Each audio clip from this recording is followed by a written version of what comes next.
Echo Park, Harry Bosch Series, Book 12, by Michael Connelly.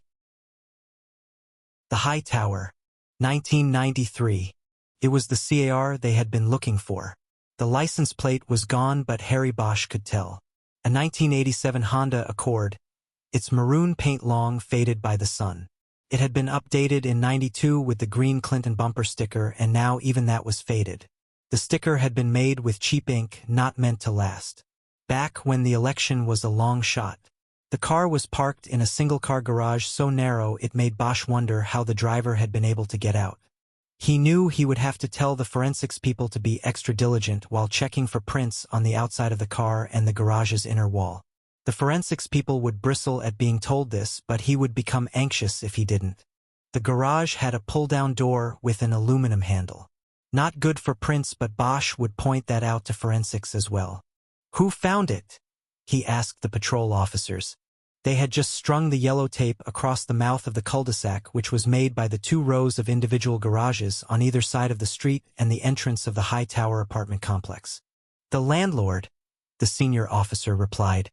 "The garage goes with an apartment he's got vacant, so it's supposed to be empty. A couple days ago he opens it up because he's got to store some furniture and stuff, and he sees the car. Thinks maybe it's somebody visiting one of the other tenants, so he lets it go a few days. But then the car stays put, and so he starts asking his tenants about it. Nobody knows the car. Nobody knows whose it is. So then he calls us because he starts thinking it might be stolen because of the missing plates. Me and my partner have got the gesto bulletin on the visor. Once we got here, we put it together pretty fast." Bosch nodded and stepped closer to the garage. He breathed in deeply through his nose. Marie Gesto had been missing 10 days now. If she was in the trunk, he would smell it. His partner, Jerry Edgar, joined him. "Anything?" he asked. "I don't think so." Good. Good. I don't like trunk cases. At least we'd have the victim to work with." It was just banter as Bosch's eyes roamed over the car, looking for anything that would help them. Seeing nothing, he took a pair of latex gloves out of his coat pocket, blew them up like balloons to stretch the rubber, and then pulled them onto his hands. He held his arms up like a surgeon coming into the operating room and turned sideways so that he could try to slide into the garage and get to the driver's door without touching or disturbing anything. He slid into darkness as he moved into the garage. He batted spider threads away from his face. He moved back out and asked the patrol officer if he could use the mag light on his equipment belt. Once he was back in the garage, he turned the light on and put its beam through the windows of the Honda. He saw the back seat first. The riding boots and helmet were on the seat. There was a small plastic grocery bag next to the boots with the Mayfair supermarket insignia on it. He couldn't tell what was in the bag, but knew that it opened an angle on the investigation they hadn't thought of before. He moved forward. On the front passenger seat, he noticed a small stack of neatly folded clothing on top of a pair of running shoes. He recognized the blue jeans and the long-sleeve t-shirt, the outfit Marie Gesto was wearing when last seen by witnesses as she was heading to Beechwood Canyon to ride. On top of the shirt were carefully folded socks, panties and bra. Bosch felt the dull thud of dread in his chest. Not because he took the clothing as confirmation that Marie Gesto was dead. In his gut, he already knew that. Everybody knew it. Even the parents who appeared on TV and pleaded for their daughter's safe return. It was the reason why the case had been taken from missing persons and reassigned to Hollywood homicide. It was her clothes that got to Bosch. The way they were folded so neatly. Did she do that? Or had it been the one who took her from this world? It was the little questions that always bothered him, filled the hollow inside with dread. After surveying the rest of the car through the glass, Bosch carefully worked his way out of the garage. "Anything?" Edgar asked again. "Her clothes, the riding equipment, maybe some groceries. There's a Mayfair at the bottom of Beechwood. She could have stopped on her way up to the stables." Edgar nodded. A new lead to check out, a place to look for witnesses. Bosch stepped out from beneath the overhead door and looked up at the High Tower apartments. It was a place unique to Hollywood. A conglomeration of apartments built into the extruded granite of the hills behind the Hollywood Bowl. They were of streamlined modern design and all linked at the center by the slim structure that housed the elevator, the High Tower, from which the street and complex took its name. Bosch had lived in this neighborhood for a time while growing up. From his home on nearby Camrose, he could hear the orchestras practicing in the bowl on summer days. If he stood on the roof, he could see the fireworks on the 4th and at the close of the season. At night, he had seen the windows on the high tower glowing with light. He'd see the elevator pass in front of them on its way up, delivering another person home. He had thought as a boy that living in a place where you took an elevator home had to be the height of luxury. "Where's the manager?" he asked the patrol officer with 2 stripes on his sleeves. He went back up. He said take the elevator to the top and his place is the first one across the walkway. "Okay, we're going up. You wait here for SID and the OPG. Don't let the tow guys touch the car until forensics takes a look." "You got it." The elevator in the tower was a small cube that bounced with their weight as Edgar slid the door open and they stepped in. The door then automatically closed and they had to slide an interior safety door closed as well. There were only 2 buttons, 1 and 2. Bosch pushed 2 and the car lurched upward. It was a small space with enough room for 4 people at the most before everybody would start tasting each other's breath. "Tell you what," Edgar said. "Nobody in this place has a piano, that's for sure." "Brilliant deduction, Watson," Bosch said. On the top level, they pulled the doors open and stepped out onto a concrete runway that was suspended between the tower and the separate apartments built into the hillside. Bosch turned and looked past the tower to a view that took in almost all of Hollywood and had the mountain breeze to go with it. He looked up and saw a red-tailed hawk floating above the tower, as if watching them. "Here we go," Edgar said. Bosch turned to see his partner pointing to a short set of stairs that led to one of the apartment doors. There was a sign that said manager below a doorbell. The door was opened before they got to it by a thin man with a white beard. He introduced himself as Milano K., the manager of the apartment complex. After they badged him, Bosch and Edgar asked if they could see the vacant apartment to which the garage with the Honda in it was assigned. K led the way. They walked back past the tower to another runway that led to an apartment door. K started working a key into the door lock. "I know this place," Edgar said. "This complex and the elevator. It's been in the movies, right?" "That's right," K said. "Over the years." Stood to reason, Bosch thought. A place as unique as this could not escape the eye of the local industry. K opened the door and signaled Bosch and Edgar in first. The apartment was small and empty. There was a living room, kitchen with a small eat-in space, and a bedroom with an attached bathroom. No more than 400 square feet, and Bosch knew that with furniture it would look even smaller. But the view was what the place was about. A curving wall of windows looked out on the same view of Hollywood seen from the walkway to the tower. A glass door led to a porch that followed the curve of glass. Bosch stepped out and saw the view was expanded out here. He could see the towers of downtown through the smog. He knew the view would be best at night. "How long has this apartment been vacant?"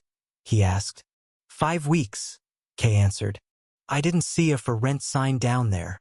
Bosch looked down at the cul-de-sac and saw the 2 patrol officers waiting for forensics and the flatbed from the police garage. They were on opposite sides of their cruiser, leaning on the hood with their backs to each other. It didn't look like a thriving partnership. "I never need to put up signs," Kay said. "The word that we have a vacancy usually gets out. A lot of people want to live in this place. It's a Hollywood original. Besides, I've been in the process of getting it ready, repainting and small repairs. I haven't been in any hurry." "What's the rent?" Edgar asked. $1,000 a month. Edgar whistled. It seemed high to Bosch too. But the view told him there would be somebody who would pay it. "Who would have known that that garage down there was empty?" he asked, getting back on track. "Quite a few people. The residents here, of course, and in the last 5 weeks I've shown the place to several interested parties. I usually point out the garage to them. When I go on vacation, there's a tenant here who sort of watches things for me." He showed the apartment, too. "The garage is left unlocked?" "It's left unlocked. There's nothing in it to steal. When the new tenant comes in, they can choose to put a padlock on it if they want to. I leave it up to them, but I always recommend it." "Did you keep any kind of records on who you showed the apartment to?" "Not really. I might have a few callback numbers, but there is no use in keeping anybody's name unless they rent it. And as you can see, I haven't. Bosch nodded. It was going to be a tough angle to follow. Many people knew the garage was empty, unlocked and available. What about the former tenant? He asked. What happened to him? It was a woman, actually, Kay said. She lived here 5 years, trying to make it as an actress. She finally gave up and went back home. It's a tough town. Where was home? I sent her deposit back to Austin, Texas. Bosch nodded. She live here alone? She had a boyfriend who visited and stayed a lot, but I think that ended before she moved out. We'll need that address in Texas from you. Kay nodded. The officers, they said the car belonged to a missing girl, he said. A young woman, Bosch said. He reached into an inside pocket of his jacket and pulled out a photograph of Marie Gesto. He showed it to Kay and asked if he recognized her as someone who might have looked at the apartment. He said he didn't recognize her. Not even from TV? Edgar asked. She's been missing 10 days and it's been in the news. I don't have a TV, detective, Kay said. No television. In this town that qualified him as a freethinker, Bosch thought. She was in the newspapers, too, Edgar tried. I read the papers from time to time, Kay said. I get them out of the recycle bins downstairs. They're usually old by the time I see them. But I didn't see any story about her. She went missing 10 days ago, Bosch said. That would have been Thursday the 9th. You remember anything from back then? Anything unusual around here? Kay shook his head. I wasn't here. I was on vacation in Italy. Bosch smiled. I love Italy. Where'd you go? Kay's face brightened. I went up to Lake Como and then over to a small hill town called Asolo. It's where Robert Browning lived. Bosch nodded like he knew the places and knew who Robert Browning was. We've got company, Edgar said.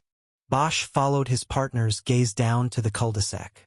A television truck with a satellite dish on top and a big number 9 painted on the side had pulled up to the yellow tape. One of the patrol officers was walking toward it. Harry looked back at the landlord. Mr. K, we'll need to talk more later. If you can see what numbers or names you can find of people who looked at or called about the apartment. We'll also need to talk to the person who handled things while you were in Italy and get the name and forwarding address of the former tenant who moved back to Texas. No problem. And we're going to need to talk to the rest of the tenants to see if anybody saw that car being dropped off in the garage. We will try not to be too intrusive.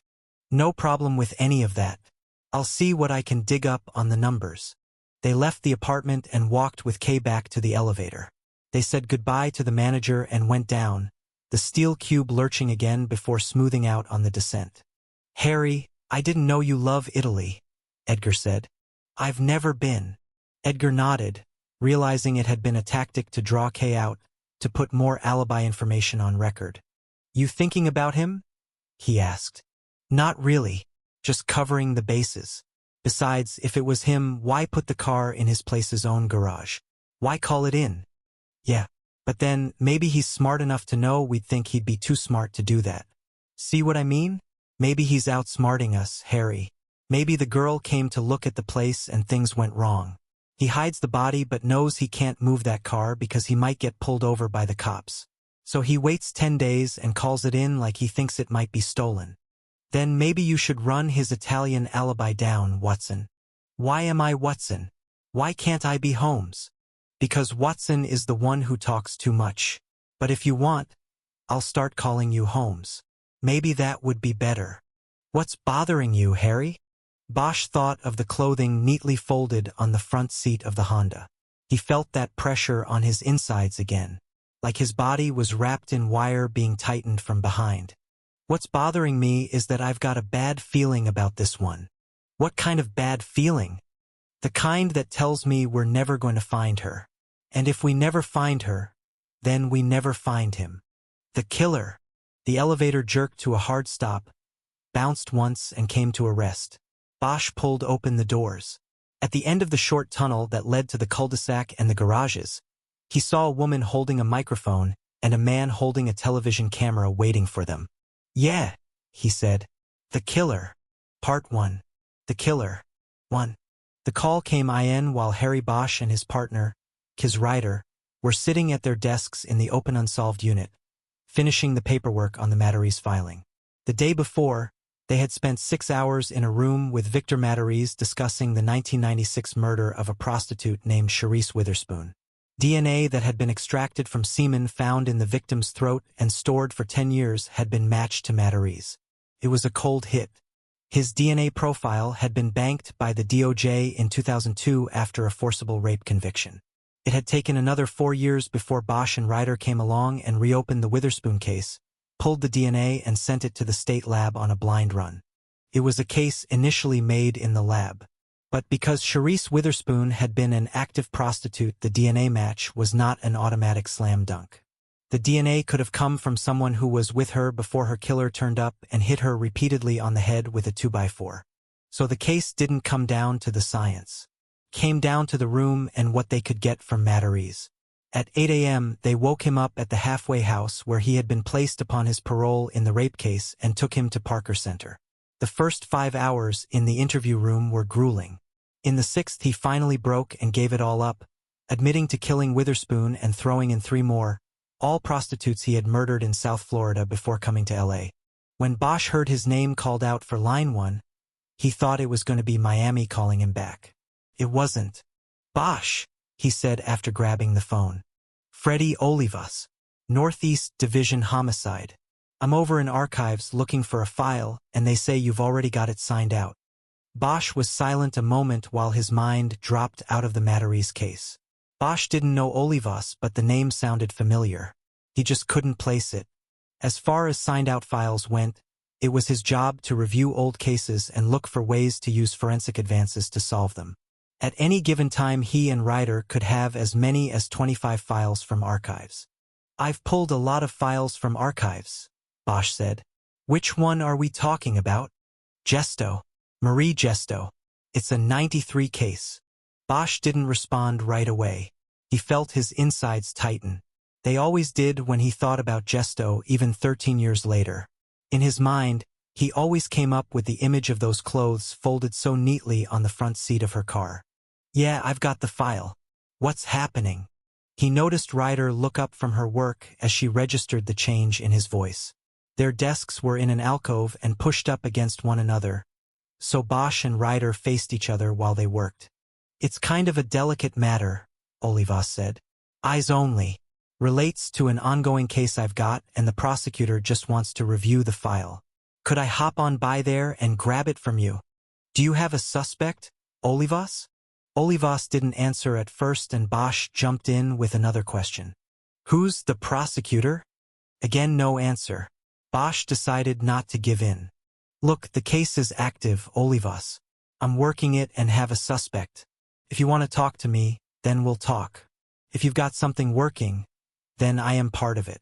Otherwise, I'm busy and you can have a nice day, okay?" Bosch was about to hang up when Olivas finally spoke.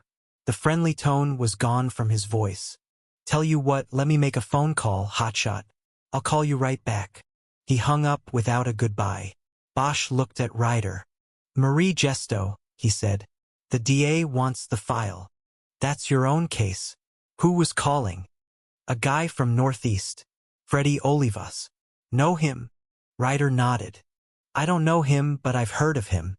He's lead on the Raynard Waits case. You know the one." Now Bosch placed the name. The Waits case was high profile. Olivas probably viewed it as his ticket to the show. The LAPD was broken into 19 geographic divisions, each with a police station and its own detective bureau. Divisional homicide units worked the less complicated cases, and the positions were viewed as stepping stones to the elite robbery homicide division squads working out of the police headquarters at Parker Center. That was the show. And one of those squads was the Open Unsolved Unit.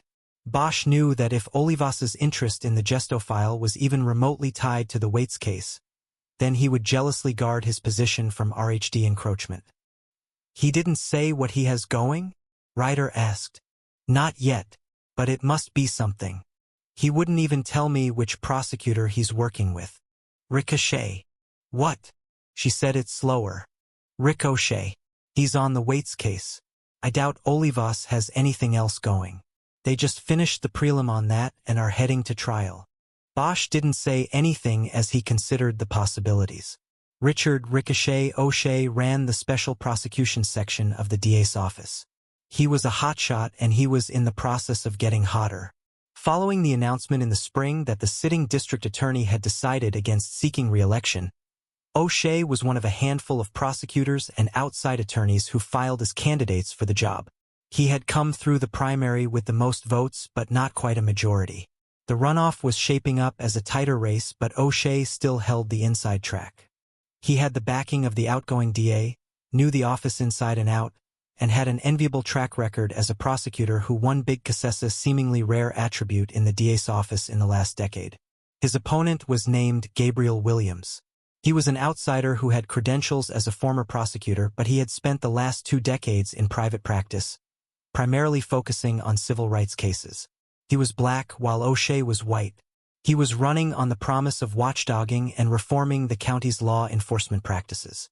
While members of the O'Shea camp did their very best to ridicule Williams's platform and qualifications for the position of top prosecutor, it was clear that his outsider stance and platform of reform were taking hold in the polls.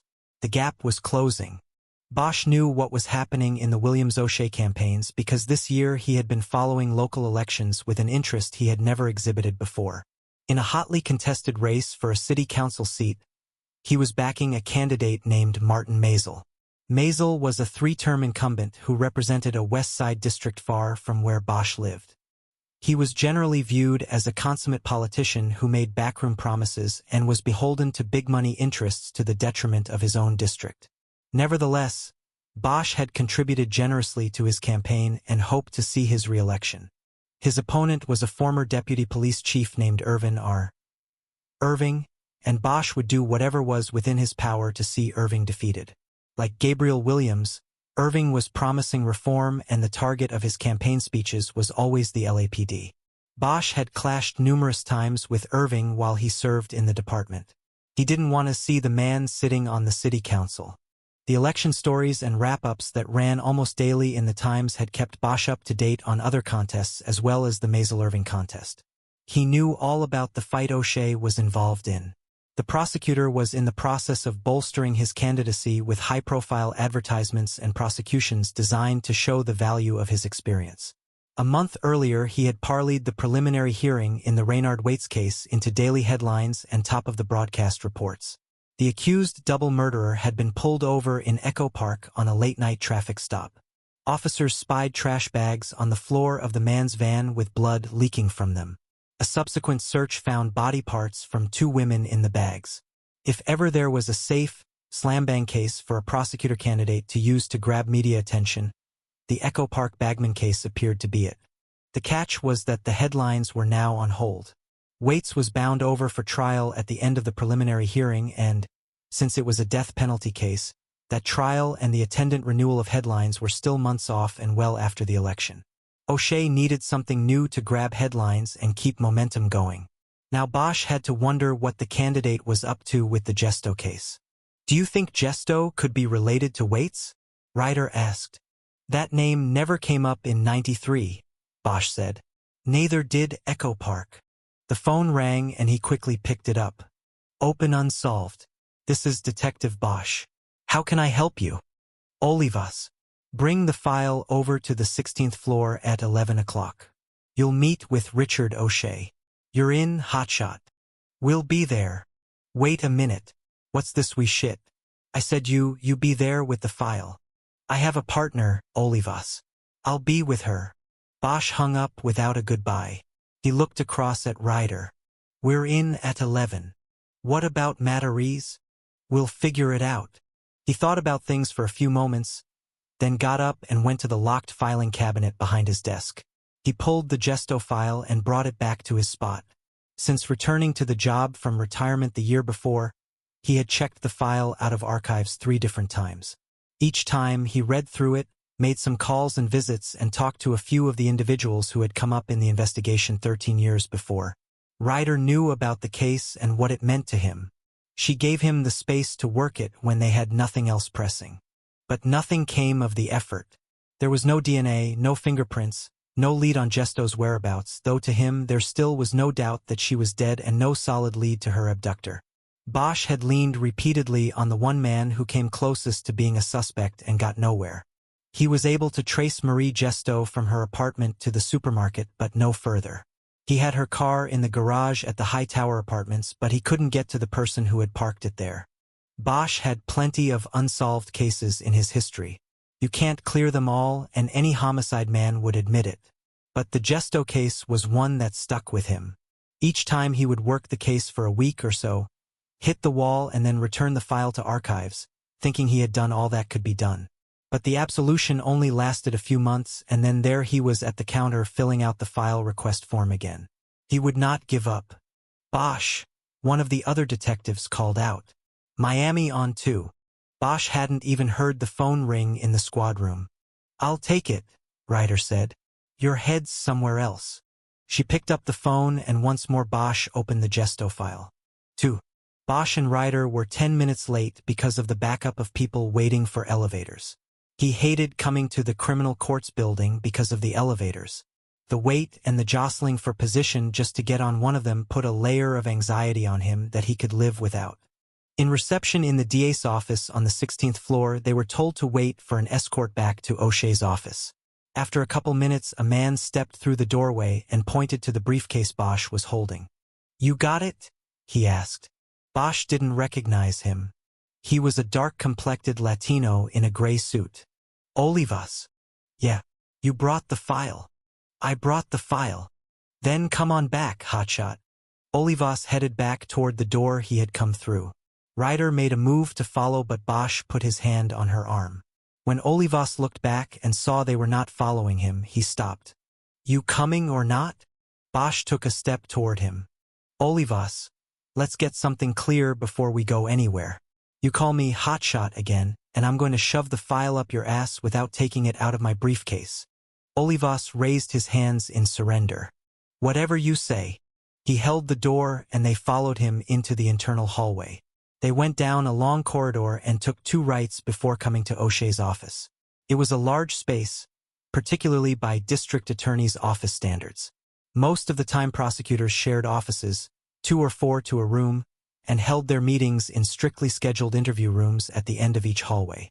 But O'Shea's office was double-sized with room for a piano crate desk and a separate seating area. Being the head of special prosecutions obviously had its perks. Being the heir apparent to the top job did as well. O'Shea welcomed them from behind his desk, standing up to shake hands. He was about 40 and handsome with jet black hair. He was short, as Bosch already knew, even though he had never met him before. He had noticed while catching some of the TV coverage of the Waits prelim that most of the reporters who gathered around O'Shea in the hallway outside the courtroom were taller than the man they pointed their microphones at.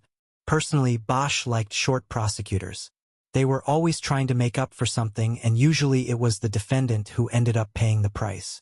Everybody took seats, O'Shea behind his desk, Bosch and Ryder in chairs facing him, and Olivas to the right side of the desk in a chair positioned in front of a stack of Rick O'Shea all-the-way posters leaning against the wall. Thank you for coming in, detectives, O'Shea said.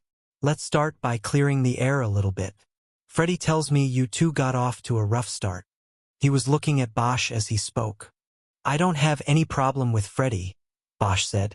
I don't even know Freddie enough to call him Freddie. I should tell you that any reluctance on his part to fill you in on what we have here came directly from me because of the sensitive nature of what we are doing. So if you are angry, be angry with me. I'm not angry, Bosch said. I'm happy. Ask my partner this is me when I'm happy. Ryder nodded. He's happy, she said. Definitely happy. Okay. Then, O'Shea said, everybody's happy, so let's get down to business. O'Shea reached over and put his hand above a thick accordion file placed on the right side of his desk. It was open and Bosch saw that it contained several individual files with blue tabs on them. Bosch was too far away to read them, especially without putting on the glasses he had recently begun carrying with him. Are you familiar with the Reynard Waits prosecution? O'Shea asked. Bosch and Ryder nodded. It would have been kind of hard to miss, Bosch said. O'Shea nodded and offered a slight smile. Yes, we have pushed it out in front of the cameras.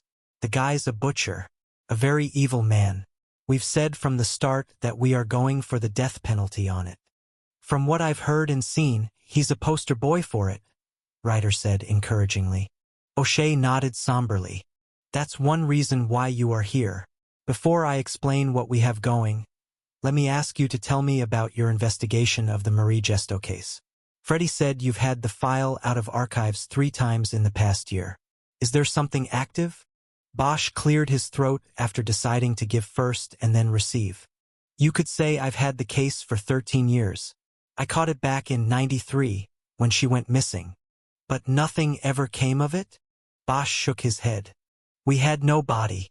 All we ever found was her car, and that was not enough. We never made anybody for it. Not even a suspect? We looked at a lot of people, one in particular, but we couldn't make the connections, and so nobody rose to the level of active suspect. Then I retired in '02 and it went into archives. A couple years go by and things don't work out the way I thought they would in retirement, and I come back on the job. That was last year.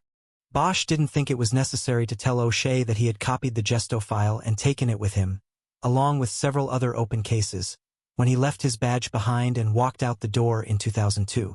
Copying the files had been an infraction of department regs, and the fewer people who knew that the better. In the last year I pulled the Gesto file every time I had a little time to work it, he continued. But there's no DNA, no latents. There's only legwork. I've talked to all the principals again, everybody I could find.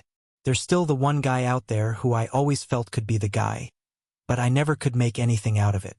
I talked to him twice this year, leaned pretty hard. And nothing. Who is it? His name's Anthony Garland.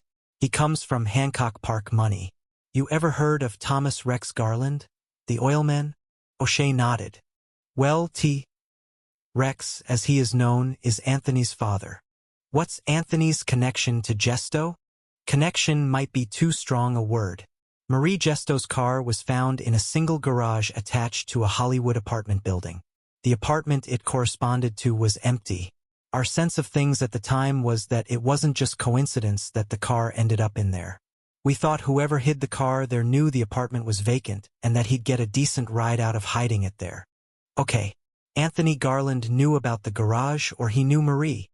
He knew about the garage.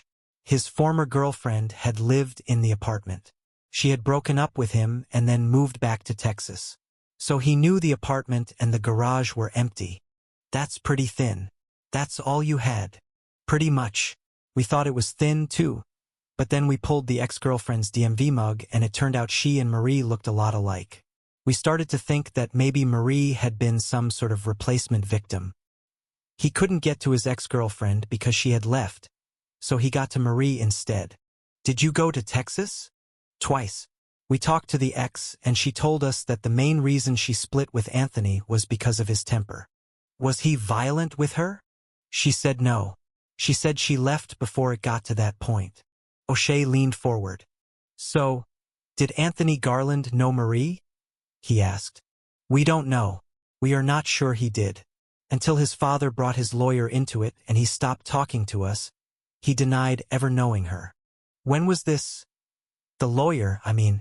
Back then and now. I came at him again a couple times this year. I pressed him and he lawyered up again. Different lawyers this time. They were able to get a restraining order reissued against me. They convinced a judge to order me to stay away from Anthony unless he had a lawyer with him. My guess is that they convinced the judge with money. It's the way T. Rex Garland gets things done. O'Shea leaned back, nodding thoughtfully. Does this Anthony Garland have any kind of criminal record before or after Gesto? No, not a criminal record. He hasn't been a very productive member of society, lives off his old man's handouts, as near as I can tell. He runs security for his father and his various enterprises. But there's never been anything criminal that I could find.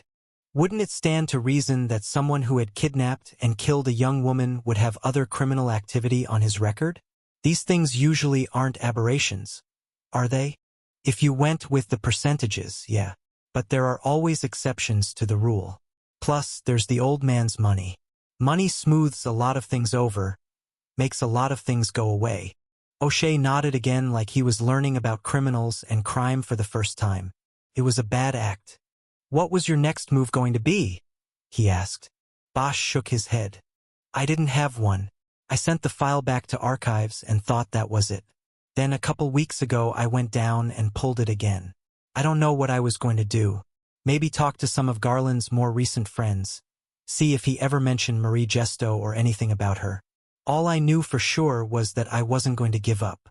O'Shea cleared his throat and Bosch knew he would now get down to the reason they were there.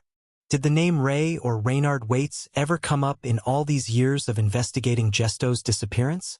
Bosch looked at him for a moment, his stomach twisting. No, it didn't. Should it have come up? O'Shea pulled one of the folders out of the accordion file and opened it on the desk. He lifted a document that looked like a letter off the top. As I said, we've made it public that we're going for the death penalty on Waits, he said. After the prelim, I think he realized the writing was on the wall. He's got an appeal on the probable cause for the traffic stop. But it will go nowhere and he and his lawyer know it. An insanity defense is a non-starter as well. This guy's as calculating and organized as any killer I've ever prosecuted. So they responded last week with this. Before I show it to you, I have to know that you understand that this is a letter from an attorney. It is a proffer. No matter what happens, whether we move forward with this or not, the information contained in this letter is off the record. If we choose to ignore this offer, no investigation can come of the information in this letter. Do you understand that? Ryder nodded. Bosch didn't. Detective Bosch? O'Shea prompted. Maybe I shouldn't see it then, Bosch said. Maybe I shouldn't be here. You were the one who wouldn't give Freddie the file. If the case means that much to you, then I think you should be here. Bosch finally nodded. Okay, he said. O'Shea slid the paper across the desk and Bosch and Ryder leaned forward to read it together. Bosch first unfolded his glasses and put them on. Septembre 2012-2006. Richard O'Shea, Assistant District Attorney. Los Angeles County District Attorney's Office. Office 16 to 11. 210 West Temple Street. Los Angeles, California 900123210. Re California vs. Reynard Waits. Dear Mr. O'Shea, this letter is intended to open discussions regarding a disposition in the above-referenced case. All statements made herein and hereafter in connection with these discussions are made with the understanding that they are inadmissible under California Evidence Code Section 1153, California Penal Code Section 1192.4, and People v. Tanner, 45 calories. App.3D 345, 350, 119 calories. RPTR, 407, 1975. I suggest to you that Mr. Waits would be willing, on terms and conditions outlined below, to share with you and investigators of your choice information regarding 9 homicides, excluding the 2 in the above-referenced case, and to plead guilty to the charges in the above-referenced case, in exchange for the people's agreement not to seek the death penalty on the instant homicide charges or to file charges in regard to the homicides about which he would provide information. Furthermore, in return for the cooperation and information Mr. Waits would provide, you must agree that any and all statements by Mr. Waits and any information derived therefrom will not be used against him in any criminal case. No information provided pursuant to this agreement may be divulged to any other state or federal law enforcement agencies, unless and until those agencies, through their representatives, agree to be bound by the terms and conditions of this agreement.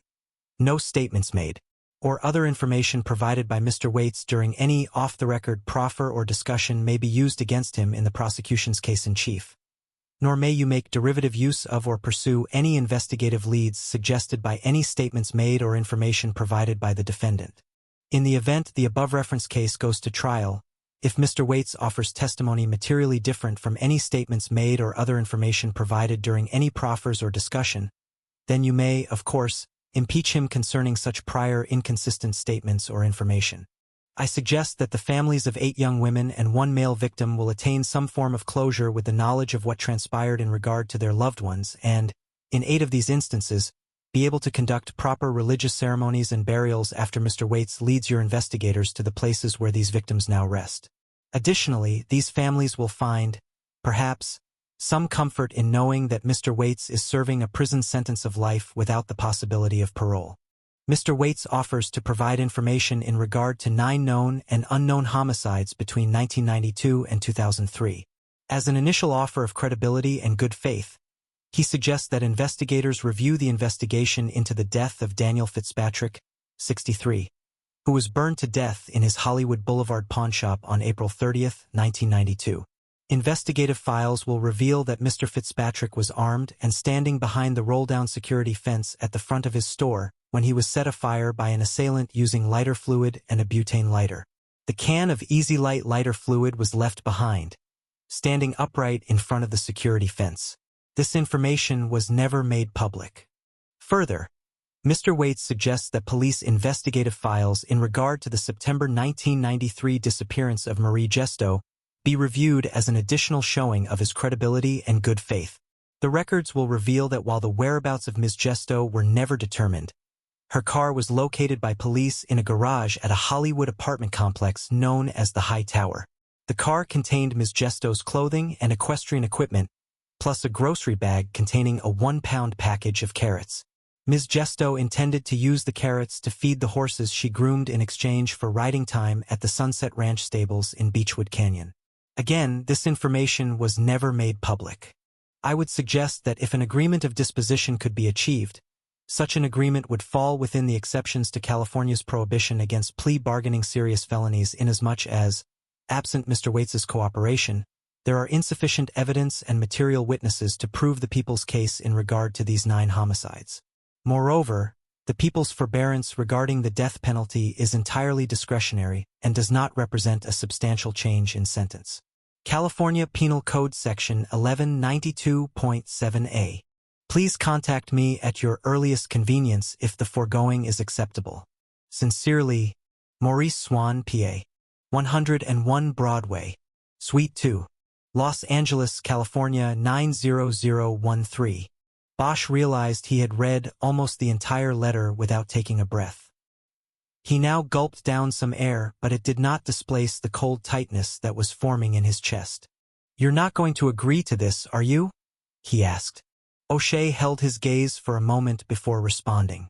"As a matter of fact, I am negotiating with Swan right now. That was the initial proffer. I've improved the state's take substantially since that arrived." "In what way?" "He'll have to plead to all the cases. We'll get 11 murder convictions. And you'll get more headlines in time for the election." Bosch thought but didn't say. "But he still walks?" he asked. "No, detective, he doesn't walk. He never sees the light of day again. Have you ever been up to Pelican Bay, the place they send sex offenders? It only sounds like a nice place. But no death penalty. You're giving him that." Olivas smirked as if Bosch didn't see the light. "Yes, that is what we are giving," O'Shea said. "That's all we're giving. No death penalty, and he goes away forever and a day." Bosch shook his head, looked at Ryder and then back at O'Shea. He said nothing because he knew it wasn't his decision to make. "But before we agree to such a deal," O'Shea said, "we need to make damn sure he is good for those 9. Waits is no dummy. This could all be a trick to avoid the needle, or it could be the real thing. I want to bring you 2 into this to work with Freddie in finding out which it is. I'll make the calls and you will be cut loose. That will be the assignment." Neither Bosch nor Ryder responded. O'Shea pressed on. "It is obvious he knows things about the 2 bait cases cited in the letter. Freddie confirmed the Fitzpatrick thing. He was killed during the riots after the Rodney King verdict came in, burned to death behind the roll-down fence in his pawnshop. He was heavily armed at the time, and what is not clear is how his killer got close enough to set him on fire. The can of Easy Light was found just like Waits said, standing upright in front of the security fence. The mention of the Gesto case we could not confirm because you've got the file, Detective Bosch. You've already confirmed the part about the garage. Did he get that right about the clothes and the carrots?" Bosch reluctantly nodded. "The car was public information," he said. "The media was all over it. But the bag of carrots was our ace in the hole. Nobody knew about that except me, my partner at the time, and the evidence tech who opened the bag. We held it back because that's where we ended up thinking she crossed his path. The carrots came from a Mayfair supermarket on Franklin at the bottom of Beechwood Canyon. Turned out it was her routine to stop there before going up to the stables. The day she disappeared, she followed the routine. She came out with the carrots and probably her killer as a trailer. We found witnesses who put her in the store. Nothing else after that. Until we found her car. O'Shea nodded. He pointed to the letter, which was still on the desk in front of Bosch and Ryder. Then this is looking good. No, it's not, Bosch said. Don't do this. Don't do what? Don't make the deal. Why shouldn't we? Because if he is the one who took Marie Gesto and killed her, and he killed those 8 other people, maybe even chopped them up like the 2 they caught him with, then he isn't someone who should be allowed to live, whether in a prison cell or not. They ought to strap him down. Put the juice in him and send him on down the hole to where he belongs. O'Shea nodded as if it were a valid consideration. What about all of those open cases? He countered. Look, I don't like the idea of this guy living out his life in a private room at Pelican Bay any more than you do. But we have a responsibility to clear those cases and provide answers to the families of those people. Also, you have to remember we have announced that we are seeking the death penalty. That doesn't mean it's automatic. We have to go to trial and win, and then we have to do it all over again to get the jury to recommend death. I'm sure you know that there are any number of things that could go wrong. It only takes one juror to hang a case. And it only takes one to stop the death penalty. It only takes one soft judge to ignore the jury's recommendation. Anyway, Bosch didn't respond. He knew how the system worked, how it could be manipulated, and how nothing was a sure thing. Still, it bothered him. He also knew that a life sentence didn't always mean a life sentence. Every year people like Charlie Manson and Sirhan got their shot. Nothing lasts forever, not even a life sentence. Plus, there is the cost factor, O'Shea continued. Waits doesn't have money, but Maury Swan took the case for publicity value. If we take this to trial, he will be ready for battle. Maury's a damn good lawyer. We can expect experts to cancel out our experts. Scientific analysis to cancel out our analysis. The trial will last months and cost the county a fortune. I know you don't want to hear that money is a consideration here, but that is the reality. I have the budget management office already on my back about this one. This proffer could be the safest and best way to make sure this man harms no one else in the future. The best way? Bosch asked. Not the right way, if you ask me. O'Shea picked up a pen and drummed it lightly on his desk before responding. Detective Bosch, why did you sign out the Gesto file so many times? Bosch felt Ryder turn and look at him. She had asked him the same thing on more than one occasion. I told you, he said. I pulled it because it had been my case.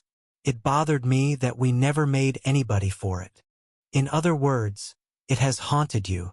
Bosch nodded hesitantly. Did she have family? Bosch nodded again. She had parents up in Bakersfield. They had a lot of dreams for her. Think about them. And think about the families of the others. We can't tell them that Waits was the one unless we know for sure. My guess is that they will want to know and that they are willing to trade that knowledge for his life. It's better that he plead guilty to all of them than that we get him for only 2. Bosch said nothing. He had registered his objection. He now knew it was time to go to work. Ryder was on the same vibe. What is the time frame on this? She asked. I want to move quickly, O'Shea said. If this is legit, I want to clean it up and get it done. Gotta get it in before the election, right? Bosch asked. He then immediately regretted it. O'Shea's lips formed a tight line. Blood seemed to collect beneath the skin around his eyes. Detective, he said, I will give you that. I'm running for election and clearing 11 murders with convictions would be helpful to my cause. But do not suggest the election is my only motivation here. Every night that those parents who carried dreams for their daughter go to bed not knowing where she is or what happened to her is a night of terrible pain as far as I am concerned. Even after 13 years. So I want to move quickly and assuredly, and you can keep your speculations about anything else to yourself. Fine, Bosch said. When do we talk to this guy? O'Shea looked at Olivas and then back at Bosch. Well, I think we should have an exchange of files first. You should come up to speed on weights, and I'd like Freddie to familiarize himself with the gesto file. Once that is done, we'll set something up with Maury Swan. What about tomorrow? Tomorrow's fine, Bosch said. Swan will be there during the interview? O'Shea nodded. Maury's writing this one all the way. He'll milk every angle, probably end up with a book and a movie deal before this thing's over. Maybe even a guest anchor slot on court TV. Yeah, well, Bosch said. At least then he'd be out of the courtroom. Never thought of it that way, O'Shea said. Did you bring the gesto records?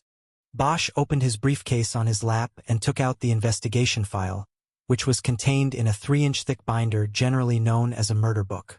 He handed it to O'Shea, who turned and gave it to Olivas. And I will give you this in return, O'Shea said. He slid the file back into the accordion folder and handed it all across the desk. Happy reading, he said. Are you sure about tomorrow? Bosch looked at Ryder to see if she had an objection. They had another day before they needed to walk the Matteries filing to the DA. But the work was mostly finished and he knew Ryder could handle the rest. When Ryder said nothing, Bosch looked back at O'Shea. We'll be ready, he said. Then I will call Maury and set it up. Where is Waits? Right here in the building, O'Shea said. We've got him in high power on keep away status. Good, Ryder said. What about the other 7? Bosch asked. What about them? Are there no files? The proffer, as well as Maury Swan, indicates that these were women who were never found and possibly never reported missing in the first place, O'Shea said. Waits is willing to lead us to them, but there is no prep work we can do for them. Bosch nodded. Any other questions? O'Shea asked, signaling that the meeting was over. We'll let you know, Bosch said. I know I am repeating myself, but I feel I need to, O'Shea said. This investigation is all off the record. That file is a proffer that is part of a plea negotiation. Nothing in that file or anything that he tells you can ever be used to make a case against him. If this falls apart, then you will not be able to use the information to pursue him. Is that clearly understood?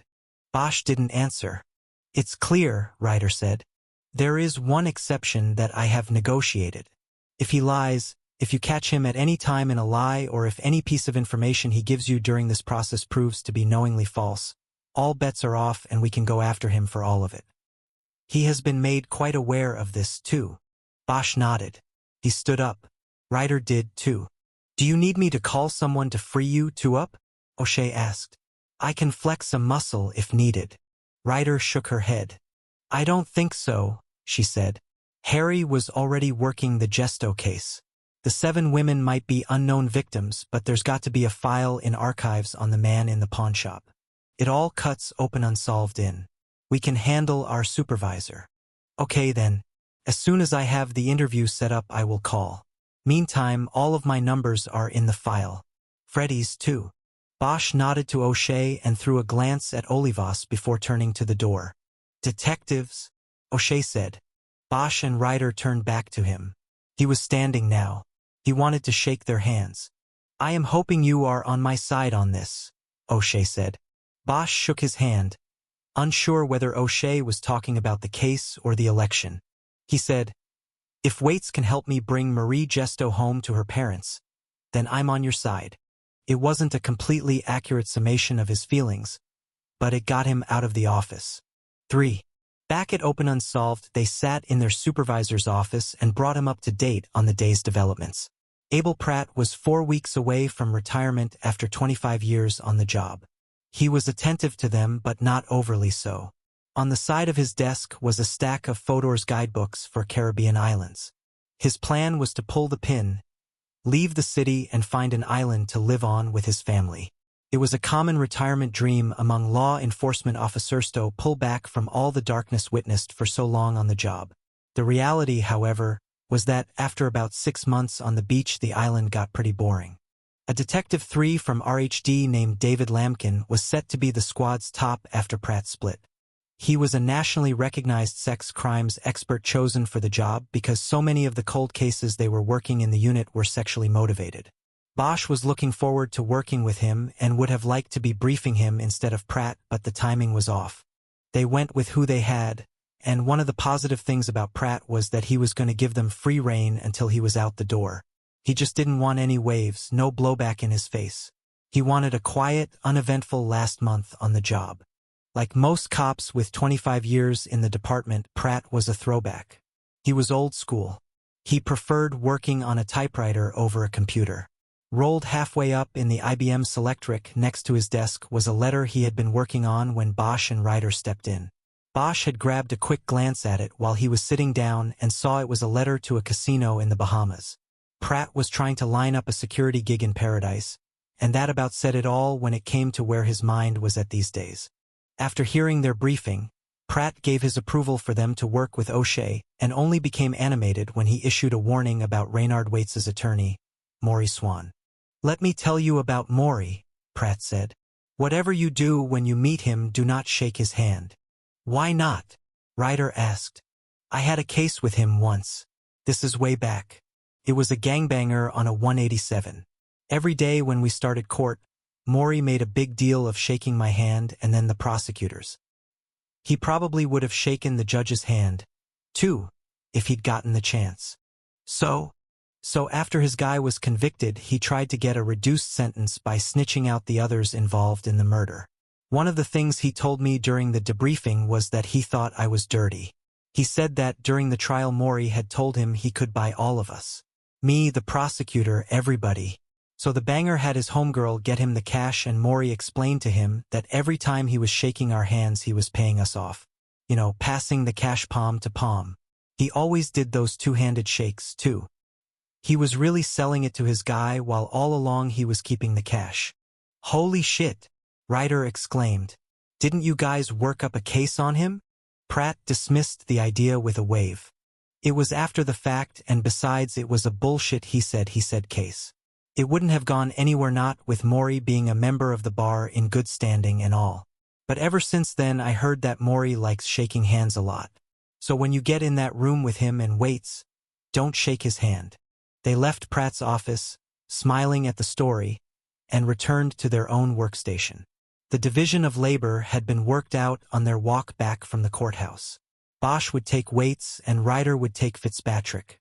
They would know the files inside and out by the time they sat across the table from Waits in the interview room the following day. Since Ryder had less to read in the Fitzpatrick case, she also would finish the filing on Matarese. This meant Bosch was cleared to study full-time the world of Reynard Waits. After pulling out the Fitzpatrick file for Ryder, he chose to take the accordion folder O'Shea had given them down to the cafeteria. He knew the lunch crowd would be thinning out and he would be able to spread the files out and work without the distractions of the constantly ringing phones and chatter of the open unsolved squad room. He had to use a napkin to clean a table in the corner, but then quickly settled into his review of the materials. There were 3 files on Waits. They included the LAPD murder book compiled by Olivas and Ted Colbert, his partner in the Northeast Division Homicide Squad, a file on a prior arrest, and the prosecution file compiled by O'Shea. Bosch decided to read the murder book first. He quickly became acquainted with Reynard Waits and the details of his arrest. The suspect was 34 years old and lived in a ground-floor apartment on Sweetser Avenue in West Hollywood. He wasn't a large man, standing 5'6" and weighing 142 pounds. He was the owner-operator of a one-man business, a residential window cleaning company called Clearview Residential Glass Cleaners. According to the police reports, he came to the attention of 2 patrol officers, a boot named Arnolfo Gonzalez and his training officer, Ted Fennell, at 1:50 a.m. on the night of May 11th. The officers were assigned to a crime response team which was watching a hillside neighborhood in Echo Park because of a recent rash of home burglaries that had been occurring on the nights of Dodgers home games.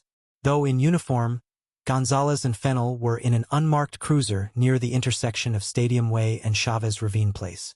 Bosch knew the location. It was at the remote edge of the Dodger Stadium complex and above the Echo Park neighborhood that the CRT teams were watching. He also knew that they were following a standard CRT strategy: to stay out on the perimeter of the target neighborhood and follow in any vehicle or persons who looked suspicious or out of place.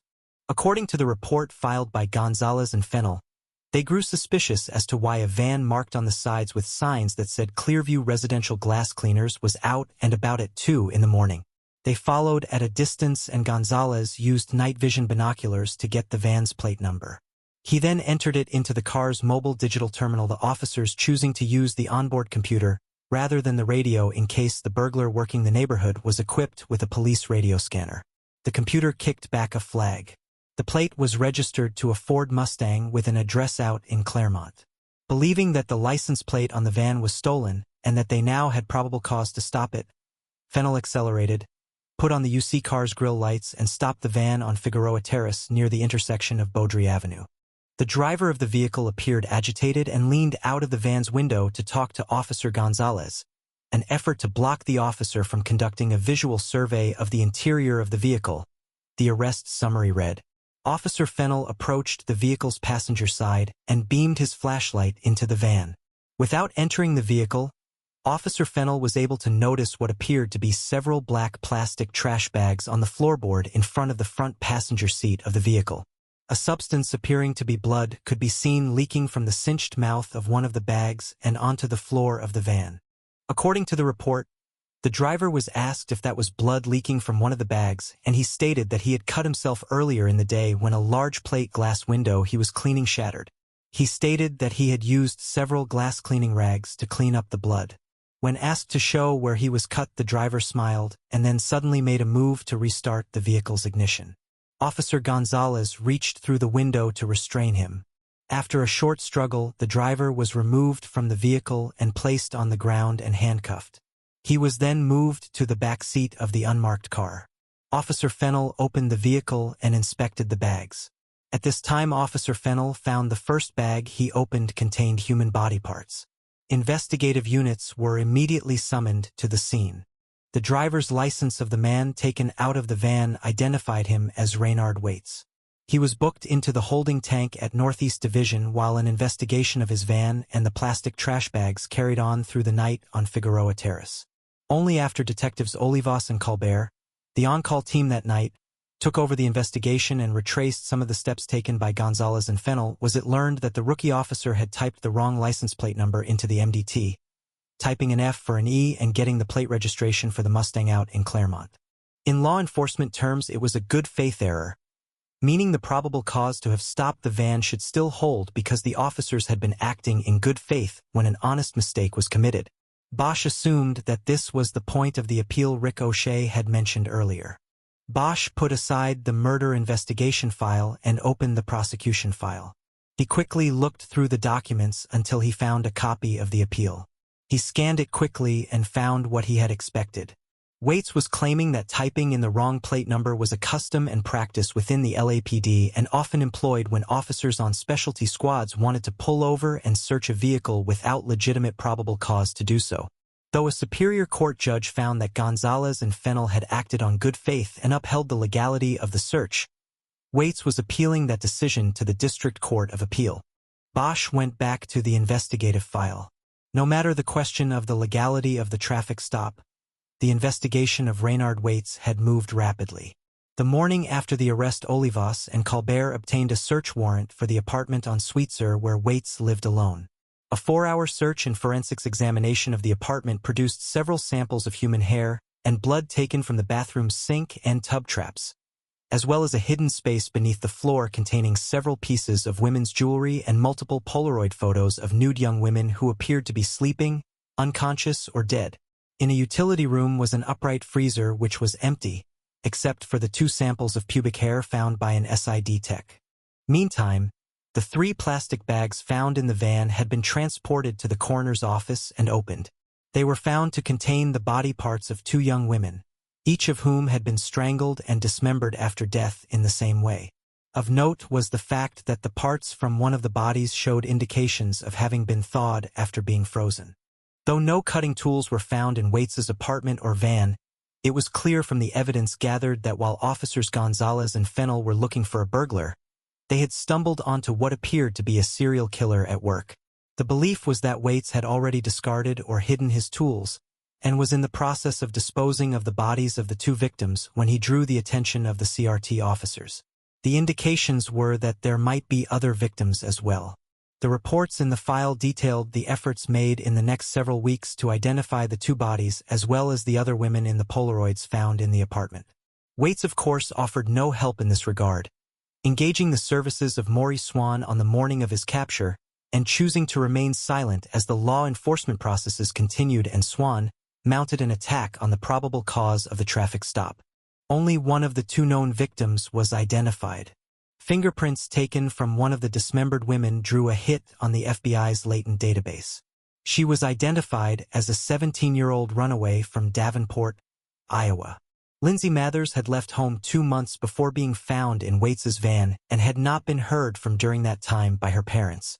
With photos supplied by her mother, detectives were able to piece together her trail in Los Angeles. She was recognized by youth counselors at several Hollywood shelters. She had been using a variety of names to avoid being identified and possibly sent home. There were indications she was involved in drug use and street prostitution. Needle marks found on her body during the autopsy were believed to have been the result of a long and ongoing practice of injecting drugs. A blood screen taken during the autopsy found heroin and PCP in her bloodstream. The shelter counselors who helped identify Lindsay Mathers were also shown the Polaroid photographs found in Waits's apartment and were able to provide a variety of different names for at least 3 of the women. Their stories were similar to Mathers's journey. They were runaways possibly engaged in prostitution as a means of earning money for drugs. It was clear to Bosch from the gathered evidence and information that Waits was a predator who targeted young women who would not be immediately missed, fringe dwellers who were unaccounted for by society in the first place and therefore not missed when they disappeared. The Polaroids from the hidden space in Waits's apartment were in the file, encased in plastic sheets, 4 to a page. There were 8 pages with multiple shots of each woman. An accompanying analysis report stated that the photo collection contained shots of 9 different women, the 2 women whose remains were found in Waits's van, and 7 unknowns. Bosch knew that the unknowns were likely to be the 7 women Waits was offering to tell authorities about in addition to Marie Gesto and the pawnshop man. But he studied the photos anyway for the face of Marie Gesto. She wasn't there. The faces in the photos belonged to women who had not caused the same sort of stir that Marie Gesto had. Bosch sat back and took off his reading glasses to rest his eyes for a few moments. He remembered one of his early teachers in homicide. Detective Ray Vaughn had a special sympathy for the ones he called murders nobodies, the victims who didn't count. He taught Bosch early on that in society all victims are not created equal, but to the true detective they must be. Every one of them was somebody's daughter, Ray Vaughn had told him. Every one of them counted. Bosch rubbed his eyes. He thought about Waits's offer to clear up 9 murders, including Marie Gesto's and Daniel Fitzpatrick's, and those of 7 women who never caused a blip on anybody's radar. Something seemed not right about that. Fitzpatrick was an anomaly because he was a male and the killing didn't appear to be sexually motivated. He had always assumed that Marie Gesto was a sex killing. But she was not a throwaway victim. She had hit the radar big time. Had Waits learned from her? Had he honed his craft after her killing to make sure he never drew such police and media heat again? Bosch thought that maybe the heat he had applied on the Gesto case was what caused Waits to change, to become a more skilled and cunning killer. If that was so, then he would have to deal with that guilt at a later time. For now he had to focus on what was in front of him. He put his glasses on again and went back to the files. The evidence against Waits was solid. Nothing like being caught in possession of body parts. A defense attorney's nightmare. A prosecutor's dream. The case sailed through a preliminary hearing in 4 days, and then the DA's office upped the ante with O'Shea announcing he would go for the death penalty. Bosch had a legal pad to the side of the open file so that he could write down questions for O'Shea, Waits, or others. It was blank when he came to the end of his review of the investigation and prosecution files. He now wrote the only questions that came to mind. If Waits killed Gesto, why was there no photo of her in his apartment? Waits lived in West Hollywood. What was he doing in Echo Park? The first question could be easily explained. Bosch knew killers evolved. Waits could have learned from the Gesto killing that he needed reminders of his work. The photos could have started after Gesto. The second question was more troubling to him. There was no report in the file that dealt with this question. It was thought simply that Waits had been on his way to get rid of the bodies, possibly to bury them in the parklands that surrounded Dodger Stadium. No further investigation of this was contemplated or called for. But to Bosch it was something to consider. Echo Park would have been at least a half-hour away by car from Waits's apartment in West Hollywood. That was a long time to be driving with body parts in bags. Additionally, Griffith Park, which was larger and had more pockets of isolated and difficult terrain than the area around the stadium, was far closer to the West Hollywood apartment and would have been the better choice for a body dump. To Bosch it meant that Waits had a specific destination in mind in Echo Park. This had been missed or dismissed as unimportant in the original investigation. He next wrote 2 words. Psych profile? No psychological study of the defendant had been conducted, and Bosch was mildly surprised by this. Perhaps, he thought, it had been a strategic decision by the prosecution. O'Shea might have chosen not to take this route because he didn't know exactly where it would lead. He wanted to try Waits on the facts and send him to the death chamber. He didn't want to be responsible for opening a door to a possible insanity defense. Still, Bosch thought, a psychological study could have been useful for understanding the defendant and his crimes. It should have been done. Whether the subject was cooperative or not, a profile could have been drawn from the crimes themselves as well as from what was known about Waits through his history, appearance, the findings in his apartment and interviews conducted with those he knew and worked for. Such a profile might have also been useful to O'Shea as an edge against a move by the defense to claim insanity. Now it was too late. The department had a small psych staff, and there would be no way for Bosch to get anything done before the interview with Waits the next day. And farming a request out to the FBI would result in a 2-month wait at best. Bosch suddenly had an idea about that, but decided to grind it over for a little while before acting on anything. He put the questions aside for the moment and got up to refill his coffee mug. He was using a real coffee mug he had brought down from the open unsolved unit because he preferred it over styrofoam. His mug had come from a famous writer and television producer named Stephen Connelly, who had spent time with the OU unit while researching a project. Printed on the side of the mug was Connelly's favorite piece of writing advice. Said, "What's the bad guy up to?" Bosch liked it because he thought it was a good question for a real detective to always be considering as well. He came back to the cafeteria table and looked at the last file. It was thin and the oldest of the 3. He put aside thoughts of Echo Park and psychological profiles, sat down and opened the file. It involved the reports and investigation related to Waits's arrest in February 1993 for prowling. It was the only blip on the radar involving Waits until his arrest in the van with the body parts 13 years later. The report said Waits was arrested in the backyard of a home in the Fairfax district after a neighbor with insomnia happened to look out her window while walking through her dark house. She saw a man looking in the rear windows of the house next door. The woman woke her sleeping husband, and he promptly snuck out of the house, jumped the man and held him until police arrived. The man was found in possession of a screwdriver and charged with prowling. He carried no identification and gave the name Robert Saxon to the arresting officers. He said he was only 17. But his ruse crumbled and he was identified as Raynard Waits, 21.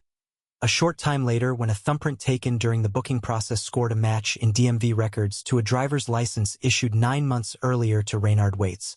That license carried the same day and month of birth with one change. It said Raynard Waits was 4 years older than he had claimed to be as Robert Saxon. Once identified, Waits admitted to police during questioning that he had been looking for a home to burglarize. However, it was noted in the report that the window he had been seen looking through corresponded to the bedroom of a 15-year-old girl who lived in the house. Still, Waits avoided any sort of sex offender jacket in a plea agreement negotiated by his attorney, Mickey Haller.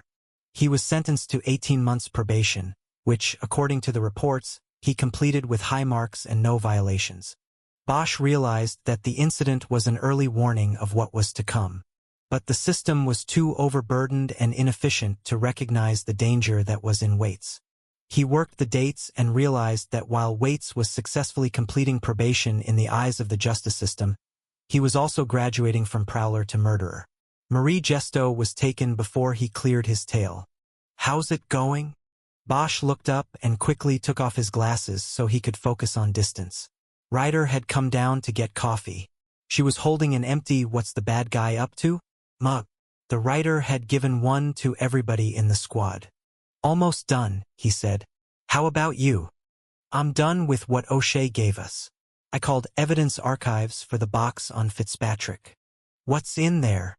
I don't know for sure, but the inventory in the book just lists the contents as pawn records. That's why I'm having it pulled. And while I'm waiting, I'm going to finish up on Matarese and have it ready to walk over tomorrow. Depending on when we get to talk to Waits, I'll walk Matarese in either first thing or last thing. Did you eat lunch? Forgot. What did you see in the Fitzpatrick file? She pulled out the chair opposite Bosch and sat down. The case was handled by the short-lived Riot Crimes Task Force. Remember them? Bosch nodded. They had a clearance rate of like 10%, she said. Basically, anybody who did anything during those 3 days got away with it unless they were caught on camera. Like that kid who bricked the truck driver while a news chopper was right on top of him. Bosch remembered that there were more than 50 deaths during the 3 days of riots in 1992, and very few were ever solved or explained. It had been a free-for-all, a lawless time in the city. He remembered walking down the middle of Hollywood Boulevard and seeing flaming buildings on both sides of the street. One of those buildings probably contained Fitzpatrick's pawnshop. It was an impossible task, he said. I know, Ryder said, putting together cases out of that chaos. I can tell from the file on Fitzpatrick that they didn't spend a lot of time with it. They worked the crime scene with a SWAT line guarding the place. The whole thing was pretty quickly written off as random violence, even when there was some stuff they should have routinely looked at. Like what? Well, for starters, Fitzpatrick looks like he was a straight arrow. He took thumbprints off of everybody who brought in stuff to pawn. His edge against taking in stolen property. Exactly. And what pawnbroker do you know of back then who voluntarily did that? He also kept an 86 list customers who were persona non grata for various reasons and customers who complained or threatened him. Apparently, it isn't uncommon for people to come back in to buy back the property they've pawned, only to find they are past the holding period and it's been sold. They get mad, sometimes they threaten the pawnbroker, and so on. Most of this came from a guy who worked for him in the store. He wasn't there the night of the fire. So, was the 86 list checked out? It looks like they were going down the list when something happened. They stopped and wrote the case off as random violence associated with the riot. Fitzpatrick was set on fire with lighter fluid. Half the stores on the boulevard that were burned down were started the same way. So they stopped spinning their wheels on it and went on to the next one. There were 2 guys on it. One's retired and the other works Pacific. He's a patrol sergeant now, PM watch. I left a message. Bosch knew he didn't have to ask if Reynard Waits was a name on the 86 list. That would have been the first thing Ryder said. You might have an easier time getting to the retired guy, Bosch suggested. Retired guys always want to talk. Ryder nodded. That's an idea, she said. The other thing is Waits used an alias when he got popped in '93 on a prowling charge. Robert Saxon. I know you checked for Waits on the 86 list. You might want to check Saxon as well. Got it.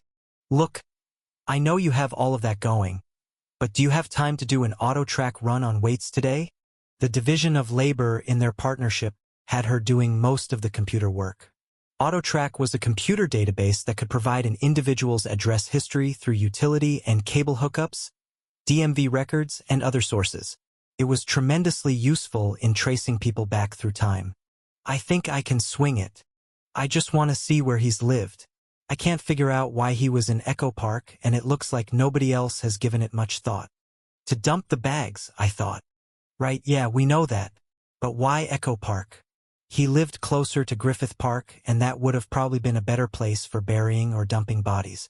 I don't know, something is missing or doesn't fit right. I think he was going somewhere he knew. He could have wanted the distance. He thought the farther away from him, the better. Bosch nodded, but he wasn't convinced. I think I'm going to ride over there. And what? You think you'll find where he was going to bury those bags? You turning psychic on me now, Harry? Not yet. I just want to see if I can get a feel for Waits before we actually talk to the guy. Saying the name made Bosch grimace and shake his head. What? Ryder asked. You know what we're doing here? We're helping to keep this guy alive. A guy who cuts women up and keeps them in the freezer until he runs out of room and has to take them out like trash. That's our job. Find the way to let him live. Ryder frowned. I know how you feel, Harry, but I have to tell you, I kind of come down on O'Shea's side on this. I think it's better that all the families know and we clear all the cases. It's like with my sister. We wanted to know. When Ryder was a teenager, her older sister was murdered in a drive-by shooting. The case was cleared and 3 bangers went away for it. It was the main reason she became a cop. It's probably like you with your mother, too, she added. Bosch looked up at her. His mother had been murdered when he was a boy. More than 3 decades later, he solved the crime himself because he wanted to know. You're right, he said, but it just doesn't sit right with me at the moment. That's all. Why don't you take that ride and clear your head a little bit? I'll call you if anything comes up on the auto track. I guess I will. He started closing the files and putting them away. In the shadows of downtown spires and under the glow of lights from Dodger Stadium, Echo Park was one of LA's oldest and ever-changing neighborhoods. Over the decades, it had been the destination of the city's immigrant underclass, the Italians coming first, and then the Mexicans, the Chinese, the Cubans, Ukrainians, and all of the others. By day, a walk down the main drag of Sunset Boulevard might require skills in 5 or more languages to read all of the storefronts.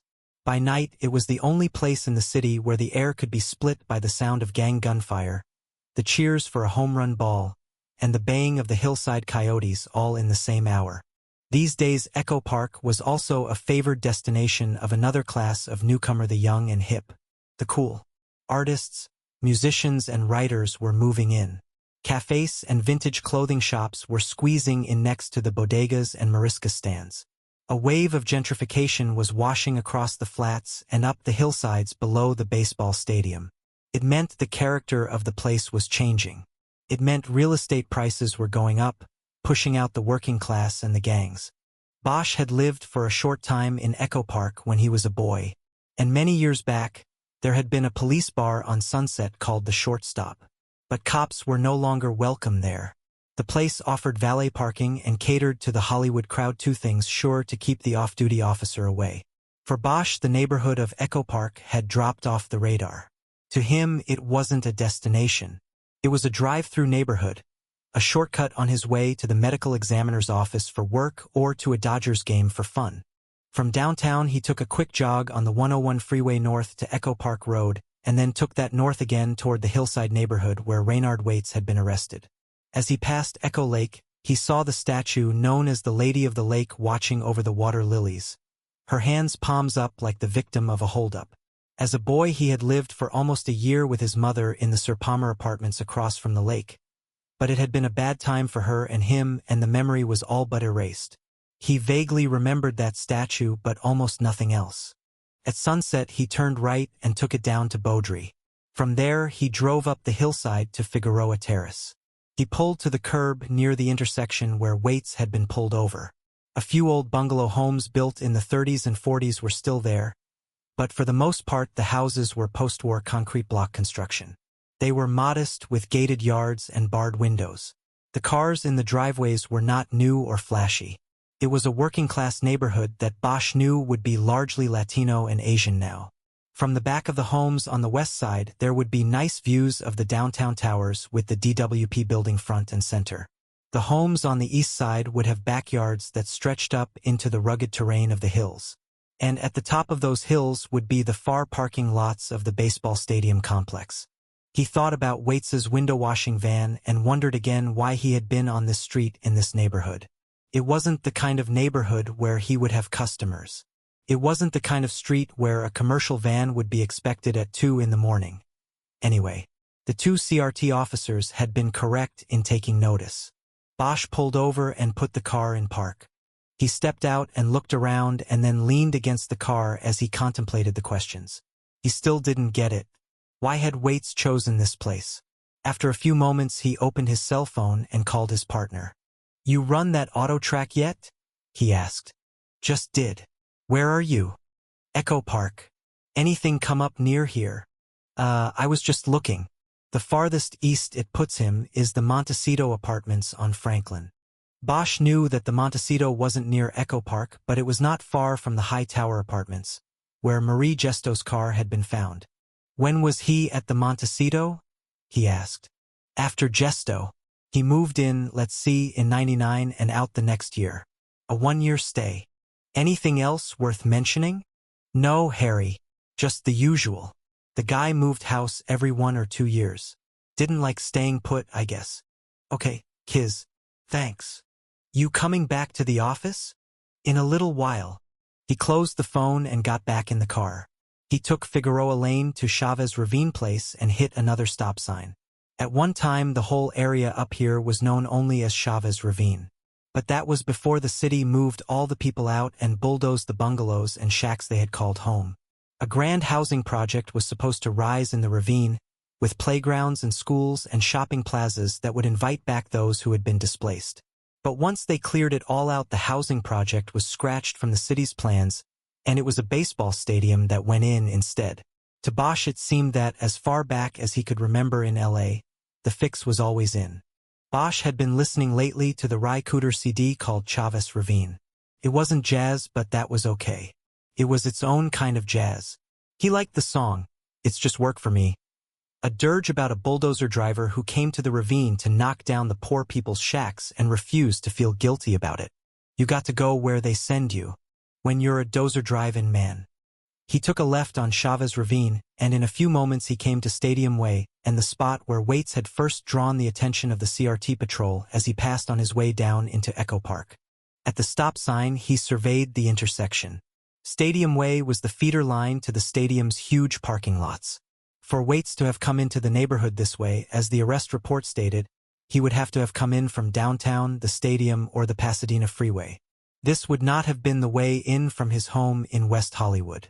Bosch puzzled with this for a few moments but determined there was not enough information to draw any conclusion. Waits could have driven through Echo Park, making sure he was not followed, and then drawn the CRT tail after turning around to go back. He realized that there was much about Waits he didn't know, and it bothered him that he would come face to face with the killer the next day. Bosch felt unprepared. He once again considered the idea he'd had earlier, but this time he didn't hesitate. He opened his phone and called the FBI field office in Westwood. I'm looking for an agent named Rachel Walling, he told the operator. I'm not sure what squad she's with. Hold one. By one, she had apparently meant a minute. As he waited, he was honked at by a car that had come up from behind. Bosch moved through the intersection, made a U-turn, and then pulled off the road into the shade of a eucalyptus tree. Finally, near the 2-minute mark, his call was transferred and picked up, and a male voice said, Tactical. Agent Walling, please. Hold one. Right? Bosch said after he heard the click. But this time the transfer was made quickly, and Bosch heard Rachel Walling's voice for the first time in a year. He hesitated, and she almost hung up on him. Rachel, it's Harry Bosch. Now she hesitated before responding. Harry. So what's tactical mean? It's just the squad designation. He understood. She didn't answer because it was eyes-only stuff and the line was probably on tape somewhere. Why are you calling, Harry? Because I need a favor. I could use your help, actually. With what? I'm sort of in the middle of something here. Then don't worry about it. I thought maybe you'd. Well, never mind, Rachel. It's no big deal. I can handle it. You sure? Yeah, I'm sure. I'll let you get back to tactical, whatever that is. You take care. He closed the phone and tried not to let her voice and the memory it conjured distract him from the task at hand. He looked back across the intersection and realized he was probably in the same position the CRT car had been in when Gonzalez and Fennell spotted Waits's van. The eucalyptus tree and night shadows had provided them cover. Bosch was hungry now, having missed lunch. He decided he would cross over the freeway into Chinatown and grab takeout to bring back to the squad room. He pulled back onto the street and was debating whether to call the office to see if anybody wanted anything from Chinese friends when his cell rang. He checked the screen but saw the ID was blocked. He answered anyway. It's me. Rachel. I wanted to switch to my cell. There was a pause. Bosch knew he had been right about the phones at Tactical. How have you been, Harry? I've been fine. So you did like you said you were going to do. You went back to the cops. I read about you last year with that case up in the valley. Yeah, my first case back. Everything's been below the radar since then. Until this thing I've got working now. And that's why you called me? Bosch noted the tone in her voice. It had been more than 18 months since they had spoken. And that was at the end of an intense week when they had crossed paths on a case. Bosch working on a private ticket before coming back to the department and Walling working on resuscitating her career with the Bureau. The case led Bosch back to the Blue Fold and Walling to the LA field office. Whether tactical, whatever that was, constituted an improvement over her previous posting in South Dakota was something Bosch didn't know. What he did know was that before she had fallen from grace and been cast out to the reservation beat in the Dakotas, she had been a profiler in the behavioral science unit at Quantico. I called because I thought maybe you'd be interested in putting some of your old skills to work again, he said. You mean a profile? Sort of. Tomorrow I have to go head-to-head in a room with an admitted serial killer and I don't know the first thing about what makes him tick. This guy wants to confess to 9 murders in a deal to avoid the needle. I have to make sure he's not playing us. I have to figure out if he's telling the truth before we turn around and tell all the families what families we know off-tat we've got the right guy. He waited a moment for her to react. When she didn't, he pressed on. I've got crimes, a couple crime scenes and forensics. I've got his apartment inventory and photos. But I don't have a handle on him. I was calling because I was wondering if I could show you some of this stuff and, maybe get some ideas from you on how to handle him. There was another long silence before she answered. Where are you, Harry? She finally asked. Right now I'm heading into Chinatown to pick up some shrimp fried rice. I missed lunch. I'm downtown. I could meet you. I missed lunch too. You know where Chinese Friends is? Of course. How about a half hour? I'll order before you get there. Bosch closed the phone and felt a thrill that he knew came from something other than the idea that Rachel Walling might be able to help him with the Waits case. Their last encounter had ended badly, but the sting of it had eroded over time. What was left in his memory was the night they had made love in a Las Vegas motel room, and he had believed he had connected with a kindred soul. He looked at his watch. He had time to kill even if he was going to order food before she got there. In Chinatown, he pulled to the curb outside the restaurant and opened up his phone again. Before he had turned the Gesto murder book over to Olivas, he had written down names and numbers he might need. He now called Bakersfield and the home of Marie Gesto's parents. The call would not be a complete shock to them. His habit had always been to call them every time he pulled the file to take another look at the case. He thought it was some measure of comfort for them to know he had not given up. The missing woman's mother answered the phone. Irene, it's Harry Bosch. Oh! There was always that initial note of hope and excitement when one of them answered. Nothing yet, Irene, he responded quickly. I just have a question for you and Dan, if you don't mind. Of course. It's just good to hear from you. It's nice to hear your voice, too. It had been more than 10 years since he had actually seen Irene and Dan Gesto. After 2 years, they had stopped coming to LA in hopes of finding their daughter, had given up her apartment and gone home. After that, Bosch always called. What is your question, Harry? It's a name, actually. Do you remember Marie ever mentioning someone named Ray Waits? Maybe Reynard Waits? Reynard is an unusual name. You might remember it. He heard her breath catch and he immediately knew he had made a mistake. The recent arrest and court hearings involving Waits had made it into the media in Bakersfield. He should have known that Irene would have a keen eye on such things in LA.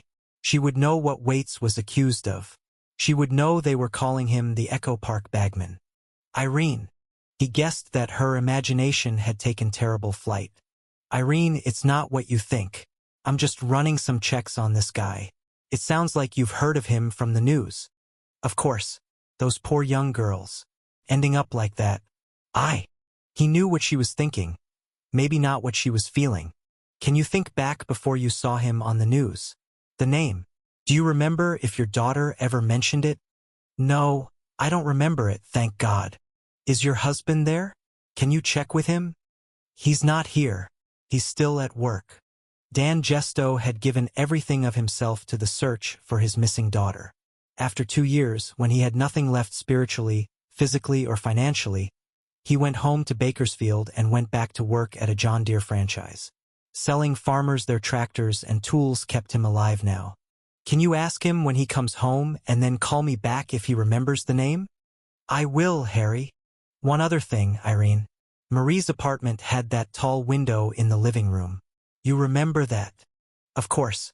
That first year we came down for Christmas instead of her coming up. We wanted her to feel like it was a two-way road. Dan put up the tree in that window and you could see its lights from up and down the block. Yes.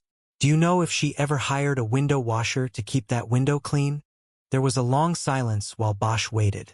It was a hole in the investigation, an angle he should have followed 13 years before but hadn't even thought of. I don't remember, Harry. I'm sorry. It's okay, Irene. It's okay. Do you remember when you and Dan went back to Bakersfield and you took everything from the apartment? Yes. She said it in a strangled voice. He knew that she was crying now and that the couple had felt that in some way they were abandoning their daughter as well as their hope when they had gone home after 2 years of searching and waiting. Did you keep it all? All the records and bills and all of the stuff we gave you when we were finished with it? He knew that if there had been a receipt for a window washer, it would have been a lead that was checked out. But he had to ask her anyway to confirm the negative, to make sure it hadn't slipped through the cracks. Yes, we have it. It's in her room. We have a room with her things in it, in case she ever came home. Bosch knew their hope would not be fully extinguished until Marie was found, one way or the other. I understand, he said. I need you to look through that box, Irene, if you can. I want you to look for a receipt from a window washer.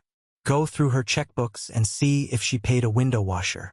Look for a company called Clearview Residential Glass Cleaners, or maybe an abbreviation of that. Call me if you find anything. Okay, Irene, do you have a pen there? I think I got a new cell number since the last time I gave it to you. Okay, Harry, Irene said. I have a pen. The number is 323-244-5631. Thank you, Irene. I'm going to go now. Please give your husband my best. I will.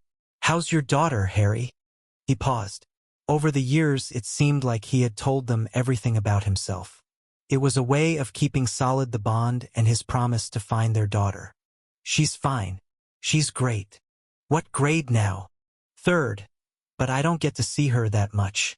She's living in Hong Kong with her mother at the moment. I went over last month for a week. They've got a Disneyland over there now. He didn't know why he threw in that last line. It must be very special when you are with her. Yes, she is also sending me email now. She's better at it than me. It was awkward speaking about one's daughter to a woman who had lost her own and didn't know where or why. I hope she comes back soon, Irene Gesto said. Me too. Goodbye, Irene. Call me on the cell whenever you want. Goodbye, Harry. Good luck. She always said good luck at the end of every conversation. Bosch sat in the car and thought about the contradiction in his desire for his daughter to live here in Los Angeles with him. He feared for her safety in the far-off place where she lived now. He wanted to be close so that he could protect her.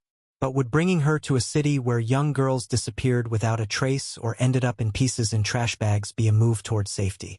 He knew deep down that he was being selfish and that he couldn't really protect her no matter where she lived. Everybody had to make their own way in this world. It was Darwin's rules out there, and all he could do was hope that her path didn't cut across the path of someone like Reynard Waits. He gathered up the files and got out of the car. 5.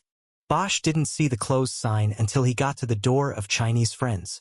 It was only then that he realized the restaurant closed in the late afternoon before the dinner rush started. He opened his phone to call Rachel Walling but remembered she blocked her number when she had called him back. With nothing to do but wait, he bought a copy of the Times out of a box at the curb and paged through it while leaning against his car. He scanned the headlines quickly, feeling that he was somehow wasting time or losing momentum by reading the paper. The only story he read with any interest was a brief item reporting that District Attorney candidate Gabriel Williams had picked up the endorsement of the South County Fellowship of Christian Churches. It wasn't much of a surprise, but it was significant because it was an early indication that the minority vote was going with Williams, the civil rights attorney. The story also mentioned that Williams and Rick O'Shea would be appearing the next night at a candidate forum being sponsored by another coalition representing the South Side, the Citizens for Sensitive Leadership. The candidates would not debate each other but would give speeches and take questions from the audience. The CSL would announce its endorsement afterward. Also appearing at the forum would be city council candidates Irvin Irving and Martin Maisel. Bosch lowered the paper and daydreamed for a moment about showing up at the forum and sandbagging Irving from the audience, asking him how his skills as a police department fixer qualified him for elective office. He came out of the reverie when an unmarked federal cruiser pulled to the curb in front of his car. He watched Rachel Walling step out. She was dressed casually in black slacks and blazer with a cream-colored blouse. Her dark brown hair was down to her shoulders now, and that was probably what was most casual of all. She looked good, and Bosch jumped back to that night in Vegas. "Rachel," he said, smiling.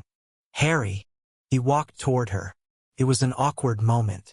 He didn't know whether to hug her or kiss her or just shake her hand. There was that night in Vegas, but it had been followed by that day in LA, on the back deck of his house, when everything had come apart and things had ended before they really started. She saved him from making a choice by reaching out and touching him lightly on the arm. "I thought you were going to go in and order food. For some reason they're closed. They don't open up for dinner until 5. You want to wait or go somewhere else?" "Where?" "I don't know. There's Philippe's." She shook her head emphatically. "I'm tired of Philippe's. We eat there all the time. In fact, I didn't eat lunch today because everybody in the squad was going there." Tactical, huh? If she was tired of a downtown place, then Bosch knew she wasn't working out of the main field office in Westwood. "I know a place. I'll drive and you can look at the files." He walked back over and opened the door of his car. He had to grab the files off the passenger seat so she could get in. He then handed her the files and went around to the driver's side. He tossed his newspaper onto the back seat. "Wow, this is so Steve McQueen," she said of the Mustang. "What happened to the SUV?" Bosch shrugged. "Just needed a change." He revved the engine to humor her and then pulled away from the curb. He went down to Sunset and turned toward Silver Lake. The route would take them through Echo Park on the way. "So what exactly do you want from me, Harry?" She opened the top file that was on her lap and started reading. "I want you to take a look and then tell me your impressions of this guy. I'm talking to him tomorrow and I want to have any edge I can get. I want to make sure that if anybody is manipulated, it's him and not me. I've heard about this guy. He's the Echo Park butcher, right? Actually, they call him the bagman." "Got it. I have a previous connection to the case." "Which is?" "Back in '93 I was working out of Hollywood Division. I caught a case involving a missing girl. Her name was Marie Gesto and she was never found. It was big at the time, a lot of media. This guy I'm going into the room with, Reynard Waite, she says that's one of the cases he'll trade us." She looked over at him and then back down at the file. "Knowing how I have seen you take a case straight to heart, Harry, I wonder, then, if it is wise for you to be dealing with this man now." "I'm fine. It's still my case. And taking it straight to heart is the way of the true detective. The only way." He glanced over at her in time to see her roll her eyes. Spoken like the Zen master of homicide. "Where are we going?" "A place called Duffy's in Silver Lake. We'll be there in 5 minutes and you'll love it. Just don't start taking your bureau buddies there. That'll ruin it. I promise." "You still have the time? I told you I didn't take lunch, but I do need to go back to check out at some point." "So are you working out of the federal courthouse?" She answered while continuing to scan and turn pages in the file. "No, we're off campus. One of those secret federal locations, huh?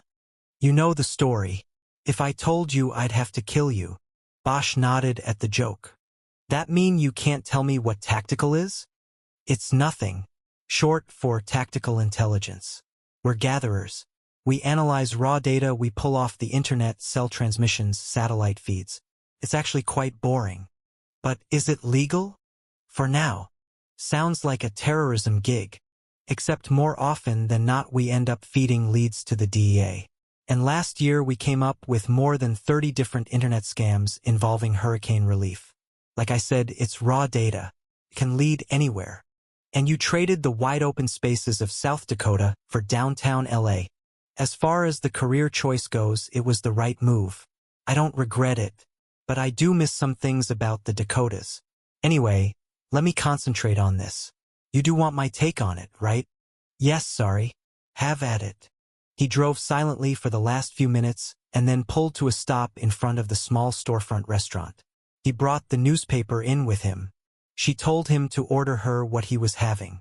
But when the waiter came and Bosch ordered an omelet, she changed her mind and started scanning the menu. I thought you said we were having lunch, not breakfast. I missed breakfast too, and the omelets are good. She ordered a turkey sandwich and handed back the menu. My warning is that my take is going to be very superficial, she said when they were left alone. There is obviously not going to be enough time for me to do a full psychological. I'll only be scratching the surface. Bosch nodded. I know that, he said, but I don't have the time to give you, so I will take whatever you can give me. She said nothing else and went back to the files. Bosch glanced at the sports pages but wasn't that interested in the rundown on the Dodgers game the night before. His appreciation for the game had dropped markedly in recent years. He used the newspaper section mostly as a blind so that he could hold it up and appear to be reading while he was actually looking at Rachel. Other than the longer hair, she had changed little since he had last been with her. Still vibrantly attractive with an intangible sense of damage about her. It was in the eyes. They weren't the hardened cop's eyes he had seen in so many other faces, including his own when he looked in the mirror. They were eyes that were hurt from the inside out. She had a victim's eyes and that drew him to her. Why are you staring at me? She suddenly said. What? You're so obvious. I was just... He was saved by the waiter, who appeared and put down plates of food. Walling moved the files aside and he detected a small smile on her face. They continued their silence as they began to eat. This is good, she finally said. I'm starving. Yeah, me too. So what were you looking for? When you were acting like you were reading the newspaper but you really weren't. I guess I was trying to see if you were really interested in looking at this. You know, it sounds like you have a lot going. Maybe you don't want to get into this sort of stuff again. She held up half her sandwich but stopped herself from taking a bite. I hate my job, okay? Or rather, I hate what I am doing right now. But it will get better. Another year and it will be better. Fine. And this? This is okay. He pointed to the files on the table next to her plate. Yes, but there is too much. I can't even begin to help you. It's information overload. I only have today. Why can't you delay the interview? Because it's not my interview to delay. And because it's got politics on it. The prosecutor is running for DA. He needs headlines. He's not going to wait for me to get up to speed. She nodded. All the way with Rick O'Shea. I had to push my way into the case because of Gesto. They're not going to slow down to let me catch up. She put her hand on top of the stack of files as if taking some sort of measure from them that would help her make a decision. Let me keep the files when you drive me back. I'll finish my work, clock out and continue with this. I'll come see you tonight at your place and give you what I've got. Everything. He stared at her, looking for the hidden meaning. When? I don't know, as soon as I get through it. 9 o'clock at the latest. I have an early start tomorrow. Will that work? He nodded. He wasn't expecting this. Do you still live in that house up on the hill? She asked. Yeah, I'm there. Woodrow Wilson. Good. My place is down off Beverly, not too far. I'll come up to your place. I remember the view. Bosch didn't respond. He wasn't sure what he had just invited into his life. Can I give you something to think about until then? She asked. Maybe do some checking? Sure, what? The name. Is that his real name? Bosch frowned.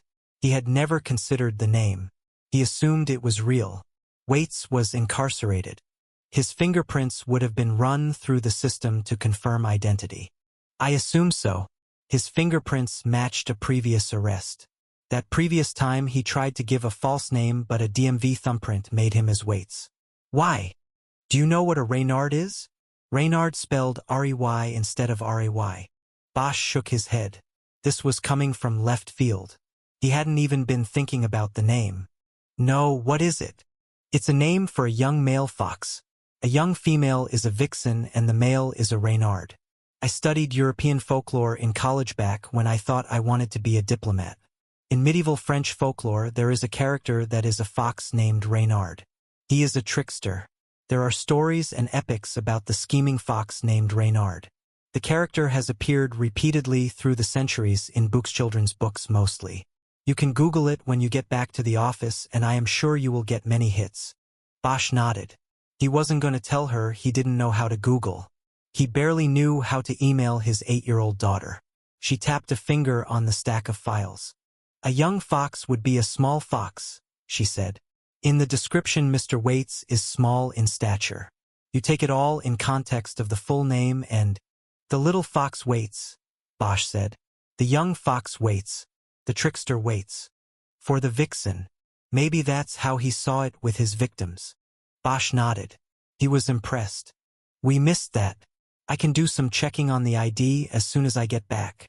And hopefully I will have more for you tonight. She went back to eating and Bosch went back to watching her. 6. As soon as Bosch dropped Rachel Walling at her car, he opened his phone and called his partner.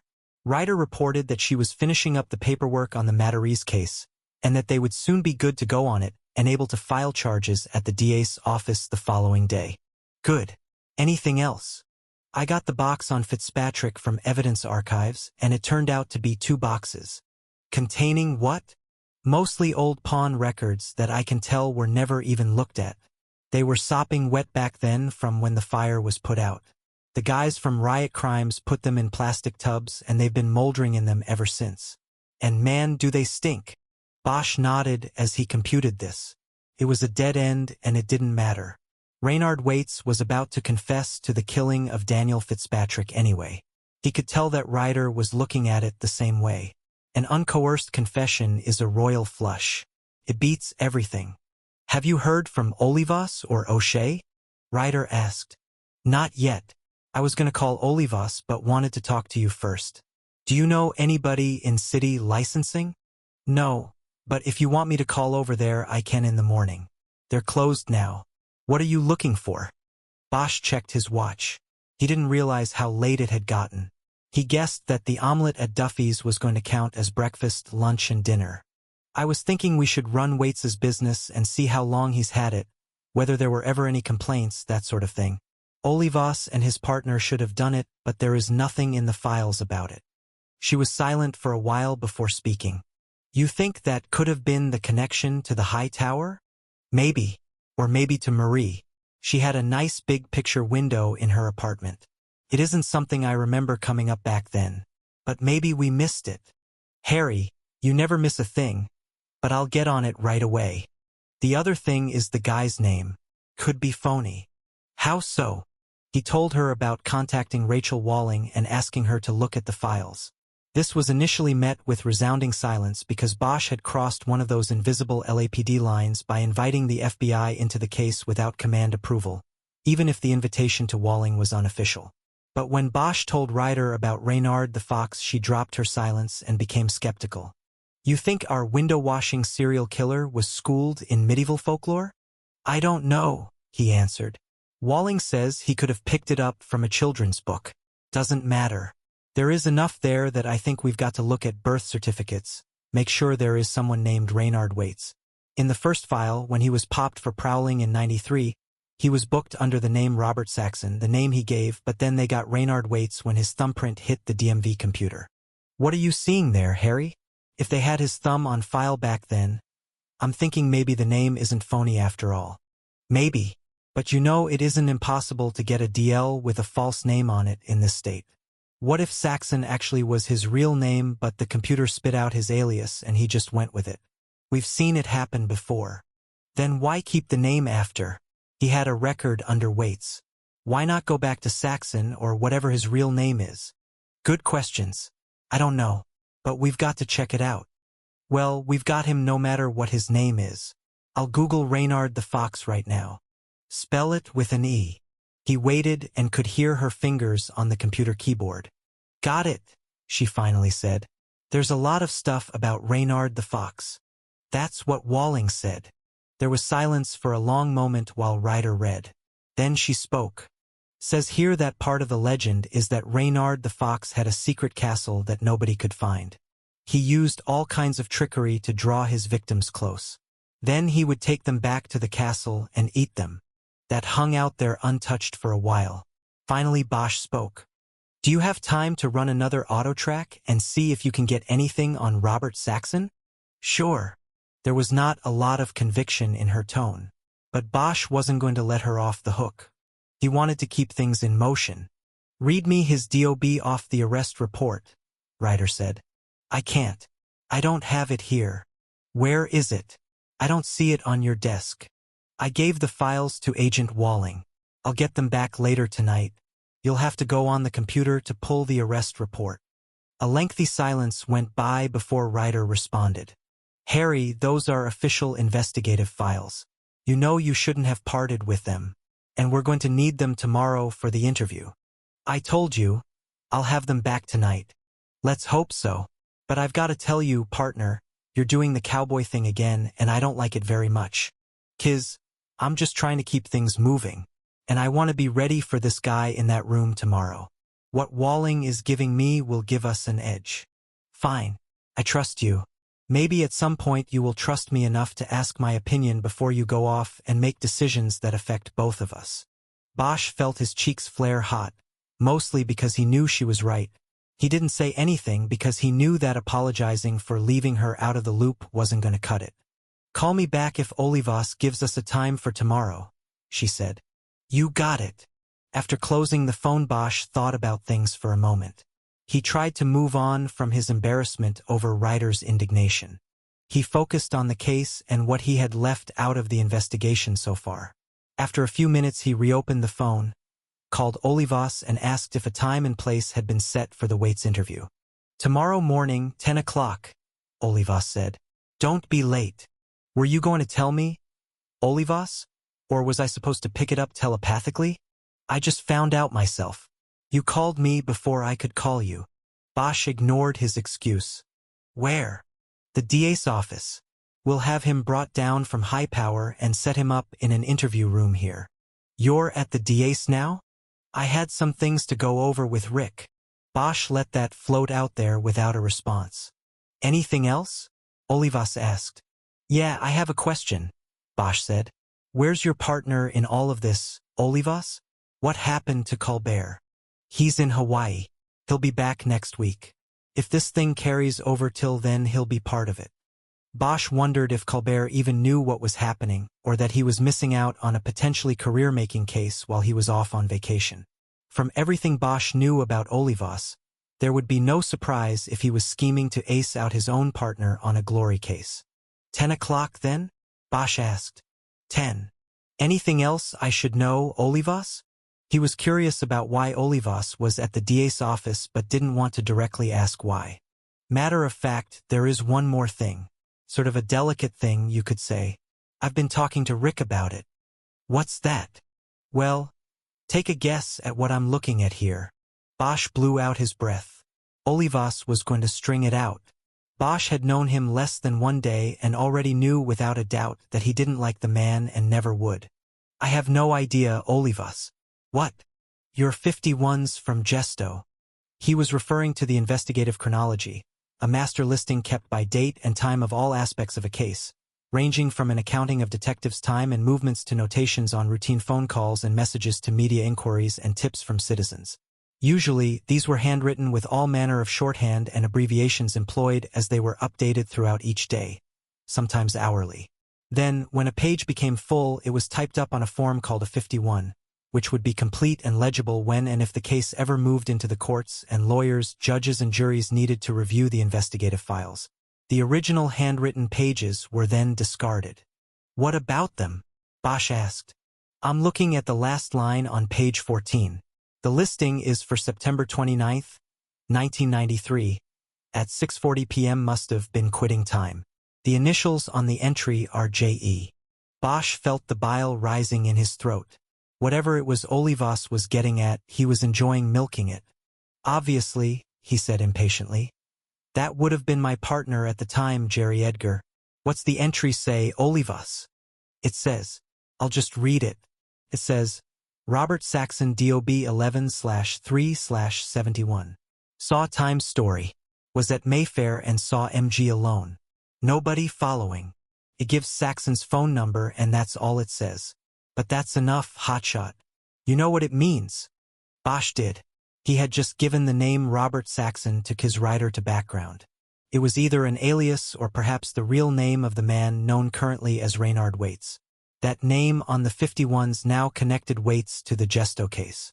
It also meant that 13 years ago Bosch and Edgar had at least a shot at Waits/Saxon. But for reasons he didn't recall or didn't know about, they never took it. He did not recall the specific entry in the 51s. There were dozens of pages in the investigative chronology filled with 1- and 2-line entries. Remembering them all, even with his frequent returns to the investigation over the years, would have been impossible. Took him a long moment to find his voice. That's the only mention in the murder book? He asked. That I've seen, Olivas said. I've been through everything twice. I even missed it the first time through. Then the second time I said, hey, I know that name. It's an alias Waits used back in the early 90s. It should be in the files you have. I know. I saw it. It meant he called you guys Bosch.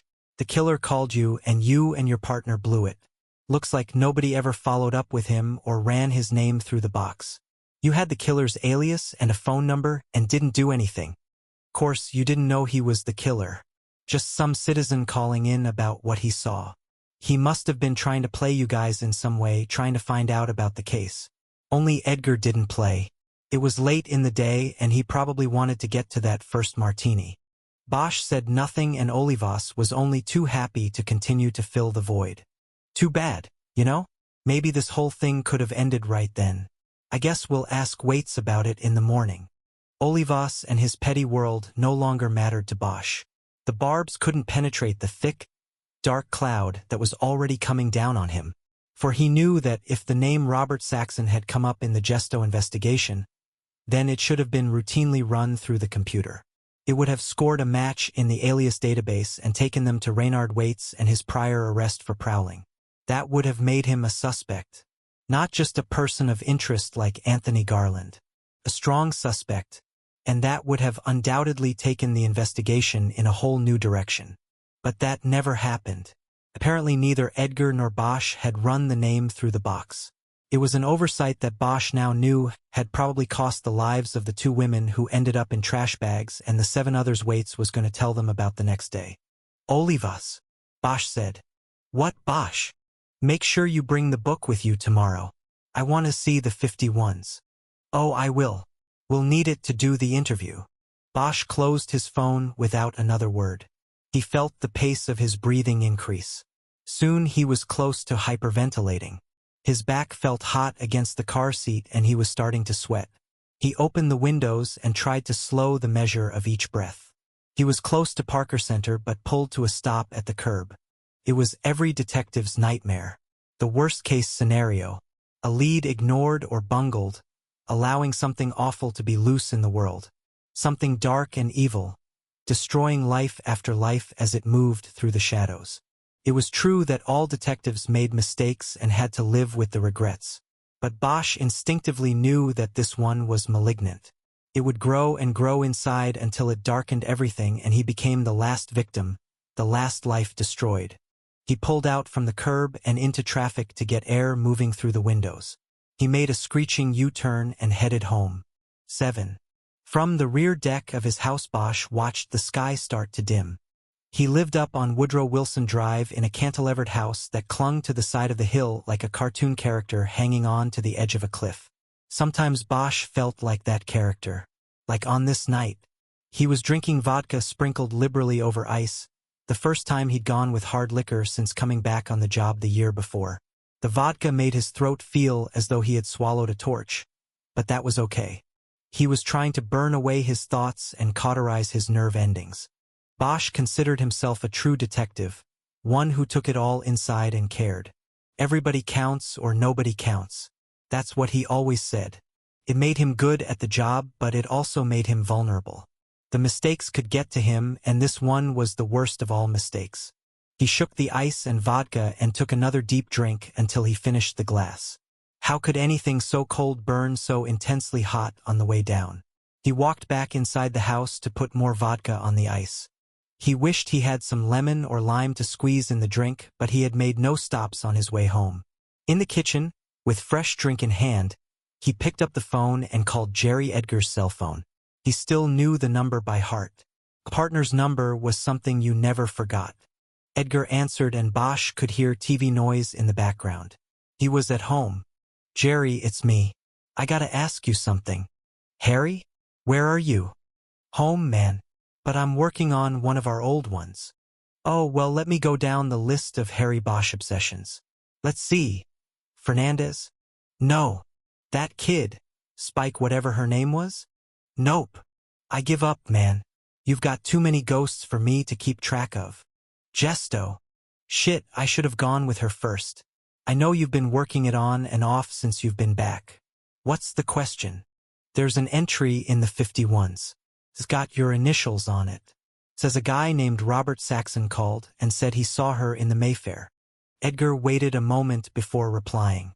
"That's it? That's the entry. That's it. You remember talking to the guy?" "Shit, Harry. I don't remember entries in cases I worked last month. That's why we have the 51s. Who is Saxon?" Bosch shook his glass and took a drink before answering. The ice tumbled against his mouth, and vodka spilled down his cheek. He wiped it with the sleeve of his jacket and then brought the phone back to his mouth. "He's the guy, I think. You've got the killer, Harry?" "Pretty sure. But we could have had him back then. Maybe. I don't remember anybody named Saxon calling me. He must have been trying to get his rocks off calling us." "Harry, are you drunk, man?" "Getting there." "What's wrong, man? If you got the guy, it's better late than never. You should be happy." "I'm happy. Did you call her parents yet?" Bosch was leaning against the kitchen counter and felt the need to sit down. But the phone was on a cord and he couldn't go out to the living room or the deck. Being careful not to spill his drink, he slid down to the floor, his back against the cabinets. "No, I haven't called them. What am I missing here, Harry? You're fucked up and that means something's wrong." Bosch waited a moment. "What's wrong is that Marie Gesto wasn't the first and she wasn't the last." Edgar was silent as it registered. The background sound of television went quiet and he then spoke in the weak voice of a child asking what his punishment will be. "How many came after?" "Looks like 9, Bosch said in an equally quiet voice. "I'll probably know more tomorrow." "Jesus," Edgar whispered. Bosch nodded.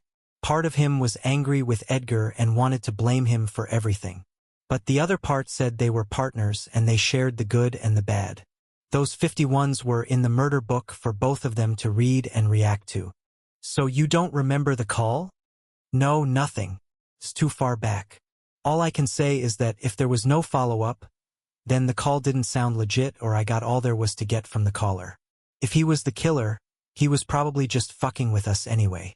"Yeah, but we didn't put the name in the box. It would have drawn a match in the alias files. Maybe that's what he wanted." They were both silent as their minds sifted the sands of disaster. Finally, Edgar spoke. "Harry, did you come up with this?" "Who knows about it?" "A homicide guy from Northeast came up with it. He has the Gesto file. He knows and a DA working the suspect knows. It doesn't matter. We fucked up. And people are dead, he thought but didn't say." "Who is the DA?" Edgar asked. "Can this be contained?" Bosch knew that Edgar had already moved on to thinking about how to limit the career damage something like this could cause. Bosch wondered whether Edgar's guilt over the 9 victims that came after Marie Gesto had simply vanished or just been conveniently compartmentalized. Edgar was not a true detective. He kept his heart out of it. "I doubt it," Bosch said. "And I don't really care. We should have been on to this guy in '93, but we missed it and he's been out there cutting up women ever since." "What are you talking about, cutting up? Is this the Echo Park bagman you're talking about? What's his name, Waits? He was our guy." Bosch nodded and held the cold glass against his left temple. "That's right. He's going to confess tomorrow. Eventually it will get out because Rick O'Shea is going to run with it. There will be no way to hide it because some smart reporter is going to ask whether Waits ever came up way back when in the Gesto case. So we say no because that's the truth. Waits's name never came up. It was an alias and we don't need to tell them about that. You have to make O'Shea see that, Harry. His voice had an urgent tone to it. Bosch now regretted making the call. He wanted Edgar to share the burden of guilt with him, not figure out a way to avoid blame. Whatever, Jerry. Harry, that's easy for you to say. You're downtown on your second ride. I'm up for one of the D2 slots in RHD and this thing will fuck up any chance I have if it gets out. Bosch now wanted to get off the line. Like I said, whatever. I'll do what I can, Jerry. But, sometimes when you fuck up you have to take the consequences. Not this time, partner. Not now. It angered Bosch that Edgar had pulled the old partner act, calling on Bosch to protect him out of loyalty and the unwritten rule that the bond of partnership lasts forever and is stronger than even a marriage. I said I'd do what I can, he told Edgar. I have to go now, partner. He got up off the floor and hung the phone on the wall. Before returning to the back deck, he educated the ice in his glass once more with vodka. Outside, he went to the rail and leaned his elbows down on it. The traffic noise from the freeway far down the hill was a steady hiss that he was used to. He looked up at the sky and saw that the sunset was a dirty pink. He saw a red-tailed hawk floating on an upper current. It reminded him of the one he had seen way back on the day they had found Marie Gesto's car. His cell phone started to chime and he struggled to pull it out of his jacket pocket. Finally, he got it out and opened it before he lost the call. He hadn't had time to look at the caller ID on the screen. It was Kiz Ryder. Harry, did you hear? Yeah, I heard. I just talked to Edgar about it. All he cares about is protecting his career and his chances at RHD. Harry, what are you talking about? Bosch paused. He was confused. Didn't that asshole Olivas tell you? I thought by now he would have told the whole world. Told me what? I was calling to see if you heard whether the interview's been set for tomorrow. Bosch realized his mistake. He walked to the edge of the deck and dumped his drink over the side. 10 o'clock tomorrow at the DA's office. They'll put him in a room there. I'm sorry, Kiz. I guess I forgot to call you. Are you all right? It sounds like you've been drinking. I'm home, Kiz. I'm entitled. What did you think I was calling about? Bosch held his breath and composed his thoughts, then spoke. Edgar and we should have had Waits or Saxon or whatever his name is back in '93. Edgar spoke to him on the phone and he used the name Saxon. But neither of us ran the name on the computer. We screwed up bad, Kiz. Now she was silent as she tracked what he had said. It didn't take her long to realize the connection the alias would have given them to Waits. I'm sorry, Harry. Tell it to the 9 victims that followed. He was staring down at the brush beneath the deck. You going to be all right? I'm all right. I just have to figure out how to get past this, so I'm ready for tomorrow. Do you think you should stick with it at this point? Maybe one of the other OU teams should take over for us. Bosch responded immediately. He wasn't sure how he was going to deal with the fatal mistake of 13 years ago, but he wasn't going to walk away now. No, Kiz, I'm not leaving the case. I might have missed him in '93, but I'm not going to miss him now. Okay, Harry. She didn't hang up, but she didn't say anything after that. Bosch could hear a siren from far down in the pass below. Harry, can I make a suggestion? He knew what was coming. Sure. I think you should put away the booze and start thinking about tomorrow. When we get into that room, it's not going to matter what mistakes were made in the past. It will be all about the moment with this man. We'll need to be frosty. Bosch smiled. He didn't think he'd heard that term since he'd been on a patrol in Vietnam. Stay frosty, he said. That's right. You want to meet in the squad and walk over from there. Yeah, I'll be there early. I want to go by the Hall of Records first. Bosch heard a knock at his front door and started into the house. Me too then, Ryder said. I'll meet you in the squad. Are you going to be all right tonight? Bosch opened the front door and Rachel Walling was standing there holding the files with both hands. Yes, Kiz, he said into the phone. I'll be fine. Good night. He closed the phone and invited Rachel in.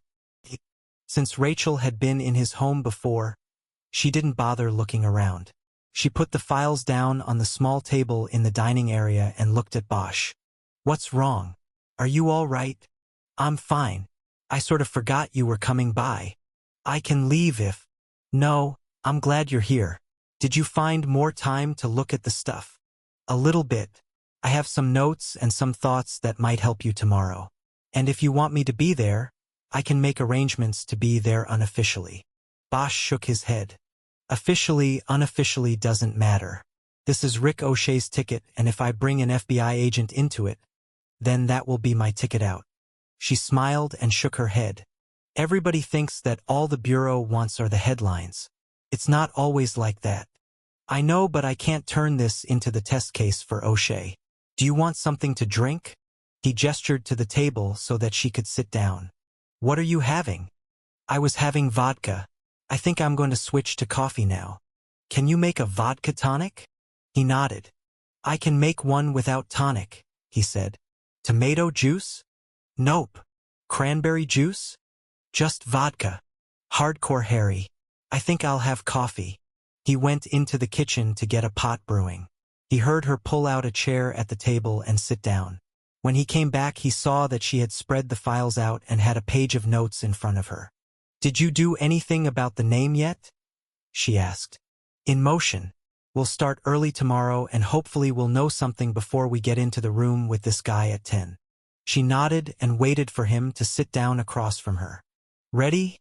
she asked. "Ready." She leaned forward and looked at her notes, talking at first without looking up from them. "Whoever he is, whatever his name is, he's obviously smart and manipulative," she said. "Look at his size. Short and slightly built. This means he had a good act. He somehow was able to get these victims to go with him. That's the key thing. It is unlikely he used physical force, at least not at the start. He is too small for that. Instead, he employed charm and cunning, and he was practiced and polished at it. Even if a girl is just off the bus on Hollywood Boulevard, she is going to be wary and have some measure of street smarts. He was smarter." Bosch nodded. "The trickster," he said. She nodded and referred to a short stack of documents. "I did a little internet work on that," she said. "In the Reynard epic, he is often depicted as a member of the clergy, and he is able to woo his audience closer to him that way so that he can grab them. The clergy at the time we're talking about the 12th century was the ultimate authority. Today it would be different. The ultimate authority would be the government, notably represented by the police." "You're saying he might have posed as a cop?" "Just a thought, but it's possible. He had to have had something that worked." "What about a weapon? Or money?" "He could have just flashed the green. These women, these girls would have gone for money. I think it was more than a weapon and more than money. To use either of them, you still need to get close. Money doesn't lower the safety threshold.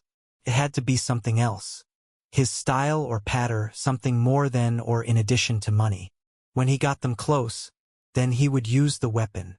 Bosch nodded and wrote a few notes on a page of a notebook he grabbed off a shelf behind where he sat. "What else?" he asked. "Do you know how long he's had his business?" "No, but we'll know tomorrow morning." "Why?" "Well, because it shows another dimension of his skills. But my interest in it is not just because he ran his own business. I'm also curious about the choice of business. It allowed him to be mobile and to travel throughout the city. If you saw his van in your neighborhood, there would be no cause for concern except late at night, which obviously led to his downfall. And the job also allowed him inside people's homes. I'm curious as to whether he started the job to help him fulfill his fantasies. The Killingser already had the business before he began acting on these impulses." Bosch made a few more notes. Rachel had a good point with her questions about the job. He had questions that ran along the same lines. Could Waits have had his business 13 years before? Had he cleaned windows at the high tower and known about the vacant apartment? Maybe it was another mistake, a connection they had missed. "I know I don't need to tell you this, Harry, but you are going to have to be careful and cautious with him." He looked up from his notes. "Why?" "Something about what I see here, and obviously this is a very rushed response to a lot of material, but something doesn't fit right about this." "What?" She composed her thoughts before answering. You have to remember that it was a fluke that he was even caught. Officers looking for a burglar stumbled onto a killer.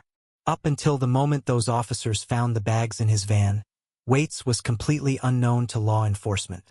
He had been flying below the radar for years. As I said, it shows he had a certain level of cunning and skill. And it says something about the pathology as well. He wasn't sending notes to the police like the Zodiac or BTK. He wasn't displaying his victims as an affront to society or a taunt to police. He was quiet. He moved below the surface. And he chose victims, with the exception of the first 2 killings, who could be pulled under without leaving so much as a ripple behind. You understand what I mean? Bosch hesitated for a moment, not sure he wanted to tell her about the mistake he and Edgar had made so many years ago. She read him. What? He didn't answer. Harry, I don't want to be spinning my wheels here. If there is something you know that I need to know, then tell me, or I might as well get up and go. Just hold on until I get the coffee. I hope you like it black. He got up and went into the kitchen and poured coffee into 2 mugs. He found some packets of sugar and sweetener in a basket where he threw condiments that came with to-go orders and brought them out for Rachel. She put sweetener in her mug. Okay, she said after the first sip. What aren't you telling me? My partner and I made a mistake back when we worked this in '93. I don't know if it contradicts what you just said about Waits staying beneath the radar, but it looks like he called us back then. About 3 weeks into the case. He talked to my partner on the phone and he used an alias. At least we think it was an alias. With this Reynard the Fox thing you've brought up, maybe he used his real name. Anyway, we blew it. We never checked him out. What do you mean? He slowly, reluctantly, told her in detail about the call from Olivas and his finding of Waits's alias in the 51s. She cast her eyes down at the table and nodded as he told it. She worked the pen she was holding in a circle on the page of notes in front of her. And the rest is history, he said. He kept right on going. And killing people. When did you find this out? She asked. Right after I left you today. She nodded. Which explains why you were hitting the vodka so hard. I guess so. I thought. Never mind what I thought. No, it wasn't because of seeing you, Rachel. Seeing you was, it's actually very nice. She took up her mug and drank from it, then looked down at her work and seemed to steel herself to move on. Well, I don't see how his calling you back then changes my conclusions, she said. Yes, it does seem out of character for him to have made contact under any name. But you have to remember the Gesto case took place in the early stages of his formation. There are a number of aspects involving Gesto that don't fit with the rest. So for it to be the only case where he made contact would not be all that unusual. Okay. She referred to her notes again, continuing to avoid his eyes since he had told her of the mistake. So where was I before you brought that up? You said that after the first 2 killings, he chose victims he could pull beneath the surface without notice. Exactly. What I'm saying is that he was getting his satisfaction in the work. He didn't need anybody else to know he was doing it. He wasn't getting off on the attention. He wanted no attention. His fulfillment was self-contained. It needed no outside or public component. So then, what bothers you? She looked up at him. What do you mean? I don't know. But you look like something about your own profile of the guy bothers you. Something you don't believe. She nodded, acknowledging that he had read her correctly.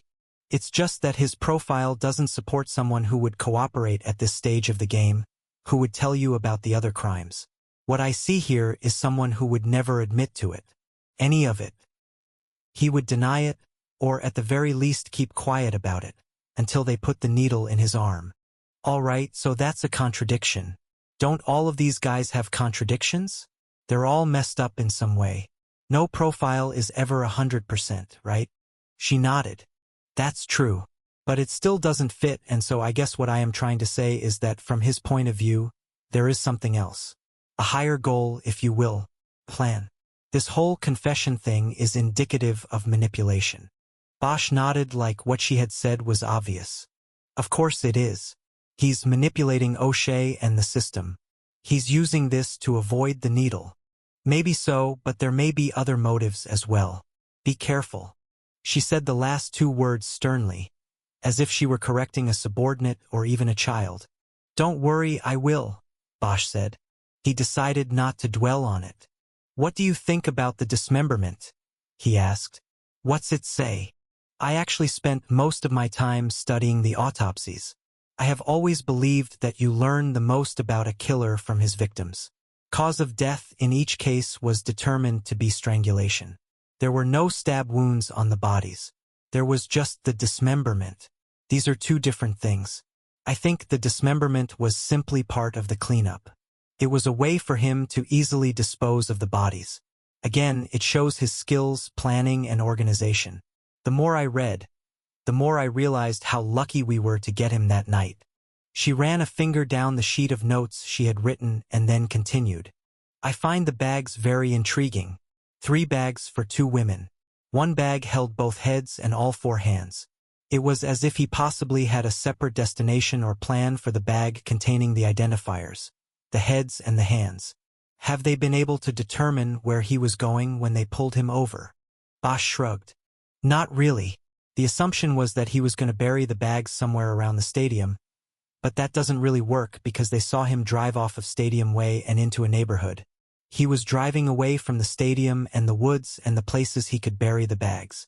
There were some open lots down in the neighborhood and access to the hillsides below the stadium, but it seems to me that if he was going to bury them, he would not have gone into a neighborhood.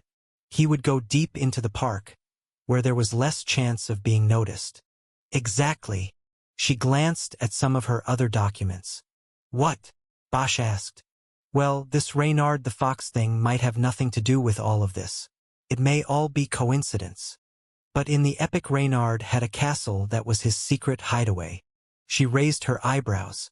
"I didn't think you had a computer, let alone knew how to research online." "I don't. My partner did the search. But I gotta tell you, I was over in the neighborhood right before I called you today. I didn't see any castle." She shook her head. "Don't take everything so literally," she said. "Well, there's still a big question about the Reynard stuff," he said. "Which is? Did you look at the booking sheet in the file?" He wouldn't talk to Olivas and his partner, but he did answer the protocol questions at the jail when he was booked. He listed his education level as high school. No higher education. I mean, look, the guy's a window washer. How would he even know about this medieval fox? I don't know. But as I said, the character has popped up repeatedly in all cultures. Children's books, television shows, there are any number of ways the character could have made an impact on this man. And don't underestimate this man's intelligence because he washed windows for a living. He owned and operated a business. That is significant in terms of showing some of his capabilities.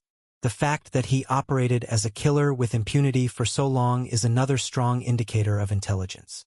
Bosch wasn't completely convinced. He fired off another question that would take her in a new direction. How do the first two fit in? He went from public spectacle with the riots and then a big media splash with Marie Gesto to, as you say, diving completely beneath the surface. Every serial killer's MO changes. The simple answer is that he was on a learning curve. I think the first killing with the male victim was an opportunity killing, like a spree killing. He had thought about killing for a long time but wasn't sure he could do it. He found himself in a situation, the chaos of the riots, where he could test himself. It was an opportunity to see if he could actually kill someone and then get away with it. The sex of the victim was not important. The identity of the victim was not important. At that moment, he just wanted to find out if he could do it, and almost any victim would do. Bosch could see that. He nodded. So he did, he said. And then we come to Marie Gesto. He picks a victim who draws the police and the media's attention. He was still learning, forming, she said. He knew he could kill, and now he wanted to go out and hunt. She was his first victim.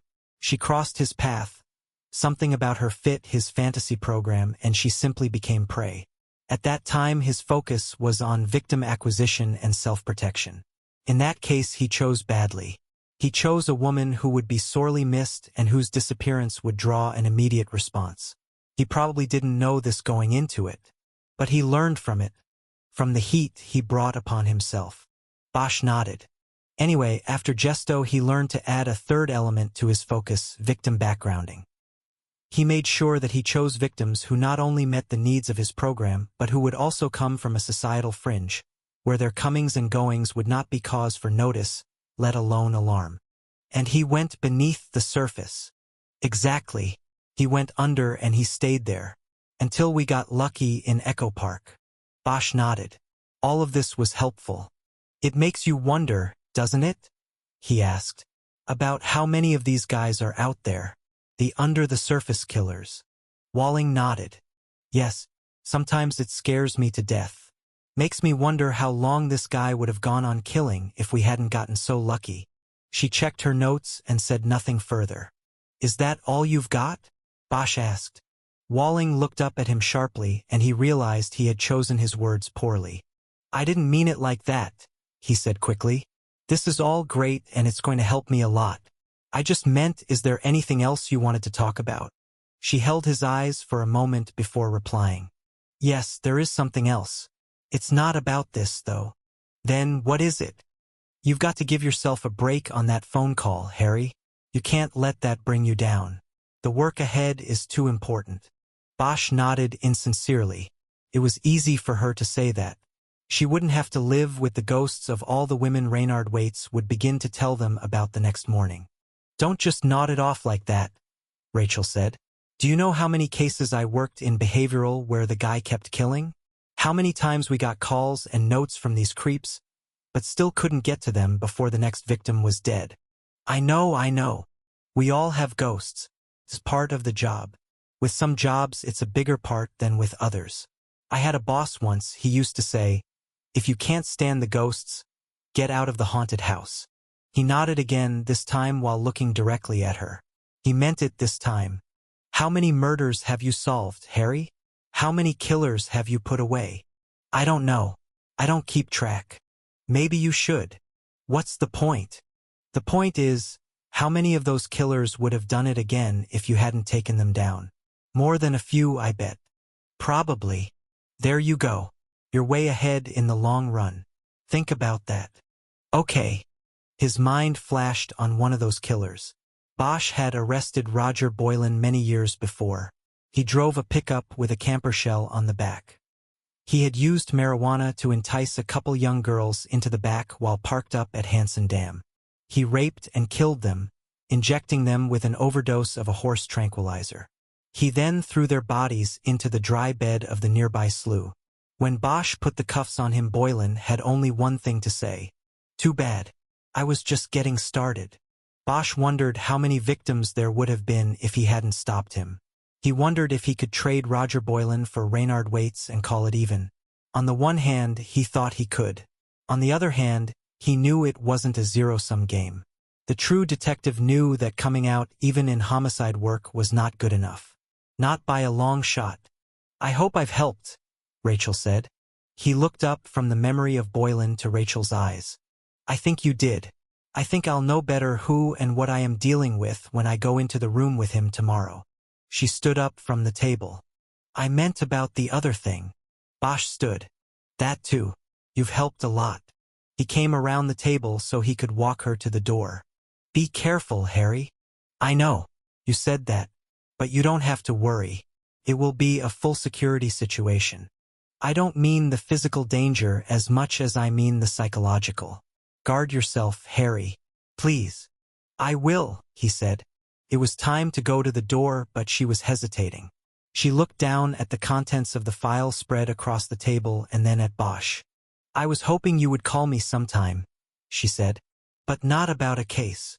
Bosch had to take a few moments before coming back. I thought because of what I said what we said that. He wasn't sure how to finish. He wasn't sure what he was trying to say. She reached up and put her hand lightly on his chest. He took a step closer, coming into her space. He then put his arms around her and pulled her close. Later, after they had made love, Bosch and Rachel remained in bed, talking about anything they could think of except what they had just done. Eventually they came back around to the case and the next morning's interview with Reynard Waits. I can't believe that after all this time I'm going to sit down face to face with her killer, Bosch said. It's kind of like a dream. I actually have dreamed of catching the guy. I mean, it was never Waits in the dream, but I dreamed about closing out the case. Who was it in the dream? She asked.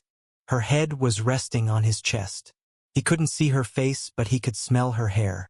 Under the sheets, she had one leg over one of his. It was this guy I always thought could be good for it, but I never had anything on him. I guess because he was always an asshole, I wanted it to be him. Well, did he have any connection to Gesto? Bosch tried to shrug, but it was difficult with their bodies so entwined. He knew about the garage where we found the car and had an ex-girlfriend who was a ringer for Gesto. And he had anger management issues. No real evidence. I just thought it was him. I followed him once way back during the first year of the investigation. He was working as a security guard up in the oil fields behind Baldwin Hills. You know where that is? You mean where you see the oil pumps when you're coming in on La Cienega from the airport? Yeah, right. That's the place. Well, this kid's family owned a chunk of those fields, and his old man was trying to straighten him out, I guess. Make him work for a living even though they had all the money in the world. So he was working security up there, and I was watching him one day. He came across these kids who were fooling around up in there, just trespassing and messing around. They were just kids, maybe 13 or 14.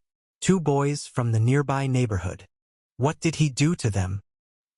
He drew down on them, then handcuffed them to one of the pumps. Their backs were to each other, and they were cuffed around this pole that was sort of like an anchor for the pump. And then he got back in his pickup and drove away. He just left them there?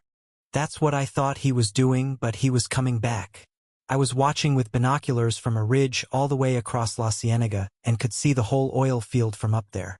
He had another guy with him, and they drove over to the shack where I guess they kept samples of the oil they were pumping out of the ground. They went in there and came out with 2 buckets of this stuff, put them in the back of the pickup, and drove back. They then dumped that shit all over the 2 kids. Rachel got up on one elbow and looked at him. And you just watched this happen?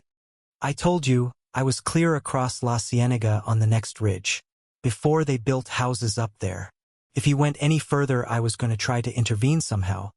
But then he let them go. Besides, I didn't want him to know I was watching him. At that point, he didn't know I was thinking of him for Gesto.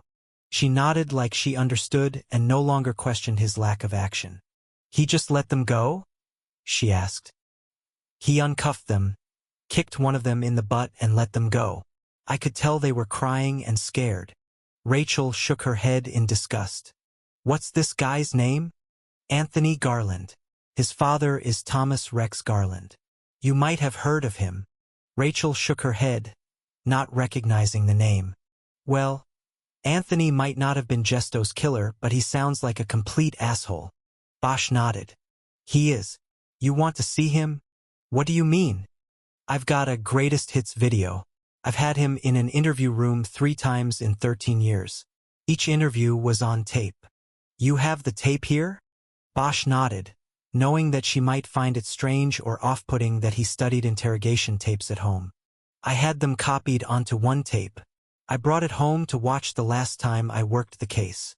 Rachel seemed to consider his answer before she responded. Then pop it in. Let's take a look at this guy. Bosch got out of bed, slipped on his boxer shorts, and turned on the lamp. He went out to the living room and looked in the cabinet beneath the television. He had several crime scene tapes from old cases, as well as various other tapes and DVDs. He finally located a VHS tape marked Garland on the box and took it back to the bedroom. He had a television with a built-in VCR on the bureau. He turned it on, slid in the tape, and sat on the edge of the bed with the remote. He kept his boxers on now that he and Rachel were working. Rachel stayed under the covers, and as the tape was queuing up, she reached a foot toward him and tapped her toes on his back. Is this what you do with all the girls you bring here? Show them your interrogation techniques. Bosch glanced back at her and was almost serious with his response. Rachel, I think you're the only person in the world I could do this with. She smiled. I think I get you, Bosch. He looked back at the screen. The tape was playing. He hit the mute with the remote. This first one is March 11th of '94. It's about 6 months after Gesto disappeared and we were grasping for anything. We didn't have enough to arrest him, it wasn't even close, but I was able to convince him to come into the station to give a statement.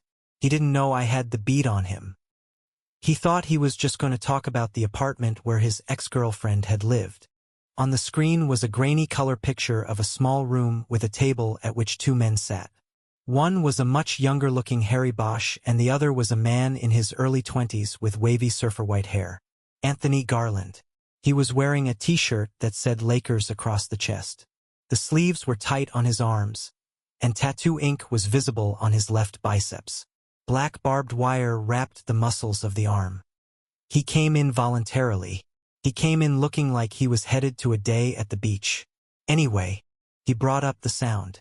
On the screen, Garland was looking all around the room with a slight smile on his face.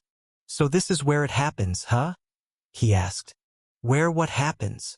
Bosch asked. "You know, you break the bad guys down and they confess to all the crimes." He smiled coyly. "Sometimes," Bosch said. "But let's talk about Marie Gesto. Did you know her?" "No, I told you I didn't know her. Never saw her before in my life." "Before what?" "Before you showed me her picture. So if somebody told me you knew her, then they'd be lying." "Fucking right. Who told you that shit?" "But you knew about the empty garage at the high tower, right?" "Yeah, well, my girlfriend had just moved out and so, yeah, I knew the place was empty. That doesn't mean I stashed the car in there. Look, you asked me all of this stuff at the house. I thought there was something new going on here. Am I under arrest or something?" "No, Anthony, you were not under arrest. I just wanted you to come down so we could go over some of this stuff. I've already gone over it with you. But that was before we knew some other things about you and about her. Now it's important to go over the same ground again. Make a formal record of it." Garland's face seemed to momentarily contort in anger. He leaned across the table. "What things? What the fuck are you talking about? I had nothing to do with this. I've told you that at least twice now. Why aren't you out there looking for the person who did it?" Bosch waited until Garland calmed a bit before answering. "Because maybe I think I'm with the person who did it." "Fuck you, man. You've got nothing on me because there's nothing to get. I've told you this from day one. I'm not the guy." Now Bosch leaned across the table. Their faces were a foot apart. "I know what you told me, Anthony. But that was before I went to Austin and talked to your girlfriend. She told me some things about you that, frankly, Anthony, require me to pay a little more attention." "Fuck her. She's a whore." "Yeah? If she's all of that, then why'd you get angry with her when she left you? Why did she have to run from you? Why didn't you just let her go?" "Because nobody leaves me. I leave them. Okay?" Bosch leaned back and nodded. "Okay. So in as much detail as you can remember, tell me what you did on September 9th of last year. Tell me where you went and who you saw." Using the remote, Bosch started fast-forwarding the tape. "He didn't have an alibi for the time we believed Marie was grabbed outside the supermarket. But we can skip ahead here because that part of the interview took forever." Rachel was now sitting up in the bed behind him with the sheet wrapped around her. Bosch looked back at her. "What do you think of this guy so far?" She shrugged her bare shoulders. "He seems like a typical rich asshole. But that doesn't make him a murderer." Bosch nodded. "This now is 2 years later. The lawyers from his daddy's firm slapped a TRO on me, and I could only interview the kid if he had counsel present. So there's nothing much here, but there's one thing I want you to see. His lawyer in this is Dennis Franks, an associate of Cecil Dobbs, a big-shot Century City guy who handles things for T. Rex. T. Rex. The father, Thomas Rex Garland, likes to be called T. Rex. Figures." Bosch slowed the fast-forward down a notch so he could better see where the action on the tape was. On the screen was Garland sitting at a table with a man right next to him. As the image moved in fast motion, the lawyer and his client conferred many times in mouth-to-ear communications. Bosch finally slowed it to normal speed and the audio came back up. It was Franks, the lawyer, doing the talking. "My client has fully cooperated with you, but you continue to harass him at work and home with these suspicions and questions that have not 1 ounce of evidentiary support." "I'm working on that part of it, counselor," Bosch said. "And when I get it, There won't be a lawyer in the world who can help him. Fuck you, Bosch, Garland said. You better hope you never come for me alone, man. I'll put you down in the dirt. Franks put a calming hand on Garland's arm. Bosch was silent for a few moments before responding. You want to threaten me now, Anthony? You think I'm like one of those teenagers you cuff out in the oil fields and dump crude on? You think I'm going to go away with my tail between my legs? Garland's face pinched together and turned dark. His eyes looked like frozen black marbles. Bosch hit the pause button on the VCR remote. There, he said to Rachel, pointing at the screen with the remote. That's what I wanted you to see. Look at his face. Pure, perfect rage. That's why I thought it was him. Walling didn't respond. Bosch glanced at her and she looked as though she had seen the face of pure, perfect rage before. She looked to be almost intimidated by it. Bosch wondered if she had seen it in one of the killers she had faced, or in someone else. Bosch turned back to the television and hit the fast-forward button again. Now we jump almost 10 years, to when I brought him in last April. Franks was gone and a new guy had the case in Dobbs's office. He dropped the ball and never went back to the judge when the first restraining order expired. So I took another shot at him. He was surprised to see me. I grabbed him when he came out of Kate Mantellini's at lunch one day. He probably thought I was long gone from his life. He stopped the fast-forward and played the tape. On the screen Garland looked older and whiter. His face had spread and he wore his now thinning hair cropped short. He wore a white shirt with a tie. The taped interviews had followed him from the end of boyhood to well into manhood.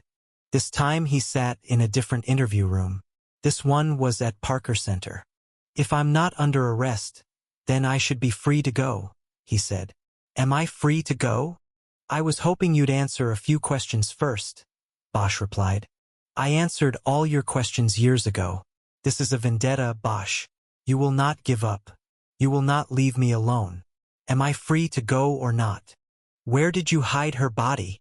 Garland shook his head. My God. This is unbelievable. When will this end? It will never end, Garland. Not until I find her and not until I lock you up. This is fucking crazy. You're crazy, Bosch. What can I say to make you believe me? What can? You can tell me where she is and then I'll believe you.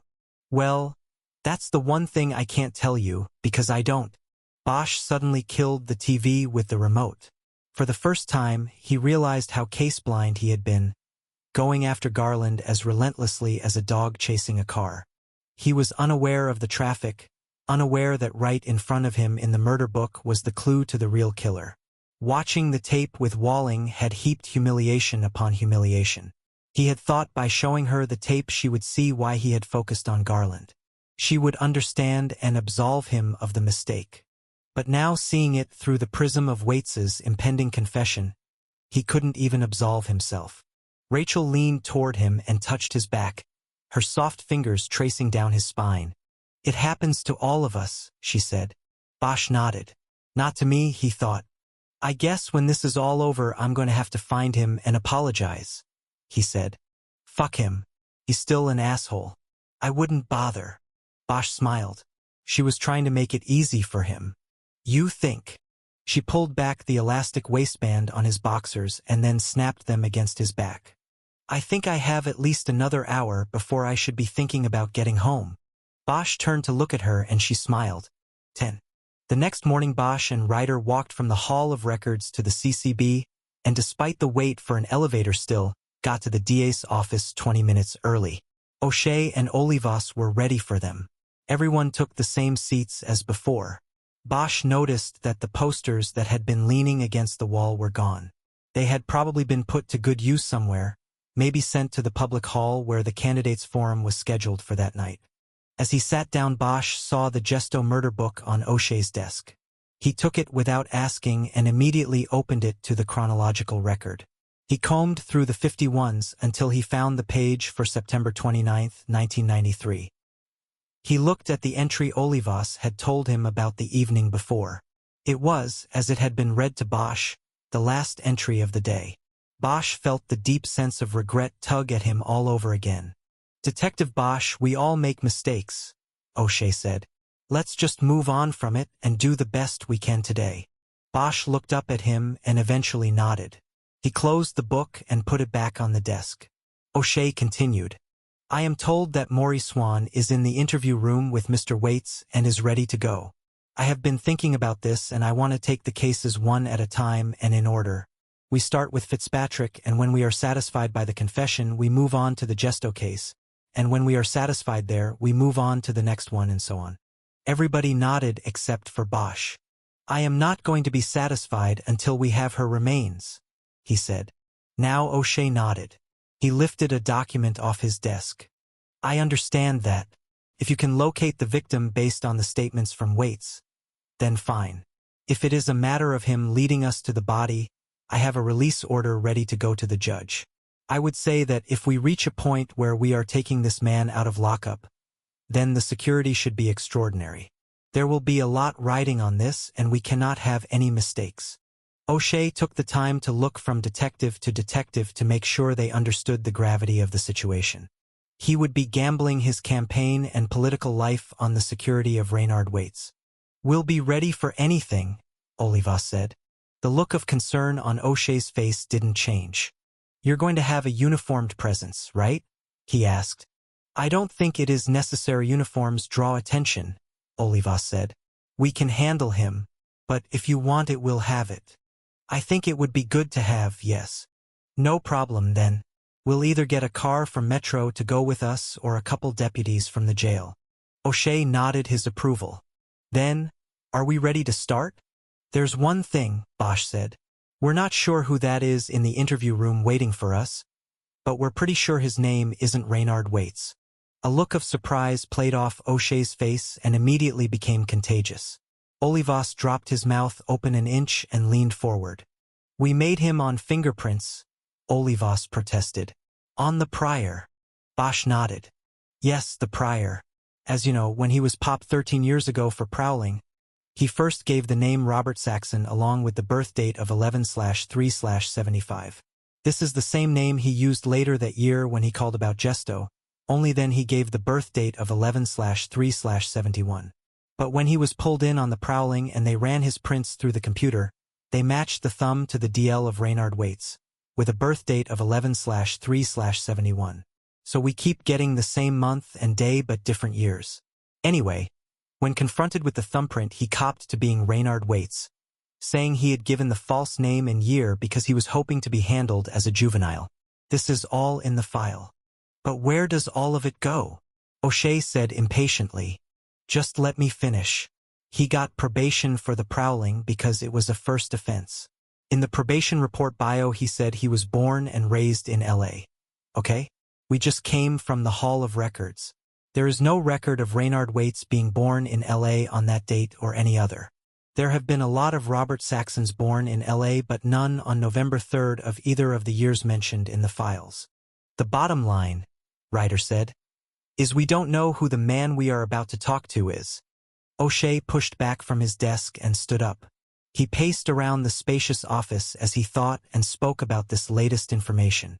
Okay, so what are you saying? That the DMV had the wrong prints on file or there was some sort of a mix-up?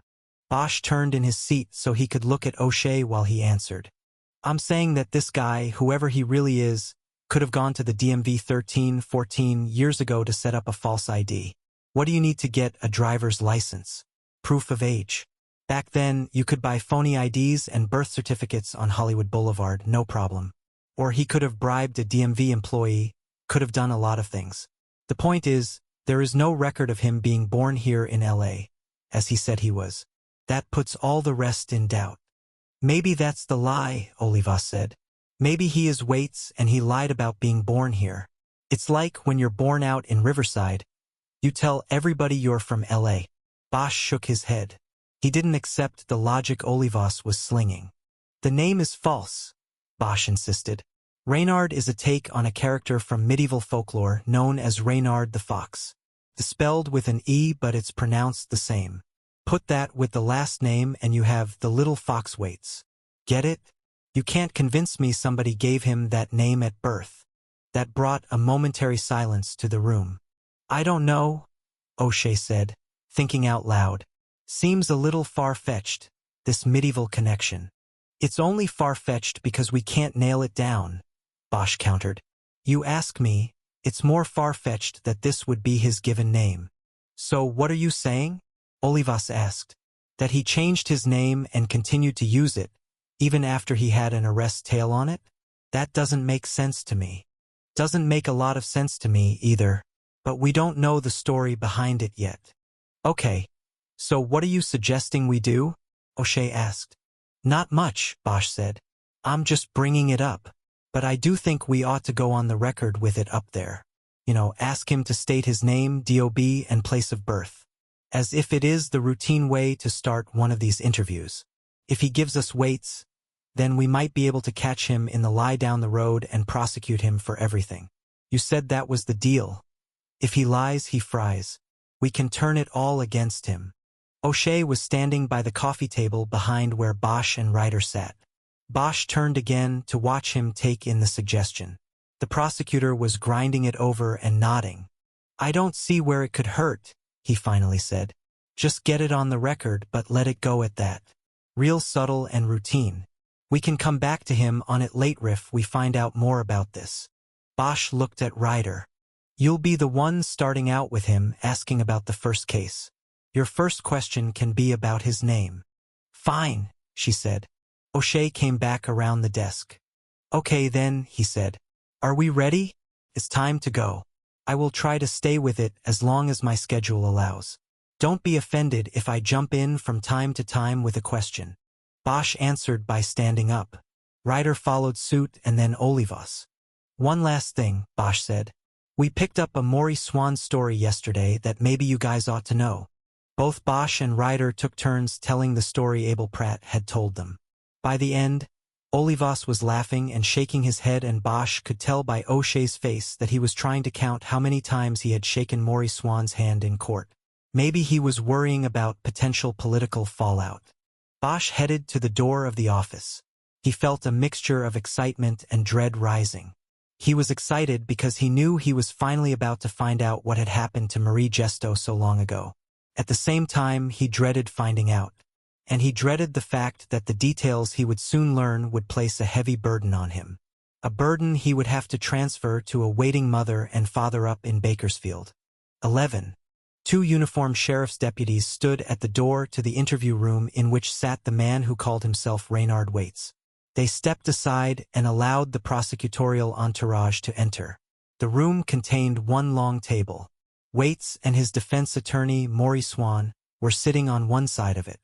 Waits was directly in the middle and Swan was to his left. When the investigators and the prosecutor entered, only Maurice Swan stood. Waits was held to the arms of his chair with plastic snap cuffs.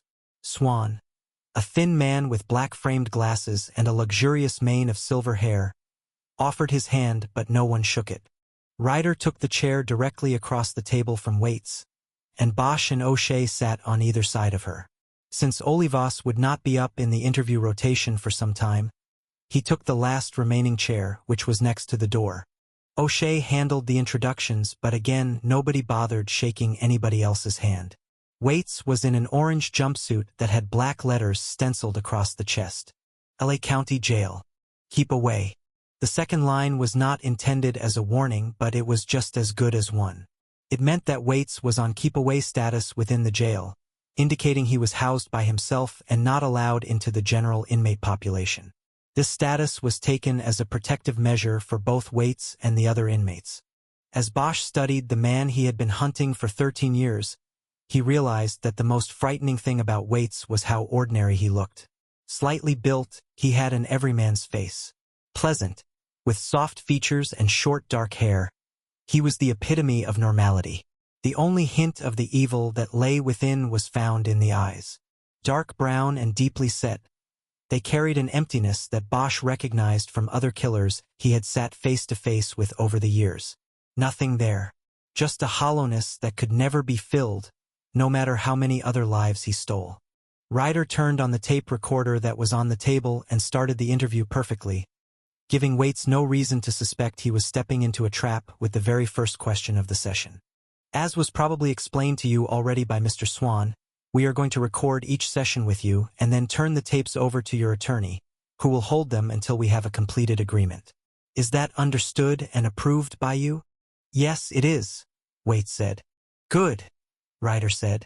Then let's begin with an easy one. Can you state your name, birth date, and place of birth for the record? Waits leaned forward and made a face like he was stating the obvious to schoolchildren. Reynard Waits, he said impatiently.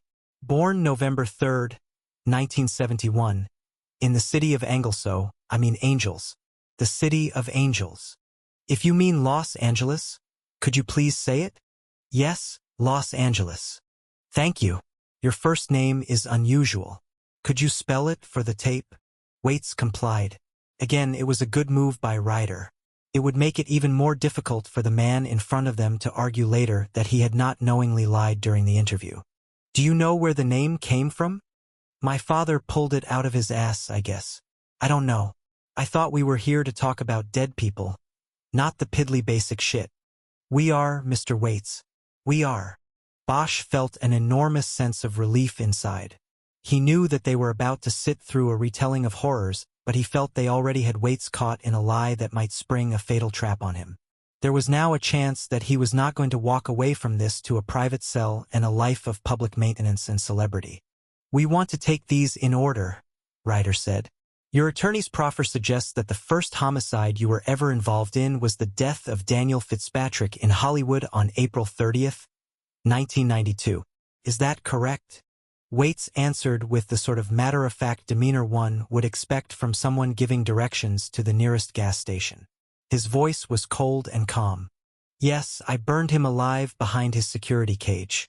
Turned out that he wasn't so secure back there. Not even with all of his guns. Why did you do that?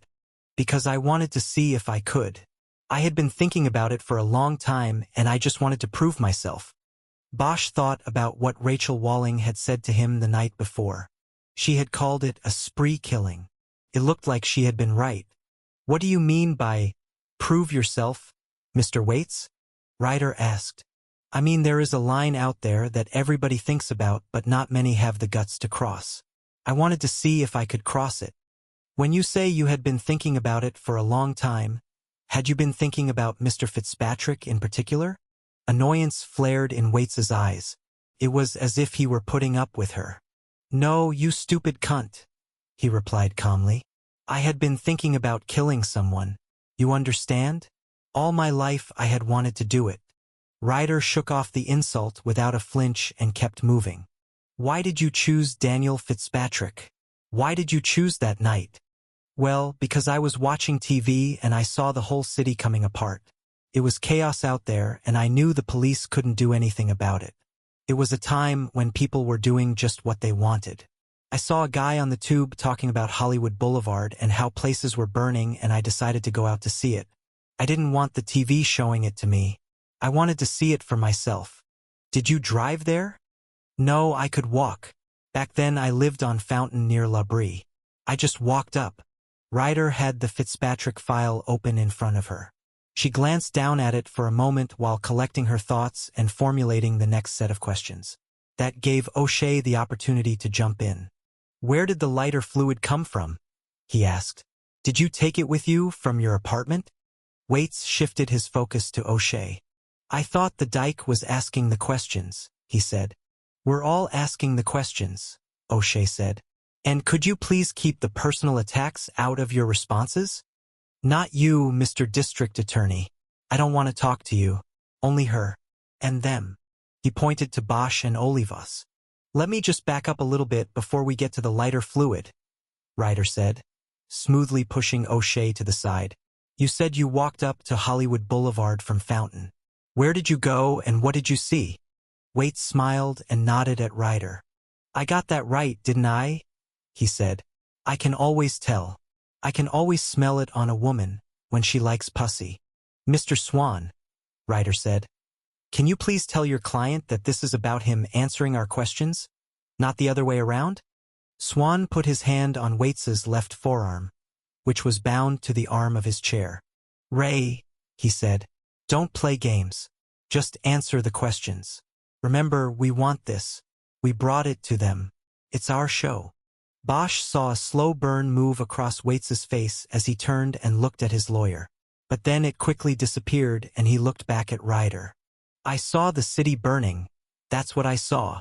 He smiled after giving the answer. It was like a Hieronymus Bosch painting. He turned to Bosch as he said this. It froze Bosch for a moment. How did he know? Waits nodded toward Bosch's chest. It's on your ID card. Bosch had forgotten that they'd had to clip their IDs on once they entered the DA's office. Ryder moved in quickly with the next question. Okay. Which way did you walk once you got to Hollywood Boulevard? I took a right and headed east.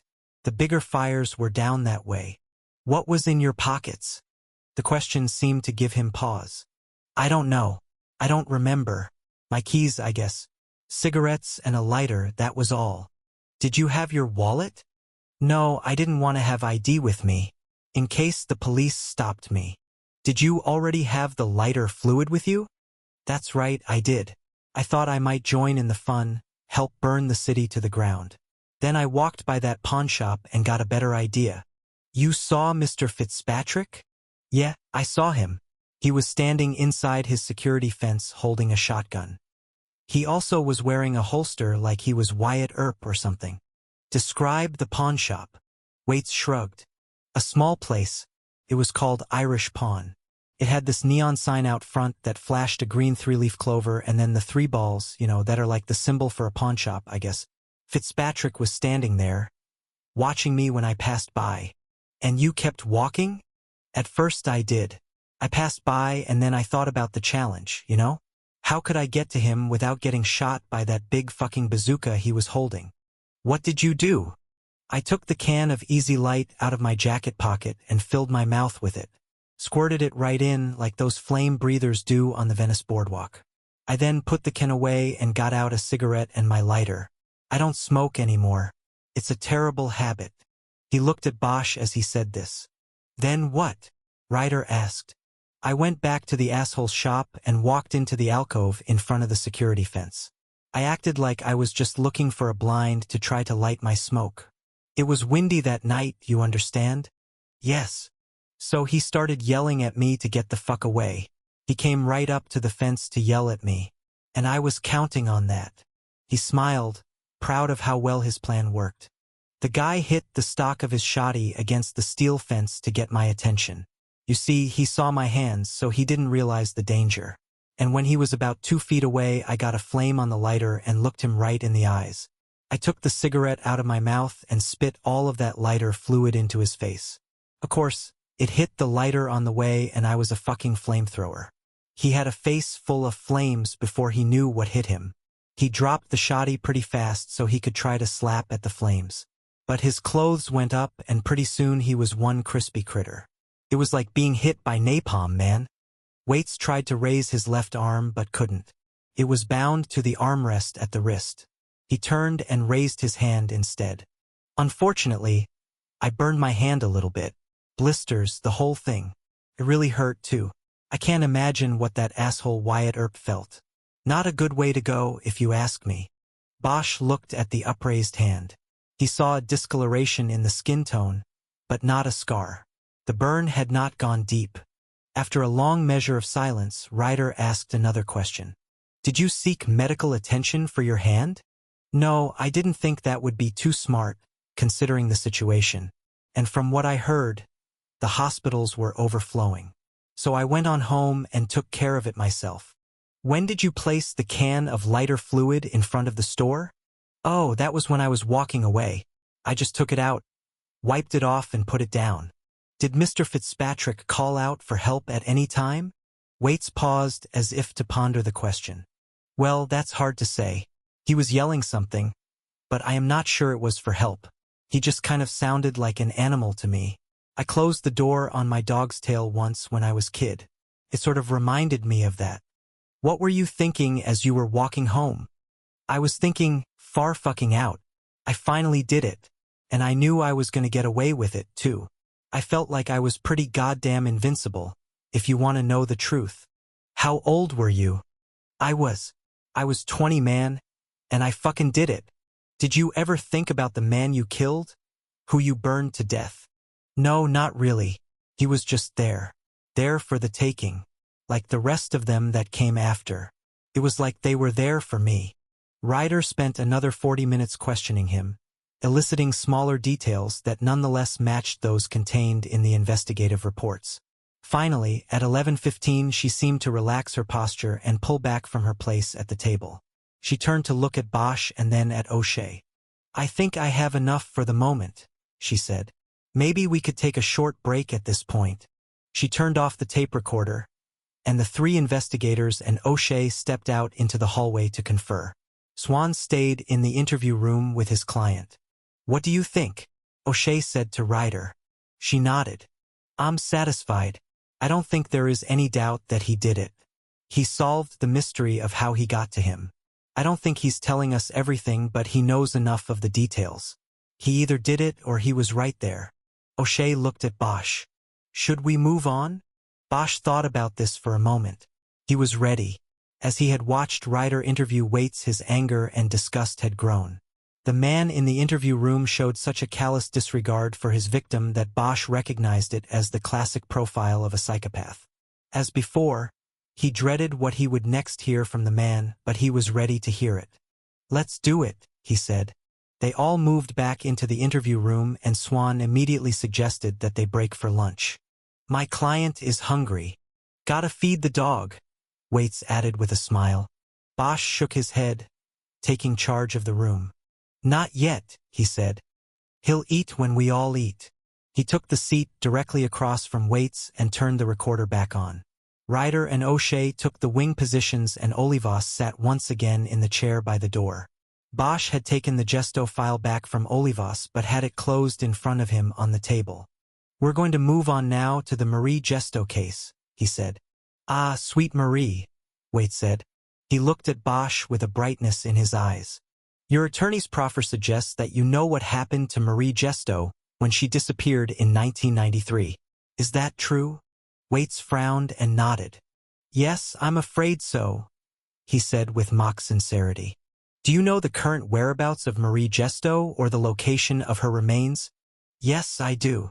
Here it was, the moment Bosch had waited on for 13 years. She's dead, isn't she? Waits looked at him and nodded. Is that a yes? Bosch asked for the tape. That is a yes. She's dead. Where is she? Waits broke into a broad smile, the smile of a man who had not an atom of regret or guilt in his DNA. She's right here, detective, he said. She's right here with me, just like all the others. Right here with me. His smile turned into a laugh and Bosch almost went across the table at him. But Ryder moved her hand under the table and put it on his leg. It immediately calmed him. Hold on a second, O'Shea said.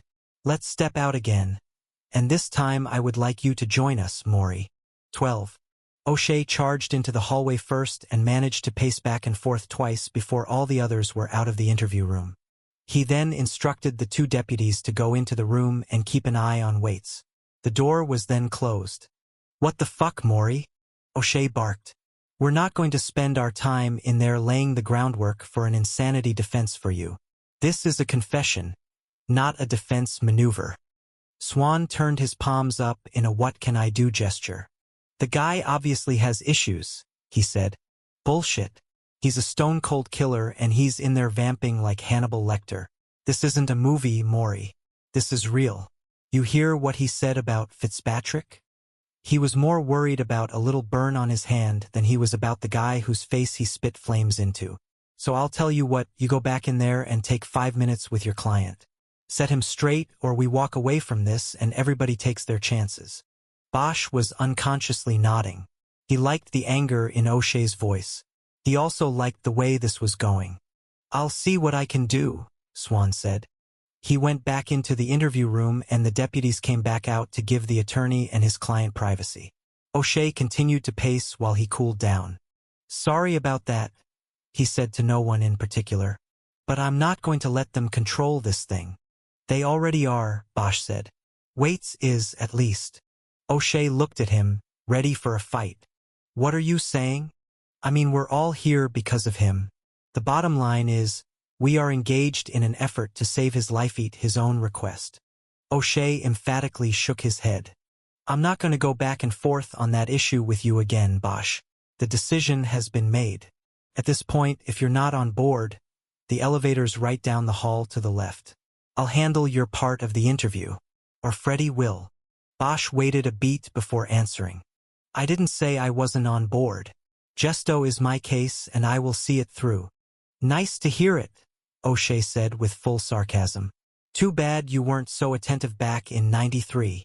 He reached over and knocked harshly on the interview room door. Bosch stared at his back with anger welling up from someplace deep inside. Swan opened the door almost immediately. We're ready to continue, he said as he stepped back to let them in. After everyone retook their seats, and the recorder was turned back on. Bosch shook off his anger at O'Shea and locked eyes with Waits again. He repeated the question. Where is she? Waits smiled slightly, like he was tempted to set things off again. But then the smile turned into a smirk and he answered. Up in the hills. Where in the hills? Up near the stables. That's where I got her. Right when she was getting out of her car. Is she buried?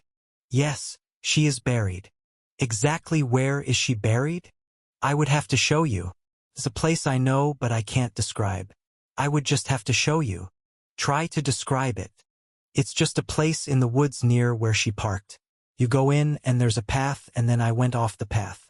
Way off the path. You could go look and either find it right away or maybe never find it. There's a lot of territory up there. You remember. They searched up there but they never found her. And after 13 years you believe you could lead us to this spot? It hasn't been 13 years. A sudden rush of horror came over Bosch. The idea that he had held her captive was too abhorrent to think about. It's not what you think, detective, Waits said. How do you know what I am thinking? I just do. But it's not what you think. Marie has been buried for 13 years. But it has not been 13 years since I was there. That's what I'm saying. I visited her, detective. I visited her there quite often. So I can certainly lead you there. Bosch paused, took out a pen and wrote a note on the inside flap of the gesto file. It wasn't a note of any importance. It just gave him a moment to disengage from the emotions that were coming up. Let's go back to the beginning, he said. Did you know Marie Gesto before September 1993? No, I didn't. Had you ever seen her before the day you abducted her? Not that I remember. Where did you first cross paths with her? At the Mayfair. I saw her in there shopping and she was just my type. I followed her. Where? She got in her car and drove up Beechwood Canyon. She parked in the gravel lot below the stables. I believe it is called Sunset Ranch. There was no one around when she was getting out, so I decided to take her. It wasn't planned before you saw her in the store? No, I went there to buy some Gatorade. It was a hot day. I saw her and decided right then that I had to have her. You know, it was an impulse.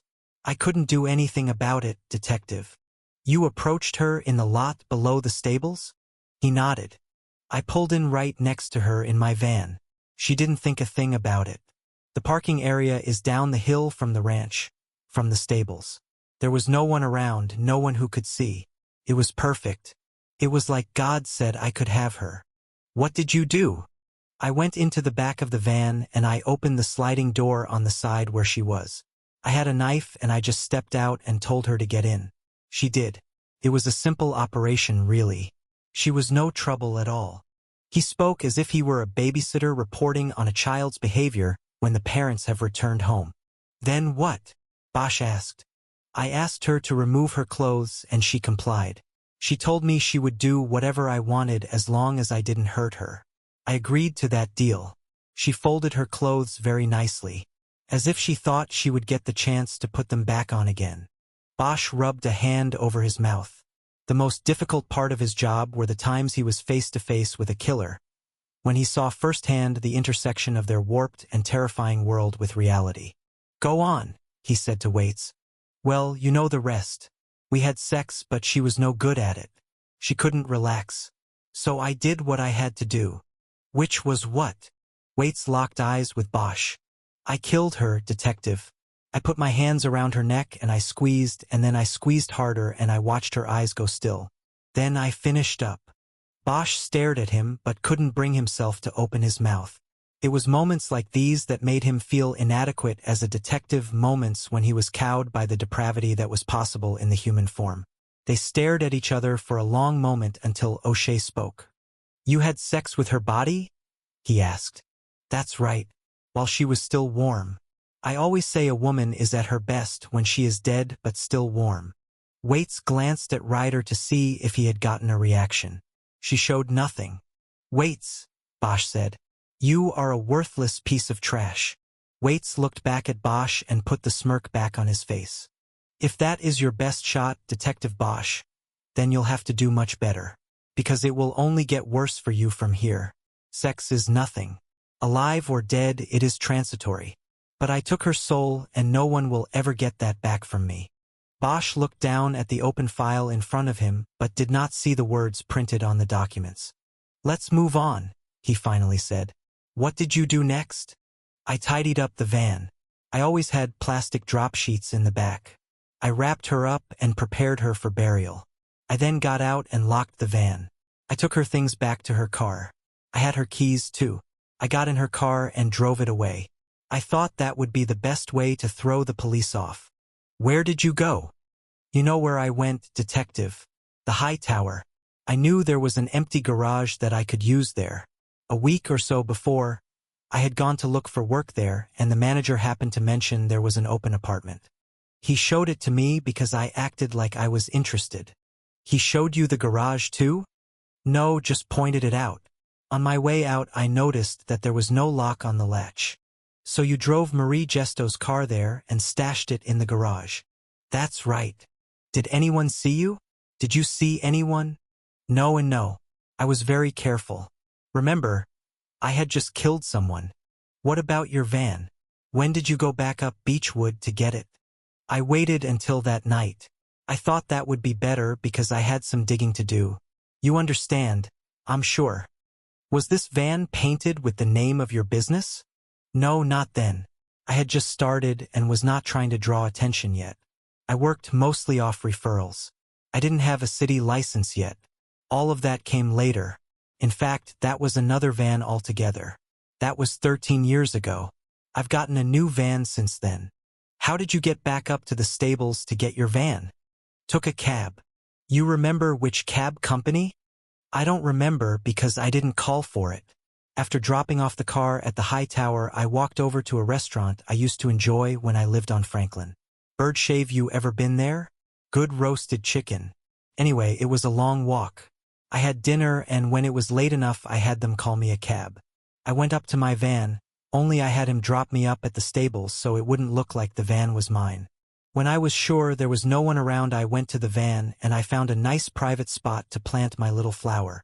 "And this is a spot you will still be able to find?" "Absolutely." "You dug a hole?" "I did." "How deep?" "I don't know, not too deep." "What did you use to dig it?" "I had a shovel." "You always carried a shovel in your window washing van?" "No, actually. I found it leaning against the barn up at the stables. I think it was for cleaning out the stalls, that sort of thing." "You put it back when you were finished?" "Of course, Detective. I steal souls, not shovels." Bosch looked at the files in front of him. "When was the last time you were at the place where you buried Marie Gesto?" A little over a year ago. I usually made the trip every September 9th. To celebrate our anniversary. This year I was a bit tied up, as you know." He smiled good-naturedly. Bosch knew he had covered everything in general terms. It would all come down to whether Waits could lead them to the body and if forensics would then match his story. "There came a time after the murder when the media paid a lot of attention to Marie Gesto's disappearance," Bosch said. "Do you remember that?" "Of course. That taught me a good lesson. I never acted so impulsively again. I was more careful about the flowers I picked after that."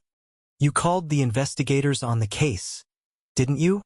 "As a matter of fact, I did. I remember that. I called and told them that I had seen her in the Mayfair store and that she hadn't been with anybody." "Why did you call?" Waits shrugged. "I don't know.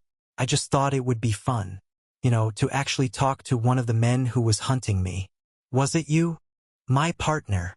Yes, I thought I might be able to shift the focus away from the Mayfair. After all, I had been in there and I thought, who knows, maybe someone could describe me. Bosch nodded.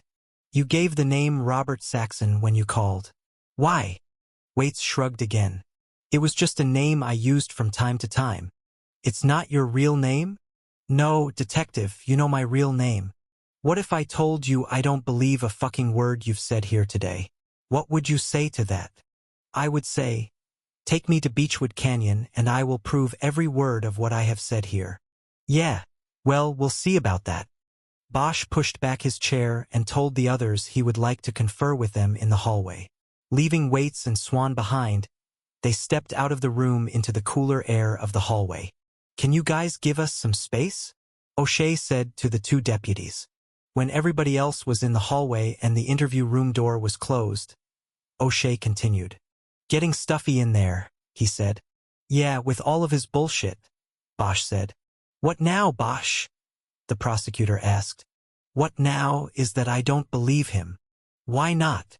Because he knows every answer, and some of them don't work. We spent a week with the cab companies going over records for every pickup and drop. We knew that if the guy moved her car to the high tower, then he needed some kind of ride back to his own car. The stables were one of the points we checked. Every cab company in the city. Nobody made a pickup or a drop-off up there that day or night. Olivas injected himself into the conversation by stepping up next to O'Shea. That's not 100% and you know it, Bosch, he said. A cabbie could have given him a ride off the books. They do it all the time. There's also gypsy cabs. They hang outside restaurants all over the city. I still don't buy his bullshit stories. He's got an answer for everything. The shovel just happens to be leaning against the barn. How was he going to bury her if he didn't happen to see it? O'Shea spread his arms wide. There's one way to test him, he said. We take him out on a field trip and if he leads us to that girl's body, then the little details that bother you aren't going to matter. On the other hand, if there is no body, then there is no deal. When do we go? Bosch asked. I'll go see the judge today. We'll go tomorrow morning if you want. Wait a minute, Olivas said. What about the other 7? We still have a lot to talk to this bastard about. O'Shea held one hand up in a calming motion. Let's make Gesto the test case. He either puts up or shuts up with this one. Then we'll go from there. O'Shea turned and looked directly at Bosch. You going to be ready for this? He asked. Bosch nodded. I've been ready for 13 years. 13. That night, Rachel brought dinner up to the house after calling first to see if Bosch was home. Bosch put some music on the stereo, and Rachel laid the dinner out on the dining room table on plates from the kitchen. The dinner was pot roast with a side of creamed corn. She'd brought a bottle of Merlot, too, and it took Bosch 5 minutes of hunting through kitchen drawers to find a corkscrew. They didn't talk about the case until they were sitting across from each other at the table. So, she said, how did it go today? Bosch shrugged before answering. It went okay. Your take on everything was very helpful. Tomorrow's the field trip, and in Rick O'Shea's words, it will be put up or shut up time. Field trip? Where to? The top of Beechwood Canyon. He says that's where he buried her. I drove up there today after the interview and looked around, couldn't find anything, even using his description. Back in '93 we had the cadets looking in the canyon for 3 days and they found nothing. The woods are thick up there, but he says he can find the spot. Do you believe he's the guy? It looks like it. He's convinced everybody else, and there's that call he made to us back then. That's pretty convincing. But what? I don't know. Maybe it's my ego not being ready to accept I was so wrong, that for 13 years I was looking at one guy and I was wrong about him. Nobody wants to face that, I guess. Bosch concentrated on eating for a few moments. He then chased a mouthful of pot roast with some wine and wiped his mouth with a napkin. Man, this stuff is great. Where'd you get it? She smiled. Just another restaurant. No, this is the best pot roast I think I've ever had. It's a place called Jar. They say it stands for just another restaurant. Oh, I get it. It's off Beverly near my place. They've got a long bar where you can eat. After moving out here, I ate there a lot at first. Alone. Suzanne and Preach always take care of me. They let me take food to go, and it's not that kind of place. They're the cooks. Chefs. Suzanne's also the owner. I love sitting there at the bar and watching the people come in, watching their eyes scanning the place to see who's who. A lot of celebrities go there. You also get the foodies and you get the regular people. They're the most interesting. Somebody once said that if you circle around a murder long enough you get to know a city. Maybe it's the same with sitting at the counter in a restaurant. And easier to do. Harry, are you changing the subject, or are you going to tell me about Reynard Wates's confession? I'm getting to it. I thought we'd finish eating first. That bad, huh? It's not that. I think I just need a break from it. I don't know. She nodded like she understood. She poured more wine into their glasses.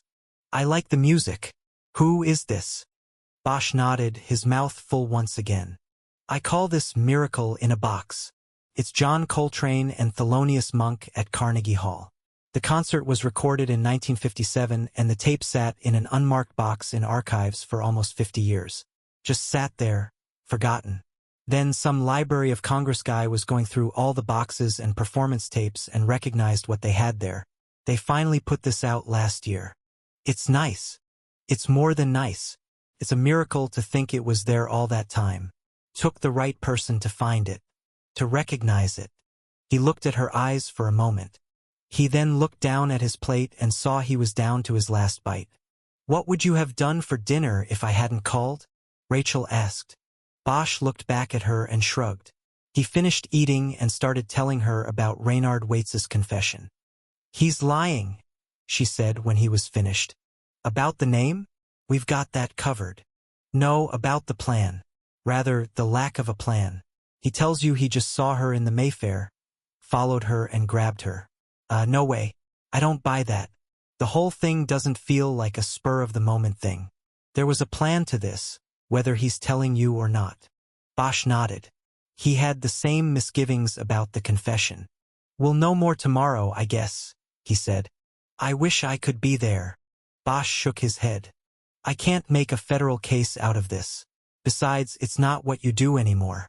Your own people wouldn't let you go, even if you were invited. I know.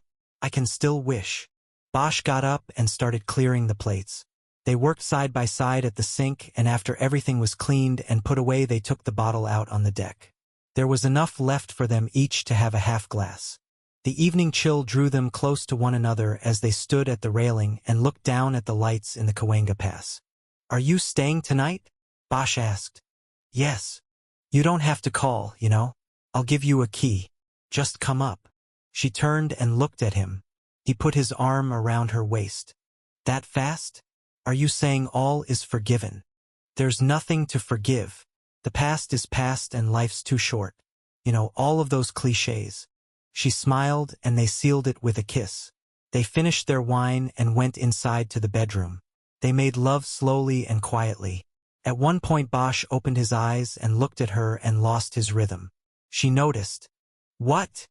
She whispered. Nothing. It's just that you keep your eyes open. I'm looking at you. No, you're not. She smiled and turned her face away from him. This is sort of an awkward time for a discussion, she said. He smiled and used his hand to turn her face to his. He kissed her and they both kept their eyes open now. Halfway through the kiss they started laughing. Bosch craved the intimacy and reveled in the escape it brought. He knew she knew this too. Her gift to him was in taking him away from the world. And that was why the past no longer mattered. He closed his eyes but didn't stop smiling. Part 2. The Field Trip. 14. It seemed Theo Bosch to take forever to amass the motorcade. But by 10:30 Wednesday morning the entourage was finally pulling out of the basement garage of the criminal courts building. The first car in line was unmarked. It was driven by Olivas. A sheriff's deputy from the jail division was riding shotgun. While in the back, Bosch and Ryder were positioned on either side of Reynard Wates. The prisoner was in a bright orange jumpsuit and was bound by shackles on his ankles and wrists. The manacles on his wrists were secured in front to a chain that went around his waist. Another unmarked car, driven by Rick O'Shea and carrying Maury Swan and a DA's office evidence videographer, was second in the motorcade. It was followed by two vans, one from the LAPD's Scientific Investigation Division and the other from the coroner's office. The group was prepared to locate and disinter the body of Marie Gesto. It was a perfect day for a field trip. A brief overnight rain shower had cleared the sky, and it was a brilliant blue with just the last wisps of upper-level clouds in view. The streets were still wet and shiny. The precipitation had also kept the temperature from climbing with the sun's ascent. Though there can never be a good day to dig up the body of a 22-year-old woman, the glory of the weather would offer a counterbalance to the grim duty at hand. The vehicle stayed in a tight formation as they made their way onto the North 101 freeway off the Broadway ramp. Traffic was heavy in downtown and moving at a slower than usual pace because of the wet streets. Bosch asked Olivas to crack a window to let in some fresh air and hopefully wash out the funk of Waits's body odor. It had become apparent that the admitted killer had not been allowed a shower or issued a laundered jumpsuit that morning. "Why don't you just go ahead and light up, detective?" Waits said. Since they were sitting shoulder to shoulder, Bosch had to turn awkwardly to look at Waits. "I want the window open because of you, Waits. You stink. I haven't had a smoke in 5 years." "I'm sure. Why do you think you know me? We've never met." "What makes you think you know me, Waits?" "I don't know you. I know your type. You have an addictive personality, detective. Murder cases, cigarettes, maybe even the alcohol I smell coming out of your pores. You're not that hard to read." Waits smiled and Bosch looked away. He thought about things for a moment before speaking again. "Who are you?" he asked. "Are you talking to me?" Waits asked. "Yes, I'm talking to you. I want to know. Who are you?" "Bosch," Olivas quickly interjected from the front. "The deal is, we don't question him without Maurice Swan being present. So leave him alone. This isn't an interrogation. I'm just making conversation back here." "Yeah, well, I don't care what you want to call it. Don't." Bosch could see Olivas looking at him in the rearview mirror. They held each other's stare until Olivas had to put his eyes back on the road. Bosch leaned forward so that he could turn and look past Waits and over at Ryder. She rolled her eyes at him. It was her don't make trouble look. "Maurice Swan," Bosch said. "Yeah, he's a good goddamn lawyer, all right. Got this man the deal of a lifetime." "Bosch," Olivas said. "I'm not talking to him. I'm talking to my partner." Bosch leaned back, deciding to drop it. Next to him, the manacles clinked as Waits tried to adjust his position. "You didn't have to take the deal, Detective Bosch," he said quietly. "It wasn't my choice," Bosch said without looking at him. "If it had been, we wouldn't be doing this." Waits nodded. "An eye for an eye, man," he said. "I could have guessed. You're the kind of man who would—" "Waits," Olivas said sharply. "Just keep your mouth shut." Olivas reached toward the dash and turned on the radio. Loud mariachi music blared from the speakers. He immediately slapped the button to kill the sound. "Who the fuck was driving this last?" he asked of no one in particular. Bosch knew Olivas was covering up. He was embarrassed that he had not changed the channel or lowered the volume when he brought the car back last time. The car remained silent. They were cutting through Hollywood now, and Olivas put on his turn signal and moved into the exit lane for Gower Avenue. Bosch turned around to look out the back window and see if they still had the other 3 vehicles with them.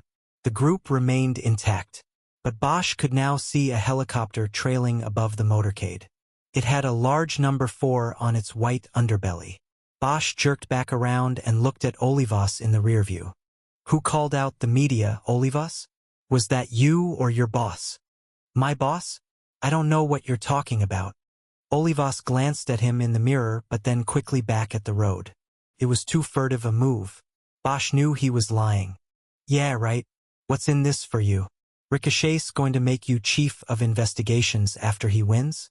Is that it?" Now Olivas held his eyes in the mirror. "I'm not getting anywhere in the department. I might as well go where I'm respected and my skills are valued." "What? Is that the line you say to yourself in the mirror each morning?" "Fuck you, Bosch." Gentlemen, Waits said. "Can't we all just get along here?" "Shut up, Waits," Bosch said. "You might not care that this is being turned into a commercial for candidate O'Shea. But I do. Olivas, pull over." I want to talk to O'Shea. Olivas shook his head. No way. Not with a custody in the car. They were coming down the exit ramp to Gower. Olivas took a quick right and they came to the light at Franklin. It turned green as they got there and they crossed Franklin and started up Beechwood Drive. Olivas would not have to stop until they got to the top. Bosch pulled out his cell phone and called the number O'Shea had given everyone in the CCB garage that morning before heading off. O'Shea. It's Bosch. I don't think it was a smart thing to call the media out on this. O'Shea held for a moment before answering. They're a safe distance. They're in the air. And who's going to be waiting for us at the top of Beechwood? No one, Bosch. I was very specific with them. They could track us from the air, but anyone on the ground would compromise the operation. You don't have to worry. They are working with me. They know they have to establish the relationship. Whatever. Bosch closed his phone and jammed it back into his pocket. You need to calm down, detective, Waits said. And Waits, you need to keep quiet. Just trying to be helpful. Then shut the fuck up. The car turned silent again. Bosch decided that his anger over the trailing media chopper and everything else was a distraction he didn't need. He tried to put it out of his mind and think about what was ahead. Beechwood Canyon was a quiet neighborhood on the slope of the Santa Monica Mountains between Hollywood and Los Feliz. It didn't have the rustic, wooded charm of Laurel Canyon to the west, but it was preferred by its inhabitants because it was quieter, safer, and self-contained. Unlike most of the canyon passes to the west, Beechwood reached a dead end at the top. It was not a route for going over the mountains, and consequently, the traffic in Beechwood did not consist of people just passing through. It consisted of people who belonged. That made it feel like a real neighborhood. As they ascended, they saw that the Hollywood sign atop Mount Lee was directly in view through the windshield. It had been put up on the next ridge more than 80 years ago to advertise the Hollywoodland real estate development at the top of Beechwood. The sign was eventually shortened and now advertised a state of mind more than anything else. The only official indication left of Hollywoodland was the fortress-like stone gateway halfway up Beechwood. The gateway, with its historical plaque commemorating the development, led to a small village circle with shops, a neighborhood market, and the enduring Hollywoodland real estate office. Further up, at the dead end at the top, was the Sunset Ranch, the starting point of more than 50 miles of horse trails that stretched over the mountains into and throughout Griffith Park. This was where Marie Gesto traded menial work in the stables for time on horseback. This was where the grim motorcade of investigators, body recovery experts, and a manacled killer finally came to a stop. The Sunset Ranch parking lot was merely a level clearing located on the slope below the ranch itself. Gravel had been dumped and spread. Visitors to the ranch had to park here and then leg it up to the stables at the top. The parking lot was isolated and surrounded by dense woods. It could not be seen from the ranch, and that was what Waits had counted on when he had stalked and abducted Marie Gesto. Bosch waited impatiently in the car until Olivas disabled the rear door locks. He then got out and looked up at the helicopter circling above. He had to work hard to keep his anger in check. He closed the car door and made sure it was locked. The plan was to leave Waits locked inside until everyone was sure the area was secure. Bosch walked directly to O'Shea as he was getting out of his car. Call your contact at Channel 4 and ask them to take the chopper up another 500 feet. The noise is a distraction we don't. I already did, Bosch. Okay.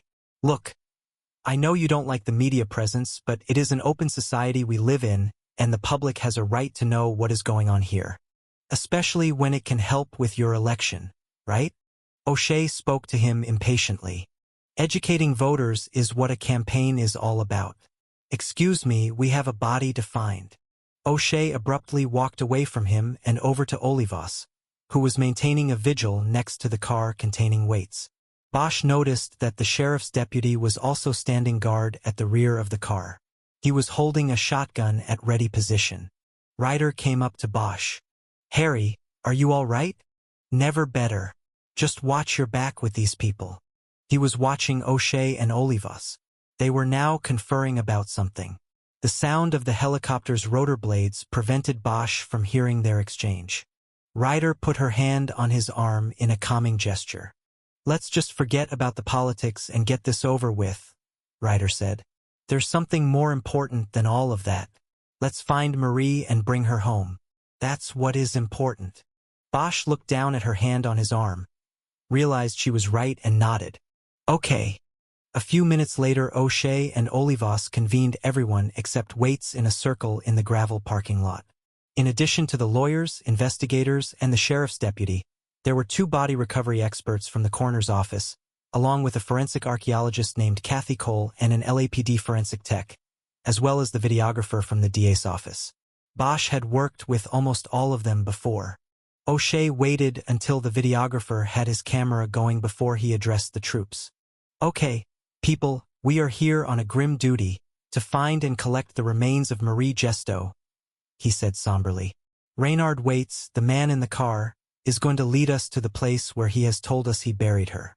Our primary concern here is the security of the suspect and the safety of all of you people at all times. Be careful and be alert. 4 of us are armed.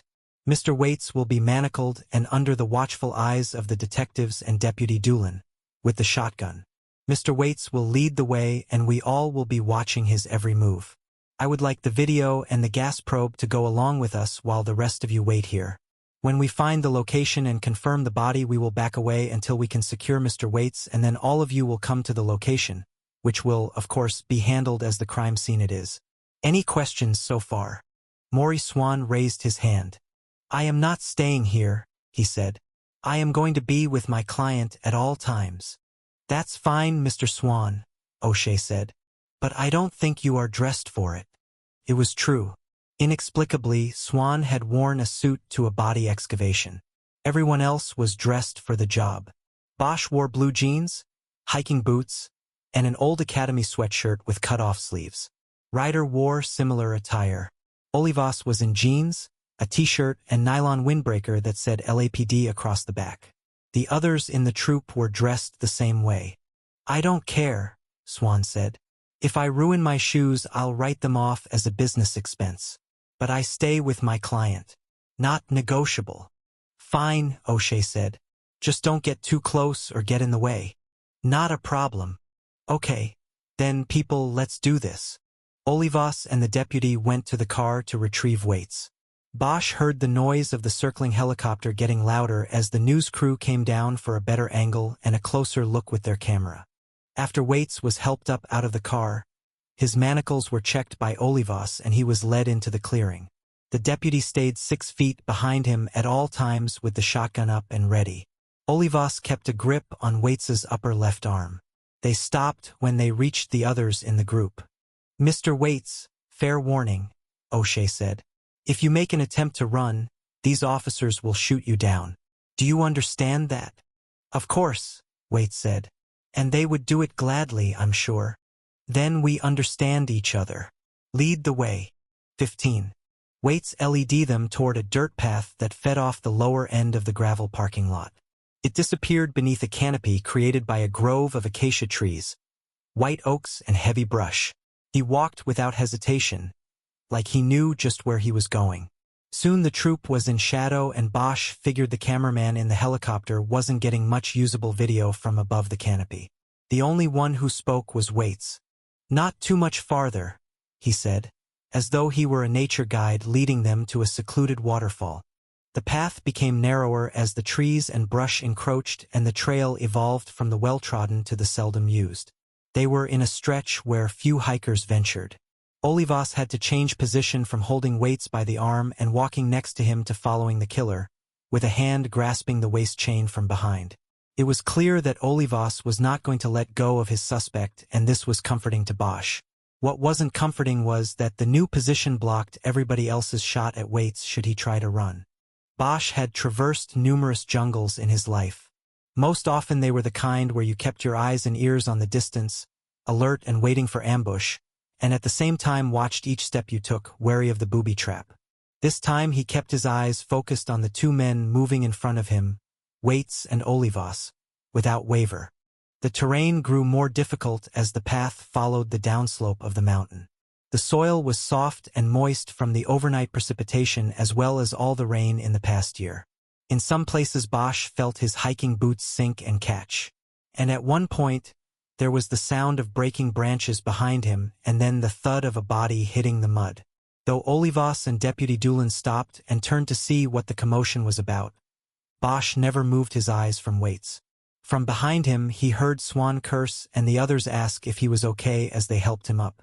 After Swan stopped swearing and the troop regrouped, they moved farther down the slope.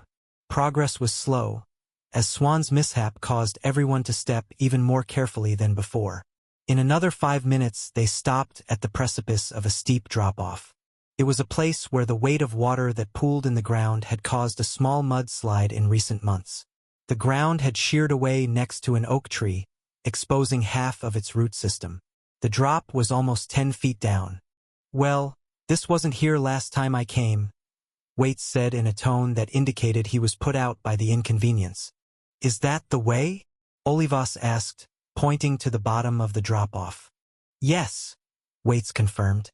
"We go down there." "All right, wait a minute." Olivas turned and looked at Bosch. "Bosch, why don't you go down first, and then I'll send him down to you?" Bosch nodded and moved past them. He grabbed one of the lower branches of the oak for balance as he tested the stability of the soil on the steep slope. It was loose and slippery. "No good," he said. "This is going to be like a sliding board going down. And once we get down, how do we get back up?" Olivas blew out his breath in frustration. "Then what do?" "There was a ladder on top of one of the vans," Waits suggested. They all looked at him for a long moment. "He's right. Forensics has a ladder on top of the truck," Ryder said. "We get it, put it down on the incline and go up and down on it like stairs. Simple."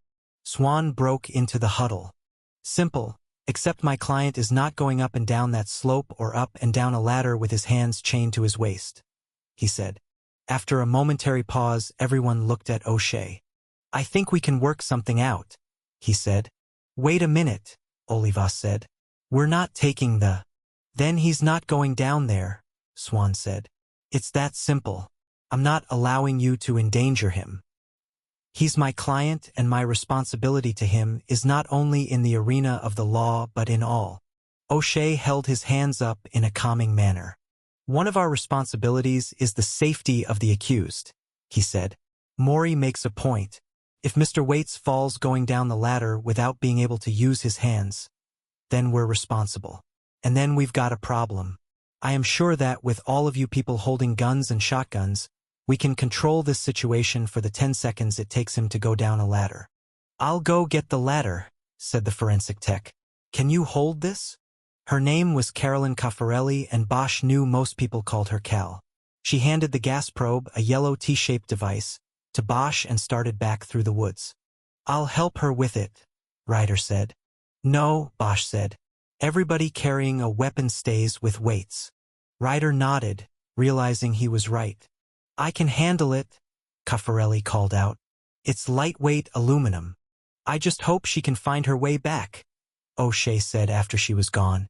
For the first few minutes they waited in silence. Then Waits spoke to Bosch. "Anxious, detective?" he asked. "Now that we're so close." Bosch didn't respond. He wasn't going to let Waits get inside his head. Waits tried again. "I think about all the cases you have worked.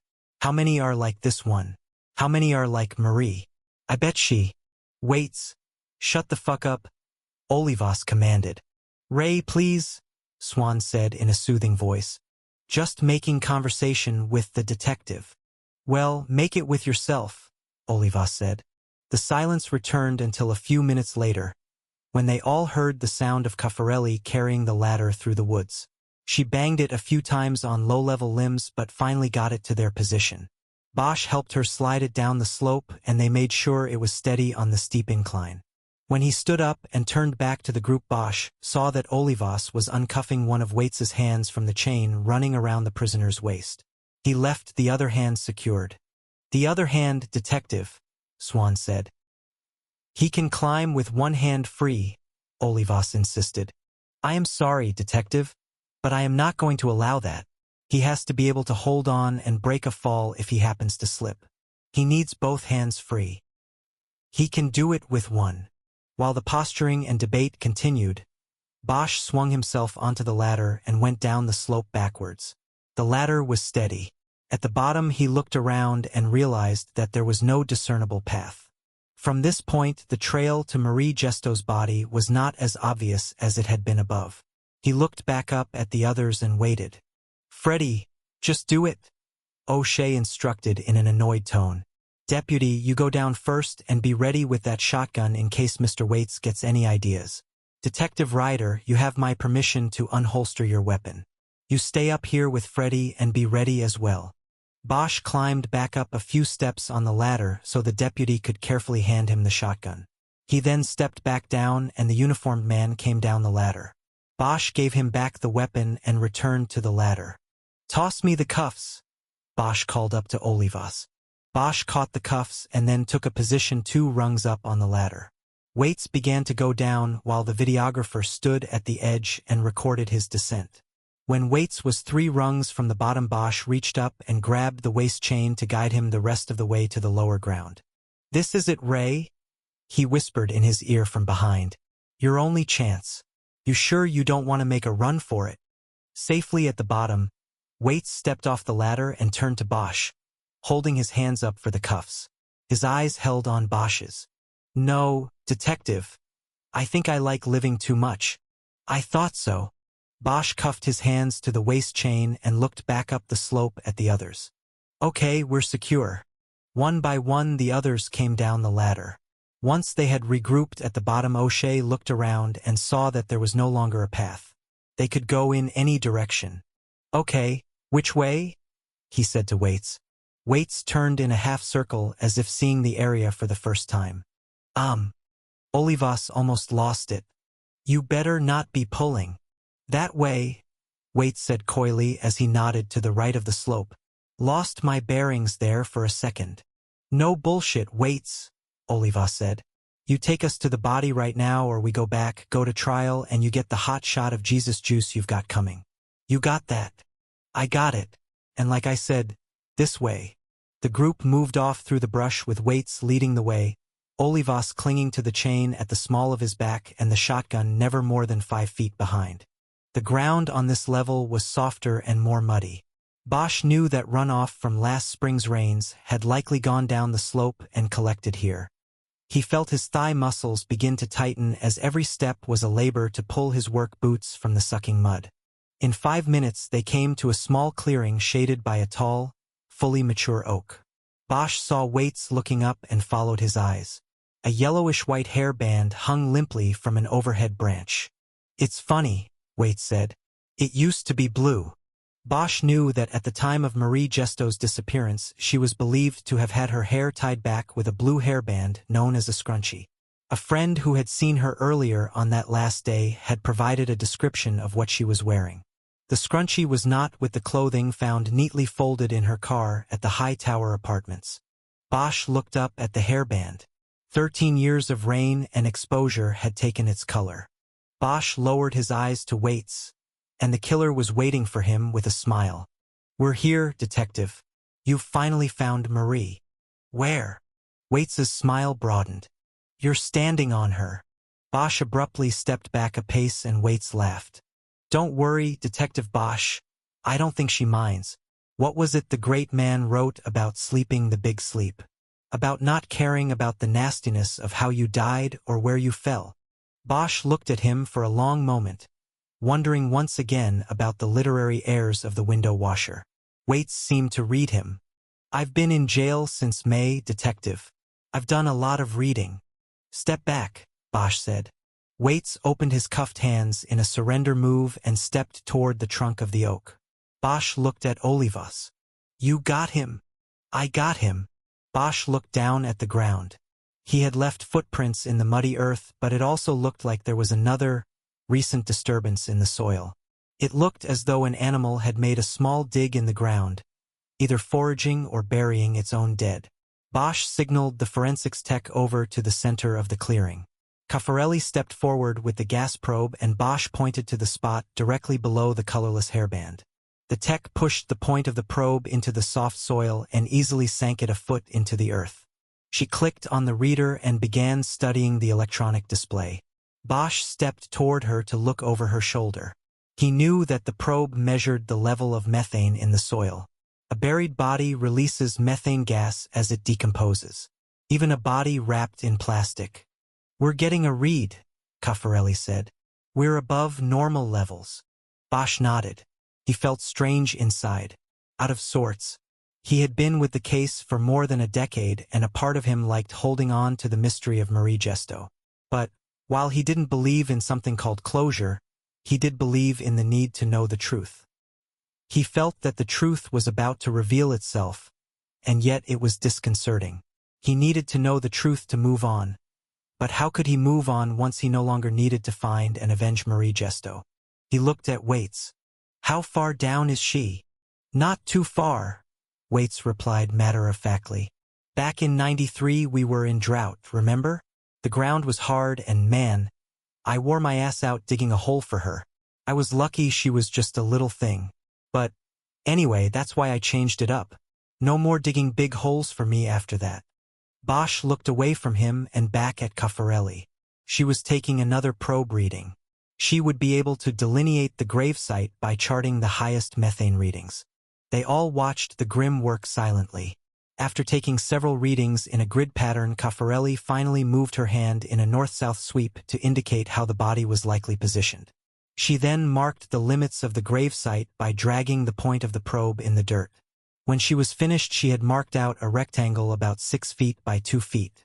It was a small grave for a small victim. "Okay," O'Shea said. "Let's get Mr. Waits back and secured in the car, and then bring in the excavation group." The prosecutor told Caffarelli that she should stay at the site so there would be no crime scene integrity issues. The rest of the group headed back toward the ladder. Bosch was last in the single-file line, his mind deep in thought about the ground they were traversing. There was something sacred about it. It was hallowed ground. He hoped that Waits had not lied to them. He hoped that Marie Gesto had not been forced to make the walk to her grave while alive. At the ladder, Ryder and Olivas went up first. Bosch then walked Waits to the ladder, uncuffed him, and started him up. As the killer climbed, the deputy trained the shotgun, finger on the trigger, on his back. In that moment, Bosch realized he could slip on the muddy soil, fall into the deputy, and possibly cause the shotgun to discharge and hit Waits with the deadly fusillade. He looked away from the temptation and up at the top of the sheer facing. His partner was looking down at him with eyes that told him she had just read his thoughts. Bosch tried to put an innocent look on his face. He spread his hands while mouthing the word "what?" Ryder shook her head with disapproval and moved back from the edge. Bosch noticed that she was holding her weapon at her side. As Waits got to the top of the ladder, he was welcomed by Olivas with opened arms. "Hands," Olivas said. "Certainly, detective." From Bosch's angle below, he could only see Waits's back. He could tell by his posture that he had brought his hands together at his front for recuffing to the waist chain. But then there was a sudden movement, a quick twist in the prisoner's posture as he leaned too far into Olivas. Bosch instinctively knew something was wrong. Waits was going for the gun holstered on Olivas's hip under the windbreaker. "Hey!" Olivas shouted in panic. "Hey!" But before Bosch or anyone else could react, Waits used his hold and leverage on Olivas to spin their bodies, so that the detective's back was now at the top of the ladder. The deputy had no angle for a shot. Neither did Bosch. With a piston-like move, Waits raised his knee and drove it twice into Olivas's crotch. Olivas started to collapse, and there were 2 quick gunshots, muffled by his body. Waits pushed the detective off the edge, and Olivas came crashing down the ladder onto Bosch. Waits then disappeared from view. Olivas's weight took Bosch down hard into the mud. As he struggled to pull his weapon, Bosch heard 2 more shots from above and shouts of panic from those on the lower ground. Behind him, he heard the sound of running. With Olivas still on top of him, he looked up but could not see Waits or Ryder. Then the prisoner appeared at the edge of the precipice, calmly holding a gun. He fired down at them, and Bosch felt 2 impacts on Olivas's body. He had become Bosch's shield. The blast of the deputy's shotgun split the air, but the slug thwacked into the trunk of an oak tree to the left of Waits. Waits returned fire at the same moment, and Bosch heard the deputy go down like a dropped suitcase. "Run, you coward!" Waits yelled. How's your bullshit deal looking now? He fired twice more indiscriminately into the woods below. Bosch managed to free his gun and fire up the ladder at Waits. Waits ducked back out of sight as he used his free hand to grab the ladder by the top rung and yank it up to the top of the embankment. Bosch pushed Olivas's body off and got up, his gun aimed and ready for Waits to show again. But then he heard the sound of running from above and he knew Waits was gone. "Kiz!" Bosch yelled. There was no reply. Bosch quickly checked both Olivas and the deputy but saw they were both dead. He holstered his weapon and scrambled up the incline, using exposed roots as handholds. The ground gave way as he dug his feet into it. A root snapped in his hand and he slid back down. "Kiz, talk to me." Again no response. He tried again, this time going at an angle across the steep incline instead of by a straight-up assault. Grabbing roots and kicking his feet into the soft facing, he finally made it to the top and crawled over the edge. As he pulled himself up, he saw Waits moving off through the trees in the direction of the clearing, where the others waited. He pulled his gun again and fired 5 more shots, but Waits never slowed. Bosch got up, ready to give chase. But then he saw his partner's body lying crumpled and bloody in the nearby brush. 16. Kiz Ryder was face up, clutching her neck with one hand while the other lay limp at her side.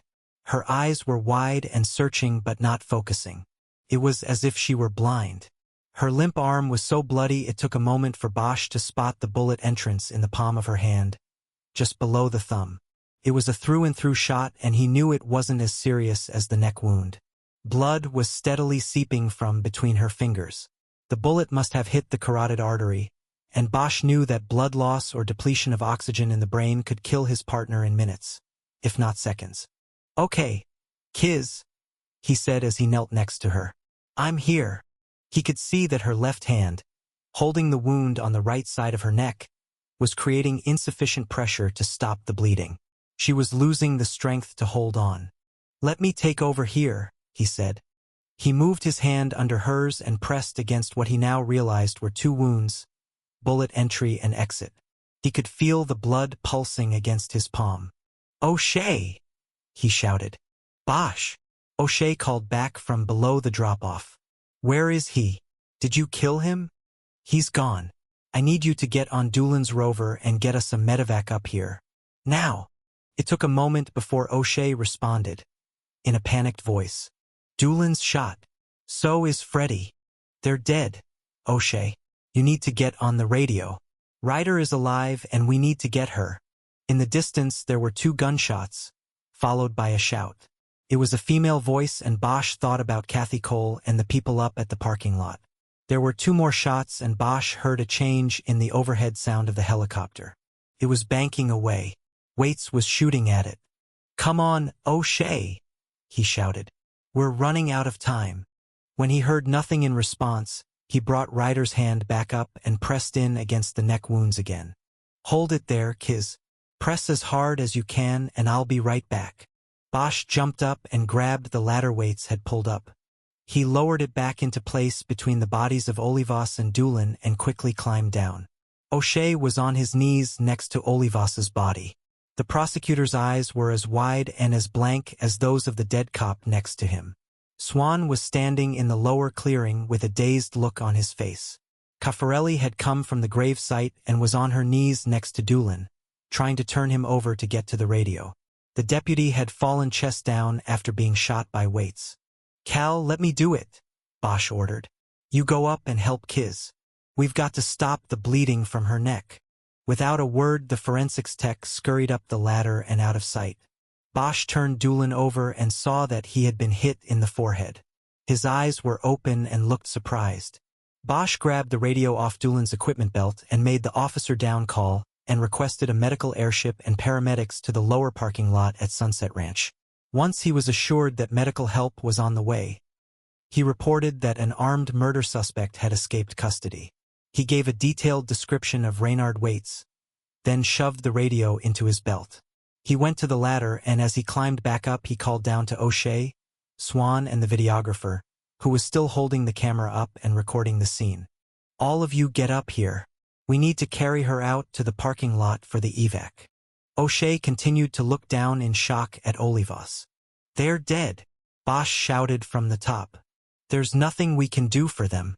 I need you up here." He turned back to Ryder. Caffarelli was holding her neck, but Bosch could see that time was growing short. The life was leaving his partner's eyes. Bosch bent down and grabbed and held her unhurt hand. He rubbed it between his two hands. He noticed that Caffarelli had used a hairband to wrap the wound on Ryder's other hand. "Come on, Kiz, hang in there. We've got an airship coming and we're going to get you out of here." He looked around to see what was available to them and got an idea as he saw Maury Swan come up the ladder. He quickly moved to the edge and helped the defense attorney off the last rung. O'Shea was coming up behind him and the videographer was waiting his turn. "Leave the camera," Bosch ordered. "I can't. I'm Respons. You bring it up here and I'm going to take it and throw it as far as I can." The cameraman reluctantly put his equipment on the ground, popped out the digital tape and put it in one of the big equipment pockets on his cargo pants. He then climbed up the ladder.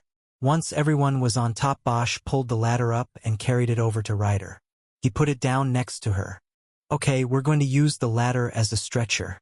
2 men on each side and Cal, I need you to walk beside us and keep that pressure on her neck." "Got it," she said. "Okay. Let's put her on the ladder." Bosch moved by Ryder's right shoulder while the other 3 men took positions at her legs and other shoulder. They carefully lifted her onto the ladder. Caffarelli kept her hands in place on Ryder's neck. "We have to be careful," Bosch urged. "We tip the thing and she'll fall. Cal, keep her on the ladder." "Got it. Let's go."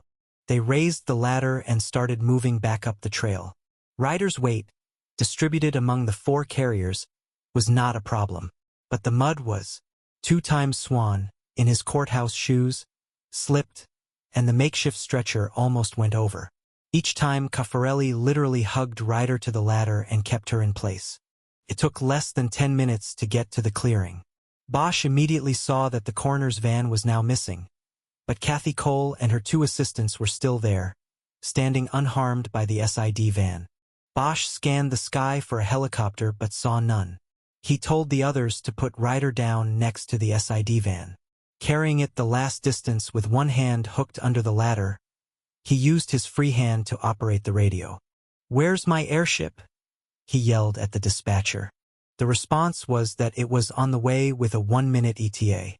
They softly lowered the ladder to the ground and looked around to make sure there was enough open space in the lot to set a helicopter down. Behind him he heard O'Shea interrogating Cole. "What happened? Where did Waits go?" "He came out of the woods and shot at the news helicopter. Then he took our van at gunpoint and headed down the hill." "Did the chopper follow him?" "We don't know. I don't think so. It flew away when he started shooting." Bosch heard the sound of an approaching helicopter and hoped it wasn't the channel for chopper coming back. He walked to the middle of the most open area of the parking lot and waited. In a few moments, a silver-skinned medevac airship crested the mountaintop and he started waving it down. 2 paramedics jumped from the aircraft the moment it landed. One carried an equipment case while the other brought a folding stretcher. They knelt on either side of Ryder and went to work. Bosch stood and watched with his arms folded tightly across his chest. He saw one put a breathing mask over her face while the other inserted an 4 into her arm. They then began to examine her wounds. To himself, Bosch repeated the mantra, "Come on, Kiz, come on, Kiz, come on, Kiz." It was more like a prayer. One of the paramedics turned toward the chopper and made a hand signal to the pilot, spinning an upraised finger in the air. Bosch knew it meant that they had to get going. Time would be of the essence on this run. The helicopter's engine started to rev higher. The pilot was ready. The stretcher was unfolded and Bosch helped the paramedics move Ryder onto it. He then took one of the handles and helped them carry it to the waiting airship. "Can I go?" Bosch yelled loudly as they moved toward the open door of the helicopter. "What?" yelled one of the paramedics. "Can I go?" The paramedic shook his head. "No, sir. We need room to work on her. It's going to be close." Bosch nodded. "Where are you taking her?" "St. Joe's." Bosch nodded again. St. Joseph's was in Burbank. By air, it was just on the other side of the mountain, 5 minutes flying time at most. By car, it would be a lengthy drive around the mountain and through the Cahuenga Pass. Ryder was carefully loaded into the airship and Bosch stepped back. As the door was being closed, he wanted to yell something to his partner, but he couldn't come up with any words. The door snapped closed and it was too late. He decided that if Kiz was conscious and even cared about such things, she would know what he had wanted to say. The helicopter took off as Bosch was moving backwards, wondering if he would ever again see Kiz Ryder alive. Just as the airship banked away, a patrol car came roaring up the hill to the parking lot, its blue lights flashing. 2 uniforms out of Hollywood Division jumped out. One of them had his gun out and he pointed it at Bosch. Covered with mud and blood, Bosch understood why. "I'm a police officer. My shield's in my back pocket." "Then let's see it," said the man with the gun. Slowly, Bosch pulled out his badge case and flipped it open. Passed inspection and the gun was lowered. "Get back in the car," he ordered. "We have to go." Bosch ran to the rear door of the car. The 2 officers piled in and Bosch told them to head back down Beechwood. "Then where?" the driver asked. "You have to take me around the mountain to St. Joe's. My partner was in that airship." "You got it. Code 3, baby." The driver hit the switch that would add the siren to the already flashing emergency lights and pinned the accelerator. The car U-turned in a screech of tires and a spray of gravel, then headed downhill. The suspension was shot, as with most of the cars the LAPD put out on the street.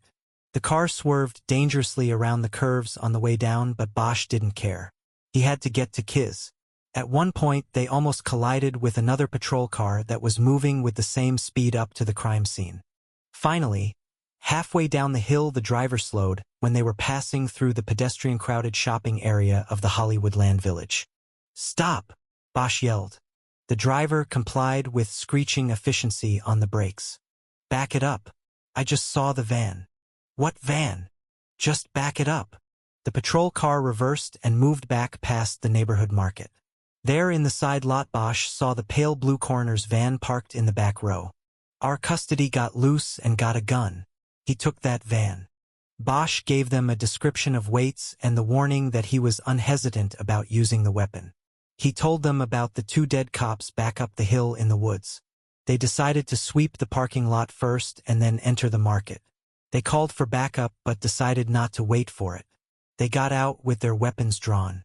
They searched and cleared the parking lot quickly, coming to the coroner's van last. It was unlocked and empty, but in the back Bosch found an orange jail-issue jumpsuit on the floor. Waits had either been wearing another set of clothes beneath the jumpsuit, or he had found clothes to change into in the back of the van. "Be careful," Bosch announced to the others. "He could be wearing anything. Stay close to me. I know what he looks like." In a tight formation, they moved into the store through the automatic doors at the front. Once inside, Bosch quickly realized that they were too late.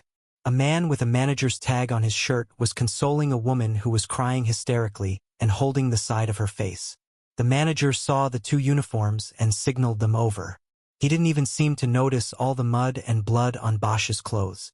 "We're the ones who called," the manager said. "Mrs. Shelton here just got carjacked."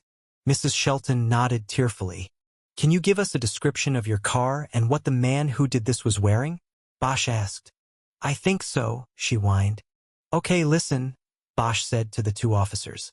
"One of you stays here, gets the description of what he's wearing and the car and puts it out on the air. The other leaves now and gets me to St. Joe's. Let's go." The driver took Bosch, and the other patrolman stayed behind. In another 3 minutes, they came screeching out of Beechwood Canyon and were moving toward the Cahuenga Pass. On the radio, they heard a bolo broadcast for a silver BMW 540 wanted in connection with a 187 LEO murder of a law enforcement officer. The suspect was described as wearing a baggy white jumpsuit, and Bosch knew he had found the change of clothes in the back of the forensics van. The siren was clearing a path for them, but Bosch estimated that they were still 15 minutes away from the hospital. He had a bad feeling about it. He had a bad feeling about everything. He didn't think that they were going to get there in time. He tried to push that thought out of his mind. He tried to think about Kiz Ryder alive and well and smiling at him, scolding him the way she always did. And when they got to the freeway, He concentrated on scanning all 8 lanes of northbound traffic, looking for a carjacked silver BMW with a killer at the wheel. 17. Bosch strode through the emergency room entrance with his badge out. An intake receptionist sat behind a counter, taking information from a man huddled over on a chair in front of her. When Bosch came close, he saw that the man was cradling his left arm like a baby. The wrist was bent at an unnatural angle. "The police officer who was brought in on a medevac?" he said, not caring about interrupting. "I have no information, sir," the desk woman said. "If you'll take. Where can I get information? Where's the doctor?" "The doctor is with the patient, sir. If I asked him to come out to speak to you, then he wouldn't be taking care of the officer, would he?" "Then, she's still alive?" "Sir, I can't give out any information at this time. If you'll—" Bosch walked away from the counter and over to a set of double doors. He pushed a button on the wall that automatically swung them open. Behind him, he heard the desk woman yelling to him. He didn't stop. He stepped through the doors into the emergency treatment area. There were 8 curtained patient bays, 4 on each side of the room, and the nurses and physician stations were in the middle. The place was abuzz. Outside a patient bay on the right, Bosch saw one of the paramedics from the helicopter. He went to him. "How is she?" "She's holding on. She lost a lot of blood and—" He stopped when he turned and saw that it was Bosch next to him. "I'm not sure you're supposed to be in here, officer. I think you better step out to the waiting room and— She's my partner and I want to know what is happening. She's got one of the best ER attendings in the city trying to keep her alive. My bet is that he will do just that. But you can't stand here and watch." "Sir." Bosch turned. A man in a private security uniform was approaching with the desk woman. Bosch held his hands up. "I just want to be told what is happening." "Sir, you will have to come with me, please," the guard said. He put his hand on Bosch's arm. Bosch shrugged it off. "I'm a police detective. You don't need to touch me. I just want to know what is happening with my partner." "Sir, you will be told all you need to know in good time. If you will please come." The guard made the mistake of attempting to take Bosch by the arm again. This time Bosch didn't shrug it off. He slapped the man's hand away. "I said don't." Hold on," said the paramedic. "Tell you what, detective, let's go to the machines and get a coffee or something, and I'll tell you everything that's happening with your partner. Okay?" Bosch didn't answer. The paramedic sweetened the offer. "I'll even get you some clean scrubs so you can get out of those muddy and bloody clothes. Sound good?" Bosch relented. The security man nodded his approval and the paramedic led the way. First to a supply closet where he looked at Bosch and guessed that he would need mediums. He pulled pale blue scrubs and booties off the shelves and handed them over. They then went down a hallway to the nurse's break room, where there were coin-operated machines serving coffee, sodas, and snacks. Bosch took a black coffee. He had no change, but the paramedic did. "You want to clean up and change first? You can use the lav right over there. Just tell me what you know first. Have a seat." They sat at a round table across from each other. The paramedic reached his hand across the table. "Dale Dillon." Bosch quickly shook his hand. "Harry Bosch. Good to meet you, Detective Bosch. The first thing I need to do is thank you for your efforts out there in the mud. You and the others there probably saved your partner's life. She lost a lot of blood, but she's a fighter. They're putting her back together and hopefully she'll be all right." "How bad is it?" "It's bad, but it's one of those cases where they won't know until she stabilizes. The bullet hit one of her carotid arteries. That's what they are working on now, getting her ready to take to the OR so they can repair the artery. Meantime, since she lost a lot of blood, the risk right now is stroke. So she's not out of the woods yet, but if she avoids going into stroke, she should come out of this okay." "Okay, meaning alive and functioning with a lot of rehab ahead of her." Bosch nodded. "That's the unofficial version. I'm not a doctor and I shouldn't have told you any of that." Bosch felt his cell phone vibrating in his pocket, but he ignored it. "I appreciate that you did," he said. "When will I be able to see her?" "I have no idea, man. I just bring him in here. I told you all I know, and that was probably too much. If you're going to wait around, I suggest you wash your face and change out of those clothes. You're probably scaring people with the way you look." Bosch nodded and Dylan stood up. He had defused a potentially explosive ER situation and his work was done. Thanks, Dale. No problemo. Take her easy, and if you see the security guard, you might want to. He left it at that. I will, Bosch said. After the paramedic left, Bosch went into the lavatory and stripped off his sweatshirt. Because there were no pockets in the surgical clothes and no place for him to carry his weapon, phone, badge and other things, he decided to leave his dirty jeans on. He looked at himself in the mirror and saw that he had blood and dirt smeared on his face. He spent the next 5 minutes washing up, running the soap and water over his hands until he finally saw the water running clear into the drain. When he stepped out of the lavatory, he noticed that someone had come into the break room and either taken or thrown out his coffee. He checked his pockets again for change but still didn't find any. Bosch walked back to the ER reception area and now found it crowded with police, both uniformed and not. His supervisor, Abel Pratt, was there among the suits. He looked as though the blood had completely drained from his face. He saw Bosch and immediately came over. Harry, how is she? What happened? They're not giving me anything official. The paramedic who brought her in said it looks like she'll be okay, unless something new happens. Thank Christ. What happened up there? I'm not sure. Waits got a gun and started shooting.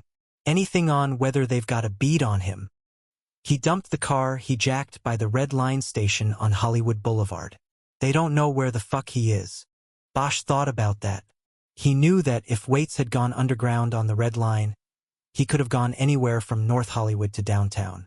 The downtown line had a stop near Echo Park. Are they looking in Echo Park? They're looking everywhere, man. OIS is sending a team here to talk to you. I didn't think you'd be willing to leave to go to Parker. Right? Well, you know how to handle it. Just tell it like it was. Right? The officer-involved shooting squad would not be a problem. As far as Bosch could see, he had not personally done anything wrong in the handling of Waits. OIS was a rubber-stamp squad. Anyway, they'll be a while, Pratt said. They're up at Sunset Ranch right now interviewing the others. How the fuck did he get a gun? Bosch shook his head. Olivas got too close to him while he was coming up a ladder. He grabbed it then and started shooting. Olivas and Kiz were up top. It happened so fast and I was down below them. Jesus Christ. Pratt shook his head and Bosch knew he wanted to ask more questions about what had happened and how it could have happened. He was probably worried about his own situation as much as he was worried about Ryder pulling through. Bosch decided he needed to tell him about the thing that could be a containment problem. He wasn't cuffed, he said in a low voice. We had to take off the cuffs so he could go up a ladder. The cuffs were going to be off for 30 seconds at the max, and that's when he made his move. Olivas let him get too close. That's how it started. Pratt looked stunned. He spoke slowly as if not understanding. You took the cuffs off? O'Shea told us to. Good. They can blame him. I don't want any blowback on Open Unsolved. I don't want any on me. It's not my idea of the way to go out after 25 fucking years. What about Kiz? You're not going to cut her loose, are you? No, I'm not going to cut her loose. I'll stand behind Kiz, but I'm not standing behind O'Shea. Fuck him. Bosch's phone vibrated again, and this time he took it out of his pocket to check the screen. It said unknown number. He answered it anyway to get away from Pratt's questions, judgments, and covering strategies. It was Rachel. Harry, we just got the bolo on Waits. What happened? Bosch realized he was going to be telling the story over and over for the rest of the day and possibly the rest of his life. He excused himself and stepped into an alcove where there were pay phones and a water fountain so he could speak privately. As concisely as possible, he told her what had happened at the top of Beechwood Canyon and what the situation was with Ryder. As he told the story, he replayed the visual memories of the moment he saw Waits go for the gun. He replayed their efforts to stop the bleeding and save his partner. Rachel offered to come to the ER, but Bosch talked her out of it, saying he wasn't sure how long he would be there and reminding her he would likely be taken into a private interview with OIS investigators. Will I see you tonight? She asked. If I get done with everything and Kiz is stable. Otherwise, I might stay here. I'm going to go to your place. Call me and let me know what you know. I will. Bosch stepped out of the alcove and saw that the ER waiting room was beginning to fill with media now as well as cops. Bosch guessed this probably meant the word had gone out that the chief of police was on his way. Bosch didn't mind. Maybe the leverage of having the chief in the ER would get the hospital to open up with some information about his partner's condition. He walked up to Pratt, who was standing with his boss, Captain Norona, the head of the robbery homicide division. "What's going to happen with the excavation?" he asked both of them. "I've got Rick Jackson and Tim Marcia headed up there," Pratt said. "They'll handle it."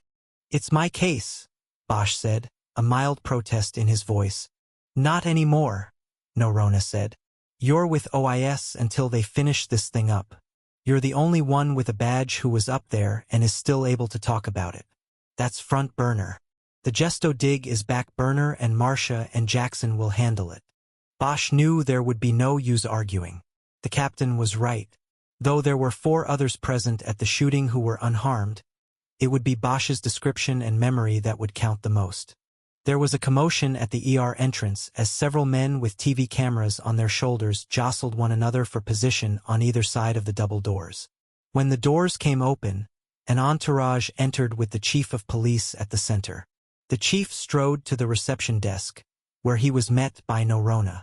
They spoke to the same woman who had rejected Bosch earlier. This time she was the picture of cooperation, immediately picking up a phone and making a call. She obviously knew who counted and who didn't. Inside of 3 minutes, the hospital's chief surgeon came through the ER doors and invited the chief back for a private consultation. As they moved through the doors, Bosch hitched a ride, joining the group of 6th-floor commanders and assistants in the chief's wake. "Excuse me, Dr. Kim?" a voice from behind the group called. They all stopped and turned. It was the desk woman. She pointed at Bosch and said, "He's not with that group." The chief noticed Bosch for the first time and corrected her. "He most certainly is," he said in a tone that invited no disagreement. The desk woman looked chastened. The group moved forward and Dr. Kim ushered them into an unused ER patient bay. They gathered around an empty bed. "Chief, your officer is being..." "Detective." "She's a detective." "I'm sorry. Your detective is being cared for in ICU by Drs. Patel and Worthing. I cannot interrupt their care to have them update you, so I am prepared to answer what questions you might have." "Fine. Is she going to make it?" the chief said bluntly. "We think so, yes. That is really not the question. The question is about permanent damage and we won't know that for some time. One of the bullets damaged one of the carotid arteries. The carotid delivers blood and oxygen to the brain. We don't know at this point what the interruption of the flow was or is, and what damage might have occurred."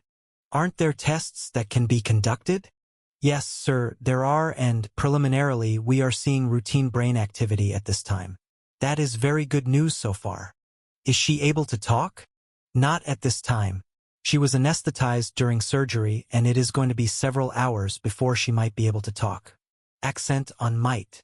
"We won't know what we have until late tonight or tomorrow, when she comes out of it." The chief nodded. "Thank you, Dr. Kim." The chief started to make a move toward the opening in the curtain and everyone else turned to leave as well. Then he turned back to the head surgeon. "Dr. Kim," he said in a low voice, "at one time this woman worked directly for me. I don't want to lose her." "We are doing our very best, Chief. We won't lose her." The police chief nodded. As the group then shuffled toward the doors to the waiting room, Bosch felt a hand grasp his shoulder. He turned to see that it was the chief. He pulled Bosch aside and into a private discussion. "Detective Bosch, how are you doing?" "I'm okay, Chief. Thank you for getting her here so quickly. It didn't seem that quick at the time and it wasn't just me. There were a few of us. We worked together." "Right, yes, I know. O'Shea's already on the news talking about carrying her out of the jungle. Making hay out of his part." It didn't surprise Bosch to hear that. "Walk with me for a moment, detective," the chief said. They walked through the waiting area and out to the ambulance drive-up area. The police chief didn't speak until they were out of the building and out of earshot of all others. "We're going to take a big hit for this," he finally said. "We've got a goddamn admitted serial killer running around loose in the city. I want to know what happened up on that mountain, detective. How did things go so awfully wrong? Bosch nodded his contrition. He knew that what had happened in Beechwood Canyon would be like a bomb detonating and sending a shock wave through the city and the department. That's a good question, Chief, he replied. I was there, but I'm not sure what happened. Once again, Bosch began to tell the story. Little by little the media and the police left the ER waiting room. In a way, Kis Ryder was a disappointment because she didn't die. If she had died, everything would have been an immediate soundbite. Get in, go live, and then move on to the next spot and the next press conference. But she hung on and people couldn't wait around. As the hours went by, the number of people in the waiting room got smaller until only Bosch was left. Ryder was not currently in a relationship and her parents had left Los Angeles after the death of her sister. So there was no one but Bosch to wait for the chance to see her. Shortly before 5 p.m. Dr. Kim came through the double doors looking for the chief of police or at least someone in uniform or above the rank of detective. He had to settle for Bosch, who stood up to receive the news. She's doing well. She's conscious and nonverbal communication skills are good. She is not talking because of the trauma to the neck and we have her intubated, but the initial indications are all positive. No stroke, no infection, everything looks good. The other wound is stabilized and we'll deal further with that tomorrow. She's had enough surgery for one day. Bosch nodded. He felt a tremendous relief begin to flood through him. Kis was going to make it. Can I see her? For a few minutes, but as I said, she's not talking at this time. Come with me. Bosch followed the chief surgeon once more through the double doors. They walked through the ER to the intensive care unit. Kis was in the second room on the right. Her body seemed small in the bed, surrounded with all the equipment and monitors and tubes. Her eyes were at half-mast and showed no change when he entered her focal range. He could tell she was conscious, but just barely. Kis, Bosch said. How are ya, partner? He reached down and grabbed her good hand. Don't try to answer. I shouldn't have asked anything. I just wanted to see you. The chief surgeon just told me that you are going to be okay. You'll have some rehab, but then you'll be as good as new. She couldn't talk or make a sound because of the tube going down her throat. But she squeezed his hand, and Bosch took that as a positive response. He pulled a chair over from the wall and sat down so he could keep her hand in his. Over the next half hour, he said very little to her. He just held her hand and she squeezed it from time to time. At 5:30 a.m. nurse entered the room and told Bosch that 2 men had asked for him in the ER waiting room. Bosch gave Ryder's hand a final squeeze and told her he would be back in the morning.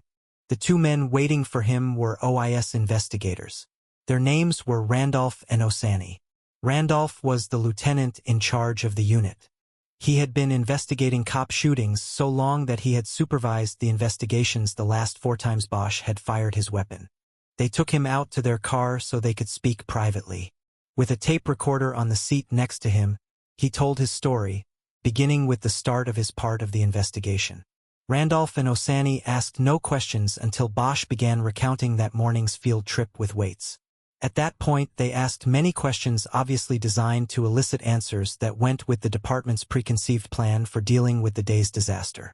It was clear that they wanted to establish that the important decisions, if not all the decisions, came through the DA's office and Rick O'Shea. This was not to say that the department planned to announce that the disaster should be placed at the door of O'Shea's office. But the department was getting ready to defend itself against attack. So when Bosch recounted the momentary disagreement over whether weights should be uncuffed to descend the ladder, Randolph pressed him for exact quotes of what was said and by whom. Bosch knew that he was their last interview. They presumably had already talked to Cal Caffarelli, Maury Swan, and O'Shea and his videographer. Have you looked at the video?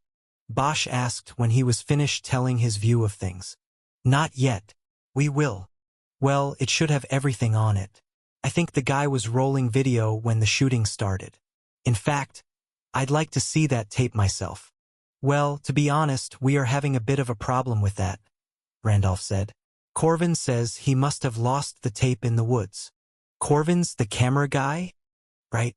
Says it must have come out of his pocket when you people were carrying Ryder on the ladder. We haven't found it. Bosch nodded and did the political math. Corvin worked for O'Shea.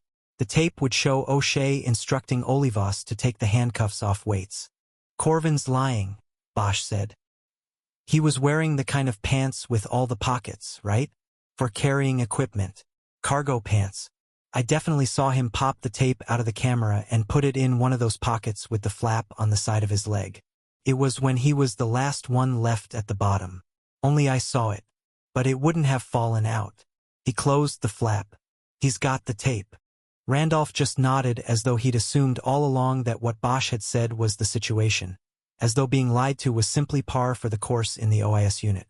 The tapes got O'Shea telling Olivas to take off the cuffs, Bosch said. That's not the kind of video O'Shea would want on the news or in the LAPD's hands during an election year or any year. So it's a question of whether Corvin's keeping the tape to run his own play on O'Shea or O'Shea has told him to hang on to the tape. My bet would be on O'Shea. Randolph didn't even bother nodding to any of that. Okay, let's go over it all once more from the top, and then we can get you out of here, he said instead. Sure, Bosch said, understanding that he was being told that the tape was not his concern. Whatever you need. Bosch finished the second run-through of the story before 7 o'clock and asked Randolph and Osani if he could ride with them back to Parker Center so he could retrieve his car. On the ride back, the OIS men did not discuss the investigation. Randolph turned on KFWB at the top of the hour, and they listened to the media version of the events in Beechwood Canyon and the latest update on the search for Raynard Waits. A third report was on the growing political fallout from the escape. If the elections needed an issue, Bosch and company had certainly provided it. Everyone from city council candidates to Rick O'Shea's opponent weighed in with criticism of the way the LAPD and district attorney's office had handled the fatal field trip. O'Shea sought to distance himself from the potentially election-killing catastrophe by releasing a statement that characterized him as merely an observer on the trip, an observer who made no decisions concerning the security and transport of the prisoner. He said he relied on the LAPD for all of that.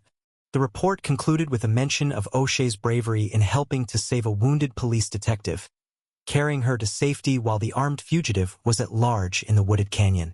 Having heard enough, Randolph turned the radio off. That guy O'Shea? Bosch said. He's got it down. He's going to make a great DA. No doubt, Randolph said. Bosch said goodnight to the OIS men in the garage behind Parker Center, and then walked to a nearby pay lot where he kept a parking space reserved to retrieve his car. He was drained from the day, but there was almost an hour of daylight left. He headed back up the freeway toward Beechwood Canyon. Along the way, he plugged his dead cell phone into its charger and called Rachel Walling. She was already at his house. It will be a while, he said. I'm going back up to Beechwood. Why? Because it's my case and they're up there working it. Right? You should be there. He didn't respond. He just listened to the silence after that. It was comforting. I'll get home as soon as I can, he finally said. Bosch closed the phone as he was exiting the freeway at Gower, and a few minutes later he was heading up Beechwood Drive. Near the top, he rounded a curve just as a pair of vans were passing on their way down. He recognized them as a body wagon followed by the SID van with the ladder on top. He felt a space open up in his chest. He knew they had come from the excavation. Marie Gesto was in that front van. When he got to the parking lot, he saw Marcia and Jackson, the two detectives who had been assigned to take over the excavation, peeling off the jumpsuits they had worn over their clothes and throwing them into the open trunk of their car. They were finished for the day. Bosch parked next to them and got out. Harry, how's Kiz? Marcia asked immediately. They say she's going to be okay. Thank goodness. What a mess, huh? Jackson said. Bosch just nodded. What did you find? We found her, Marcia said. Or I should say, we found a body. There's going to be a dental identification. You've got dental records, right? In the file on the top of my desk. We'll get it and take it over to Mission. The coroner's office was on Mission Road. A medical examiner with dental expertise would compare Marie Gesto's dental x-rays with those taken from the body reclaimed at the spot weights had led them to that morning.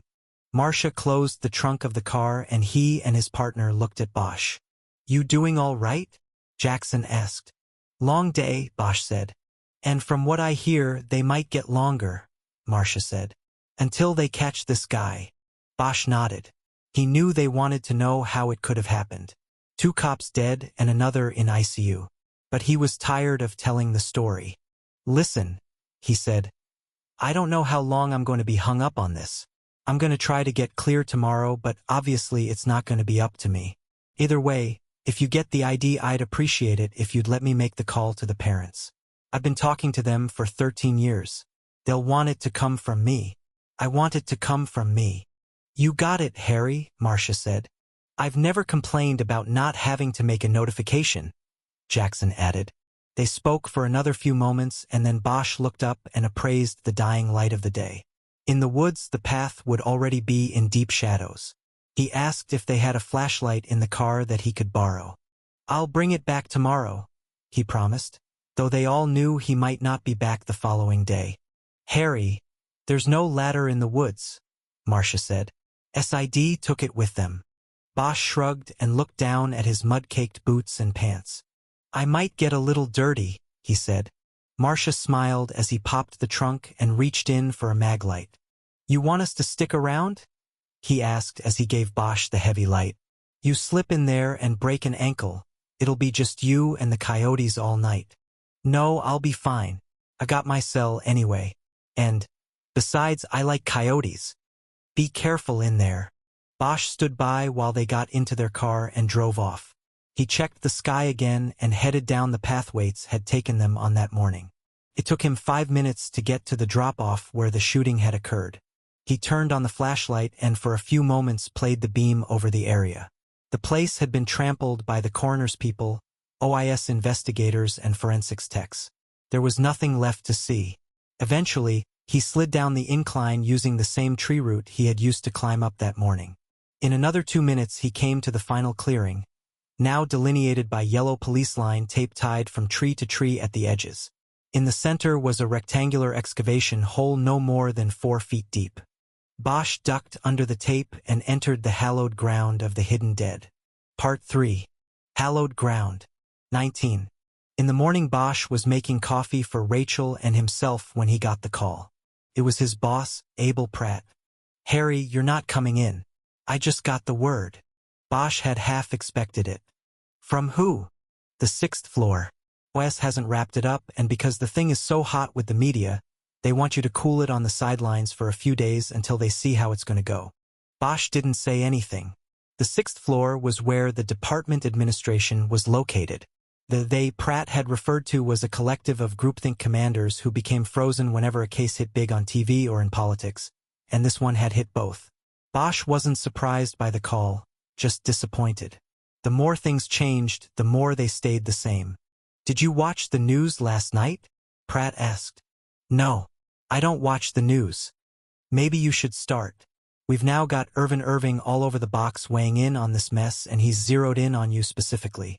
Gave a speech last night on the South Side, saying that hiring you back was an example of the chief's ineptitude and the department's moral corruption. I don't know what you did to the guy, but he's got a real hard-on for you, man. Moral corruption. That's taking the gloves off. Yeah, soon he'll be blaming me for his hemorrhoids. Is the 6th floor sidelining me in reaction to him or to OIS? Come on, Harry, you think I'd be privy to that conversation? I just got the call where I was told to make the call. Know what I mean? Yeah. But look at it this way, with Irving punking you like that, the last thing the chief would do is cut you loose because it would look like Irving was right. So the way I would read this thing is that they want to go by the numbers and nail it down tight before they close it down. So enjoy home duty and stay in touch. Yeah.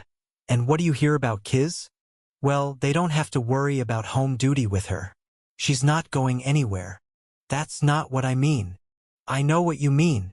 And it was like peeling a label off a beer bottle.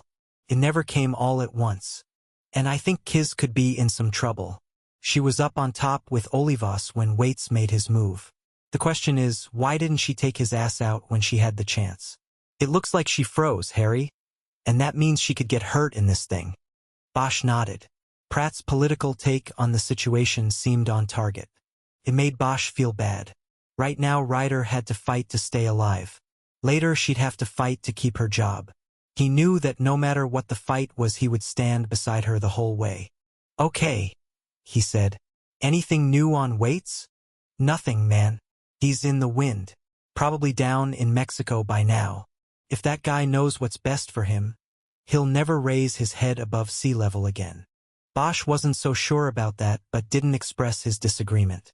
Some instinct told him that Waits was lying low, yes, but that he had not gone very far.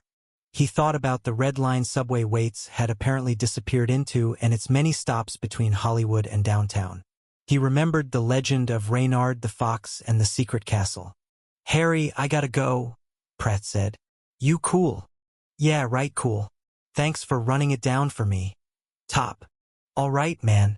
Technically, you were supposed to check in with me every day until we get the word you're back on active." "You got it." Bosch hung the phone up. A few minutes later, when Rachel came into the kitchen, he poured coffee into an insulated cup that came with the Lexus she had leased when she transferred to LA. She had brought the cup in with her the night before.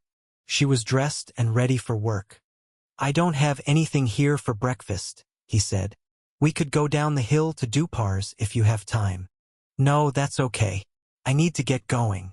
She tore open a pink packet of sugar substitute and dumped it into the coffee. She opened the refrigerator and took out a quart of milk she had brought with her the night before as well. She whitened the coffee and put the top on the cup. "What was the call you just got?" she asked. "My boss. I just got sidelined while all of this is going on." "Oh, baby." She came over and hugged him. "In a way, it's routine. The media and politics of the case make it a necessity. I'm on home duty until the OS wraps things up and clears me of any wrongdoing."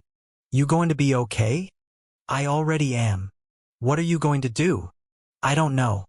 Home duty doesn't mean I have to stay home. So I'm going to the hospital to see if they'll let me hang with my partner for a while. Take it from there, I guess." "Want to have lunch?" "Yeah, sure, that sounds good." They had quickly slipped into a domestic comfort that Bosch liked.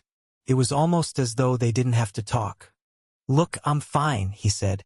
"You go to work and I'll try to come down around lunchtime. I'll call you." "Okay. I'll talk to you." She kissed him on the cheek before leaving through the kitchen door to the carport. He had told her to use the space in the carport on the days she came to stay with him. Bosch drank a cup of coffee on the back deck while looking over the Cahuenga Pass. The skies were still clear from the rain 2 days earlier. It would be another beautiful day in paradise. He decided to go to Dupar's on his own to eat breakfast before heading to the hospital to check on Kiz. He could pick up the papers, see what was reported about the events of the day before, and then bring them to Kiz, maybe read them to her if she wanted. He walked back inside and decided to leave on the suit and tie he had dressed in that morning before getting the call from Pratt. Home duty or not, he was going to act and look like a detective.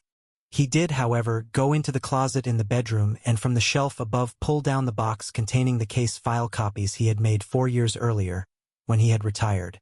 He looked through the stacks until he found the copy of the Marie Gesto murder book. Jackson and Marcia would have the original, since they were running with the investigation now. He decided to take the copy with him in case he needed something to read while visiting with Ryder or if Jackson or Marcia called with any questions. He drove down the hill and up to Ventura Boulevard and followed it west into Studio City. At Dupar's, he bought copies of the Los Angeles Times and the Daily News out of racks in front of the restaurant, then went in and ordered French toast and coffee at the counter. The Beechwood Canyon story was on the front page of both papers. Both displayed color booking photos of Reynard Waits, and the articles played up the hunt for the Mad Killer, the formation of an LAPD task force, and a toll-free telephone tip line just for finding Waits. The editors of the newspapers apparently considered that angle more important to the readers and a better selling point than the killing of 2 cops in the line of duty and the wounding of a third. The stories contained information released during the numerous press conferences held the day before, but very few details about what had actually happened in the woods at the top of Beechwood Canyon. According to the stories, it was all under continuing investigation and information was being jealously guarded by those in charge. The short bios of the officers involved in the shooting and Deputy Doolin were sketchy at best. Both of the victims killed by Waits had been family men. The wounded detective, Kisman Ryder, had recently separated from a life partner code for reporting that she was gay. Bosch didn't recognize the names of the reporters on the stories and thought maybe they were new to the police beat and without sources close enough to the investigation to reveal the inside details. On the jump pages of both papers, he found sidebar stories that focused on the political response to the shooting and escape. Both papers quoted a variety of local pundits who for the most part said it was too early to tell whether the Beechwood incident would help or hinder Rick O'Shea's candidacy for district attorney. While it was his case that went horribly awry, the reports of his selfless efforts to help save the wounded law officer while an armed killer was loose in the very same woods could be a balancing positive. Said one pundit, "In this city, politics are like the movie business. Nobody knows anything. This could be the best thing that happens to O'Shea. Could be the worst." Of course, O'Shea's opponent, Gabriel Williams, was quoted liberally in both papers, calling the incident an unpardonable disgrace and laying all blame at O'Shea's feet. Bosch thought about the missing videotape and wondered how much it would be worth to the Williams camp. Perhaps, he thought, Corvin the videographer had already found out. In both papers, Irvin Irving got his licks in, and in doing so took a specific swipe at Bosch for being the epitome of what was wrong in the police department, something Irving as a city councilman would write. He said Bosch should never have been hired back into the department the year before and that Irving, as a deputy chief at the time, had lobbied hard against it. The papers said Bosch was under investigation by the department's OIS squad and could not be reached for comment. Neither noted that the OIS routinely conducted an investigation of every shooting that involved a police officer. So what was presented to the public seemed unusual and therefore suspicious. Bosch noticed that the sidebar in the Times had been written by Keisha Russell, who had worked the cop beat for a number of years before finally reaching a level of burnout that led her to ask for a new beat. She had landed in politics a beat with its own high burnout rate. She had called and left a message for Bosch the night before, but he had been in no mood to talk to a reporter, even one he trusted. He still had her numbers programmed in his cell. When she worked cops, he had been her source on a number of occasions, and she had provided him with help several times in return. He put the papers aside and took his first bites of French toast. His breakfast had both powdered sugar and maple syrup on it, and he knew the sugar high would help charge him into the day. After getting through about half of the meal, he pulled out his cell and called the reporter's number. She answered right away. "Keisha," he said. "It's Harry Bosch." "Harry Bosch," she said. "Well, long time no see. Well, with you being a big shot on the political scene now." "Ah, but now it is politics and police coming together in a violent collision, isn't it? How come you didn't call me back yesterday?" "Because you know I can't comment on an ongoing investigation, especially an investigation involving myself. Besides that, you called after my phone died. I didn't get your message until I got home, and it was probably after your deadline. How is your partner?" she said, putting the banter aside for a serious tone. "Hanging in. And you came away unscathed as reported? In the physical sense. But not the political." "That's right. Well, the story is already in the paper. Calling to comment and defend yourself now doesn't exactly work." "I'm not calling to comment or defend myself. I don't like my name in the paper." "Oh, then I get it. You want to go off the record and be my deep throat on this." "Not quite." He heard her blowing out her breath in frustration. "Then why are you calling, Harry?" "First of all, I always like hearing your voice, Keisha. You know that. And second, on the political beat, you probably have direct lines to all of the candidates. So you can get them to give a quick comment on any issue that comes up in the course of a day. Right? Just like yesterday." She hesitated before answering, trying to get a read on where this was going. "Yes, we're known to be able to get hold of people when we have to. Except cantankerous police detectives. Sometimes they can be a problem." Bosch smiled. "There you go," he said. "Which brings us to the reason you are calling. Right? I want the number that will get me directly to Irvin Irving." This time the pause was longer. "Harry, I can't give you that number. It was entrusted to me, and if he knows I gave..." "Come on. Entrusted to you and every other reporter covering the campaign, and you know it. He wouldn't know who gave it to me unless I told him, and I'm not going to tell him. You know you can trust me when I say that. Still, I just don't feel comfortable giving it out without his permission. If you want me to call him and ask if I can..." "He won't want to talk to me, Keisha. That's the point. If he wanted to talk to me, I could leave a message at campaign headquarters, which is where... By the way, On Broxton in Westwood. I still don't feel comfortable just giving you the number. Bosch quickly grabbed the Daily News, which was folded to the page with the political fallout story. He read the byline. Okay, well maybe Sarah Weinman or Dwayne Swierczynski will feel comfortable giving it to me. They might want to have an IOU from somebody who's in the middle of this thing. All right, Bosch, all right, you don't have to go to them, okay? I can't believe you. I want to talk to Irving. All right? But you don't say where you got the number. Obviously. She gave him the number and he committed it to memory. He promised to call her back when there was something relating to the Beechwood Canyon incident that he could give her. Look, it doesn't have to be political, she urged. Anything to do with the case, okay?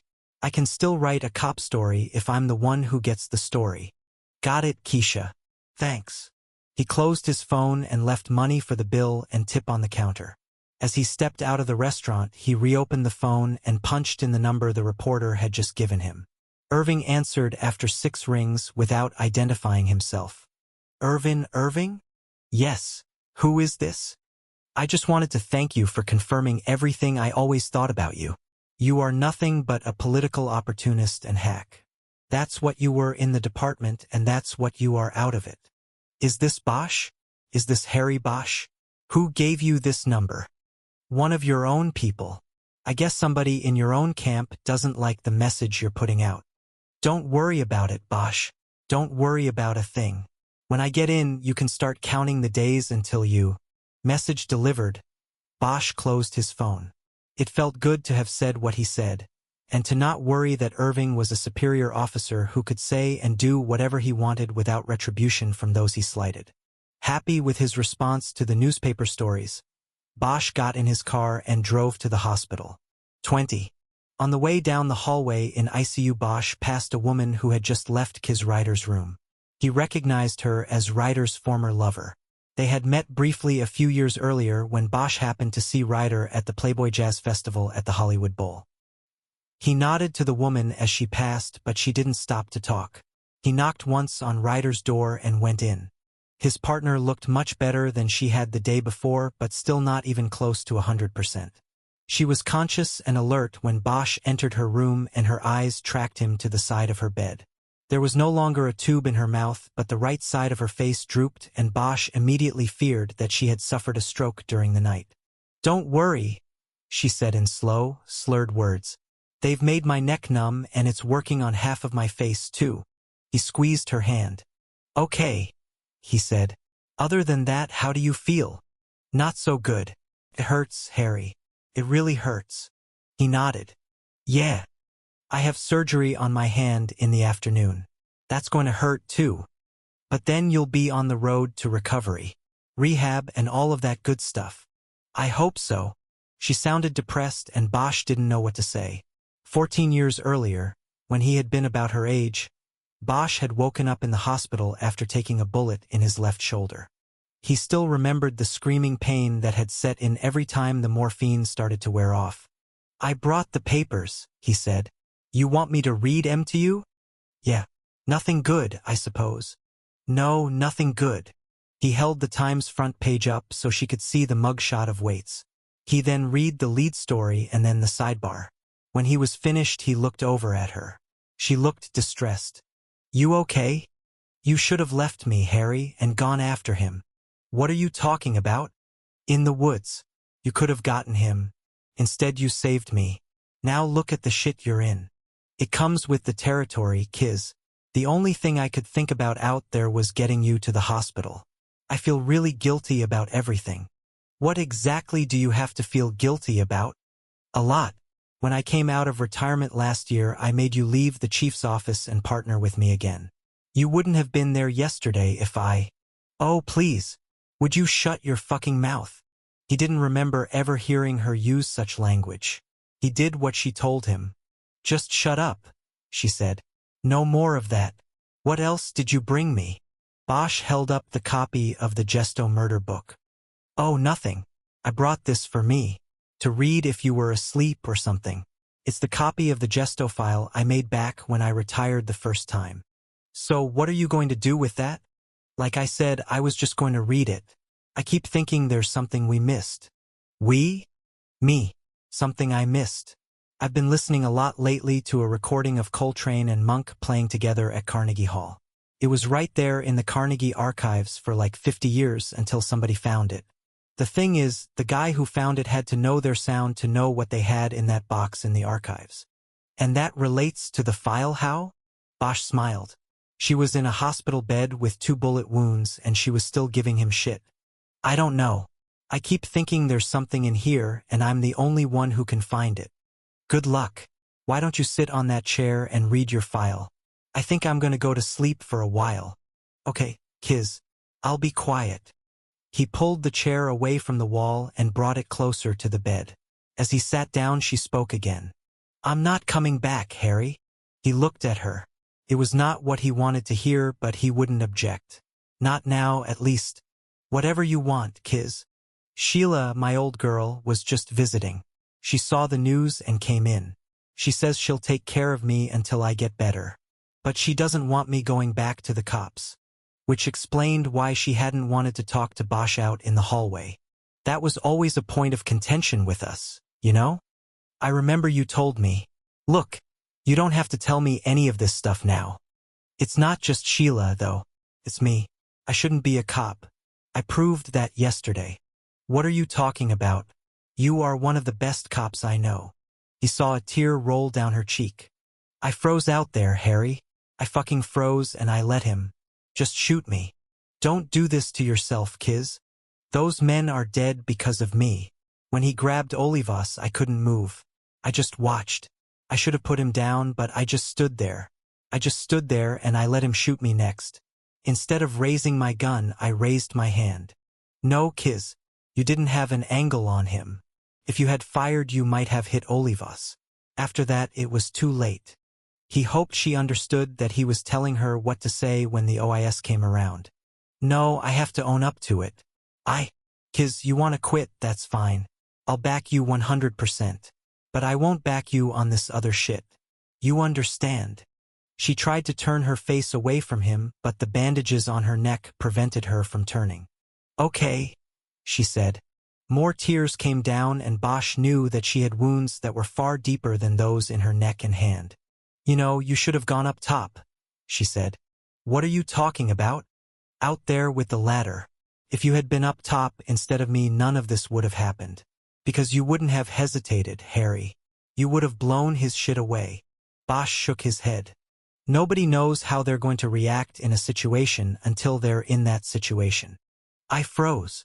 Look, go to sleep, Kiz. Get better and then make your decision. If you don't come back, I will understand. But I'm always going to be your backup, Kiz. No matter what happens and where you go. She used her left hand to wipe her face. Thanks, Harry. She closed her eyes and he watched as she finally gave it up.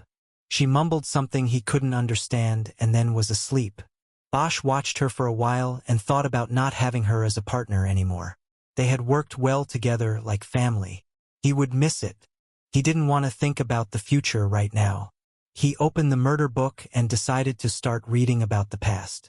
He started from page 1, the initial crime report. A few minutes later he had it covered and was about to turn to the witness reports when his phone began vibrating in his pocket. He walked out of the room to answer the call in the hallway. It was Lieutenant Randolph from the officer-involved shooting unit.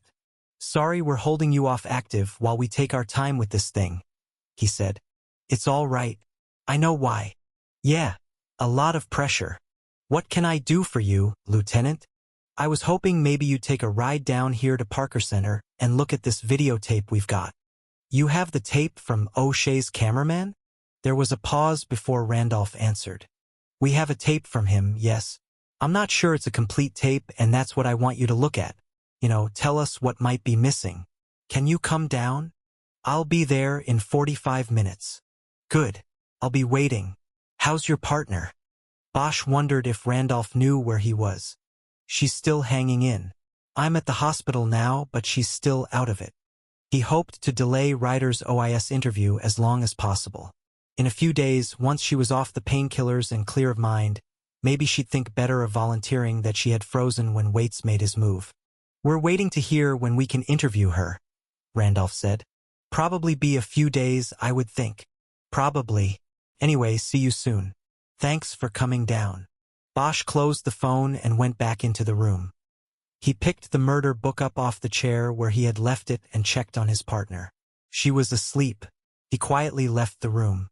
He made good time on the drive-in and called Rachel to tell her that lunch looked good, since he was already going to be downtown. They agreed to go fancy, and she said she would make a reservation at the Water Grill for noon. He said he would see her there. The OIS squad was on the 3rd floor at Parker Center. It was at the opposite end of the building from the robbery homicide division. Randolph had a private office with video equipment set up on a stand. He was sitting behind the desk, while Osani was working with the equipment and getting ready to play the tape. Randolph motioned Bosch to the only other seat. "When did you get the tape?" Bosch asked. "It was delivered this morning." Corvin said it took him 24 hours to remember he had put it in one of those cargo pockets you mentioned. This, of course, came after I had reminded him I had a witness who saw the tape go in the pocket. "And you think it's been doctored?" "We'll know for sure after I give it to SID, but yeah, it's been edited. We found his camera at the crime scene, and Osani here was bright enough to write down the number on the counter. When you roll this tape, the counter on the tape doesn't match. About 2 minutes of tape are missing. Why don't you roll it, Reggie?" Osani started the tape and Bosch watched as it began with the huddle of investigators and techs in the Sunset Ranch parking lot. Corvin had stayed close to O'Shea at all times, and there was an uninterrupted flow of raw video footage which seemed to always keep the candidate for district attorney at center. This continued as the group followed Waits into the woods and until they all stopped at the top of the steep drop-off. Then it was clear there was a cut where it was to be presumed that Corvin had turned the camera off and then back on again. There was no discussion on the tape of whether the handcuffs should be removed from Waits's wrists. The video cut from Kiz Ryder saying they could use the SID ladder to Caffarelli returning to the spot with the ladder. Osani stopped the tape so they could discuss it. "It's likely that he did stop the camera while we were waiting for the ladder," Bosch said. "That probably took 10 minutes max. But he probably didn't stop it until after the back and forth about the cuffs on Waits." "Are you sure?" "No, I'm just assuming. But I wasn't watching Corvin. I was watching Waits." "Right? Sorry. Don't be. I don't want you to give me anything that wasn't there."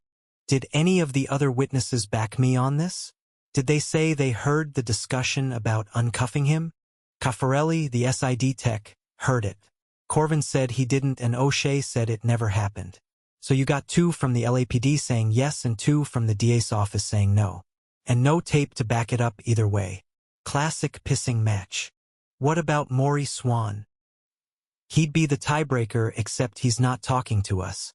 Says it is in his client's best interest to remain mute." That didn't surprise Bosch coming from a defense lawyer. "Is there another edit you wanted to show me?" "Possibly. Go ahead, Reggie." Osani started the video again, and it took them through the descent on the ladder and then to the clearing where Caffarelli methodically used the probe to mark the location of the body. The shot was uninterrupted. Corvin simply turned the camera on and shot everything, probably with the idea that he would edit it later if the tape was ever needed in a court hearing. Or possibly a campaign documentary. The tape continued and documented the group's return to the ladder. Ryder and Olivas went up to the top and Waits was uncuffed by Bosch. But as the prisoner started his climb up the ladder, the tape cut off just as he reached the upper rungs and Olivas was leaning down to grab him. "That's it?" Bosch asked. "That's it," Randolph said. "I remember after the shooting, when I told Corvin to leave the camera and come up the ladder to help with Kiz, he had it on his shoulder. He was rolling. Yeah, well, we asked about why the tape ended, and he claimed that he thought he was going to run short on tape. He wanted to keep some for when the diggers came in and excavated the body. So he turned the camera off when Waits was going up the ladder. That makes sense to you? I don't know. You? Nope. I think that's bullshit. He had the whole thing on tape. That's just an opinion. Whatever, Bosch said. The question is, why cut the tape at this point? What was on it? You tell me. You were there. I told you everything I could remember. Well, you better remember more. You're not in such good shape here. What are you talking about? There's no discussion on the tape of whether the man should or shouldn't be cuffed. What is on the tape is Olivas uncuffing him for the climb down and you uncuffing him for the climb back up. Bosch realized that Randolph was right and that the tape made him look like he had uncuffed weights without even discussing it with the others. O'Shea's setting me up.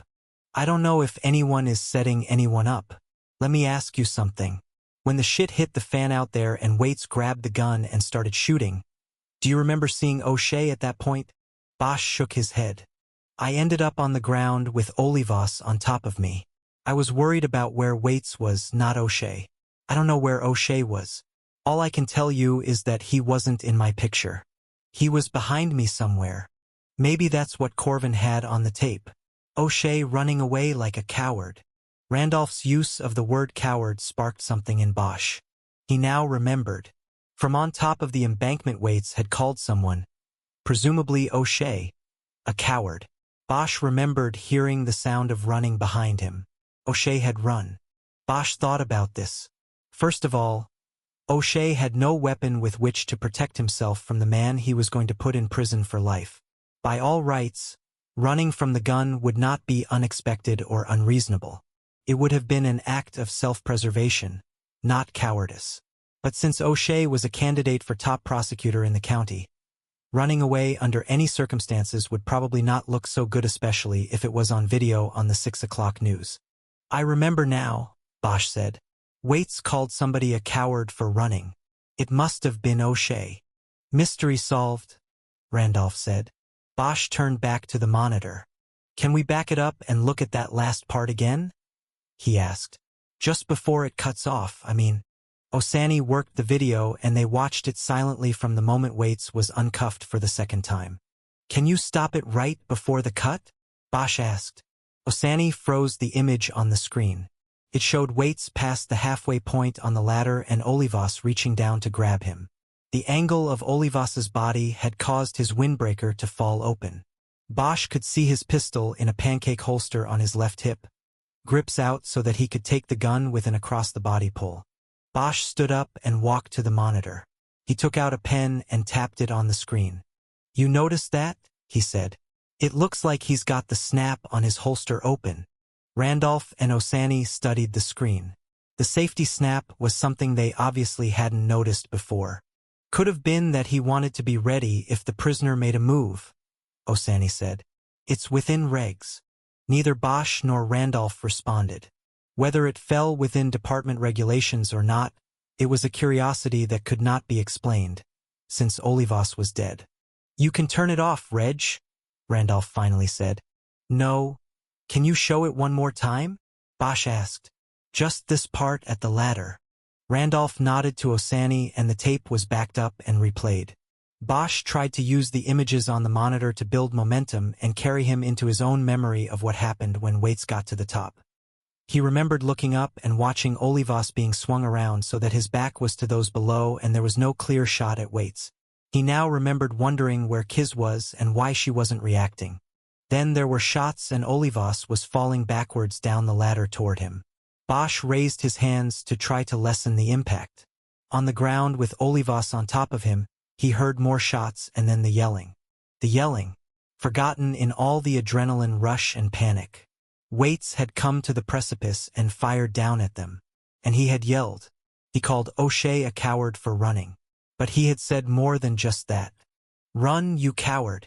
How's your bullshit deal looking now? Bosch had forgotten the taunt in the commotion and confusion of the shooting, escape and effort to save Kiz Ryder, in the charge of fear that came with those moments. What did that mean? What was Waits saying by calling the agreement a bullshit deal?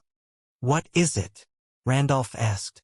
Bosch looked at him, coming out of his thoughts. Nothing.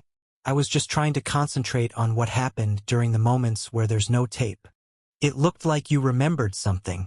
I just remembered how close I came to getting killed like Olivas and Doolin. Olivas landed on me. He ended up shielding me.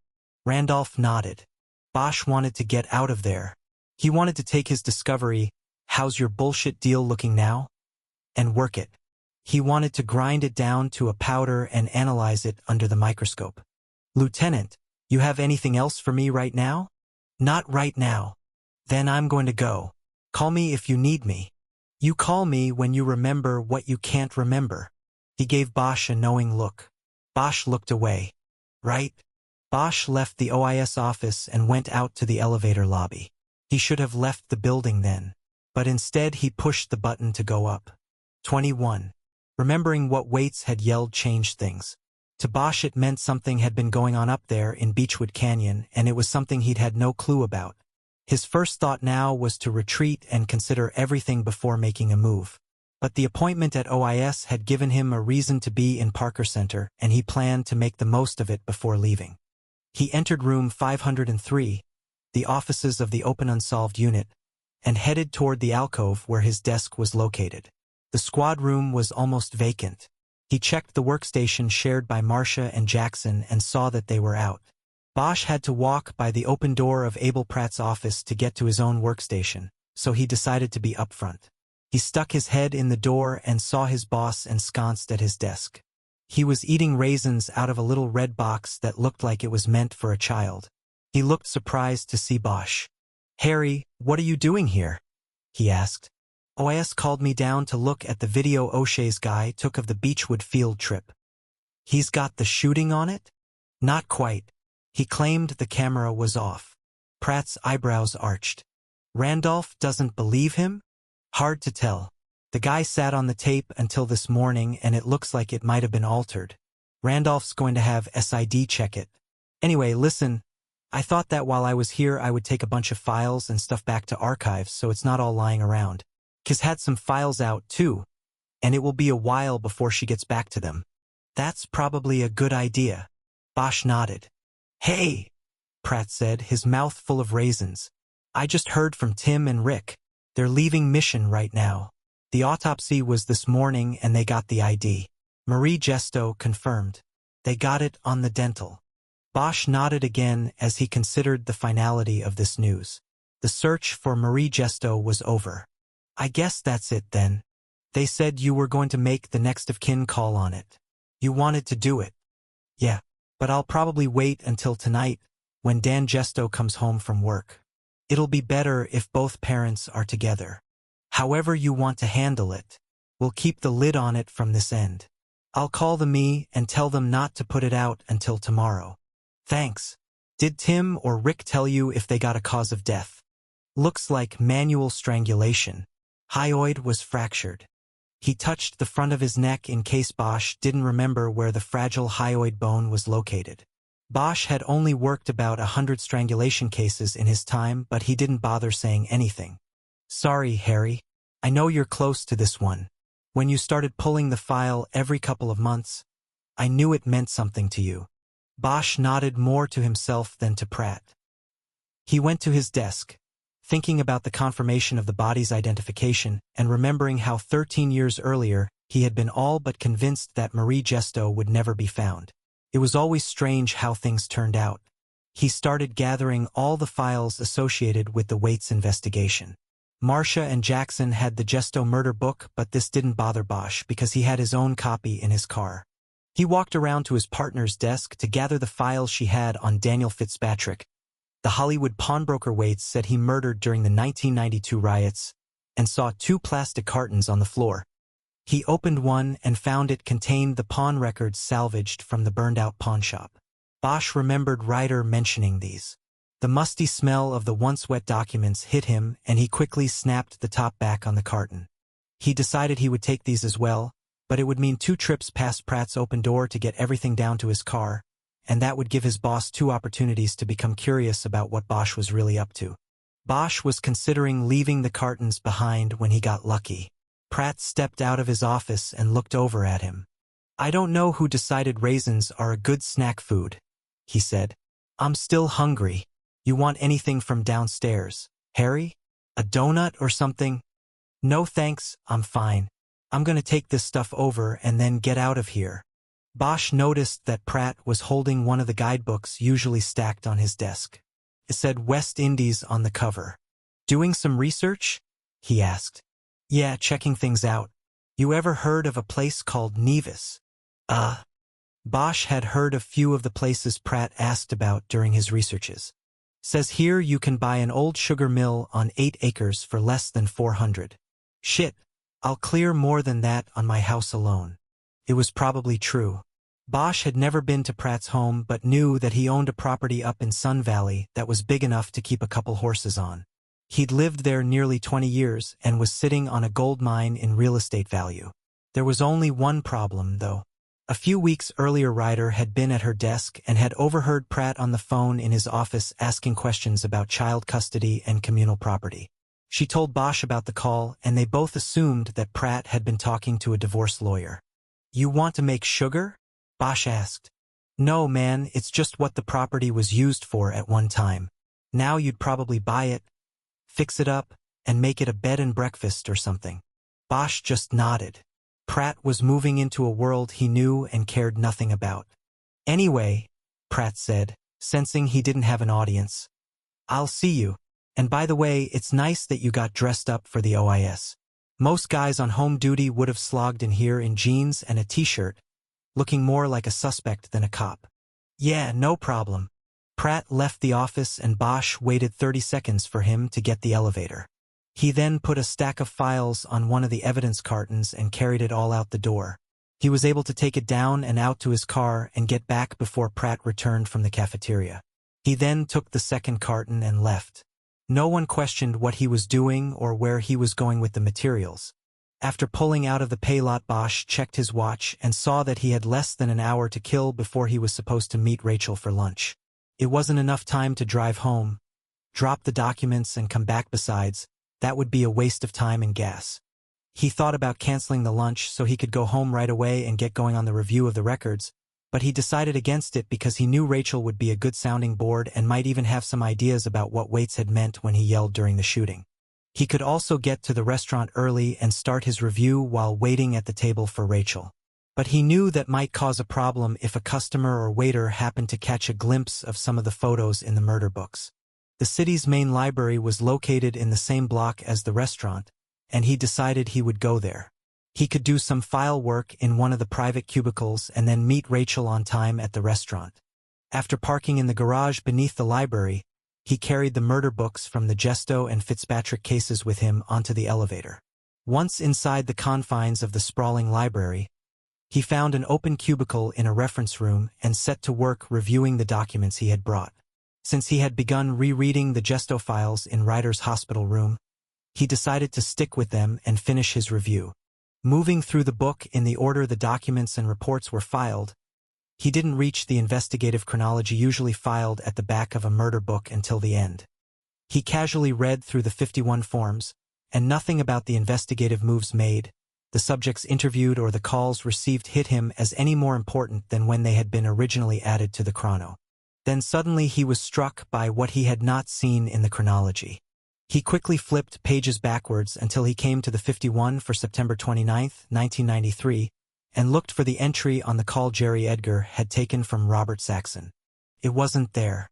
Bosch leaned forward to read the document more clearly. This made no sense. In the official murder book, the entry was there. Reynard Waits's alias, Robert Saxon. The entry date was September 29, 1993, and the time of the call was 6:40 p.m. Olivas had found it during his review of the case, and the next day in O'Shea's office Bosch had seen it clear as day. He had studied it, knowing that it was confirmation of an error that allowed Waits another 13 years of freedom to kill. But the entry was not in Bosch's copy of the murder book. What the hell? At first Bosch couldn't put it together. The copy of the chronology in front of him was made 4 years earlier, when Bosch had decided to retire. He had secretly copied murder books from a handful of open cases that still gnawed at his insides. They were his retirement cases. His plan had been to work them on his own and at his leisure, to solve them before he could finally let the mission go and sit on a beach in Mexico with a fishing pole in one hand and a Corona in the other. But it didn't work out that way. Bosch learned that the mission was best served with a badge, and he came back to the job. After he was assigned with Ryder to the Open Unsolved Unit, one of the first murder books he pulled out of archives was the Gesto case. The book he pulled was the live record, the investigative file that was updated each time he or anybody else worked it. What he had in front of him was a copy that had sat on a shelf in his closet and had not been updated in 4 years. Even so, how could one have a notation entered on a 51 form in 1993, while the other one didn't. The logic of it dictated only one answer. The official record of the investigation had been tampered with. The notation entering the name Robert Saxon into the murder book was added after Bosch had made his copy of the book. That of course left a 4-year window during which the false notation could have been added, but common sense told Bosch he was dealing with days, not years. Just a few days earlier Freddie Olivas had called him, looking for the murder book. Olivas took possession of the book and then became the one who discovered the Robert Saxon entry. It was Olivas who had brought it to light. Bosch flipped through the chronology. Almost all of the pages corresponding with the dates of the initial investigation were filled in completely with time-marked notations. Only the page marked September 29th had space at the bottom. This would have allowed Olivas to remove the page from the binder, type in the Saxon entry and then return it to its place, setting the stage for his supposed discovery of this link between Waits and Gesto. Back in 1993 Bosch and Edgar did the 51s on a typewriter in the Hollywood squad room. It was all done on computer now, but there were still plenty of typewriters around most squad rooms for the old-school cops like Bosch, who couldn't quite grasp the idea of working on a computer. Bosch felt a heavy mixture of relief and anger start to overtake him. The burden of guilt over the mistake he and Edgar had supposedly made was lifting. They were in the clear and he needed to tell Edgar as soon as he could. But Bosch couldn't embrace the feeling not yet because of the growing rage he felt at being victimized by Olivas. He stood up and walked away from the cubicle. He stepped out of the reference room and into the library's main rotunda, where a circular mosaic high up on the walls told the story of the city's founding. Bosch felt like yelling something, exorcising the demon, but he kept quiet. A security guard walked quickly across the floor of the cavernous structure, maybe on his way to put the collar on a book thief or a flasher in the stacks. Bosch watched him go and then went back to his own work. Back in the cubicle, he tried to think through what had happened. Olivas had tampered with the murder book, typing a 2-line entry into the chronology that would make Bosch believe he had made a profound mistake in the early stages of the investigation. The entry said that Robert Saxon had called to report seeing Marie Gesto at the Mayfair supermarket on the afternoon she had disappeared. That was all. It wasn't the content of the call that was important to Olivas. It was the caller. Olivas had wanted to somehow get Reynard Waits into the murder book. Why? To put Bosch on some sort of a guilt trip that would allow Olivas the upper hand and control of the current investigation. Bosch dismissed this. Olivas already had the upper hand and control. He was lead investigator in the Waits case and Bosch's proprietary hold on the Gesto case would not change that. Bosch was along for the ride, yes, but he wasn't steering the car. Olivas was steering, and therefore the Robert Saxon nameplate was not necessary. There had to be another reason. Bosch worked it over for a while but only came to the weak conclusion that Olivas needed to connect Waits to Gesto. By putting the killer's alias into the book, he was going back 13 years in time and firmly tying Reynard Waits to Marie Gesto. But Waits was about to admit he murdered Gesto. There could be no stronger tie than an uncoerced confession. He was even going to lead authorities to the body. The notation in the chronology would be a minor connection compared with these two. So then why put it in? Ultimately, Bosch was confounded by the risk Olivas had taken. He had tampered with the official record of the murder investigation for seemingly little reason or gain. He had run the risk that Bosch would discover the deceit and call him on it. He had run the risk of the deceit possibly being revealed by a smart lawyer like Maury Swan in court one day. And he did all of this knowing that he didn't have to, knowing that Waits would be tied solidly into the case with a confession. Now Olivas was dead and could not be confronted. There was no one to answer why. Except maybe Reynard Waits. How's your bullshit deal looking now? And maybe Rick O'Shea. Bosch thought about everything and all in a moment it came together. Bosch suddenly knew why Olivas had taken the risk and put the specter of Reynard Waits into the Marie Gesto murder book. He saw it with a clarity that left him no room for doubt. Reynard Waits didn't kill Marie Gesto. He jumped up and started gathering the files together. Clutching them with both hands, he hurried through the rotunda toward the exit. His footfalls echoed behind him in the great room like a crowd of people chasing him. He looked back, but there was nobody there. 22. Bosch had lost track of time while in the library. He was late. Rachel was already seated and waiting for him. She was holding a large one-sheet menu that obscured the look of annoyance on her face as Bosch was led to the table by a waiter. "Sorry," Bosch said as he sat down. "It's okay," she replied. "But I already ordered for myself. I didn't know if you were going to show or not." She handed the menu across to him. He immediately handed it to the waiter. "I'll have what she's having," he said. "And just the water is fine." He drank from the glass already poured for him while the waiter hurried away. Rachel smiled at him, but not in a nice way. "You're not going to like it. You'd better call him back." "Why?" "I like seafood." "Because I ordered the sashimi. You told me the other night that you like your seafood cooked." The news gave him momentary pause, but he decided he deserved to pay for his mistake of arriving late. "It all goes to the same place," he said, dismissing the issue. "But why do they call this place the Water Grill if they're not grilling the food?" "Good question. Forget about it. We need to talk. I need your help, Rachel." "With what? What's wrong?" "I don't think Reynard Waits killed Marie Gesto." "What do you mean?" "He led you to her body. Are you saying that wasn't Marie Gesto?" "No, ID was confirmed today at the autopsy. It was definitely Marie Gesto in that grave." "And Waits was the one who led you to it, right?" "Right." "And Waits was the one who confessed to killing her, right?" "Right." "At autopsy, was the cause of death in agreement with that confession?" "Yeah. From what I hear, it was." "Then, Harry, you're not making sense. With all of that, how can he not be the killer?" "Because something is going on that we don't know about, that I don't know about. Olivas and O'Shea had some sort of play going with him. I'm not sure what it was, but it all went to shit in Beechwood Canyon." She held up her hands in a hold it right there gesture. "Why don't you start at the beginning? Only tell me facts. No theory, no conjecture. Just give me what you've got." He told her everything, starting with the tampering with the murder book by Olivas and concluding with the detail-by-detail accounting of what had happened when Waits started to climb up the ladder in Beechwood Canyon. He told her what Waits had yelled at O'Shea and what had been edited out of the field trip video. Took him 15 minutes, and during that time their lunch was served. Of course it came fast, Bosch thought. It didn't have to be cooked. He felt lucky to be the one doing all the talking. It gave him a ready excuse not to eat the raw fish put down in front of him. By the time he was finished recounting the story, he could see that Rachel's mind had gone to work on everything. She was grinding it down. "Putting Waits in the murder book doesn't make sense," she said.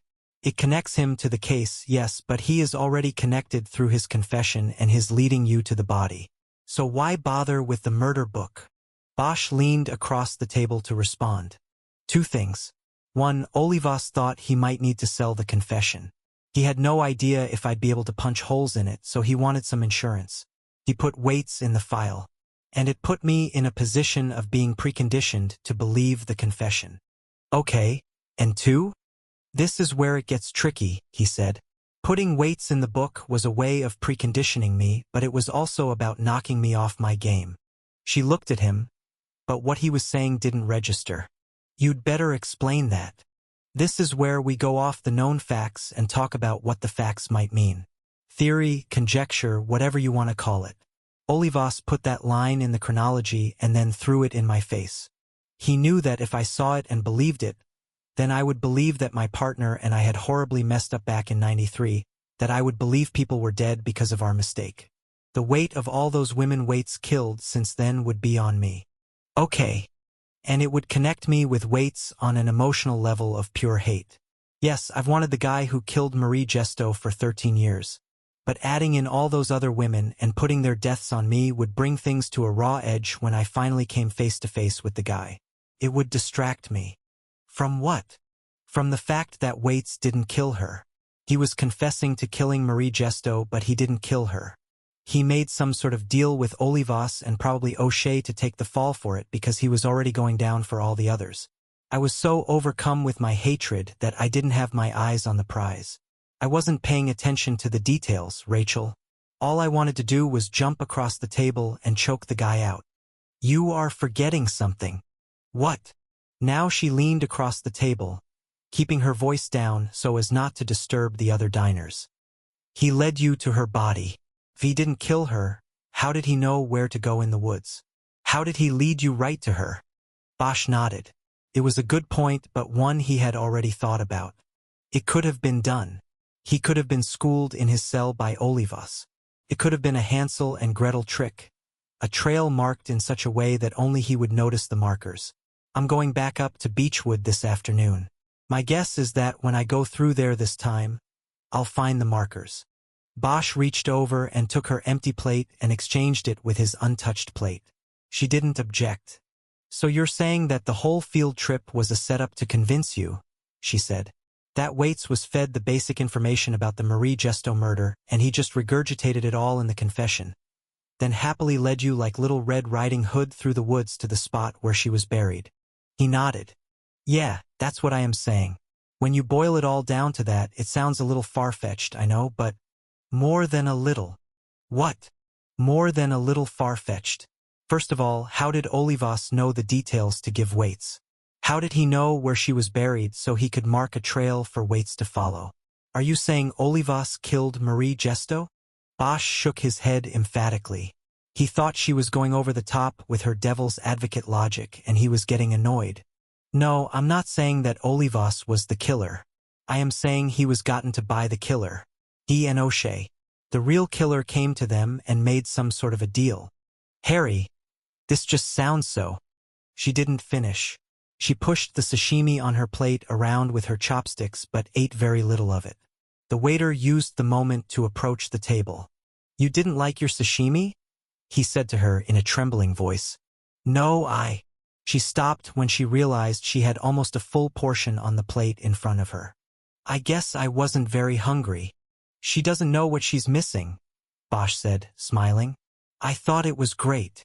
The waiter took the plates off the table and said he would be back with dessert menus. I thought it was great, Walling said in a mocking voice. You jerk. Sorry. The waiter brought the dessert menus and they both handed them back and ordered coffee. Walling remained quiet after that and Bosch decided to wait her out. Why now? She finally asked. Bosch shook his head. I don't know exactly. When was the last time you pulled the case and actively worked it? About 5 months ago. The last video I showed you the other night, that was the last time I worked it. I was just about to make another run at it. What did you do besides pull Garland in again? Everything. I talked to everybody. I knocked on all the same doors again. I only brought Garland in at the end. You think it was Garland who got to Olivas? For Olivas and maybe O'Shea to make a deal, it would have had to be somebody with juice. Lots of money and power. The Garlands have both. The waiter came with their coffee and the check. Bosch put a credit card on it, but the waiter had already left. You want to at least split it? Rachel asked. You didn't even eat. It's okay. Hearing what you have to say makes it worth it. I bet you say that to all the girls. Only the ones who are federal agents. She shook her head. He saw the doubt creep back into her eyes. What? I don't know, it's just. Just what? What if you look at it from Waits's view of things? And it's such a long shot, Harry. It's like one of those mumbo-jumbo conspiracies. You take all the facts after it's over and move them around to fit some far-fetched theory. Marilyn Monroe didn't overdose, the Kennedys used the mob to kill her. Like that. So what about Waits's point of view? I'm just saying, why would he do it? Why would he confess to a murder he didn't commit? Bosch made a dismissive gesture with his hands, as if he were pushing something away. That's an easy one, Rachel. He would do it because he had nothing to lose. He was already going down as the Echo Park bagman. If he went to trial, he was no doubt going to get the Jesus juice, just like Olivas reminded him out there yesterday. So his only shot at living was to confess to his crimes, and if, say, the investigator and the prosecutor wanted him to add another killing in for good measure, what was Waits going to say about that? No deal? Don't kid yourself. They had the leverage, and if they told Waits to jump, he would have nodded his head and said, On who? She nodded. And there was something else, Bosch added. He knew there would be a field trip, and I'll bet that gave him hope. He knew he might get a shot at an escape.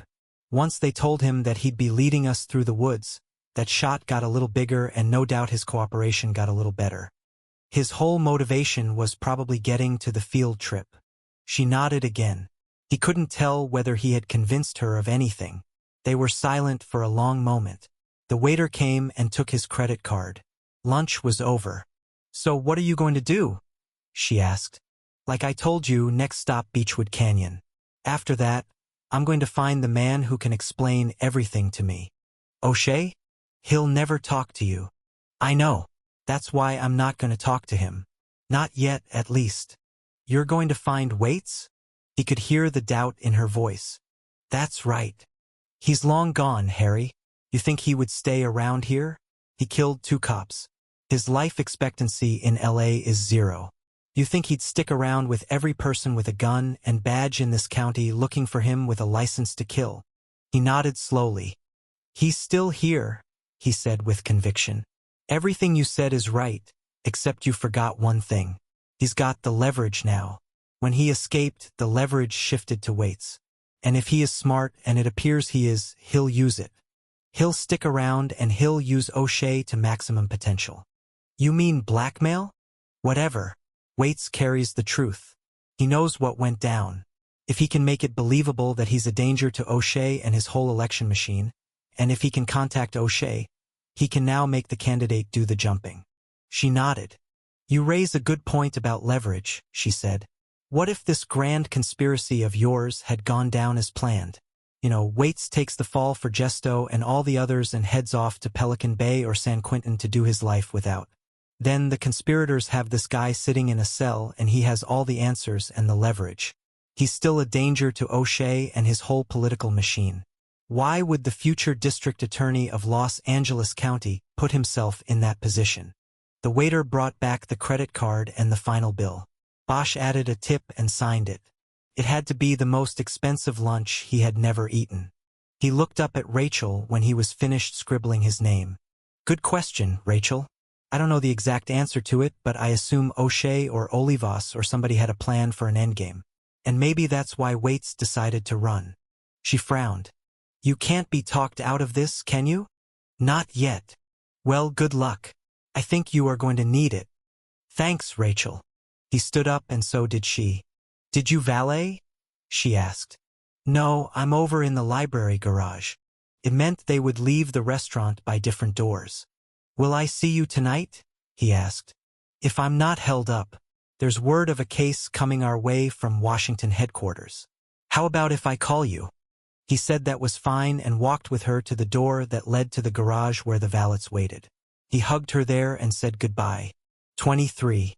On the way out of downtown, Bosch took Hill Street up to Cesar Chavez and turned left. It soon became Sunset Boulevard and he drove it through Echo Park. He wasn't expecting to see Raynard Waits crossing at the light or coming out of a Medicina clinic or one of the Migra offices that lined the street. But Bosch was running way out on his instincts on this case, and they told him Echo Park was still in play. The more he drove through, the more he would get a feel for the neighborhood and the better he would be at his search. Instincts or not, he was sure of one thing. Waits had originally been arrested while on his way to a specific destination in Echo Park. Bosch was going to find it. He pulled into a no-parking zone near Quintero Street and walked up to the Pescado Mojado grill. He ordered Camarones a la Diabla and showed the booking photo of Waits to the man who took his order and to the patrons waiting in line. He got the usual shake of the head from each customer, and the Spanish conversation among them died off. Bosch took his shrimp plate to a table and finished his food quickly. From Echo Park, he drove home to change from his suit into jeans and a pullover shirt. Then he drove over to Beechwood Canyon and made his way to the top of the hill. The parking clearing below Sunset Ranch was empty and Bosch wondered if all the activity and media attention from the day before had kept riders away. He got out of his car and went to its trunk. He pulled out a coiled 30-foot length of rope and headed into the brush on the same path he had taken behind Waits the day before. He was only a few steps down the path when his cell phone started vibrating. He stopped, dug the phone out of his blue jeans and saw on the screen that it was Jerry Edgar calling. Bosch had left him a message earlier while driving home. "How's Kiz?" "Doing better. You ought to go visit her, man. Get over whatever it is you two need to get over and visit her. You didn't even call yesterday. Don't worry, I will. In fact, I was thinking about cutting out of here early and dropping by. You going to be there? I might. Give me a call when you're going and I'll try to meet you. Anyway, that's not really why I called. There's a couple things I wanted to tell you. First, they got a confirmation on the ID at the autopsy today. It was Marie Gesto. Edgar was silent a moment before responding. Have you talked to her parents? No, not yet. Dan's got that job selling tractors. I was gonna call up there tonight when he's home and they're together. That's what I do. What else you got, Harry? I got a guy in a room here and I'm about to go in and break his ass down on a murder rape we're working. Sorry to interrupt. I thought you called me. I did, man. But I was calling you back real quick in case it was important. It is important. I thought you'd want to know. I think that line that was found in the 51s on this case was phonied. I think when it all shakes out we'll be clear on it. This time there was no hesitation in his old partner's response. What are you saying? Waits never called us back then? That's right. Then how'd that entry get in the chrono? Somebody added it. Recently. Somebody trying to fuck with me. God damn it. Bosch could hear the anger and relief in Edgar's voice. I haven't slept since you called me up and told me that shit, Harry. They didn't only fuck with you, man. That's what I figured. That's why I called. I haven't figured it all out, but that's the way it's looking. When I get the whole story, I'll let you know. Now go back to your interview and nail that guy. Harry, my man, you just made my day. I'm going to go into the room and crunch this asshole's bones. I'm glad to hear that. Call me if you're going to see Kiz. You got it. But Bosch knew Edgar was just paying lip service to the idea. He wouldn't be visiting Kiz, not if he was in the middle of a breaking case like he said. After closing and pocketing the phone, Bosch looked around and took in his surroundings. He looked high and low, from the ground to the overhead canopy, and didn't see any obvious markings. He guessed that there would have been no need for a Hansel and Gretel trail while Waits had been on the clearly defined path. If there were markers, they would be at the bottom of the mudslide embankment. He headed that way. At the top of the precipice, he looped the rope around the trunk of the white oak at the top and was able to rappel down the sheer surface to the lower level. He left the rope in place and once again assessed the area from floor to canopy. He saw nothing that readily marked the way to the grave site, where Marie Gesto had been found. He started walking toward the grave site, looking for carvings in the trunks of the trees, ribbons in the branches, anything that Waits might have used to lead the way. Bosch got to the grave site without seeing a single indication of a marked trail. He was disappointed. His lack of findings went against the theory he had outlined for Rachel Walling. But Bosch was sure he was right in his thinking and he refused to believe there was no trail. He thought it was possible that whatever markings had been there had been trampled over and obliterated by the army of investigators and technicians who had descended on the woods the day before. Refusing to give up, he made his way back to the embankment and then turned and looked toward the grave site. He tried to put his mind into the position Waits was in. He had never been to the spot before, yet he had to readily choose a direction to go in while everyone else watched. How did he do it? Bosch stood motionless, thinking and looking off into the woods in the direction of the grave site. He did not move for 5 minutes. After that, he had the answer. In the middle distance on the sight line to the grave site was a tall eucalyptus tree. It was split at ground level and 2 fully mature trunks rose at least 50 feet through the canopy of other trees. In the split, about 10 feet off the ground, was a branch that had fallen and become lodged horizontally between the trunks. The formation of split trunk and branch created an inverted A that was clearly recognizable and could have been noticed quickly by someone scanning the woods and looking specifically for it. Bosch headed toward the eucalyptus, certain that he had the first marker that Waits had followed. When he reached the position, he looked again in the direction of the grave site. He slowly scanned until he again picked up on an anomaly that was obvious and unique in terms of the immediate vicinity. He walked toward it. It was a young California oak. What made it noticeable to Bosch from a distance was that its natural balance was off. It had lost the symmetrical spread of its branches because one of the lower limbs was missing. Bosch walked to it and looked up at a broken outcropping on the trunk where a 4-inch thick limb had been attached about 8 feet up. By grabbing a lower branch and pulling himself up into the tree, he was able to examine the break more closely and found that it was not a natural break. The outcropping showed a smooth cut through the top half of the branch. Someone had sawed across the top of the branch and then pulled down on it to break it.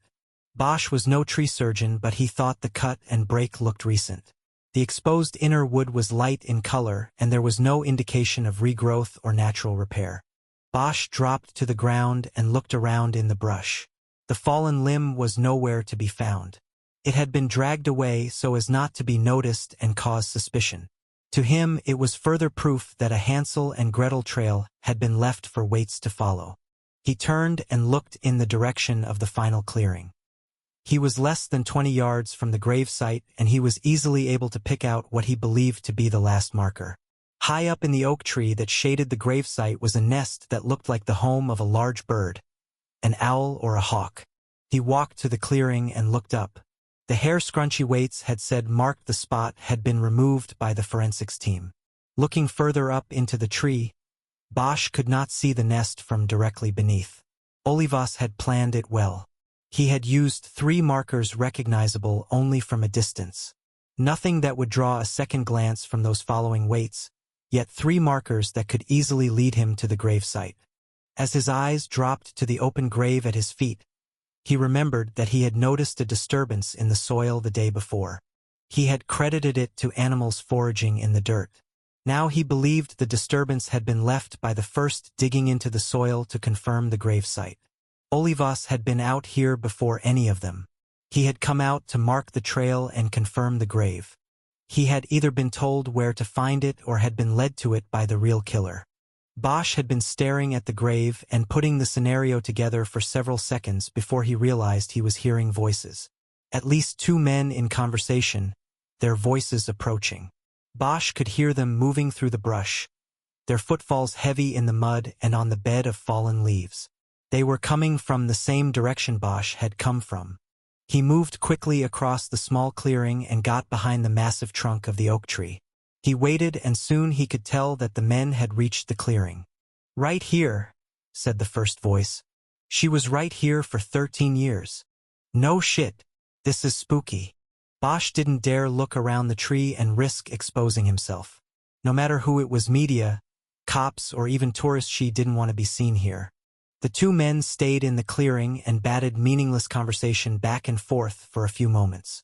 Luckily, neither approached the trunk of the oak and Bosch's position.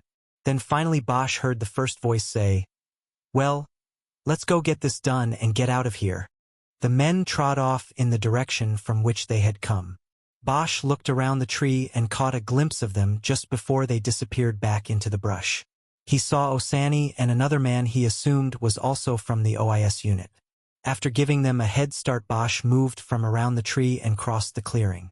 He took a position behind an old eucalyptus and watched as the OIS men walked back to the sheer facing left by the mudslide. Osani and his partner made so much noise walking through the brush that it was quite easy for Bosch to pick and move his way toward the embankment as well. Under cover of their noise, he got to the eucalyptus that was Waits's first marker and watched the 2 men as they set up to take measurements from the bottom of the embankment to the top. There was a ladder on the facing now, positioned much like the ladder had been the day before. Bosch realized that the 2 men were cleaning up the official report. They were taking distance measurements that had either been forgotten or deemed unnecessary the day before. Today, in light of the political fallout involved, everything was necessary. Osani climbed the ladder to the top while his partner remained below. He then took a tape measure off his belt and pulled out several lengths, passing the end down to his partner. They took measurements with Osani calling out the lengths and his partner writing them down in a notebook. It looked to Bosch as though they were measuring various lengths from the spot on the ground where he had been the day before to the positions where Waits, Olivas and Ryder had been. Bosch had no idea what the importance of such measurements would be to the investigation. Bosch's phone started to vibrate in his pocket, and he quickly pulled it out and shut it off. As the screen died, he saw that the incoming number had a 485 prefix, which he knew meant Parker Center. A few seconds later, Bosch heard the ringing of a cell phone in the clearing where Osani and the other man were working. Bosch peeked around the tree and saw Osani take a phone off his belt. He listened to the caller and then took a sweeping look around the woods, doing a 360-degree turn. Bosch ducked back. "No, Lieutenant," Osani said. "We don't see him.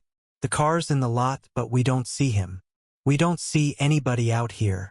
Osani listened some more and said yes several times before closing the phone and returning it to his belt. He went back to work with the tape measure, and within another minute or so the two OIS men had what they needed. Osani's partner climbed the ladder, and then both men pulled it up the embankment. It was at that moment that Osani noticed the rope looped around the trunk of the white oak at the edge of the embankment. He put the ladder down on the ground and went to the tree. He pulled the rope from around the trunk and started coiling it.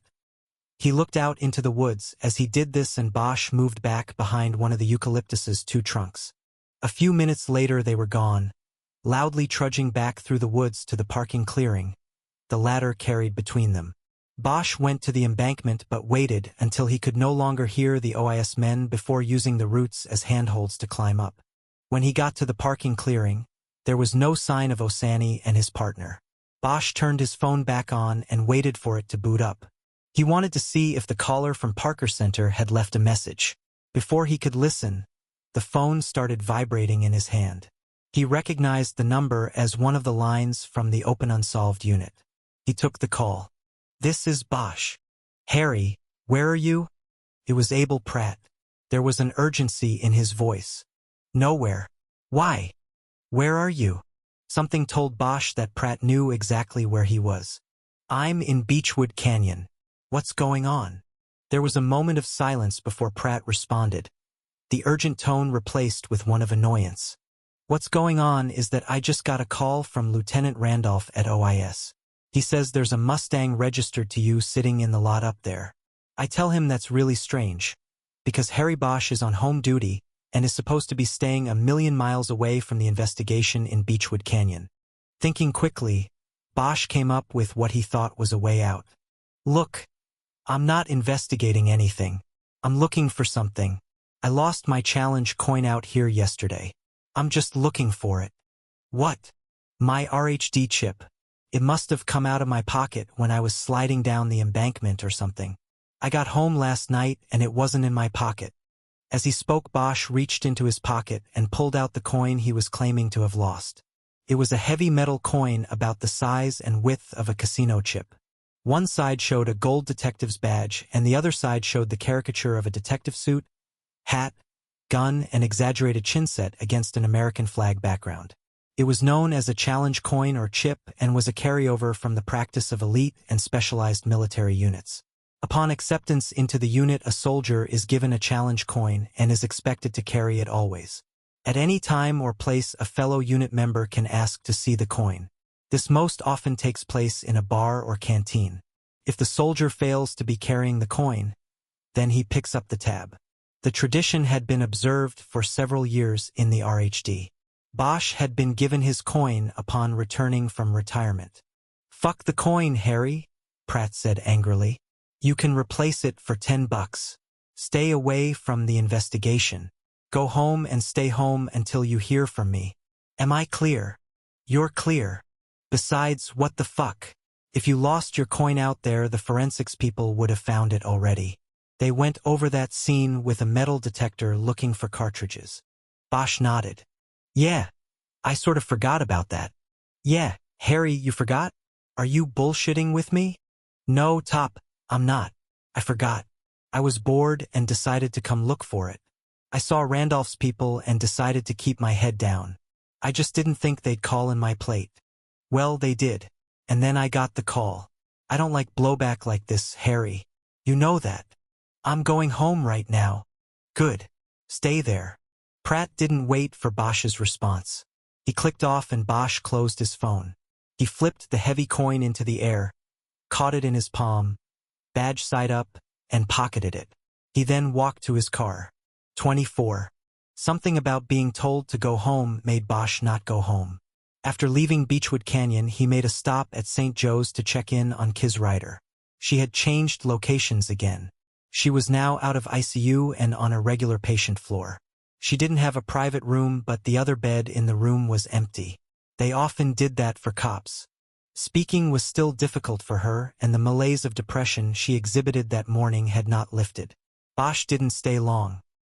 He passed on a get-well from Jerry Edgar and then left, finally going home as instructed and hauling in the 2 cartons and files he had collected earlier from the open unsolved unit.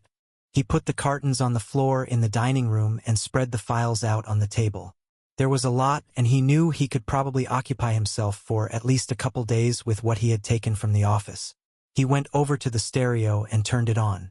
He knew that he already had the Coltrane-Monk collaboration from Carnegie Hall in the machine. The player was on shuffle, and the first song out was called Evidence. Bosch took that as a good sign as he went back to the table. To begin, he had to take an inventory of exactly what he had so he could decide how to approach his review of the material. First and foremost was the copy of the investigative record in the current case Reynard Waits was being prosecuted for. This had been turned over by Olivas but not studied closely by Bosch and Ryder because their assignments and priorities were the Fitzpatrick and Gesto cases. On the table, Bosch also had the Fitzpatrick murder book Ryder had pulled out of archives, as well as his secret copy of the Gesto murder book, of which he had already completed a review. Finally, on the floor were the 2 plastic cartons containing whatever pawn records had been salvaged after Fitzpatrick's business was torched and then soaked by fire hoses during the 1992 riots. There was a small drawer in the side of the dining room table. Bosch figured that it had been designed for silverware, but since he used the table more often to work on than to eat on, the drawer contained an assortment of pens and legal pads. He withdrew one of each, deciding that he needed to write down the important aspects of the current investigation. After 20 minutes and 3 torn off and crumpled pages, his free-form thoughts had filled less than half a page. Arrest. Echo Park. Escape. Red line. Who is Waits? Where is the castle? Destination? Echo Park. Beechwood Canyon setup. False confession. Who benefits?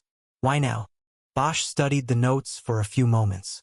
He knew that the last 2 questions he had written were actually the starting point. If things had gone according to plan, who would have benefited from Waits's false confession? Waits, for one, by avoiding a death sentence. But the real winner was the real killer. The case would have been closed, all investigations halted. The real killer would escape justice. Bosch looked at the 2 questions again. Who benefits? Why now? He considered them carefully and then reversed their order and considered them again. He came to a single conclusion.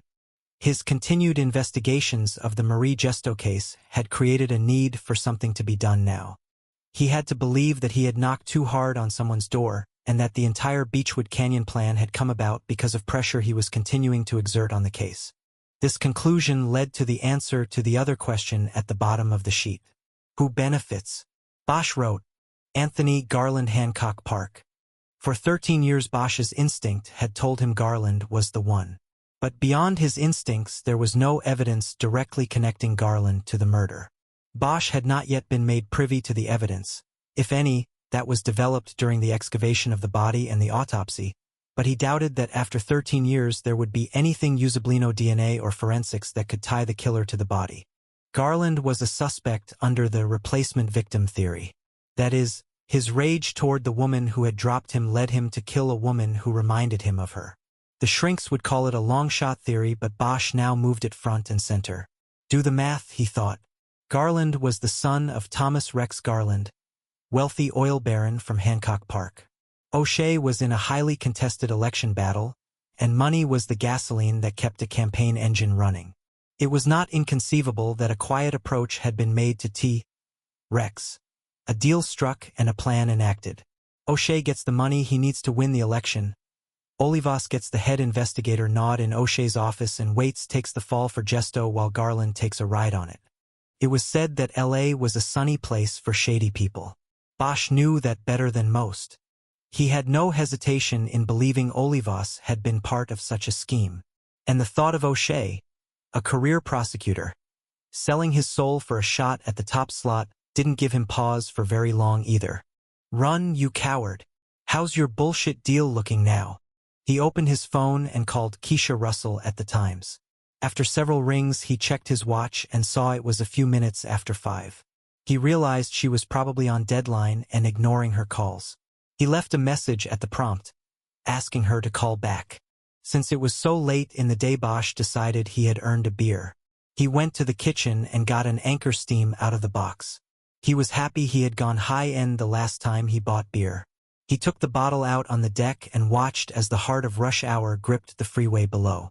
The traffic slowed to a crawl and the incessant sound of car horns of every variety began. It was just far enough away to be less than intrusive. Bosch was glad he was not down there in the fight. His phone buzzed and he pulled it out of his pocket. It was Keisha Russell calling back. "Sorry. I was going over tomorrow's story with the copy editor. I hope you spelled my name right. Actually, you're not in this one, Harry. Surprise. Glad to hear it. What can you do for me?" I was actually going to ask you to do something for me." "Of course you were. What could it be?" "You're a political reporter now, right? Does that mean you look at campaign contributions?" "I do. I review every filing by every one of my candidates." "Why?" He walked back inside and muted the stereo. "This is off the record, Keisha. I'd like to know who has been supporting Rick O'Shea's campaign." "O'Shea? Why?" "I'll tell you when I can tell you. I just need the information right now." "Why do you always do this to me, Harry?" It was true. They had danced like this many times in the past. But their history was that Bosch was always true to his word when he said he would tell her when he could tell her. He hadn't double-crossed her once. And so her protests were banter, a mere prequel to her doing what Bosch wanted her to do. That was part of the dance as well. "You know why?" he said, playing his part. "Just help me out and there will be something for you when the time is right. Someday I want to decide when the time is right. Hold on." She clicked off and was gone for almost a minute. As he waited, Bosch stood over the spread of documents on the dining room table. He knew that he was spinning his wheels with this angle on O'Shea and Garland. They could not be touched at the moment. They were guarded by money and the law and the rules of evidence. Bosch knew the correct angle of investigation was to go at Reynard Waits. His job was to find him and break open the case. "Okay," Russell said after getting back on the line. "I have the most up-to-date filing. What do you want to know?" "How up-to-date is up-to-date?" "This was filed last week. Friday." "Who are his main contributors?" "There's nobody who is really big, if that is what you mean. He's mostly running a grassroots campaign. Most of his contributors are fellow lawyers. Almost all of them." Bosch thought of the Century City law firm that handled things for the Garland family and had gotten the court orders preventing Bosch from questioning Anthony Garland about Marie Gesto without an attorney present. The head of the firm was Cecil Dobbs. "Is one of those lawyers Cecil Dobbs?" Yes, C.C. Dobbs, Century City address." "He gave 1,000. Bosch remembered the lawyer in his collection of videotaped interviews with Anthony Garland. "What about Dennis Franks?" "Franks, yes. A lot of people from that firm contributed." "What do you mean?" "Well, according to election law, you give your home and work address when you make a contribution. Dobbs and Franks have a Century City work address and, let's see, 9, 10, 11 other people gave the same address. They each gave 1,000, too. It's probably all the lawyers in the same firm. So $13,000 from there. Is that it?" "That's it from there, yes." Bosch thought about whether to specifically ask if the name Garland was on the contributors list. He didn't want her making phone calls or snooping around in his investigation. "No big corporate contributors?" "Nothing of major consequence." "Why don't you tell me what you are looking for, Harry? You can trust me." He decided to go for it. "You have to hold on to it until you hear from me. No phone calls, no inquiries. You just sit on this, right? Right, until I hear from you." "Garland. Thomas Rex Garland. Anthony Garland. Anybody like that on there?" No. "Isn't Anthony Garland the kid you were looking at once for Marie Gesto?" Bosch almost cursed it out loud. He was hoping she wouldn't make the connection. A decade earlier, when she was a hellion on the cop beat, she had come across a search warrant application he had filed in an effort to search Anthony Garland's home. The application had been rejected for lack of probable cause, but the filing was public record. And at the time, Russell, the ever-industrious reporter, routinely combed through the search warrants at the courthouse. Bosch had talked her out of writing a story identifying the scion of the local oil family as a suspect in the Gesto murder, but here it was a decade later and she remembered the name. "You can't do anything with this, Keisha," he responded. "What are you doing?" Reynard Waits confessed to Gesto. "Are you saying that was bullshit?" "I'm not saying anything. I was simply curious about something, that's all. Now, you cannot do anything with this. We have a deal. You sit on this until you hear from me." "You're not my boss, Harry. How come you are talking to me like you're my boss?" "I'm sorry. I just don't want you running off and going crazy on this. Could hurt what I've got going. We have a deal, right? You just said I can trust you." It was a long time before she answered. "Yes, we have a deal. And yes, you can trust me. But if this is going where I think you are going with it, I want updates and reports. I'm not just going to sit around waiting to hear from you after you get the full package put together. If I don't hear from you, Harry, I'm going to get nervous. When I get nervous, I do some crazy things. Make some crazy phone calls." Bosch shook his head. He should never have made the call to her. "I understand, Keisha," he said. "You'll be hearing from me." He closed the phone, wondering what fresh hell he might have just unleashed on Earth and when it would come back to bite him. He trusted Russell, but only to the limit he could trust any reporter. He finished his beer and went to the kitchen for another. As soon as he popped the top, his phone buzzed. It was Keisha Russell again. "Harry, have you ever heard of Go Industries?" He had. Go Industries was the current corporate titling of a company started 80 years earlier as Garland Oil Industries. The company had a logo in which the word Go had wheels and was slanted forward to look as if it were a speeding car. "What about it?" he responded. "Headquartered downtown in the Arco Plaza. I count 12 employees of Go, making $1,000 contributions to O'Shea. How's that?" "That's fine, Keisha. Thanks for calling back. Did O'Shea take a payoff to put Gesto on Waits? Is that it?" Bosch groaned into the phone. "No, Keisha. That's not what happened, and that's not what I am looking at. If you make any calls in this regard, you will compromise what I am doing and could be putting yourself, me, and others in danger. Now would you please drop it until I can tell you exactly what is going on and when you can run with it." Once again she hesitated before answering, and it was in that space of silence that Bosch began to wonder if he could still trust her. Maybe her move from police to politics had changed something in her. Maybe, as with most who worked in the realm of politics, her sense of integrity had been sanded down by exposure to the world's oldest profession, political whoring. "Okay, Harry, I got it. I was just trying to help. But you remember what I said. I want to hear from you. Soon. You will, Keisha. Good night." He closed the phone and tried to shake off his concerns about the reporter. He thought about the information he had gotten from her. Between Go and the law firm of Cecil Dobbs, O'Shea had received at least $25,000 in campaign contributions from people who could be directly tied to the Garlands. It was spread out and legal, but nevertheless it was a strong indication that Bosch was on the right track. He felt a satisfying tug in his guts. He had something to work with now. He just had to find the right angle from which to work it. He went to the table in the dining room and looked at the array of police reports and records spread out in front of him. He picked up the file marked WAITSBACKGROUND and started to read. 25. From the standpoint of law enforcement, Reynard Waits was a rarity as a murder suspect. When his van was pulled over in Echo Park, the LAPD in effect had captured a killer the department wasn't even looking for. In fact, Waits was a killer no department or agency was looking for. There was no file on him in any drawer or computer anywhere. No FBI profile or background briefing existed to refer to. They had a killer and they had to start from scratch with him. This presented a whole new angle of investigation for Detective Freddie Olivas and his partner, Ted Colbert. The case came to them with a momentum that simply dragged them with it. Everything was about moving forward toward prosecution.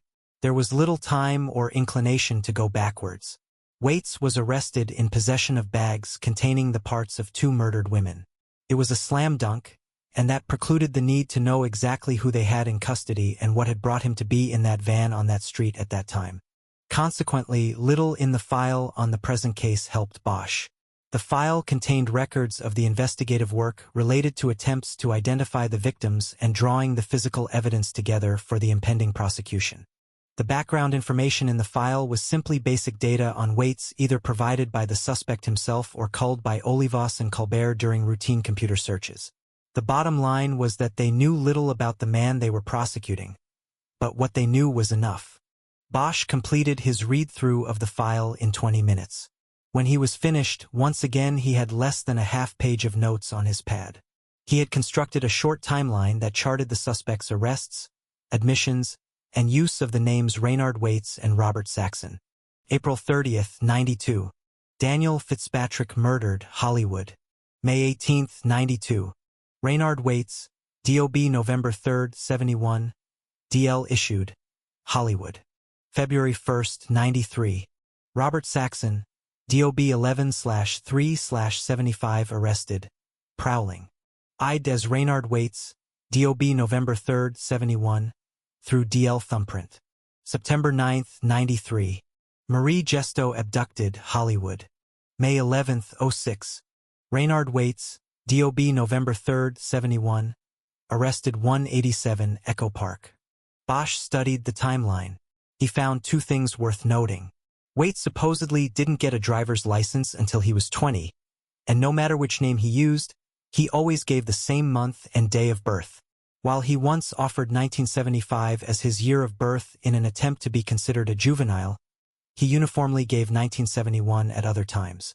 Bosch knew that the latter was a practice often employed by people switching identities. Change the name but keep some of the other details the same to avoid getting confused or forgetting basic information, an obvious giveaway, especially if it's a cop asking for it. Bosch knew from the record searches earlier in the week that there was no birth record of Reynard Waits or Robert Saxon with the corresponding 11/03 birth date in Los Angeles County. The conclusion he and Kis Ryder had reached from this was that both names were false. But now Bosch considered that maybe the birth date of November 3rd, 71 was not false. Maybe Waits, or whoever he was, kept his real date of birth as he changed his name. Bosch now looked at the close proximity between the date of the Fitzpatrick murder and the date of issue of Waits's driver's license. It was less than a month.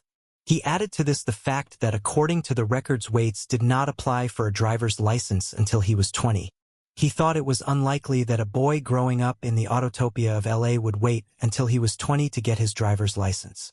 It was yet one more indication that Reynard Waits was not his name. Bosch started to feel it. Like a surfer waiting for the right swell before starting to paddle, he felt his wave coming in. He thought that what he was looking at was the birth of a new identity. 18 days after he murdered Daniel Fitzpatrick under cover of the riots, the man who killed him walked into a DMV office in Hollywood and applied for a driver's license. He gave November 3rd, 1971, as a date of birth and the name Reynard Waits. He would have had to provide a birth certificate, but that would not have been too hard to come up with if he knew the right people. Not in Hollywood. Not in LA. Getting a phony birth certificate would have been an easy, almost risk-free task. Bosch believed that the Fitzpatrick murder and the change of ID were connected. It was a cause and effect. Something about the murder caused the killer to change his identity. This belied the confession given 2 days earlier by Reynard Waits. He had characterized the murder of Daniel Fitzpatrick as a thrill kill, an opportunity to indulge a long-held fantasy. He went out of his way to depict Fitzpatrick as a victim chosen at random, chosen simply because he was there.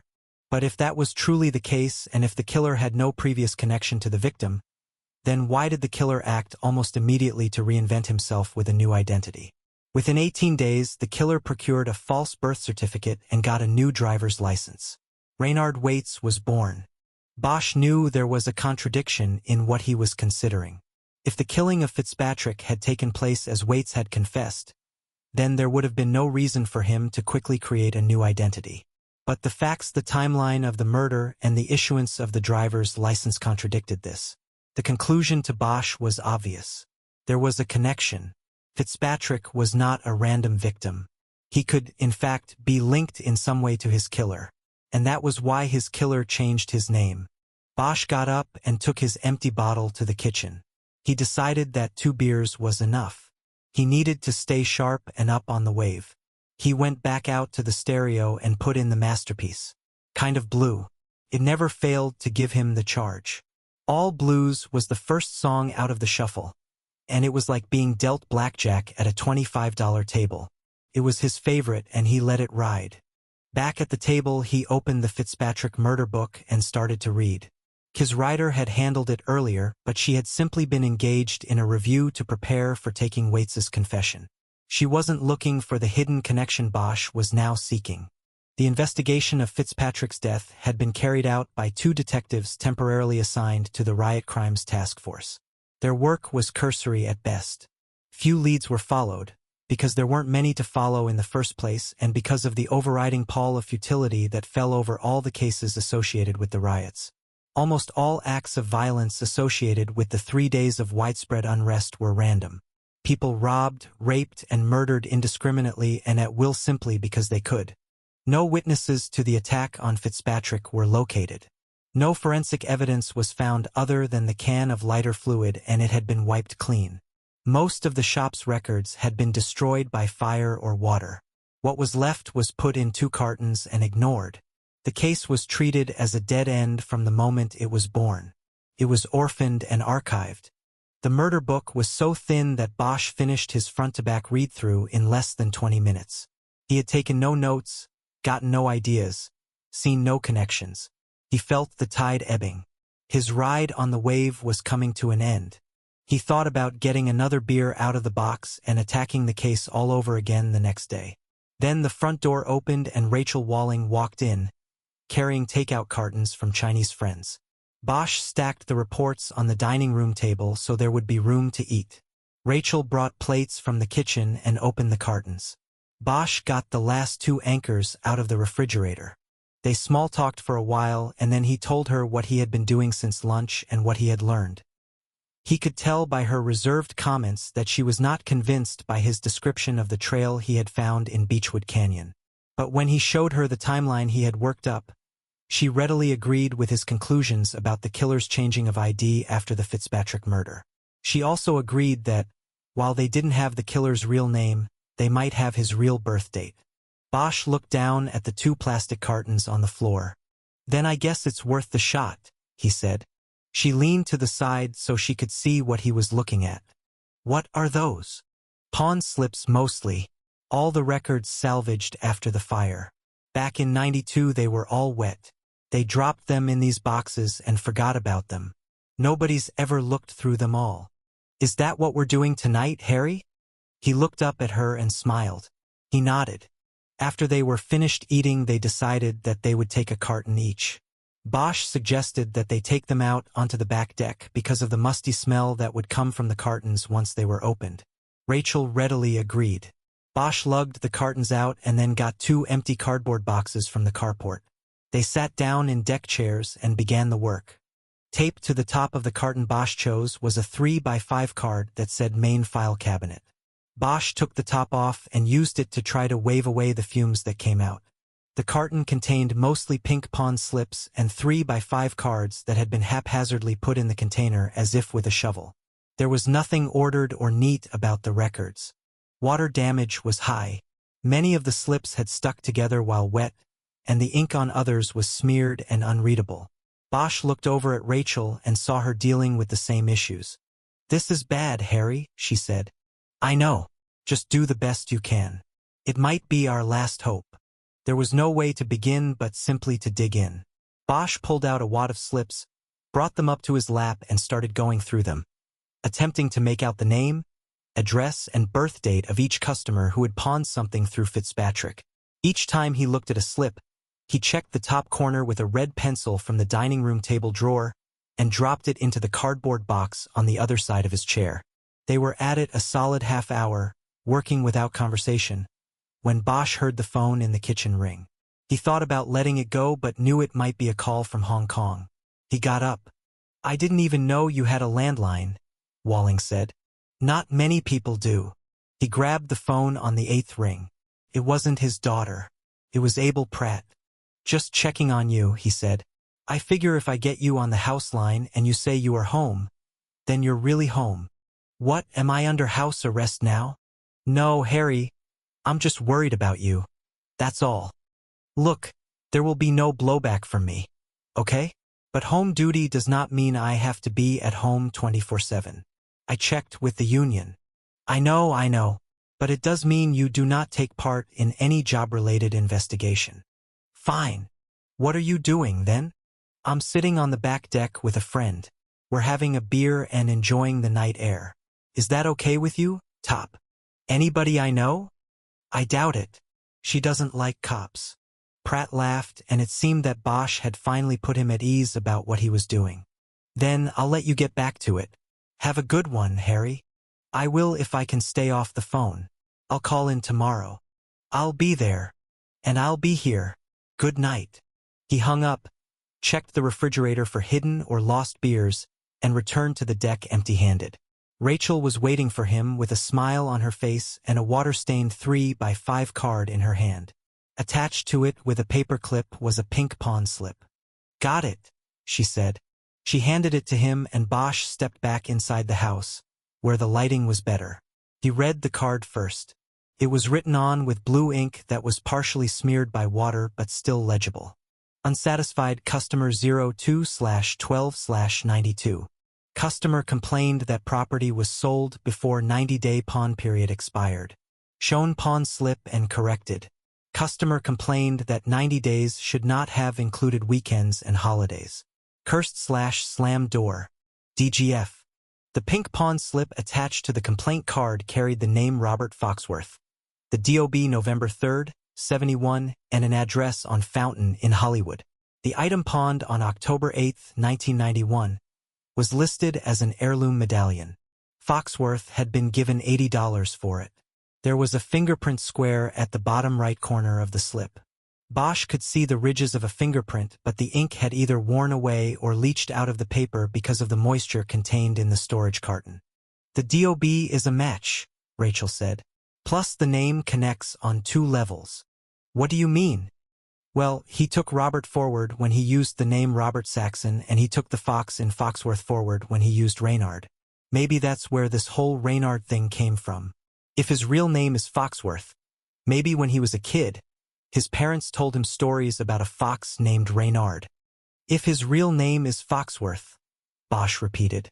Maybe we just found another alias. Maybe. But at least it's something you didn't have before. Bosch nodded. He could feel his excitement building. She was right. Finally, they had a new angle to pursue. Bosch pulled out his phone.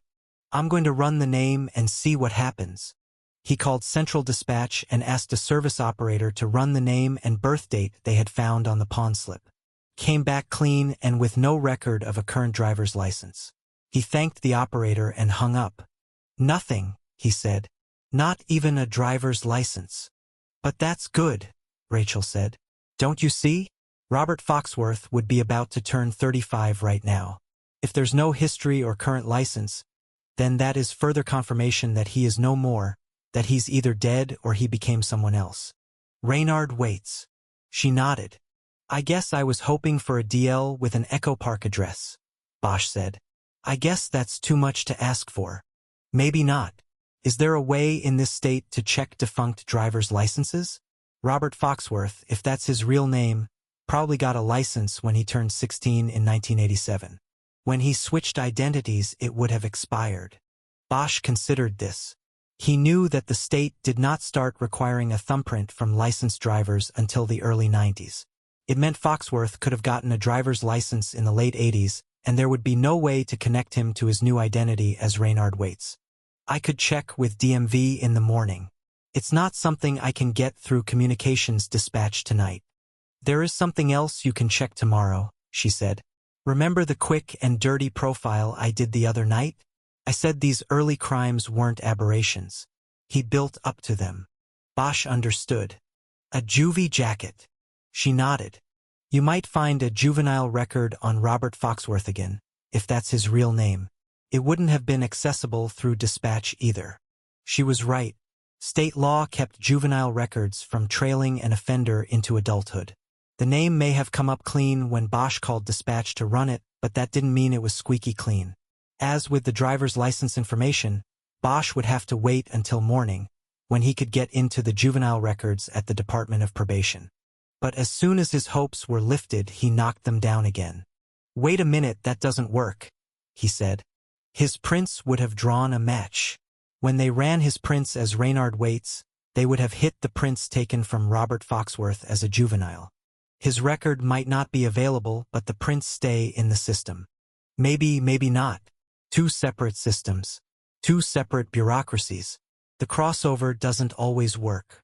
That was true, but it was more wishful thinking than anything else.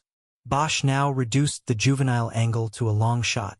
It was more likely that Robert Foxworth had never been in the juvenile system. Bosch was beginning to think the name was just another false identity in a string of them. Rachel tried to change the subject. "What do you think about this heirloom medallion he pawned?" she asked. "I have no idea. The fact that he wanted to get it back is interesting. Makes me think maybe it wasn't stolen. Like maybe it belonged to someone in his family and he needed to get it back. It would explain him cursing and slamming doors, I guess." She nodded. Bosch yawned, and all at once he realized how tired he was. He had been running all day just to get to this name and the uncertainties that accompanied it. The case was crowding his brain. Rachel seemed to read him. "Harry, I say we quit while we're ahead and have another beer." "I don't know how far ahead we are, but I could use another beer," Bosch said. "There's only one problem with that." "What?" "No more beer. Harry, you invited a girl over to do your dirty work and help you crack the case, and all you give her is one beer? What's wrong with you? What about wine? You have some wine?" Bosch shook his head sadly. "But I'm on my way to the store." "That's good. I'm on my way to the bedroom. I'll be waiting for you there. Then I won't delay. Make mine a red wine, will you?" "I'm on it." Bosch hurried from the house. He had parked earlier at the front curb so that Rachel could use the carport if she came over. As he walked out the front door, he noticed a vehicle sitting at the opposite curb 2 houses down. The vehicle, a silver SUV, caught his eye because it was parked in a red zone. There was no parking allowed along that curb, since it was too close to the next curve in the road. A car could come around the bend and easily collide with any car parked there. As Bosch looked up the street, the SUV suddenly took off without its lights on. It sped north around the bend and disappeared. Bosch ran to his car, jumped in, and headed north after the SUV. He drove as fast as he could safely go. Within 2 minutes, he had followed the curving street around to the 4-way stop at Mulholland Drive. There was no sign of the SUV, and it could have gone in any of 3 directions from the stop. Shit! Bosch sat at the intersection for a long moment, thinking about what he had just seen and what it might mean. He decided that it either meant nothing or it meant someone was watching his house and therefore watching him. But at the moment there was nothing he could do. He let it go. He turned left and drove Mulholland at a safe speed all the way down to Cahuenga. He knew there was a liquor store near Lancashire. He headed there, checking the rearview mirror for a trailer the whole way.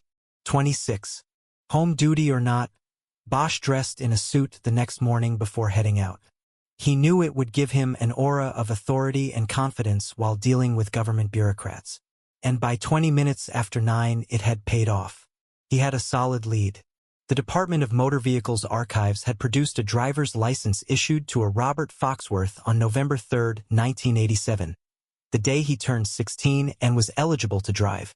The license was never renewed in California, but there was no DMV record of the holder being deceased. This meant Foxworth had either moved to another state and was licensed there, decided he no longer wanted to drive, or changed identities. Bosch was betting on the third option. The address on the license was the lead. It listed Foxworth's residence as the Los Angeles County Department of Children and Family Services, 3075 Wilshire Boulevard, Los Angeles. In 1987, he had been a juvenile ward of the county. He either had no parents or they had been declared unfit to raise him, and he was removed from them. The designation of DCFS as his address meant that he was either housed in one of the department's youth halls or had been placed in its foster care program. Bosch knew all of this because he, too, had had such a designation on his first driver's license. He, too, had been a ward of the county. As Bosch stepped out of the DMV offices on Spring Street, he felt a renewed surge of energy. He had broken through what had seemed to be a dead end the night before and had turned it into a solid lead. As he headed to his car, his cell phone vibrated and he answered it without breaking stride or looking at the screen, hoping that it would be Rachel and that he'd be able to share the good news. "Harry, where are you?" No one answered the home line. It was Abel Pratt. Bosch was getting tired of his constant checking up on him. "I'm on my way in to visit Kiz. Is that all right with you?" "Sure, Harry. Except you're supposed to check in with me once a day. It's not even 10 o'clock. I want to hear from you every morning." "Whatever. Tomorrow's Saturday. Should I call you?" "What about Sunday? Don't go overboard. I'm just trying to look out for you, you know?" "Sure, Top. Whatever you say." "You heard the latest, I take it." Bosch stopped in his tracks. "They caught Waits." "No, I wish." "Then what?" "It's all over the news. Everybody's worked up about it down here. Some girl got snatched off the street in Hollywood last night, pulled into a van on Hollywood Boulevard. The division had those new street cameras installed last year and one of the cameras caught part of the abduction. I haven't seen it, but they say it's Waits. He's changed his look, shaved his head, I think, but they're saying it was him. There's a press conference at 11 and they're going to show the tape to the world." Bosch felt a dull thud pound in his chest. He had been right about Waits not leaving town. He wished now he had been wrong. As he had these thoughts, he realized that he still thought of the killer as Reynard Waits. It didn't matter if he was truly Robert Foxworth. Bosch knew he would always think of him as Waits. "Did they get a plate off the van?" he asked. "No, it was covered. All they put out was that it was a plain white Econoline van, like the other one he used but older. Look, I've got to go. I just wanted to check in. Hopefully this is the last day. OS will finish up and you'll be back in the unit." "Yeah, that would be good. But listen," during his confession, Waits said he had a different van in the 90s. Maybe the task force should get somebody to look through old DMV registrations under his name. They might come up with a plate to go with the van. "It's worth a shot. I'll tell them." "Okay. Stay close to home, Harry. And give my regards to Kiz." "Right." Bosch closed the phone, happy that he'd been able to come up with the Kiz line on the spot like that. But he also knew that he was becoming a good liar with Pratt, and that didn't make him very happy. Bosch got into his car and headed toward Wilshire Boulevard. The call from Pratt had increased his sense of urgency. Waits had abducted another woman, but there had been nothing in the files to indicate that he killed his victims immediately. That meant the latest victim might still be alive. Bosch knew that if he could get to Waits, he could save her.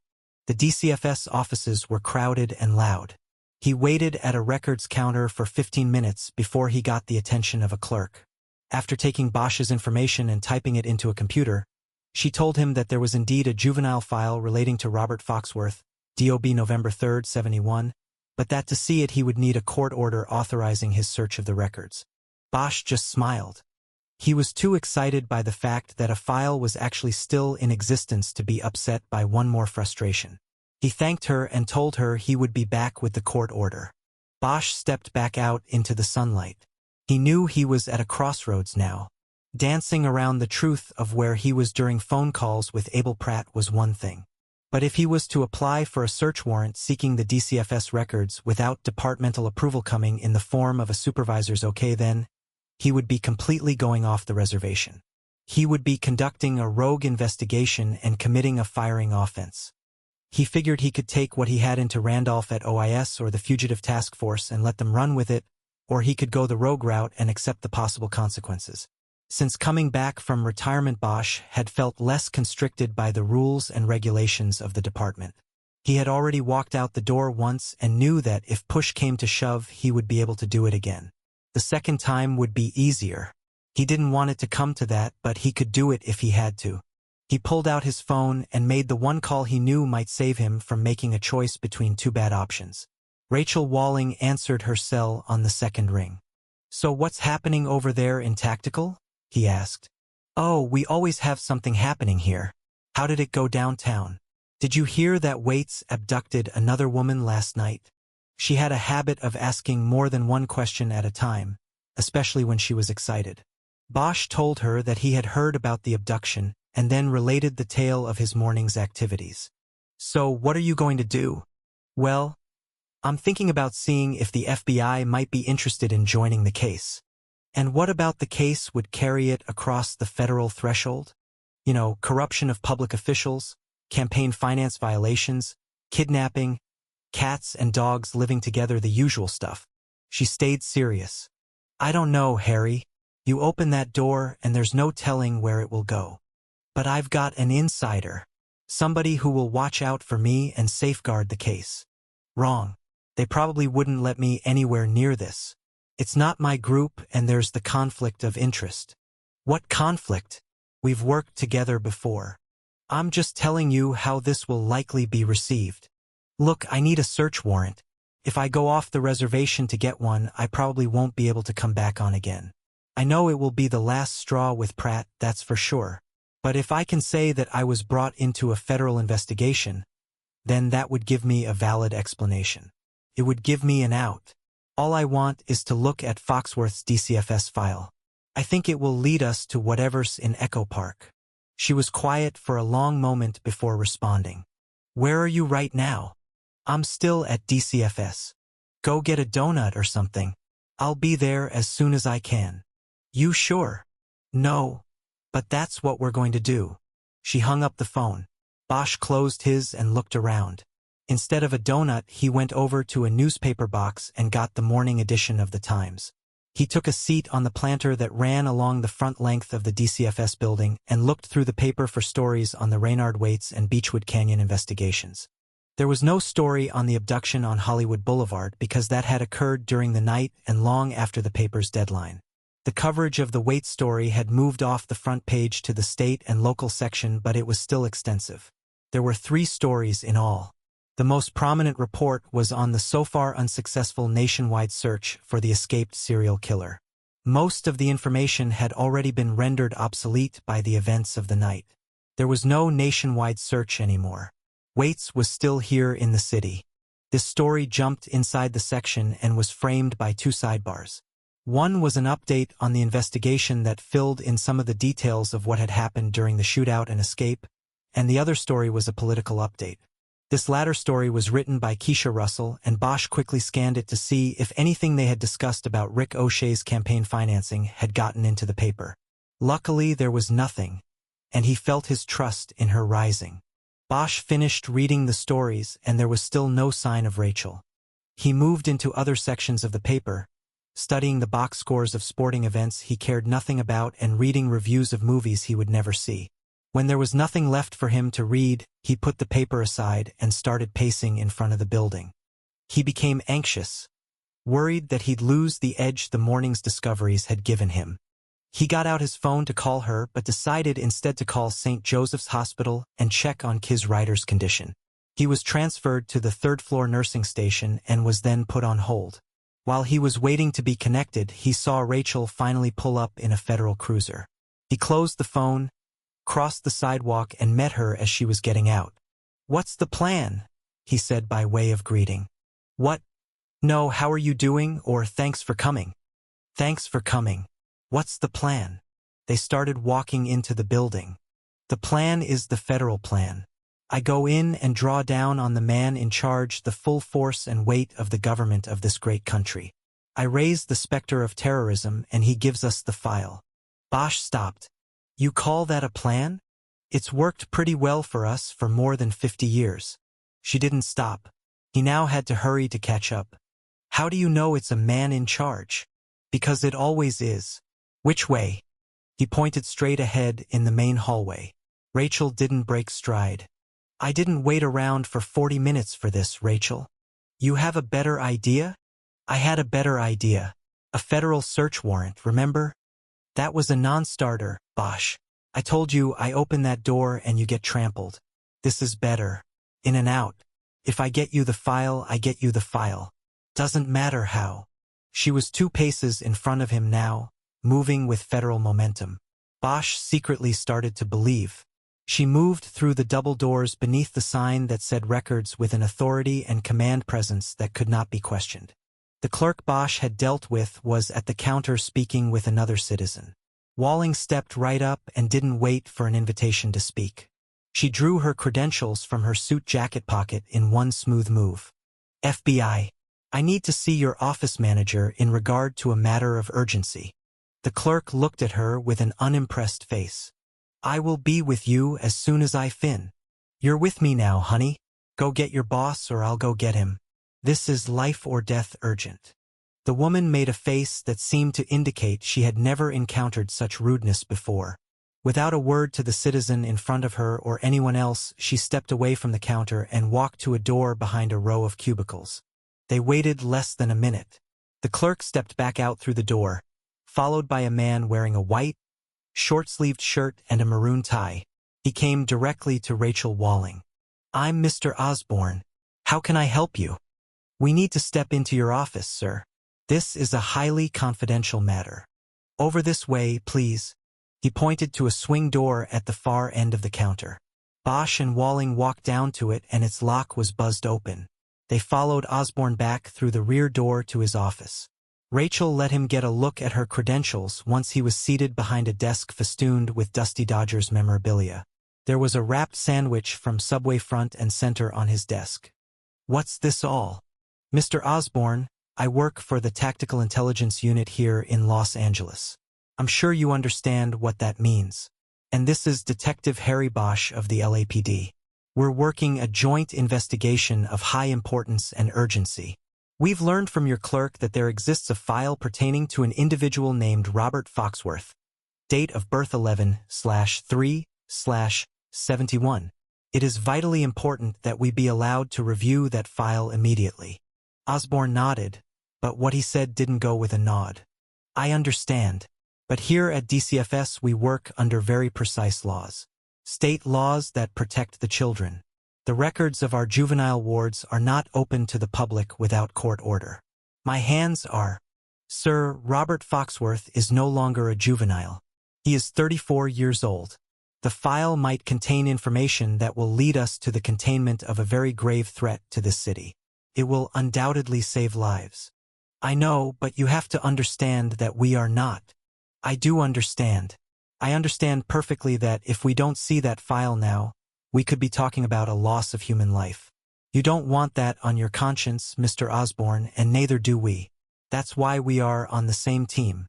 I'll make a deal with you, sir. We will review the file right here in your office with you watching. In the meantime, I will get on the phone and instruct a member of my team at Tactical to draw up a search warrant. I will see to it that it is signed by a judge and furnished to you before the end of business today. Well, I'd have to call it up from archives. Are the archives here in the building? Yes, down below. Then please call archives and get that file up here. We don't have a lot of time, sir.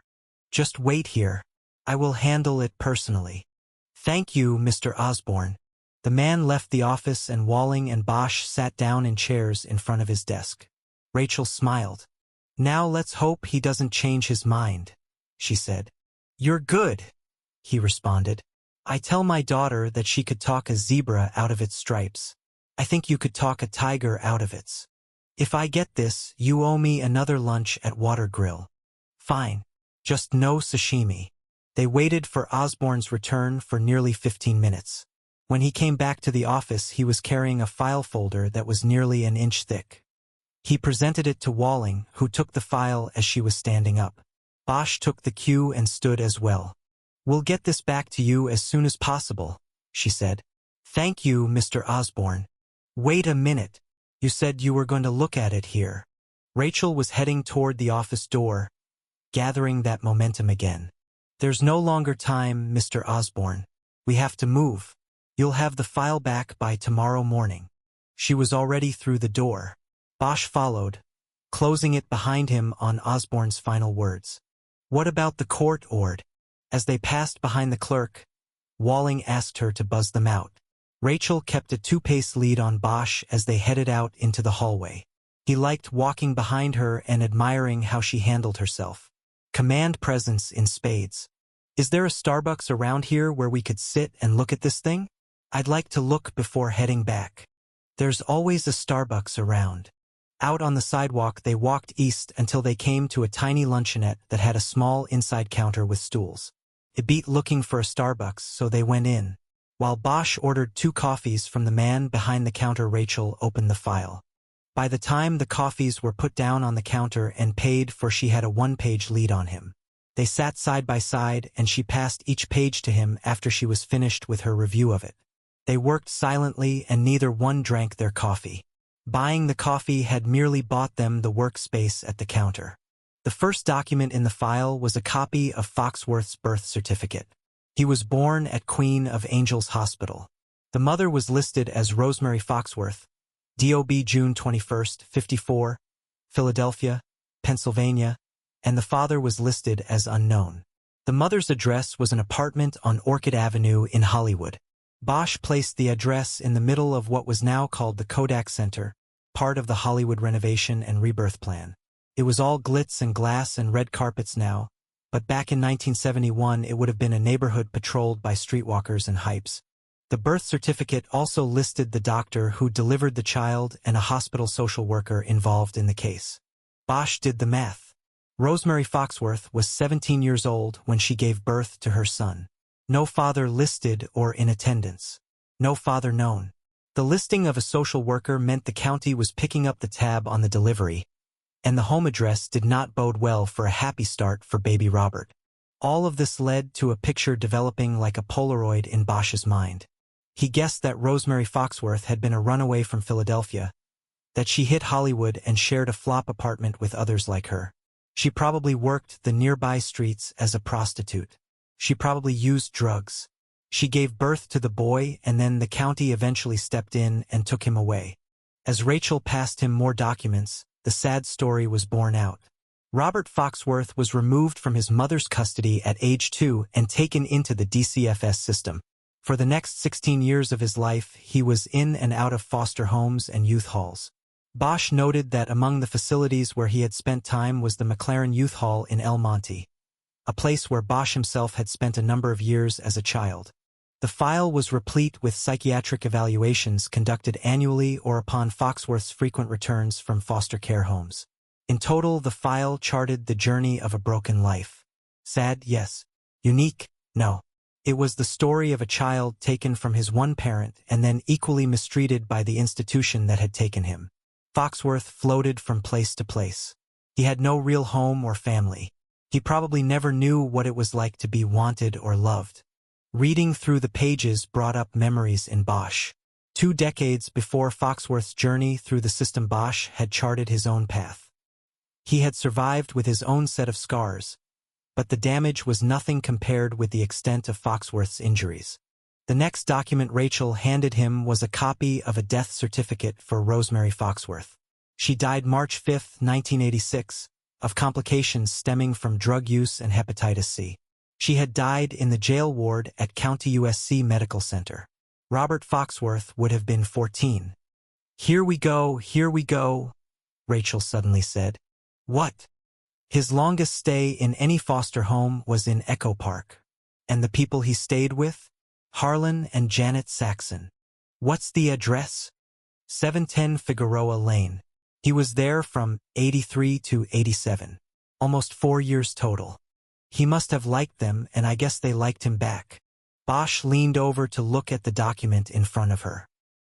He was on Figueroa Terrace, only a couple blocks from there, when he got pulled over with the bodies, he said. If they had followed him for just one more minute, they would have had the place. If that's where he was going. It's got to be where he was going. She handed him the page and moved on to the next. But Bosch stood up and walked away from the counter. He had read enough for the time being. He had been looking for the connection to Echo Park and now he knew he had it. He was ready to put the book work aside. He was ready to make a move. Harry, these shrink reports from when he was a teenager was talking about some sick shit here. Like what? A lot of anger toward women. Young, promiscuous women. Prostitutes, drug users. You know what the psychology is here? You know what I think he ended up doing? No and no. What? He was killing his mother over and over again. All those missing women and girls they've hung on him? The one last night? To him, they were like his mother. And he wanted to kill her for abandoning him. And maybe kill them before they did the same thing, brought a child into the world. Bosch nodded. That's a nice shake-and-bake shrink job. If we had the time, you could probably find his rosebud memory, too. But she didn't abandon him. They took him away from her. She shook her head. Doesn't matter, she said. Abandonment through lifestyle. The state had no choice but to step in and take him away from her. Drugs, prostitution, the whole thing.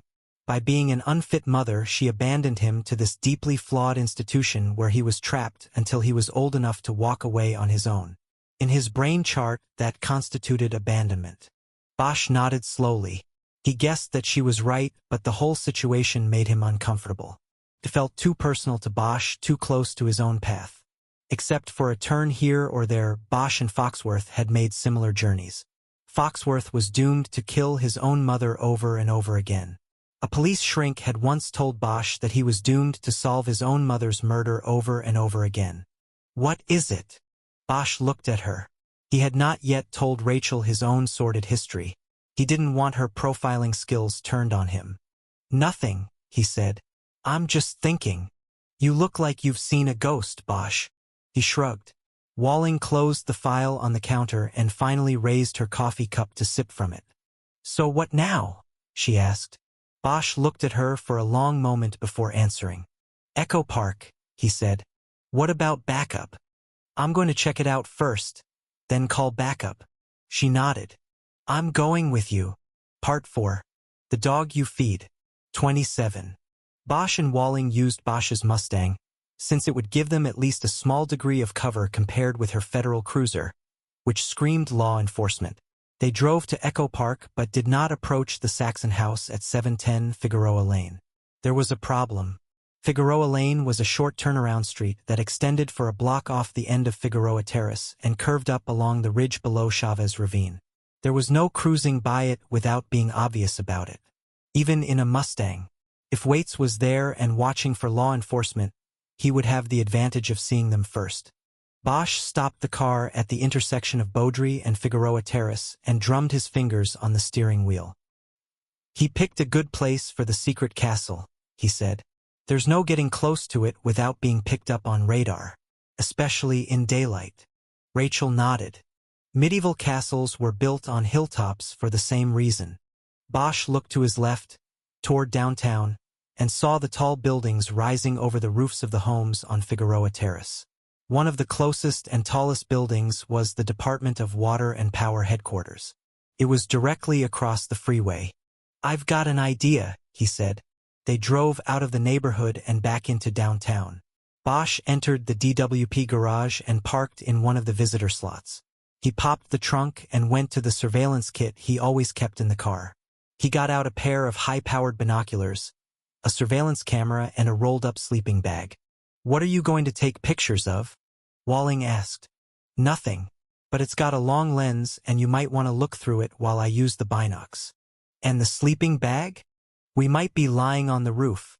I don't want your fancy federal suit to get dirty. Don't worry about me. Worry about yourself. I'm worried about that girl Waits grabbed. Let's go.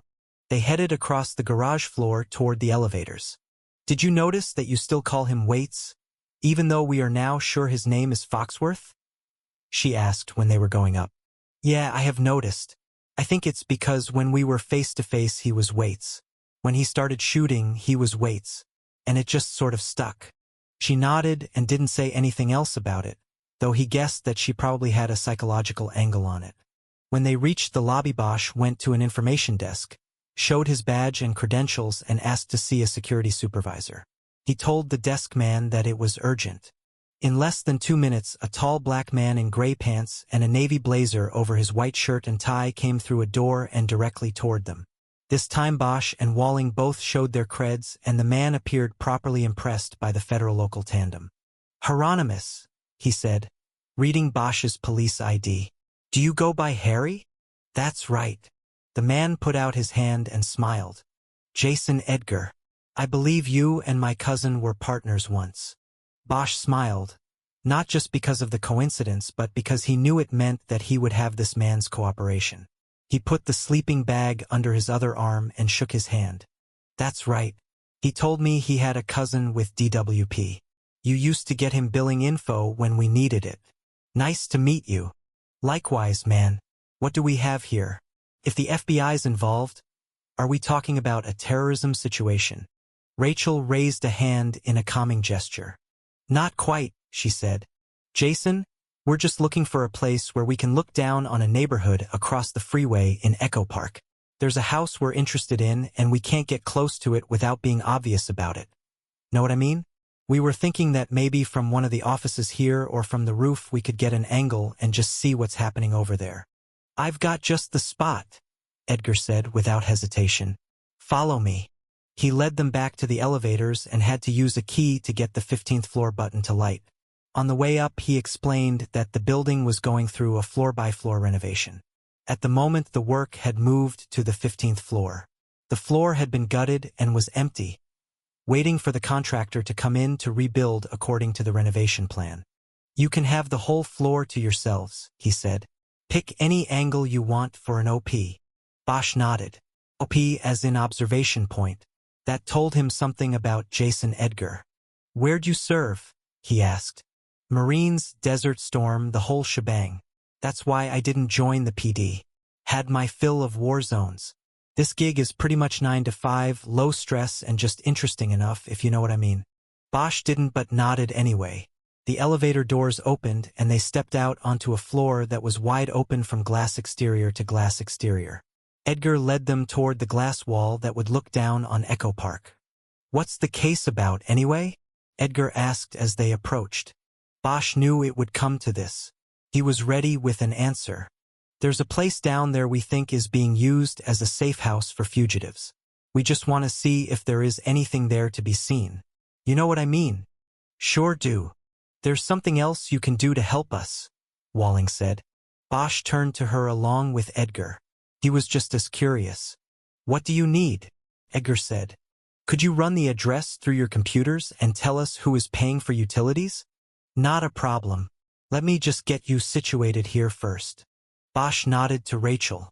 It was a good move. It would not only get the inquisitive Edgar out of the way for a while, but it could also provide them with some valuable information about the house on Figueroa Lane. At the floor-to-ceiling glass wall on the north side of the building, Bosch and Walling looked down and across the 101 freeway at Echo Park. They were farther from the hillside neighborhood than Bosch had thought they would be, but they still had a good vantage point. He pointed out the geographic markers to Rachel. There's Fig Terrace, he said. Those 3 houses up above it on the curve are on Fig Lane. She nodded. Figueroa Lane had only the 3 houses on it. From this height and distance it looked like an afterthought. A developer's discovery that he could jam 3 more houses onto the hillside after the Main Street grid had already been laid out. Which one is 710? She asked. Good question.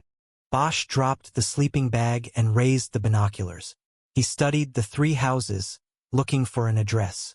He finally zeroed in on a black trash can sitting out front of the house in the middle. In large white numerals someone had painted 712 on the can in an effort to safeguard it from theft. Bosch knew the address numbers would rise as the street extended away from downtown. The one on the right is 710, he said. Got it, she said. So that's the address? Edgar asked. 710 Fig Lane? Figueroa Lane, Bosch said. Got it. Let me go see what I can find. If anybody comes up here and asks what you are doing, just tell them to call me on 338. That's my page. Thanks, Jason. You got it. Edgar started walking back to the elevators. Bosch thought of something and called after him. Jason, this glass has got film on it, right? Nobody can see us looking out, right? Yeah, no problem. You could stand there naked and nobody would see you from the outside. But don't try that at night, 'cause it's a different story. Internal light changes things and you can look right in. Bosch nodded. Thanks. When I come back, I'll bring a couple chairs. That would be good. After Edgar disappeared into the elevator, Walling said, Good. At least we'll be able to sit naked at the window. Bosch smiled. Sounded like he knew all that from experience, he said. Let's hope not. Bosch raised the binoculars and looked down at the house at 710 Figueroa Lane. It was of similar design to the other 2 on the street. Built high on the hillside with steps leading down to a street-front garage cut into the embankment below the house. It had a red barrel tile roof and a Spanish motif. But while the other houses on the street were neatly painted and cared for, 710 appeared run down. His pink paint had faded. The embankment between the garage and the house was overrun with weeds. The flagpole that stood at the corner of the front porch flew no flag. Bosch fine-tuned the focus of the field glasses and moved them from window to window, looking for indications of occupancy, hoping to get lucky and see Waits himself looking back out. Next to him, he heard Walling click off a few photos. She was using the camera. I don't think there's any film in that. It's not digital. It's all right, just force of habit. And I wouldn't expect a dinosaur like you to have a digital camera. Beneath the binoculars, Bosch smiled. He tried to think of a rejoinder but let it go. He focused his attention back on the house. It was of a style commonly seen in the city's older hillside neighborhoods. While with newer construction the contour of the land dictated design, the houses on the inclined side of Figueroa Lane were of a more conquering design. At street level, the embankment was excavated for a garage. Then, above this, the hillside was terraced and a small single-level home had been constructed. The mountains and hillsides all over the city were molded this way in the 40s and 50s as the city sprawled through the flats and grew up the hillsides like a rising tide.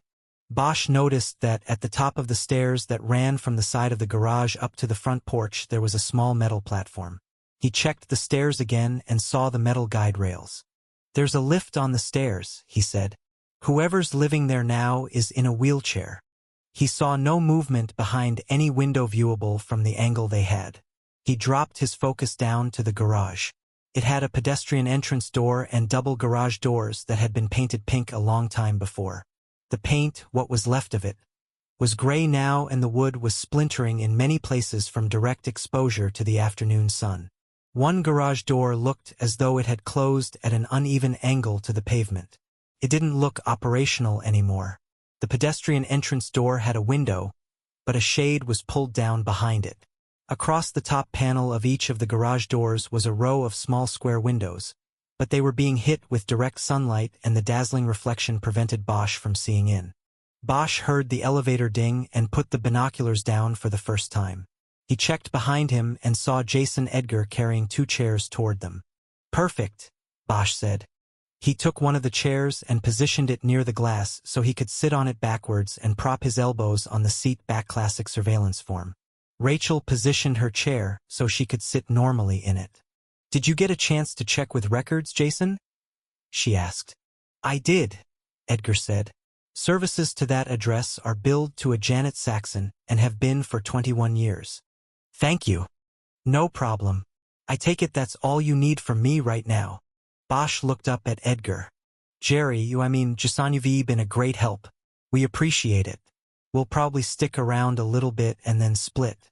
You want us to let you know or drop these chairs off somewhere? Just tell the guy in the lobby on your way out. He'll get a message to me. And leave the chairs. I can take care of that." "Will do. Thanks. Good luck. Hope you get your man." Everybody shook hands and Edgar returned to the elevator. Bosch and Walling went back to watching the house on Figueroa Lane. Bosch asked Rachel if she would prefer taking shifts and she said no. He asked if she would rather use the binoculars and she said she would stick with the camera. Its long lens actually allowed her a closer focus than the binoculars did. 20 minutes went by and no movement at the house was seen. Bosch had spent the time moving back and forth between the house and the garage but was now training his focus on the heavy brush on the ridgeline up above, looking for another possible observation position that would put them closer. Walling spoke excitedly. "Harry, the garage." Bosch lowered his focus and picked up the garage. The sun had moved behind a cloud and the glare had dropped off the line of windows across the top panel of each garage door. Bosch saw Rachel's discovery. Through the windows of the garage door that appeared to still be functional, he could see the back of a white van. "I heard that a white van was used in the abduction last night," Walling said. "That's what I heard, too. It's part of the bolo." He was excited. A white van in a house where Reynard Waits had lived. "That's it," he called out. "He has to be in there with the girl. Rachel, we gotta go." They got up and hurried to the elevator. 28. They debated backup as they sped out of the DWP garage. Walling was for it. Bosch was against. "Look, all we have is a white van," he said. "She might be in that house, but he might not be. If we storm in there with the troops, we could lose him. So all I want to do is check it out up close. We can call for backup when we get there, if we need it." He believed his view was certainly reasonable, but so was hers. "And what if he is in there?" she asked. "The two of us could be walking into an ambush. We need at least one team of backup, Harry, to do this correctly and safely. We'll call them when we get there. That will be too late. I know what you're doing. You want this guy for yourself and you're willing to risk that girl and us to get it. You want me to drop you off, Rachel?" "No, I don't want you to drop me off, Harry." "Good. I want you to be there." Decision made, they ended the discussion. Figueroa Street ran behind the DWP building. Bosch took it east under the 101 freeway, crossed Sunset and then followed it as it jogged north and under the 110 freeway. Figueroa Street became Figueroa Terrace, and they drove to where it ended and Figueroa Lane curved up to the crest of the hillside. Bosch pulled the car to the curb before driving up it. "We walk up and then we stay close to the line of garages until we get to 710, he said.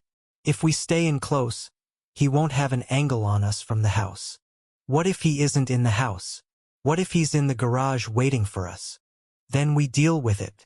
We clear the garage first and then go up the stairs to the house. The houses are on the hillside. We still need to cross the street." He looked at her across the top of the car as they got out. "Rachel, are you with me or not?" "I told you, I'm with you." "Then let's go." Bosch got out and started trotting up the sidewalk leading up the hill. He pulled out his phone and turned it off so it wouldn't possibly vibrate while they were sneaking the house. He was huffing by the time he got to the top. Rachel was right behind him and didn't show the same level of oxygen depletion. Bosch hadn't smoked in years, but the damage of 25 years before that had been done. Their only visual exposure to the pink house at the end of the street came when they got to the top and had to cross over to the garages that lined the east side of the street. They walked it, Bosch casually holding Walling by the arm and whispering in her ear. "I'm using you to block my face," he said. "He's seen me, but he's never seen you." "It doesn't matter," she said when they got across. "If he saw us, you can expect he knows what's happening." He ignored the warning and started moving in front of the garages, which were built right along the sidewalk line. They got to 710 quickly and Bosch went to the panel of windows over one of the doors. Cupping his hands against the dirty glass, he looked in and saw that the interior was crowded by the van and stacks of boxes, barrels, and other junk. He saw no movement and heard no sound. A door at the back wall of the garage was closed. He stepped over to the garage's pedestrian door and checked the knob. "Locked," he whispered. He stepped back and looked at the two pull-up doors. Rachel was now standing by the far door and leaning in close to it to listen for sounds from inside. She looked at Bosch and shook her head. Nothing. He looked down and saw that there was a handle at the bottom of each pull-up door but no exterior locking mechanism. He went to the first one, bent down and tried to pull the door open, came about an inch and then stopped. It was locked from the inside. He tried the second door and encountered the same response. The door gave for a few inches but then stopped. Because of the minimal movement each door allowed, Bosch guessed that they were secured inside by padlocks. Bosch stood up and looked at Rachel. He shook his head and pointed upward, meaning it was time to go up to the house. They moved to the concrete stairs and quietly started up. Bosch led the way and stopped 4 steps from the top. He crouched and tried to catch his breath. He looked at Rachel. He knew they were winging it. He was winging it. There was no way to approach the house but to go directly to the front door. He turned from her and studied the windows one by one. He saw no movement, but he thought he could hear the sound of a television or radio coming from inside. He pulled his gun. It was a backup he had gotten out of the hallway closet that morning and went up the final steps, holding the weapon down at his side as he quietly crossed the porch to the front door. Bosch knew that a search warrant was not at issue here. Waits had abducted a woman, and the life-and-death nature of the situation assuredly pushed them into no warrant, no-knock territory. He put his hand on the knob and turned. The door was unlocked. Bosch slowly pushed the door open, noticing that a 2-inch ramp had been placed over the threshold to accommodate a wheelchair. As the door came open, the sound of the radio became louder. An evangelical station, a man talking about the impending rapture. They stepped into the house's entry area. To the right, it opened into a living room with a dining area to the back. Directly ahead, through an arched opening, was the kitchen. A hallway to the left led to the rest of the house. Without looking back at Rachel, he pointed to the right, meaning she would go that way, while he moved forward and cleared the kitchen before taking the hallway to the left. As he reached the archway, Bosch glanced at Rachel and saw her moving through the living room, weapon up in a 2-handed grip. He stepped into the kitchen and saw that it was clean and neat, without a dish in the sink. The radio was on the counter. The speaker was telling his listeners that those who did not believe would be left behind. There was another archway leading from the kitchen to the dining room. Rachel came through it, pointed her gun up when she saw Bosch, and shook her head. Nothing. That left the hallway leading to the bedrooms and the rest of the house. Bosch turned and went back through the archway to the entry area. When he turned toward the hallway, he was startled to see an old woman sitting in a wheelchair in the threshold to the hallway. On her lap, she was holding a long-barrel revolver. It looked like it was too heavy for her frail arm to hold up. "Who's there?" she said forcefully. Her head was turned at an angle. Though her eyes were open, they were focused on the floor instead of Bosch. It was her ear that was trained toward him, and he knew she was blind. He raised his gun and pointed it at her. "Mrs. Saxon? Take it easy. My name is Harry Bosch. I'm just looking for Robert." A look of puzzlement played on her features. "Who?" "Robert Foxworth. Is he here?" "You've got the wrong place. And how dare you come in here without knocking?" Bobby uses the garage. I don't let him use the house. All those chemicals, it smells awful." Bosch started edging toward her, his eyes on the gun the whole time. "I'm sorry, Mrs. Saxon. I thought he was up here. Has he been here lately?" "He comes and goes. He comes up here to give me the rent. That's all." "For the garage?" He was getting closer. "That's what I said. What do you want him for? Are you his friend?" "I just want to talk to him." Bosch reached down and took the gun out of her hand. "Hey, that's my protection." "It's all right, Mrs. Saxon. I'll give it back. I just think it needs to be cleaned up a little. And oiled. This way it will be sure to work in case you ever really need to use it." "I need it. I'm going to take it down to the garage and get Bobby to clean it. Then I'll bring it back." "You better." Bosch checked the gun. It was loaded and appeared operational. He put it into the waistband at the back of his pants and looked at Rachel. She was standing 3 feet behind him in the entryway. She made a movement with her hand, pantomiming turning a key. Bosch understood. "Do you have a key to the garage door, Mrs. Saxon?" he asked. "No." Bobby came and got the extra key. "Okay, Mrs. Saxon. I'll check with him." He moved toward the front door. Rachel joined him and they went out. Halfway down the steps to the garage, Rachel grabbed his arm and whispered, "We have to call backup. Now. Go ahead and call, but I'm going into the garage. If he's in there with the girl, we can't wait." He shook off her grip and continued down. When he got to the garage, he looked once again through the windows on the top panels and saw no movement inside. His eyes focused on the door on the rear wall. It was still closed. He moved over to the pedestrian door and opened the blade of a small folding knife that was attached to his key ring. Bosch went to work on the door's lock and got the blade across the tongue. He nodded to Rachel to be ready and pulled the door open. But it didn't come. He tried it again and pulled hard. Again the door would not come open. "There's an inside lock," he whispered. "It means he's in there." "No, it doesn't. He could have come out through one of the garage doors." He shook his head. "They're locked from the inside," he whispered. "All the doors are locked from the inside." Rachel understood and nodded. "What do we do?" she whispered back. Bosch thought about things for a moment and then handed her his keys. "Go back and get the car. When you get up here, park it with the rear end right here. Then pop the trunk." "What are you?" "Just do it. Go." She ran down the sidewalk in front of the garages and then crossed the street and dropped from sight down the hill. Bosch moved toward the pull-up door that looked like it had closed awkwardly. It was out of alignment and he knew it would be the better of the two doors to try to breach. Bosch heard the Mustang's big engine before he saw his car come over the hill. Rachel drove toward him fast. He stepped back against the garage to give her maximum room to maneuver. She made almost a complete turn in the street and then backed toward the garage. The trunk was popped and Bosch immediately reached in for the rope he kept in the back. It was gone. He then remembered that Osani had taken it after discovering it on the tree in Beechwood Canyon. Shit! He quickly looked through the trunk and found a shorter length of clothesline he had used once to tie down the trunk lid when he was moving a piece of furniture to the Salvation Army.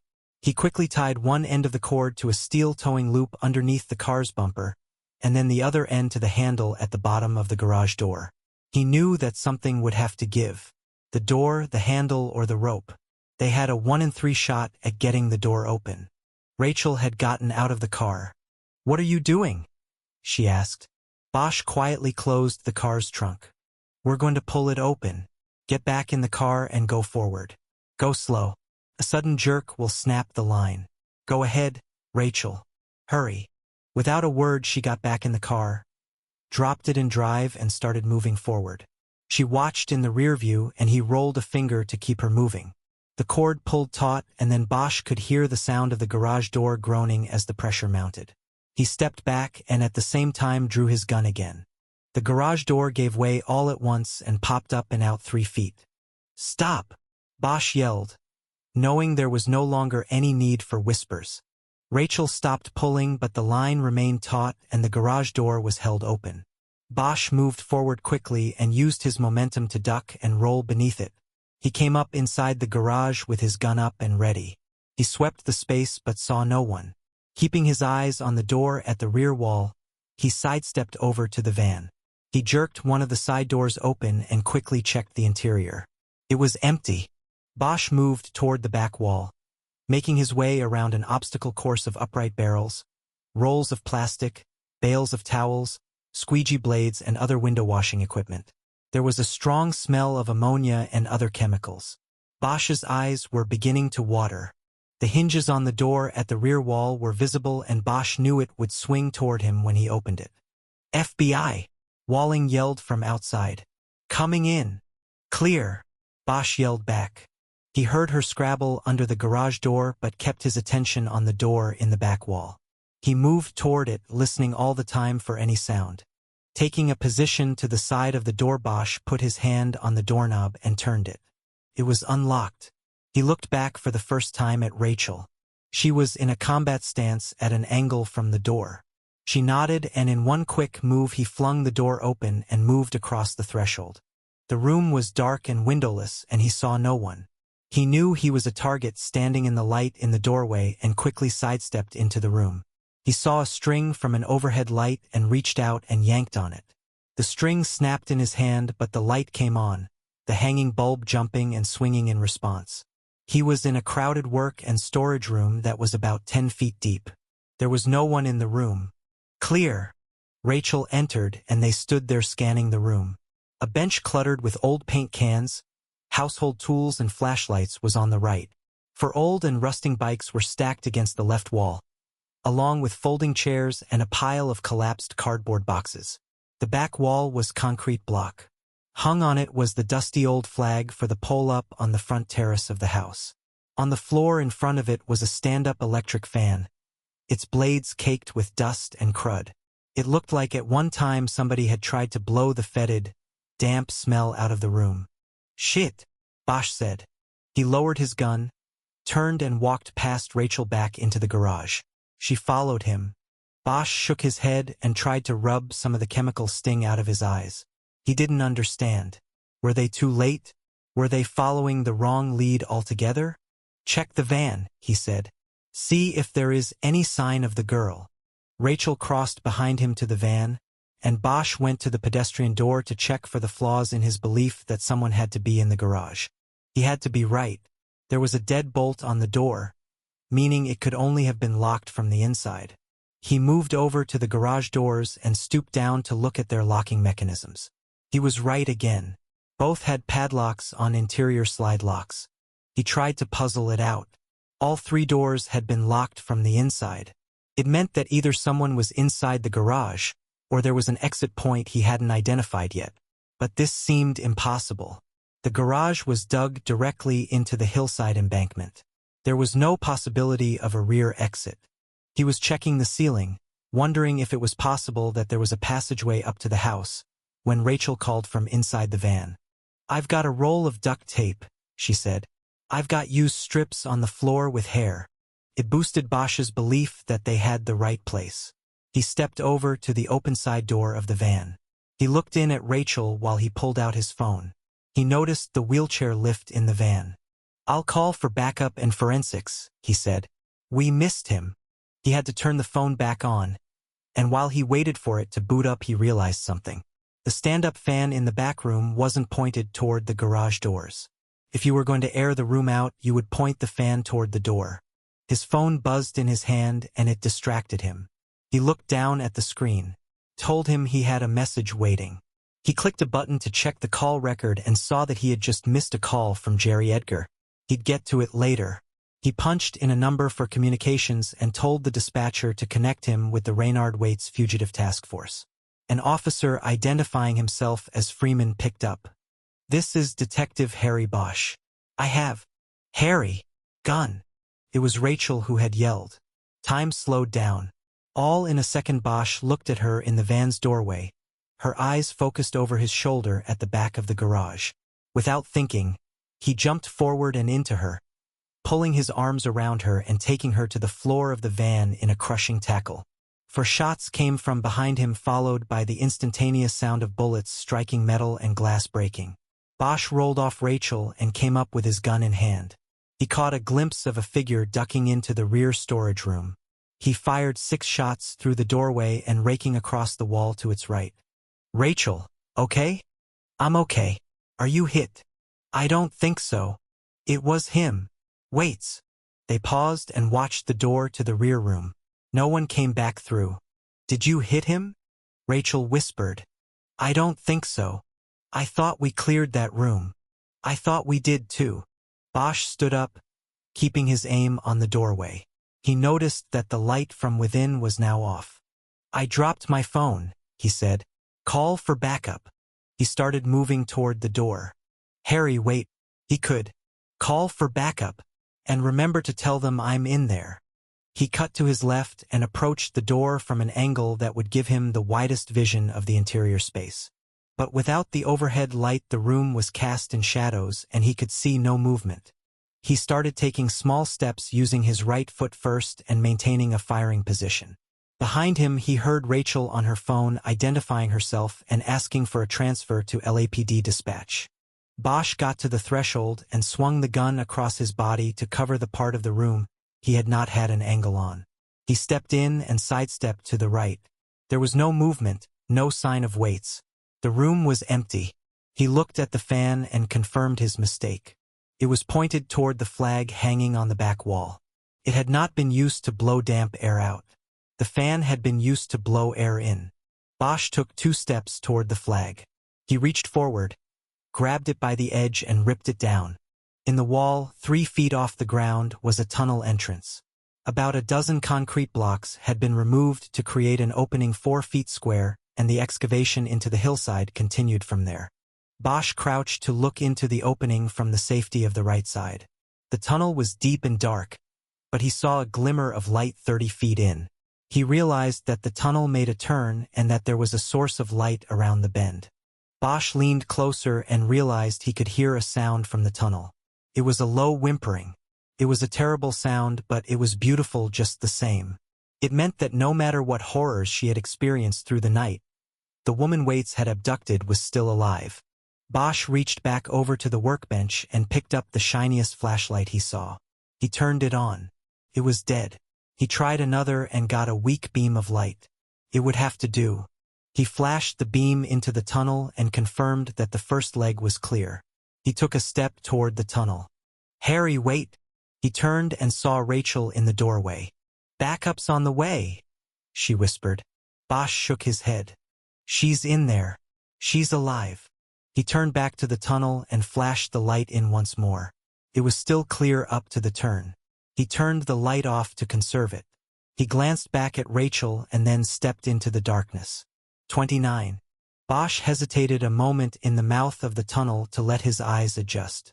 He then started moving. He didn't have to crawl. The tunnel was large enough for him to move through in a crouch. Flashlight in his right hand and gun up in his left. He kept his eyes on the dim light ahead.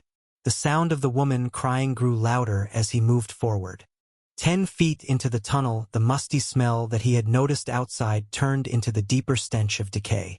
As rancid as it was not something new to him. Almost 40 years before, he had been a tunnel rat with the U.S. Army, taking part in more than 100 missions in the tunnels of Vietnam. The enemy sometimes buried their dead in the clay walls of their tunnels. That hid them from sight, but the odor of decay was impossible to hide. Once it got into your nose, it was equally impossible to forget. Bosch knew that he was headed toward something horrific, that the missing victims of Reynard Waits were ahead somewhere in the tunnel. This had been the destination on the night Waits was pulled over in his work van. But Bosch couldn't help but think that maybe it was his own destination as well. He had come many years and many miles, but it seemed to him that he had never really left the tunnels behind, that his life had always been a slow movement through darkness and tight spaces on the way to a flickering light. He knew he was then, now, and forever a tunnel rat. His thigh muscles burned from the strain of moving in a crouched position. Sweat began to sting his eyes, and as he got closer to the turn in the tunnel, Bosch saw the light changing and rechanging and knew that this was caused by the undulation of a flame. Candlelight. 5 feet from the turn, Bosch slowed to a stop and rested on his heels as he listened. Behind him, he thought he could hear sirens. Back up on the way. He tried to concentrate on what could be heard from the tunnel ahead, but there was only the intermittent sound of the woman crying. He raised himself up and started forward again. Almost immediately the light ahead went out and the whimpering took on a new energy and urgency. Bosch froze. He then heard nervous laughter from ahead, followed by the familiar voice of Reynard Waits. "Is that you, Detective Bosch? Welcome to my foxhole." There was more laughter and then it stopped. Bosch let 10 seconds go by. Waits said nothing else. "Waits? Let her go. Send her out to me." "No, Bosch. She's with me now. Anybody comes in here, I'll kill her on the spot. I'll save the last bullet for myself." "Waits, no. Listen. Just let her come out and I will come in. We'll trade." "No, Bosch. I like the situation the way it is." "Then what are we doing? We need to talk and you need to save yourself. There's not a lot of time. Send the girl out." A few seconds went by and then the voice came out of the darkness. "Save myself from what? For what?" Bosch's muscles were on the verge of cramping. He carefully lowered himself to a seated position against the right side of the tunnel. He was sure that the candlelight had been coming ahead from the left. The tunnel turned to the left. He kept his gun up but was now employing a cross-wrists, bracing with the flashlight up and ready as well. "There's no way out," he said. "Give it up and come out. Your deal is still in play. You don't have to die.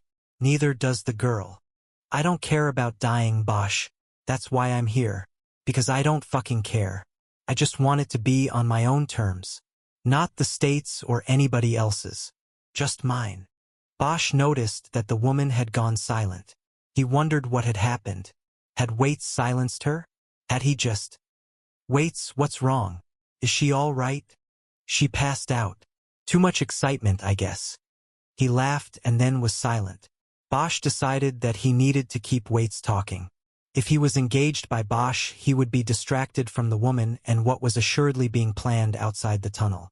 "I know who you are," he said quietly. Waits didn't take the bait. Bosch tried again. "Robert Foxworth, son of Rosemary Foxworth. Raised by the county. Foster homes, youth halls. You lived here with the Saxons. For a time you lived at the McLaren Youth Hall out in El Monte."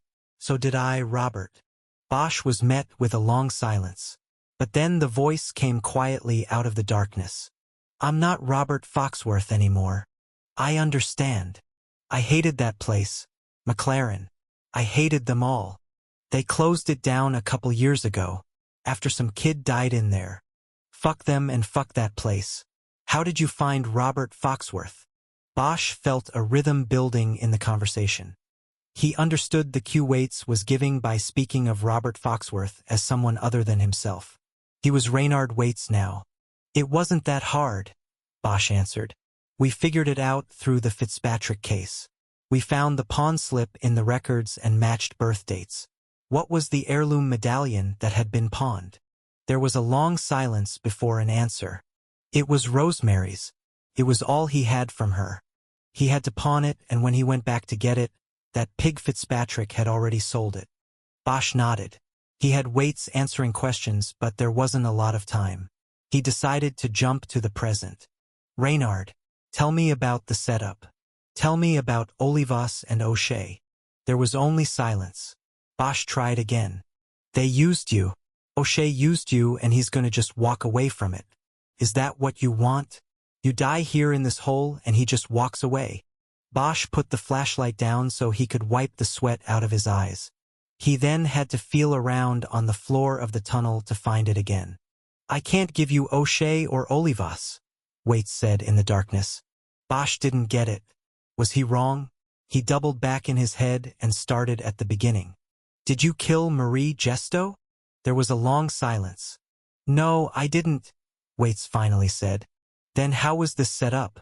How could you know where? Think about it, Bosch. They're not stupid. They would not directly communicate with me.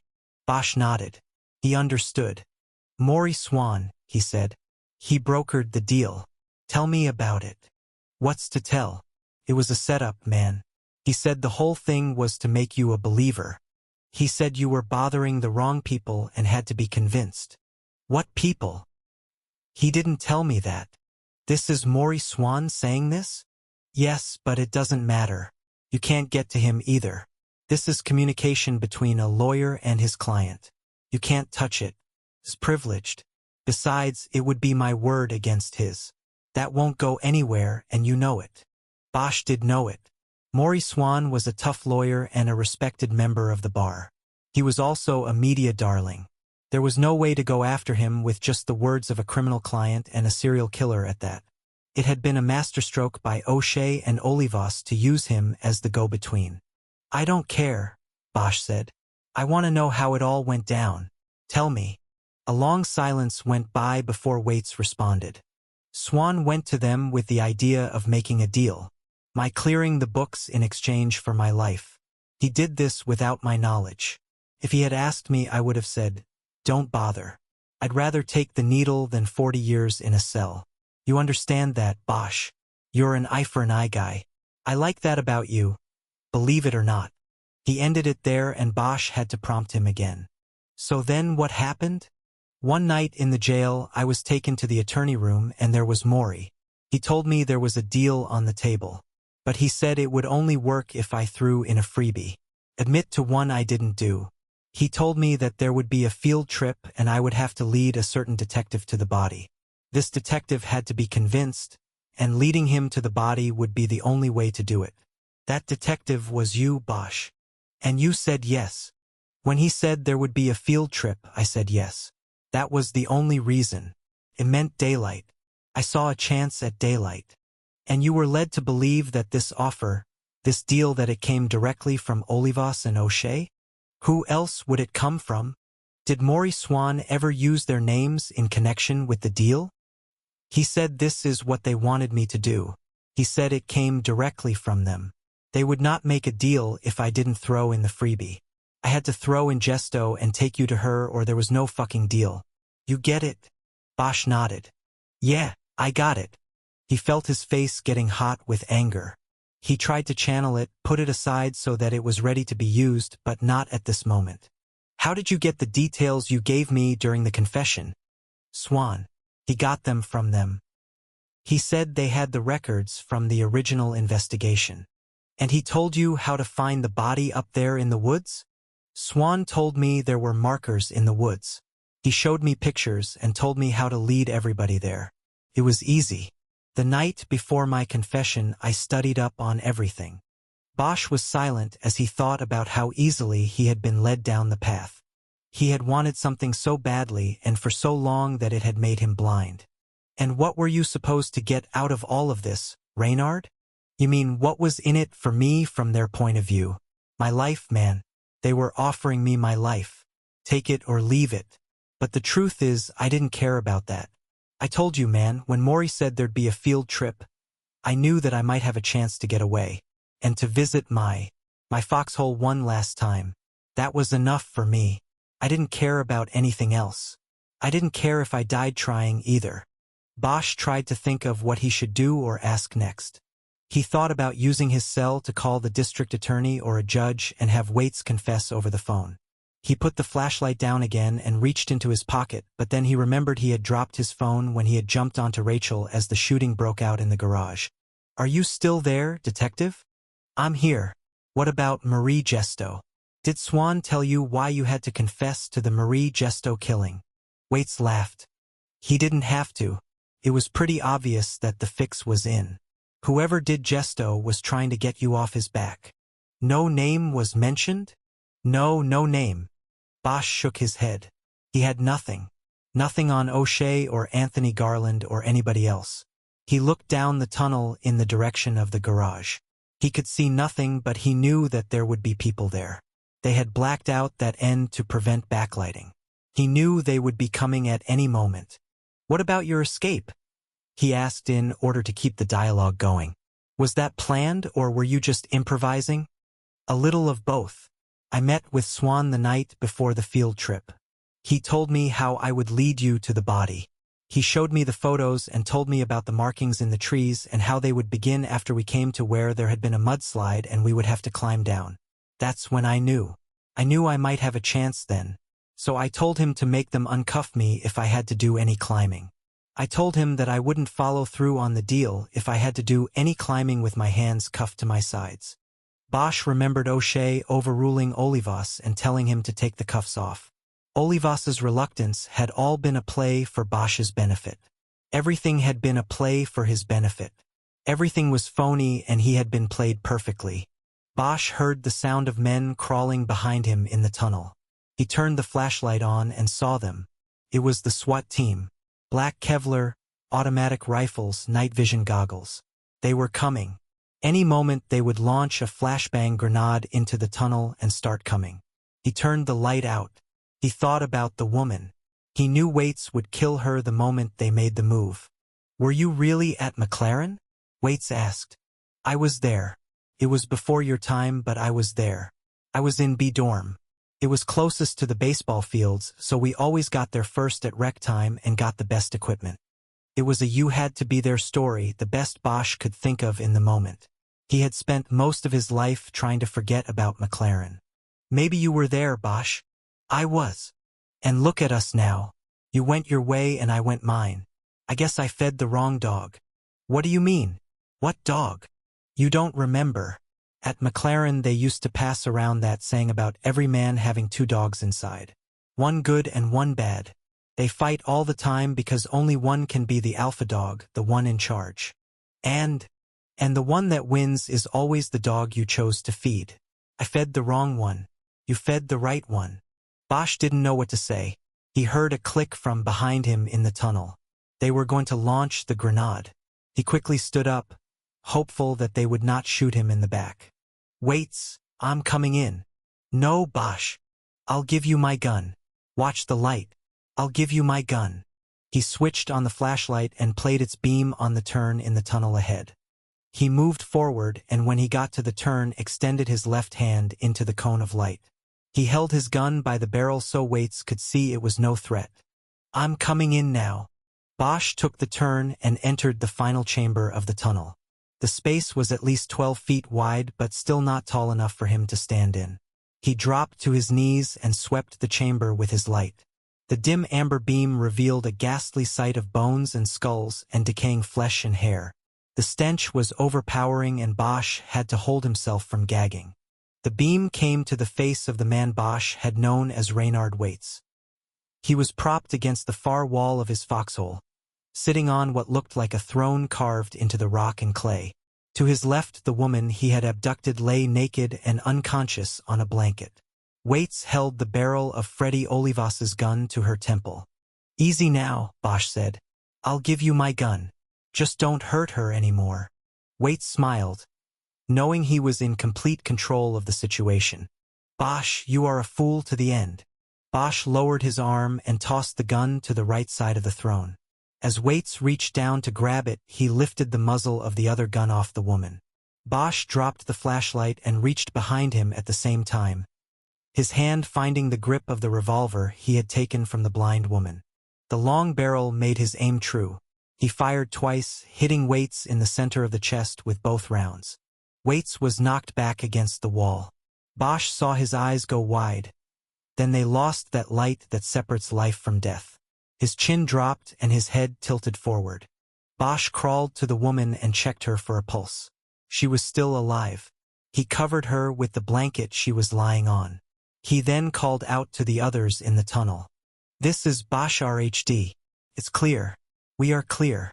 Reynard Waits is dead. A bright light flashed on around the corner in the entrance tunnel. It was a blinding light, and he knew the men with guns would be waiting on the other side of it. No matter, he felt safe now. He slowly moved toward the light. 30. After emerging from the tunnel, Bosch was led out of the garage by two SWAT officers wearing gas masks. He was delivered into the hands of the waiting members of the Fugitive Task Force and others associated with the case. Randolph and Osani from OIS were on hand, as well as Abel Pratt from the Open Unsolved Unit. Bosch looked around for Rachel Walling but didn't see her anywhere on the scene. Next out of the tunnel was Waits's last victim. The young woman was carried to a waiting ambulance and immediately transported to County USC Medical Center for assessment and treatment. Bosch was pretty sure his own imagination couldn't top the real horrors she had lived through.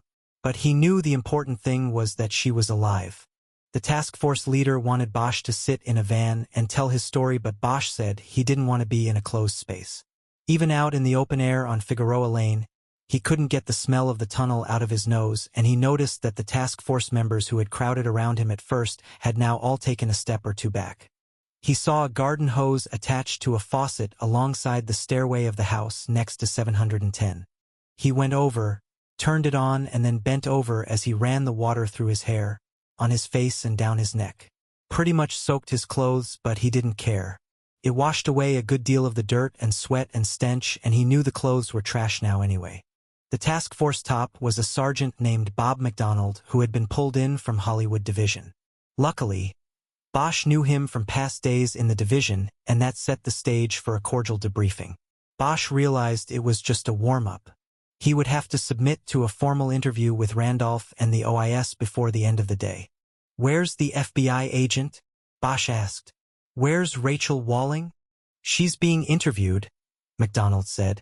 "We're using a neighbor's house for her." "And the old lady upstairs in the house?" McDonald nodded. "She's fine," McDonald said. "She's blind and in a wheelchair. They're still talking to her, but it turns out Waits lived here when he was a kid. It was a foster home, and his real name is Robert Foxworth. She can't get around by herself anymore, so she pretty much stays up there. County assistance brings in her food. Foxworth helped her out financially by renting the garage. He kept supplies for window washing in there. And an old van. It's got a wheelchair lift in it." Bosch nodded. He guessed that Janet Saxon had no idea what else her former foster son used her garage for. McDonald told Bosch it was time to tell his story. And so he did, giving the step-by-step playback of the moves he had made after discovering the connection between Waits and the pawnbroker Fitzpatrick. There were no questions. Not yet. Nobody asked why he never called the task force or Randolph or Pratt or anybody else. They listened and simply locked in his story. Bosch was not too concerned. He and Rachel had saved the girl, and he had killed the bad guy. He was sure that these two accomplishments would allow him to rise above all transgressions upon protocol and regulations and save his job. Took him 20 minutes to tell the story, and then McDonald said they should take a break. As the group around him splintered, Bosch saw his boss waiting to get to him. Bosch knew this conversation would not be easy. Pratt finally saw an opening and walked up. He looked anxious. "Well, Harry, what did he tell you in there?"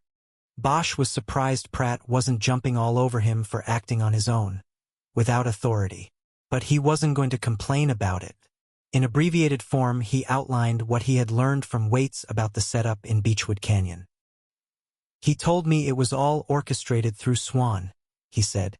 Swan was the go-between. He took the deal from Olivas and O'Shea to Waits. Waits didn't kill Gesto but agreed to take the fall for her. It was part of the deal for avoiding the death penalty. That's it. That's enough, isn't it? Why would Olivas and O'Shea do this?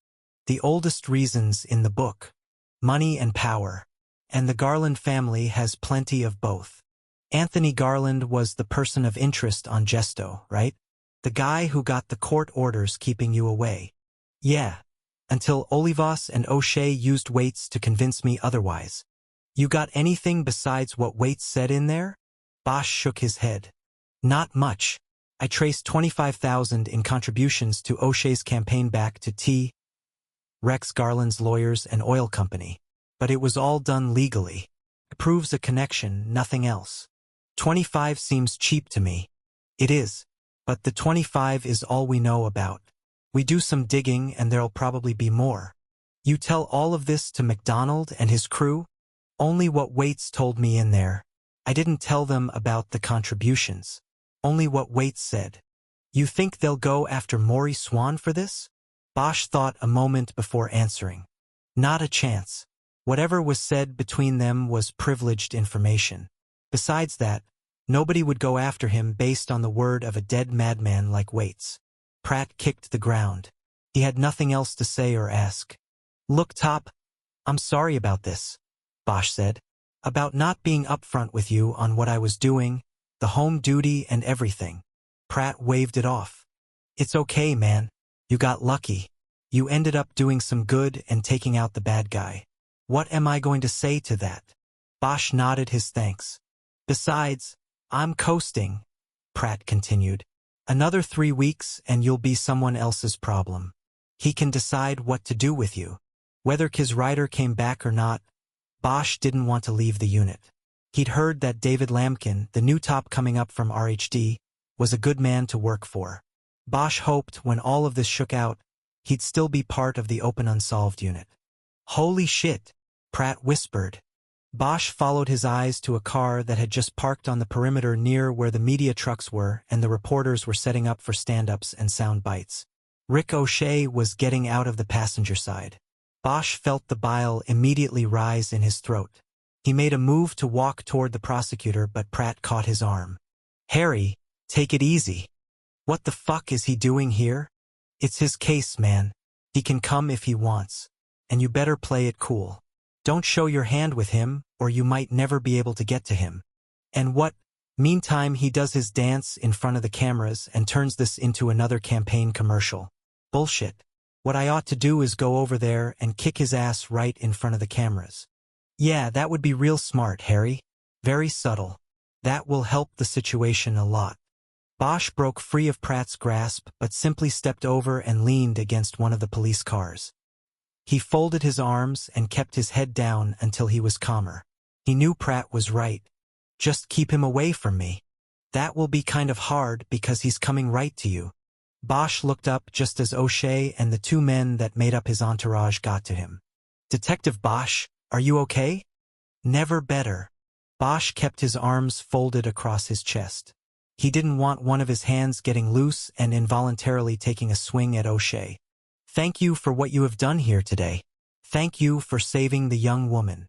Bosch just nodded while looking down at the ground.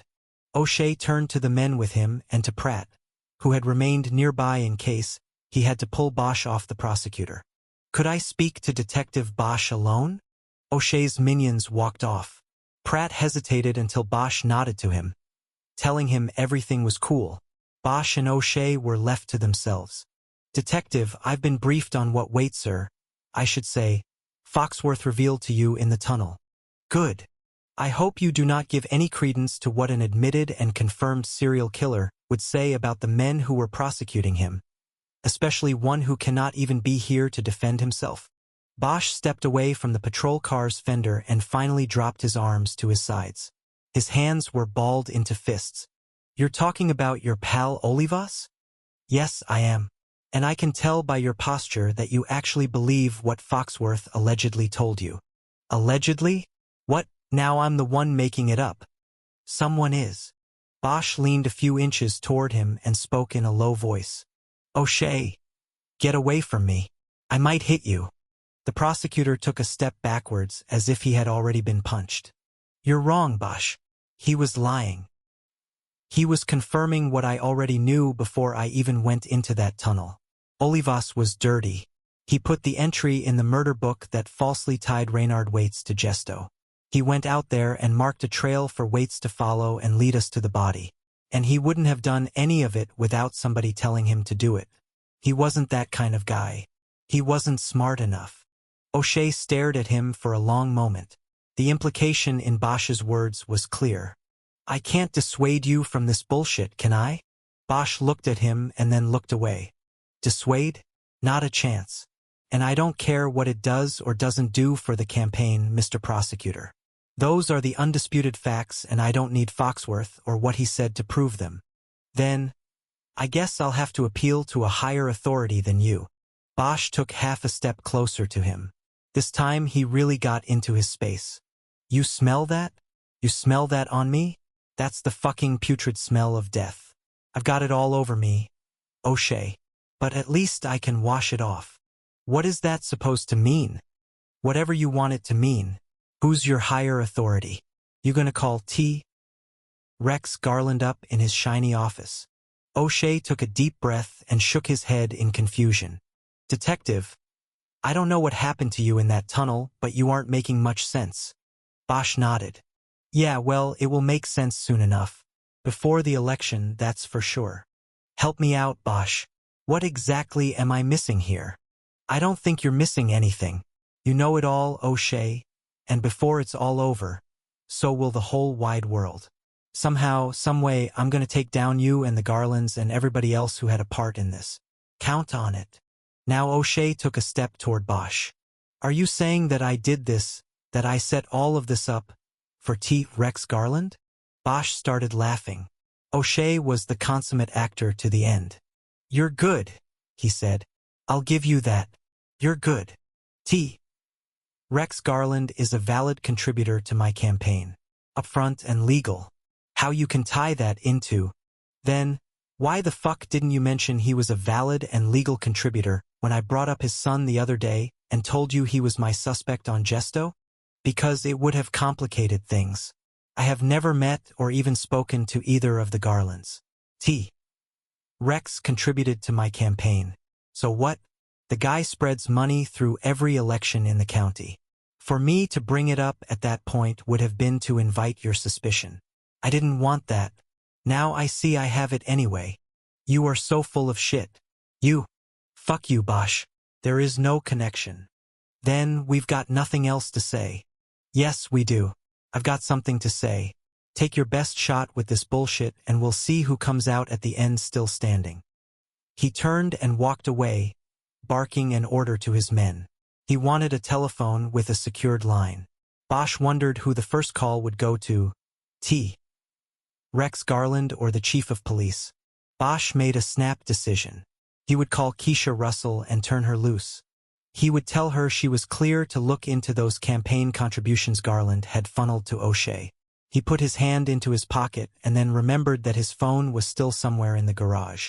He walked that way and stopped at the yellow tape that was strung across the now fully open door behind the white van. Cal Caffarelli was in the garage, directing the forensic analysis of the scene. She had a breathing filter mask down around her neck. Bosch could tell by her face that she had been to the macabre scene at the end of the tunnel. And she would never be the same again. He waved her over. How's it going, Cal? It's going about as well as you'd expect after seeing something like that. Yeah, I know. We're going to be here long into the night. What can I do for you, Harry? Have you found a cell phone somewhere in here? I lost my phone when things started happening. She pointed to the floor near the front tire of the van. Is that it over there? Bosch looked over and saw his phone lying on the concrete. The red message light was blinking. He noticed that someone had circled it on the concrete with chalk. That was not good. Bosch didn't want his phone inventoried as evidence. He might never get it back. Can I get it back? I need it. I'm sorry, Harry. Not yet. This place hasn't been photographed. We're starting with the tunnel and moving out from there. It will be a while. Then how about if you give it to me and I use it right here and then I give it back when it's time to take photos? It looks like I've got messages waiting. Harry, come on. He knew that his suggestion would break about 4 rules of evidence. Okay. Just let me know when I can get it back. Hopefully before the battery's dead. You got it, Harry. He turned away from the garage and saw Rachel Walling walking toward the yellow tape that delineated the outside perimeter of the crime scene. There was a federal cruiser there, and a man in a suit and sunglasses was waiting for her. She had apparently called for a ride. Bosch trotted toward the tape, calling her name. She stopped and waited for him. Harry, she said, are you all right? I am now. How about you, Rachel? I'm fine. What happened to you? She indicated his wet clothes with her hand. I had to hose off. It was bad. I need about a 2-hour shower. Are you leaving? Yes. They're done with me for the time being. Bosch nodded toward the man in the sunglasses 10 feet behind her. Are you in trouble? He asked quietly. I don't know yet. I should be all right. You got the bad guy and saved the girl. How can that be a bad thing? We got the bad guy and saved the girl, Bosch corrected. But there are people in every institution and bureaucracy who can find a way to turn something good into shit. She looked him in the eyes and nodded. I know, she said. Her look froze him, and he knew they were now different. Are you mad at me, Rachel? Mad? No. Then what? Then nothing. I have to go. Will you call me, then? When I can. Goodbye, Harry. She took 2 steps toward the waiting car but then stopped and turned back to him. That was O'Shea you were talking to out by the car, wasn't it? Yeah. Be careful, Harry. If you let your emotions run you the way they did out here today, O'Shea could put you in a world of pain. Bosch smiled slightly. You know what they say about pain, don't you? No, what? They say pain is weakness leaving the body. She shook her head. Well, they are full of shit. Don't put it to the test unless you have to. Goodbye, Harry. I'll see you, Rachel. He watched as the man in sunglasses held the tape up for her to duck under. She got into the front passenger seat and Sunglasses drove them off. Bosch knew that something had changed in the way she saw him. His actions in the garage and going into the tunnel had made her change her mind about him. He accepted it and guessed that he might never see her again. He decided that it would be one more thing that he would blame on Rick O'Shea. He turned back to the scene, where Randolph and Osani were standing waiting for him. Randolph was putting away his cell phone. You two again, Bosch said. Getting to be like déjà vu all over again. Isn't it? Randolph said. Something like that. Detective, we are going to need to take you over to Parker Center and conduct a more formal interview this time around. Bosch nodded. He knew the drill. This time it wasn't about shooting into the trees or the woods. He had killed somebody, so this time it would be different. They would need to nail down every detail. I'm ready to go, he said. 31. Bosch was seated in an interview room in the officer-involved shooting unit at Parker Center. Randolph had allowed him to shower in the basement locker room, and he changed into blue jeans and a black West Coast Choppers sweatshirt, clothing he kept in a locker for the times he was downtown and unexpectedly needed to fly below the radar that a suit would bring. On the way out of the locker room, he had dumped his contaminated suit into a trash can. He would now be down to 2. The tape recorder on the table was turned on, and from separate sheets of paper, Osani read to him his constitutional rights as well as the police officer's Bill of Rights. The double insulation of protections was designed to safeguard the individual and police office from the unfair assault of the government. But Bosch knew that when push came to shove, in one of these little rooms neither piece of paper would do much to protect him. He had to fend for himself. He said he understood his rights and agreed to be interviewed. Randolph took over from there.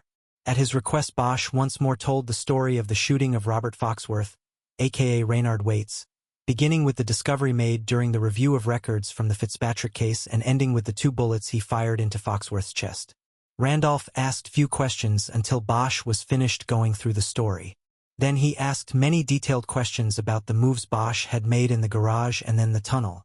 More than once he asked Bosch why he didn't listen to the cautioning words of FBI agent Rachel Walling. This question told Bosch not only that Rachel had been interviewed by the OIS, but also that she had not said things particularly favorable to his case. This disappointed Bosch greatly, but he tried to keep his thoughts and feelings about Rachel out of the interview room. To Randolph he repeated as a mantra a sentence that he believed would ultimately win the day for him, no matter what Randolph or Rachel or anyone else thought of his actions and procedures. It was a life-or-death situation. A woman was in jeopardy and we had been fired upon. I felt that I could not wait around for backup or anybody else. I did what I had to do. I used as much caution as I could and used deadly force only when necessary. Randolph moved on and focused many of the next questions on the actual shooting of Robert Foxworth. He asked Bosch what he was thinking when Foxworth revealed that Bosch had been set up to believe that the Gesto case was solved. He asked Bosch what he was thinking when he saw the remains of Foxworth's victims positioned in the chamber at the end of the tunnel. He asked Bosch what he was thinking when he pulled the trigger and killed the defiler and murderer of those victims. Bosch patiently answered each question but finally hit his limit. Something was off-kilter about the interview. It was almost as if Randolph were working from a script. "What's going on here?" Bosch asked. "I'm sitting here telling you people everything. What aren't you telling me?" Randolph looked at Osani and then back at Bosch. He leaned forward, arms on the table. He had a habit of turning a gold ring on his left hand. Bosch had noticed him doing it last time. He knew it was a USC ring. Big deal. A lot of the department's ruling class had gone through night school at USC. Randolph looked back at Osani and reached over to turn the tape recorder off, but held his fingers on the buttons. "Detective Osani, could you go get us a couple bottles of water? All this talking and my voice is about to go. Probably the same with Detective Bosch, too. We'll hold up until you get back." Osani got up to leave and Randolph turned off the recorder. He didn't speak until the interview room door was closed. "The thing is, Detective Bosch, we only have your word on what happened in that tunnel. The female was unconscious. There were only you and Foxworth, and he didn't make it out alive." "That's right. Are you saying my word is not acceptable?" "I'm saying that your description of events might be perfectly acceptable. But the forensics might come in with an interpretation that varies from your statement. You see, can get messy very quickly. Things can be left open to interpretation and misinterpretation. Public and political interpretation as well." Bosch shook his head. He didn't understand what was happening. "So what?" he said. "I don't care what the public or politicians think. Waits pushed the action in that tunnel. It was clearly a kill or be killed situation and I did what I had to do. But there is no witness to your description of events." "What about Agent Walling? She didn't go into the tunnel. She warned you not to go in. You know, there's a woman over at County USC who probably wouldn't be alive right now if I hadn't gone in." "What is going on here, Lieutenant?" Randolph started playing with his ring again. He looked like a man with a distaste for what his duty called on him to do. "That's probably enough for today. You've been through a lot. What we're going to do is keep things open for a few days while we wait for the forensics to come in. You'll continue on home duty. Once we have everything in order, I'll bring you in to read and sign your statement." "I asked what's going on, Lieutenant. And I told you what's going on. You didn't tell me enough." Randolph took his hand away from his ring. It had the effect of underlining with importance what he would say next. "You rescued the hostage and brought a resolution to the case. That's good. But you were reckless in your actions and got lucky. If we believe your story, then you shot a man who was threatening the lives of you and others. The facts and forensics, however, might just as easily lead to another interpretation, perhaps one that indicates the man you shot was attempting to surrender. So what we're going to do is take our time with it. In a few days we'll get it right, and then we'll let you know." Bosch studied him, knowing that he was delivering a message that was not so hidden in his words. "This is about Olivas, isn't it? The funeral's set for tomorrow. The chief is going to be there, and you want to keep Olivas a hero killed in the line of duty." Randolph went back to turning his ring. "No, Detective Bosch, you have that wrong. If Olivas was dirty, Then nobody is going to bend over backwards to worry about his reputation. Bosch nodded. He now had it. Then it's about O'Shea. He reached out to a higher authority. He told me he would. That authority then reached out to you. Randolph leaned back in his chair and seemed to search the ceiling for a proper reply.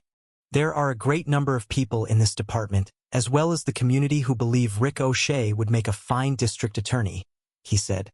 They also believe he would be a good friend to have on the side of the LAPD. Bosch closed his eyes and slowly shook his head. He couldn't believe what he was hearing. Randolph continued. His opponent, Gabriel Williams, has allied himself with an anti-law enforcement constituency. It would not be a good day for the LAPD if he were to be elected. Bosch opened his eyes and stared at Randolph. You're actually going to do this? He asked. You're going to let this guy skate because you think he could be a friend to the department? Randolph shook his head sadly. I don't know what you are talking about, Detective. I'm simply making a political observation. But I do know this. There is no evidence, real or imagined, of this conspiracy you speak of. If you think that Robert Foxworth's attorney will do anything other than deny the conversation you have outlined here, then you would be a fool. So don't be a fool. Be wise. Keep it to yourself. Bosch took a moment to compose himself. Who made the call on this? Excuse me? How high up did O'Shea reach? Couldn't have been directly to you. He would have gone higher. Who told you to knock me down? Randolph spread his hands and shook his head. Detective, I have no idea what you were talking about, right? Of course not. Bosch stood up. Then, I guess you'll write it up the way you've been told, and I'll either sign it or I won't. Simple as that. Randolph nodded but said nothing. Bosch leaned down and put both hands on the table so he could get close to his face. You going to Deputy Doolin's funeral, Lieutenant? It's right after they put Olivas in the ground. Remember him, the one Waits shot in the face out there? I thought maybe you'd be going to the funeral to explain to his family about how choices had to be made, and how the man directly behind that bullet could be a friend to the department and therefore doesn't need to face the consequences of his actions. Randolph stared straight ahead at the wall across the table. He said nothing. Bosch straightened up and pulled open the door, startling Osani, who had been standing just outside. He wasn't holding any water bottles. Bosch pushed past him and left the squad room. At the elevator, Bosch pushed the up button. He waited and paced and thought about taking his grievance up to the 6th floor. He envisioned himself charging into the chief of police's suite and demanding to know if he was aware of what was being done in his name and under his command. But as the elevator opened, he dismissed the idea and pushed the 5 button. He knew that the Byzantine levels of bureaucracy and politics in the department were impossible to fully understand. If he didn't watch himself, he could end up complaining about all the bullshit to the very person who created it. The open unsolved unit was deserted when he got there. It was just after 4 and most detectives worked 7 to 4 shifts that put them on the road home before rush hour.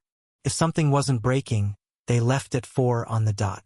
Even a 15-minute delay could cost them an hour on the freeways. The only one still around was Abel Pratt, and that was because as a supervisor he had to work 8 to 5. Company rules. Bosch waved as he walked by the open door of Pratt's office on the way to his desk. Bosch dropped into his chair, exhausted by the day's events and the weight of the departmental fix. He looked down and saw that his desk was littered with pink phone message slips. He started looking through them. Most were from colleagues in different divisions and stations. They were all callbacks. Bosch knew they wanted to say nice shooting or words to that effect. Anytime anybody got a clean kill, the phones lit up. There were several messages from reporters, including Keisha Russell. Bosch knew he owed her a call but would wait until he got home. There was also a message from Irene Gesto, and Bosch guessed that she and her husband wanted to know if there was any update on the investigation. He had called them the night before to tell them that their daughter had been found and the ID confirmed. He put that slip in his pocket. Home duty or not, he would make the call back to them. With the autopsy completed, the body would be released, and at the very least they could finally, after 13 years, claim their daughter and take her home. He could not tell them that their daughter's killer had been brought to justice, but at least he could help them get her home. There was also a message from Jerry Edgar, and Bosch remembered that his old partner had called his cell right before the shooting had gone down in Echo Park. Whoever had taken the message had written "says it's important" on the slip and underlined it. Bosch checked the time on the slip and noted that this call had come in before the shooting as well. Edgar had not been calling to congratulate him on taking out a bad guy. He assumed that Edgar had heard that Harry had met his cousin and that he wanted to chew the fat about it. At the moment, Bosch didn't feel up for that. Bosch wasn't interested in any of the other messages, so he stacked them and put them in a desk drawer. Nothing else to do. He then started straightening the papers and files on his desk. He thought about whether he should call forensics and see about getting his phone and car back from the Echo Park crime scene. "I just got the word." Bosch looked up. Pratt was standing in the doorway of his office. He was in shirt sleeves, his tie loose at his neck. "What word?" "From OIS. You haven't cleared home duty, Harry. I gotta send you home." Bosch looked back down at his desk. "So what's new?" "I'm leaving." Pratt paused as he tried to interpret Bosch's tone of voice. "Everything okay, Harry?" he asked tentatively. "Nope, everything's not okay. The fix is in, and when the fix is in, then everything's not okay. Not by a long shot." "What are you talking about?" "They're gonna cover up Olivas and O'Shea." Bosch looked up at him. "I don't think I should talk to you about it, Top. Could put you in a spot. You wouldn't want the blowback." "They're that serious about it, huh?" Bosch hesitated but then answered. "Yeah, they're serious. They're willing to jam me up if I don't play the game." He stopped there. He didn't want to be having this conversation with his supervisor. In Pratt's position, loyalties went both up and down the ladder. It didn't matter if he was only a few weeks from retirement. Pratt had to play the game until the buzzer sounded. "My cell is back there, part of the crime scene," he said, reaching for the phone. "I just came in to make a phone call and then I'm out of here." "I was wondering about your phone," Pratt said. "Some of the guys have been trying to call you and they said you weren't answering. Forensics wouldn't let me take it from the scene. The phone or my car." "What did they want?" "I think they wanted to take you out for a drink at Nat's. They might still be heading over there." Nat's was a dive off Hollywood Boulevard. It wasn't a cop bar, but a fair number of off-duty cops passed through there on any given night. Enough for the management to keep the Clash's hard-edged version of "I Fought the Law" on the jukebox for going on 20 years now. Bosch knew that if he showed up at Nat's, the punk anthem would be in heavy, if not inappropriate rotation in salute to the recently dispatched Robert Foxworth, aka Reynard Waits. "I fought the law, but the law won." Bosch could almost hear them all singing the chorus. "You going?" he asked Pratt. "Maybe later. I've got something to do first." Bosch nodded. "I don't think I feel like it," he said. "I'm going to pass." "Suit yourself. They'll understand." Pratt didn't move from the doorway, so Bosch picked up his phone. He called Jerry Edgar's number just so he could follow through on the lie he had told about having to make a call. But Pratt remained in the doorway, his arm leaning against the jamb as he surveyed the empty squad room. He was really trying to get Bosch out of there. Maybe he had gotten the word from higher up the ladder than Lieutenant Randolph. Edgar answered the call. "It's Bosch, you called?" "Yeah, man, I called. I've been a little busy." "I know. I heard. Nice shooting today, partner. You okay?" "Yeah, fine. What were you calling about?" "Just something I thought you might want to know. I don't know if it matters anymore." "What was it?" Bosch said impatiently. "My cousin Jason called me from DWP. He said you saw him today." "Yeah, nice guy. He helped a lot." "Yeah, well, I wasn't checking on how he treated you. I'm trying to tell you that he called me and said there was something you might want to know, but you didn't give him a business card or a number or anything. He said that about 5 minutes after you and the FBI agent you were with left, another cop came and asked for him. Asked at the lobby desk for the guy who was just helping the cops." Bosch leaned forward at his desk. He was suddenly very interested in what Edgar was telling him. "He said this guy showed a badge and said he was monitoring your investigation, and he asked Jason what you and the agent had wanted. My cousin took him up to the floor you people had gone to and walked this guy out to the window. They were standing there looking down on the house in Echo Park when you and the lady agent showed up down there. They watched you go into the garage. Then what happened? The guy ran out of there. grabbed an elevator and went down. Did your cousin get a name off this guy? Yeah, the guy said his name was Detective Smith. When he held up his ID, he sort of had his fingers over the part with his name.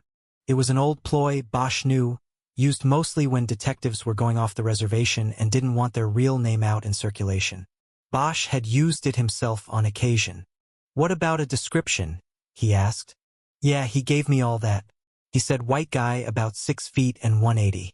The guy had silver gray hair he kept cut short.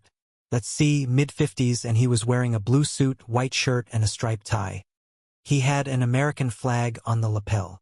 The description matched about 50,000 men in the immediate vicinity of downtown. And Bosch was looking at one of them. Abel Pratt was still standing in his office doorway. He was staring at Bosch with eyebrows raised in question. He wasn't wearing his suit jacket, but Bosch could see it on a hook on the door behind him. There was an American flag pinned to the lapel. Bosch looked back down at his desk. How late does he work to? He asked quietly. Normally, I think he stays till 5. But there's a bunch of people hanging up there, watching the scene in Echo Park. Okay. Thanks for the tip. I'll call you later. Bosch hung up before Edgar could say anything else. He looked up and Pratt was still staring at him. What was that? He asked. Oh, just something on the Matarese case. The one we filed this week. It looks like we might have a witness after all. It will help at trial. Bosch said it as nonchalantly as he could. He stood up and looked at his boss. But don't worry. It will hold until I get back from home duty. Good. Glad to hear it. 32. Bosch walked toward Pratt. He came too close to him, invading his personal space, which caused Pratt to back into his office and move back to his desk. This was what Bosch wanted. He said goodbye and have a good weekend. He then headed toward the door of the squad room. The open unsolved unit had 3 cars assigned to its 8 detectives and 1 supervisor. The cars were used on a first-come, first-served basis, and the keys hung on hooks next to the squad room door. The procedure was for a detective taking a car to write his or her name and the estimated time of return on an erasable whiteboard that hung below the keys. When Bosch got to the door, he opened it wide to block the view from Pratt's office of the key hooks. There were 2 sets of keys on the hooks. Bosch grabbed one and left. A few minutes later, he pulled out of the garage behind Parker Center and headed toward the DWP building. The mad rush to empty downtown by sunset was only just beginning, and he made it the 7 blocks in quick time. He parked illegally in front of the fountain at the entrance to the building and jumped out of his car. He checked his watch as he approached the front door. It was 20 minutes to 5. A uniformed security guard came through the doors, waving at him. You can't park. I know. Bosch showed him his badge and pointed to the radio on the man's belt. Edgar? Yeah. What's this? Get him on there and tell him Detective Bosch is waiting out front. I need to see him as soon as possible. Do it now, please. Bosch turned and headed back to his car.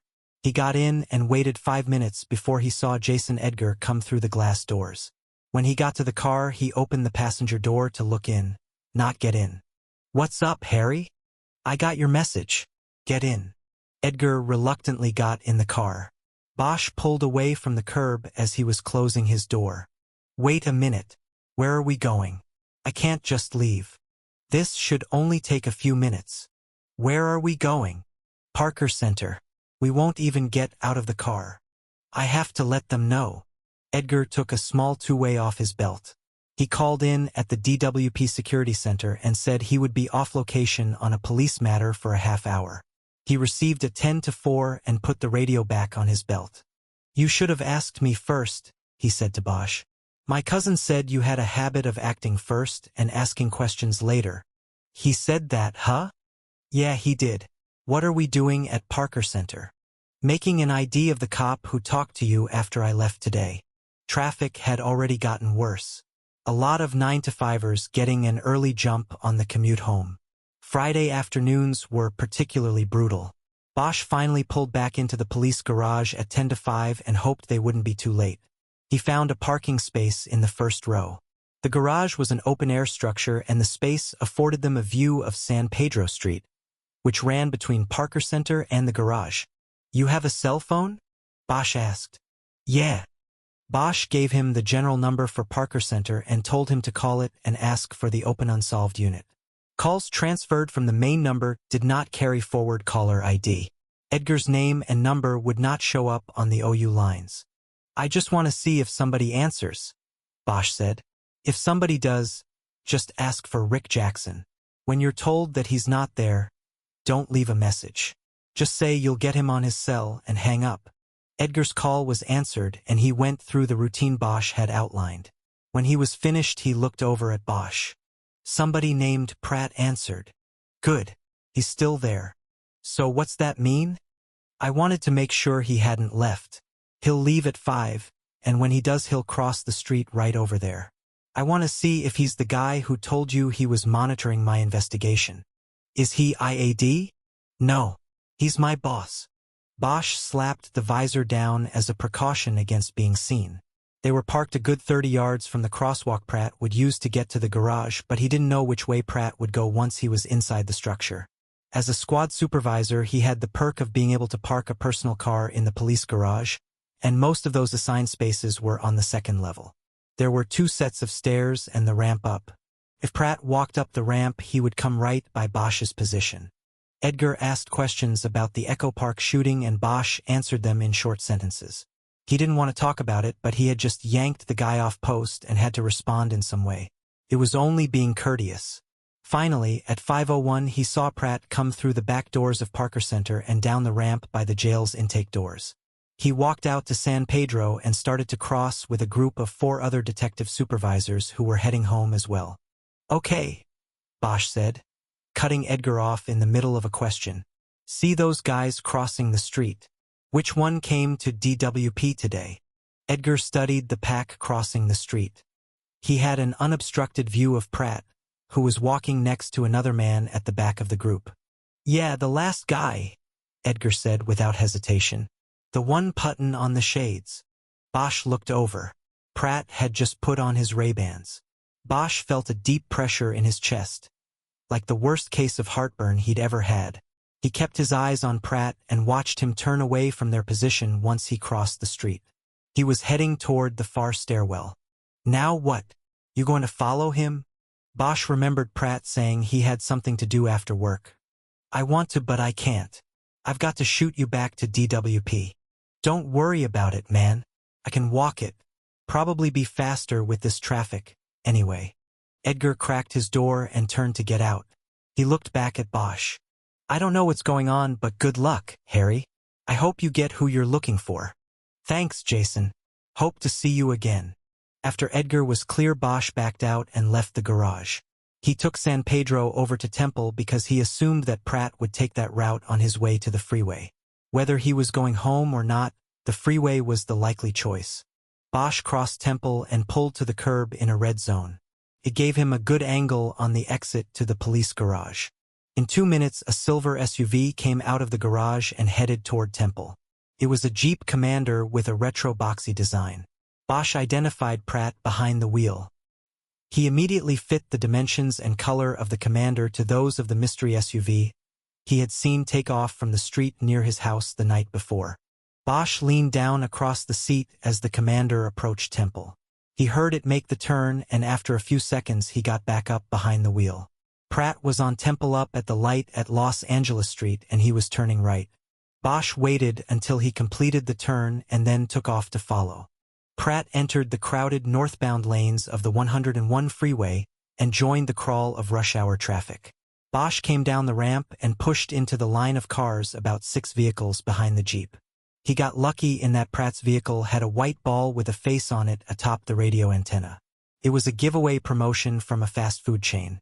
It allowed Bosch to track the Jeep without having to get too close.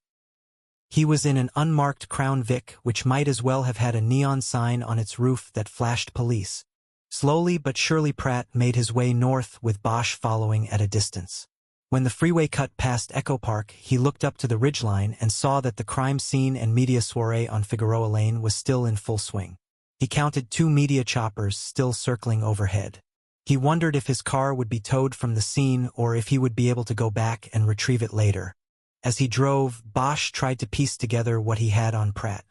There was little doubt that Pratt had been following him while he was on home duty.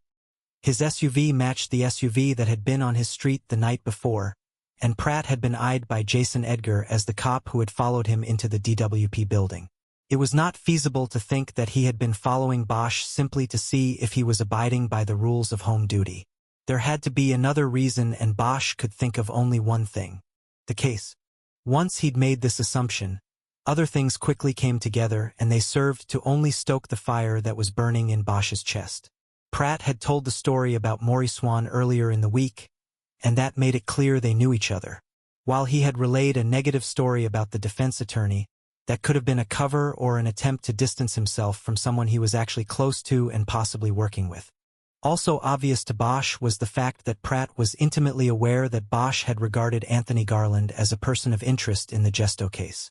Bosch had routinely informed Pratt of his activities in reopening the case. Pratt was also notified when Garland's lawyers successfully reacquired a court order restraining Bosch from talking to Garland without one of his lawyers present. Last, and perhaps most important, Pratt had access to the Gesto murder book. It sat most of the time on Bosch's desk. It could have been Pratt who put in the phony connection to Robert Saxon, aka Reynard Waits. He could have planted the connection long before the book was given to Olivas. He could have planted it so Olivas would discover it. Bosch realized that the whole plan for Reynard Waits to confess to the murder of Marie Gesto and to lead investigators to the body could have completely originated with Abel Pratt.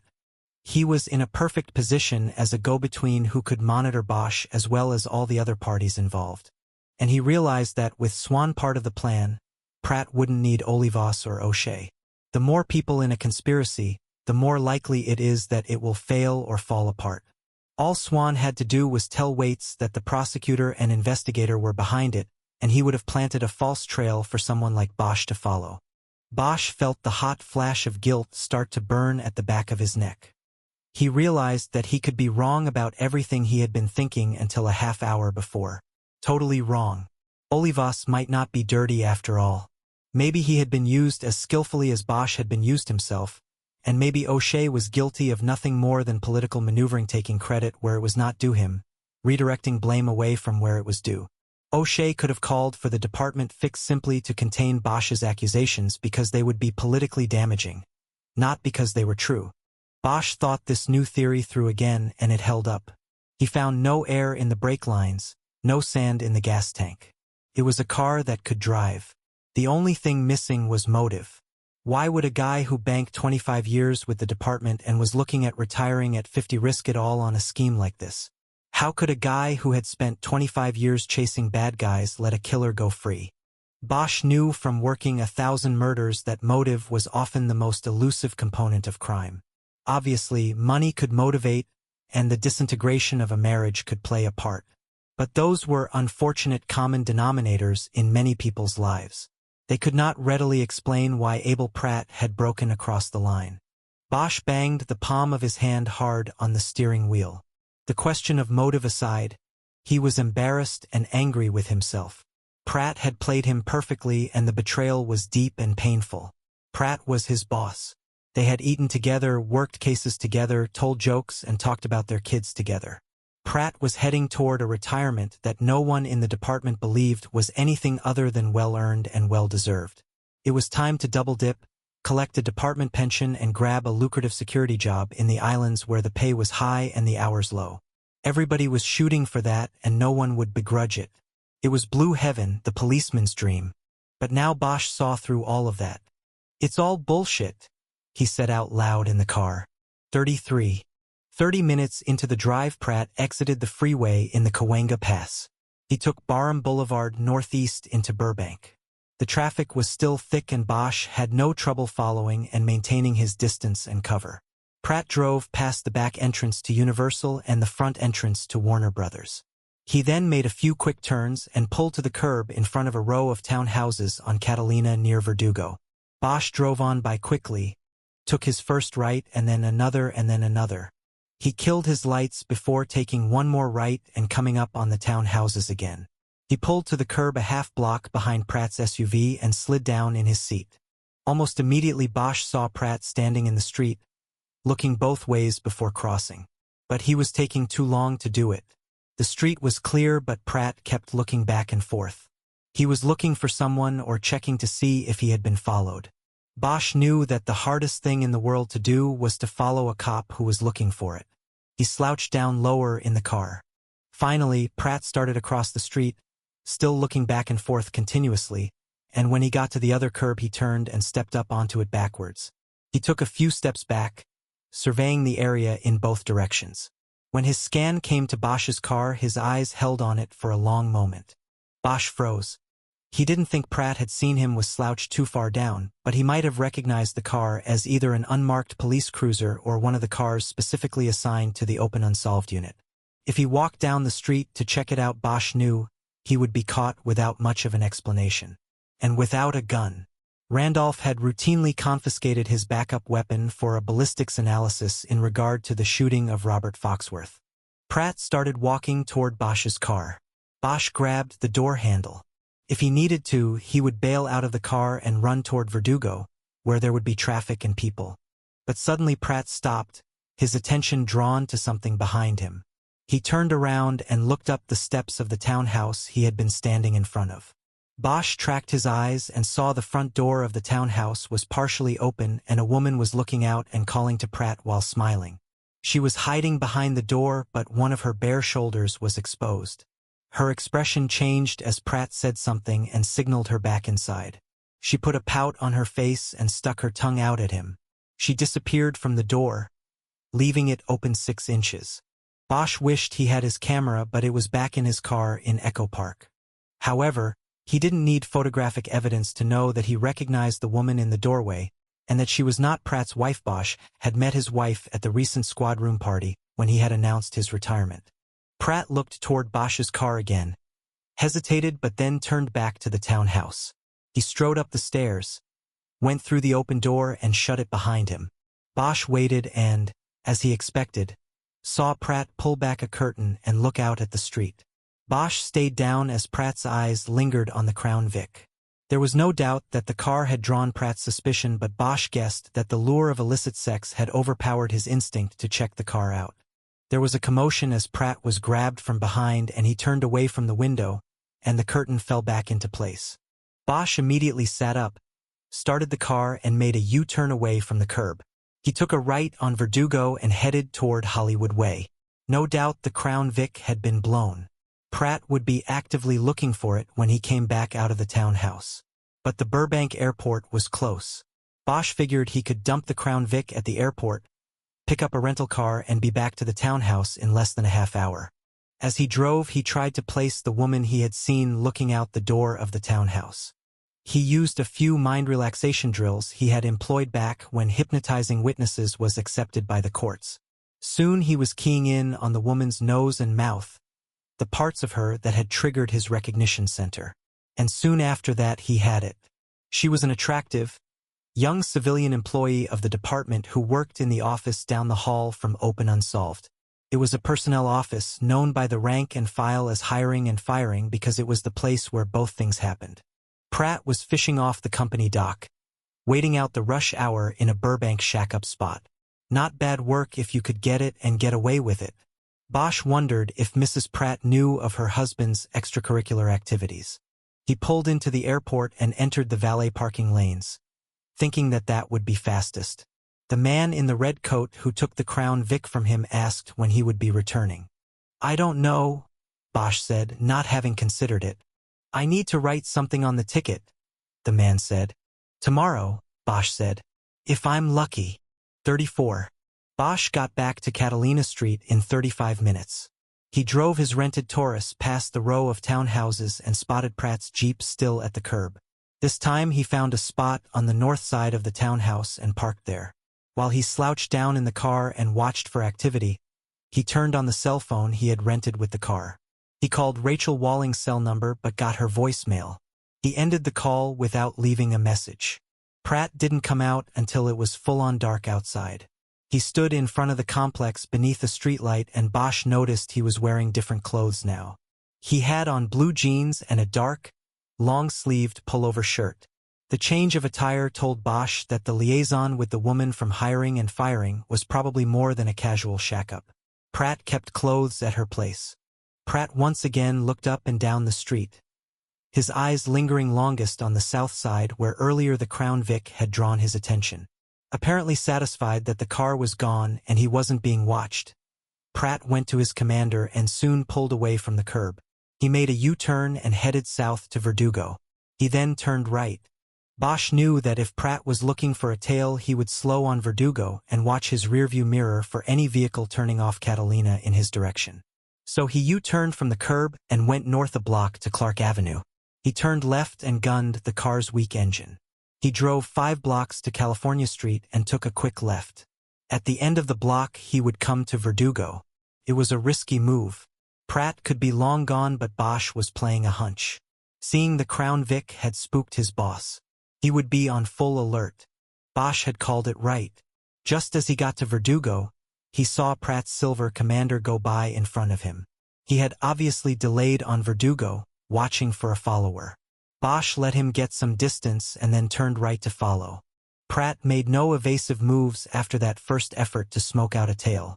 He stayed on Verdugo into North Hollywood and then turned south on Cahuenga. Bosch almost lost him at the turn, but he went through the light on red.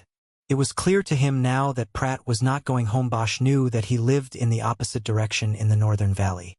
Pratt was heading toward Hollywood, and Bosch guessed that he was simply planning to join the other members of the squad at Nats.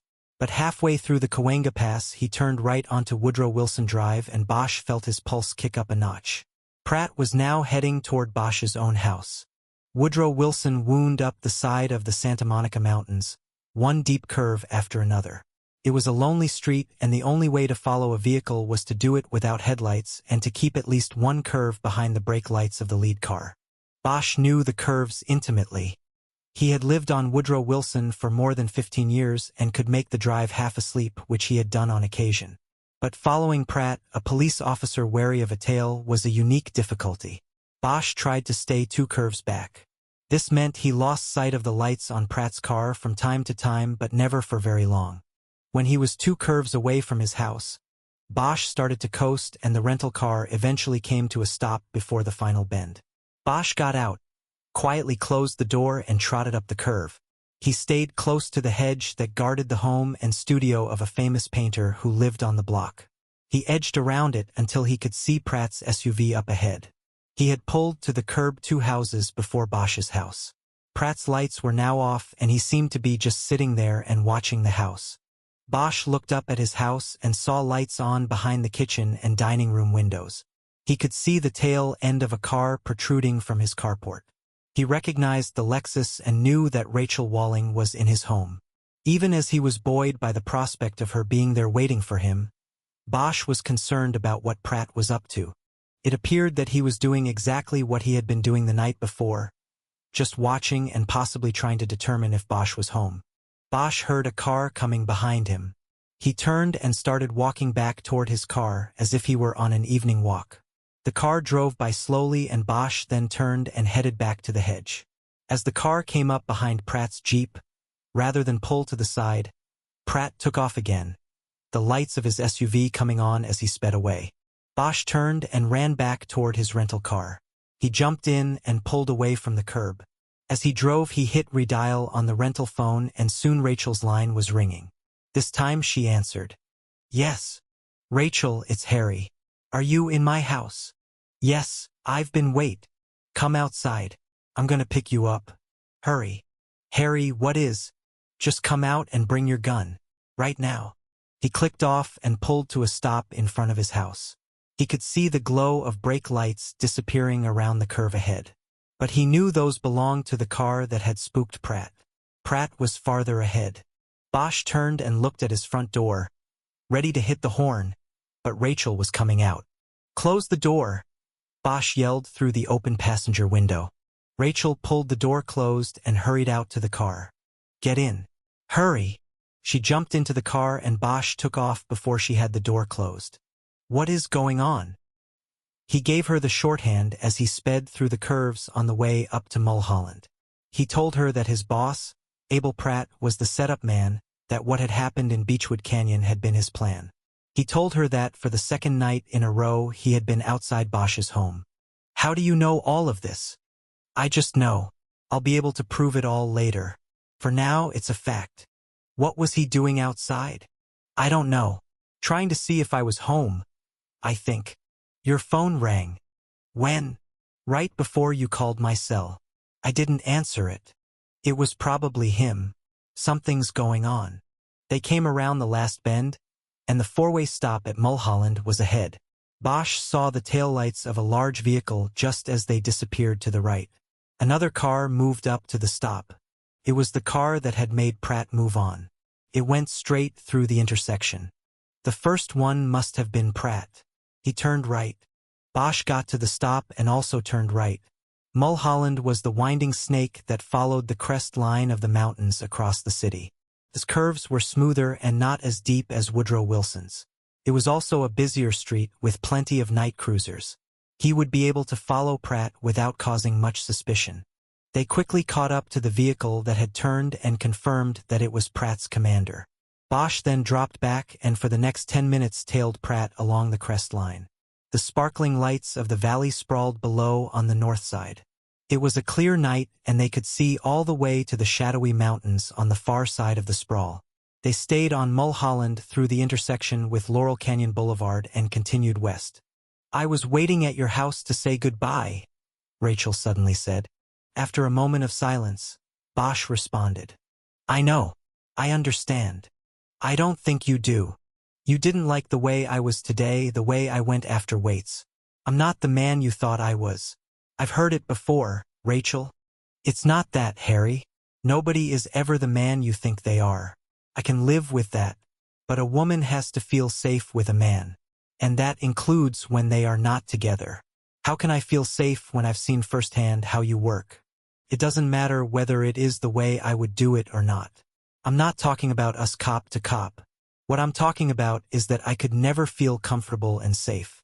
I'd wonder every night if it's the night you won't be coming home. I can't do that. Bosch realized he was giving the car too much gas. Her words had made him unconsciously press the pedal down harder. He was getting too close to Pratt. He slowed down and pulled back from the taillights 100 yards. It's a dangerous job, he said. I thought you more than anybody would know that. Ido. I do. But what I saw out there today with you was recklessness. I don't want to have to worry about someone who is reckless. There's enough to worry about out there without that. Bosch blew out his breath. He gestured toward the red lights moving in front of them. Okay, he said. Let's talk about it later. Let's just concentrate on this for tonight. As if on cue, Pratt hooked a hard left onto Coldwater Canyon Drive and started dropping down toward Beverly Hills. Bosch delayed as long as he believed he could and made the same turn. Well, I'm still glad I've got you with me, he said. Why? Because if he ends up in Beverly Hills, I won't need to call the locals because I'm with a Fed. Glad I could do something. You have your gun with you? Always. You don't have yours. It was part of the crime scene. I don't know when I'll get it back.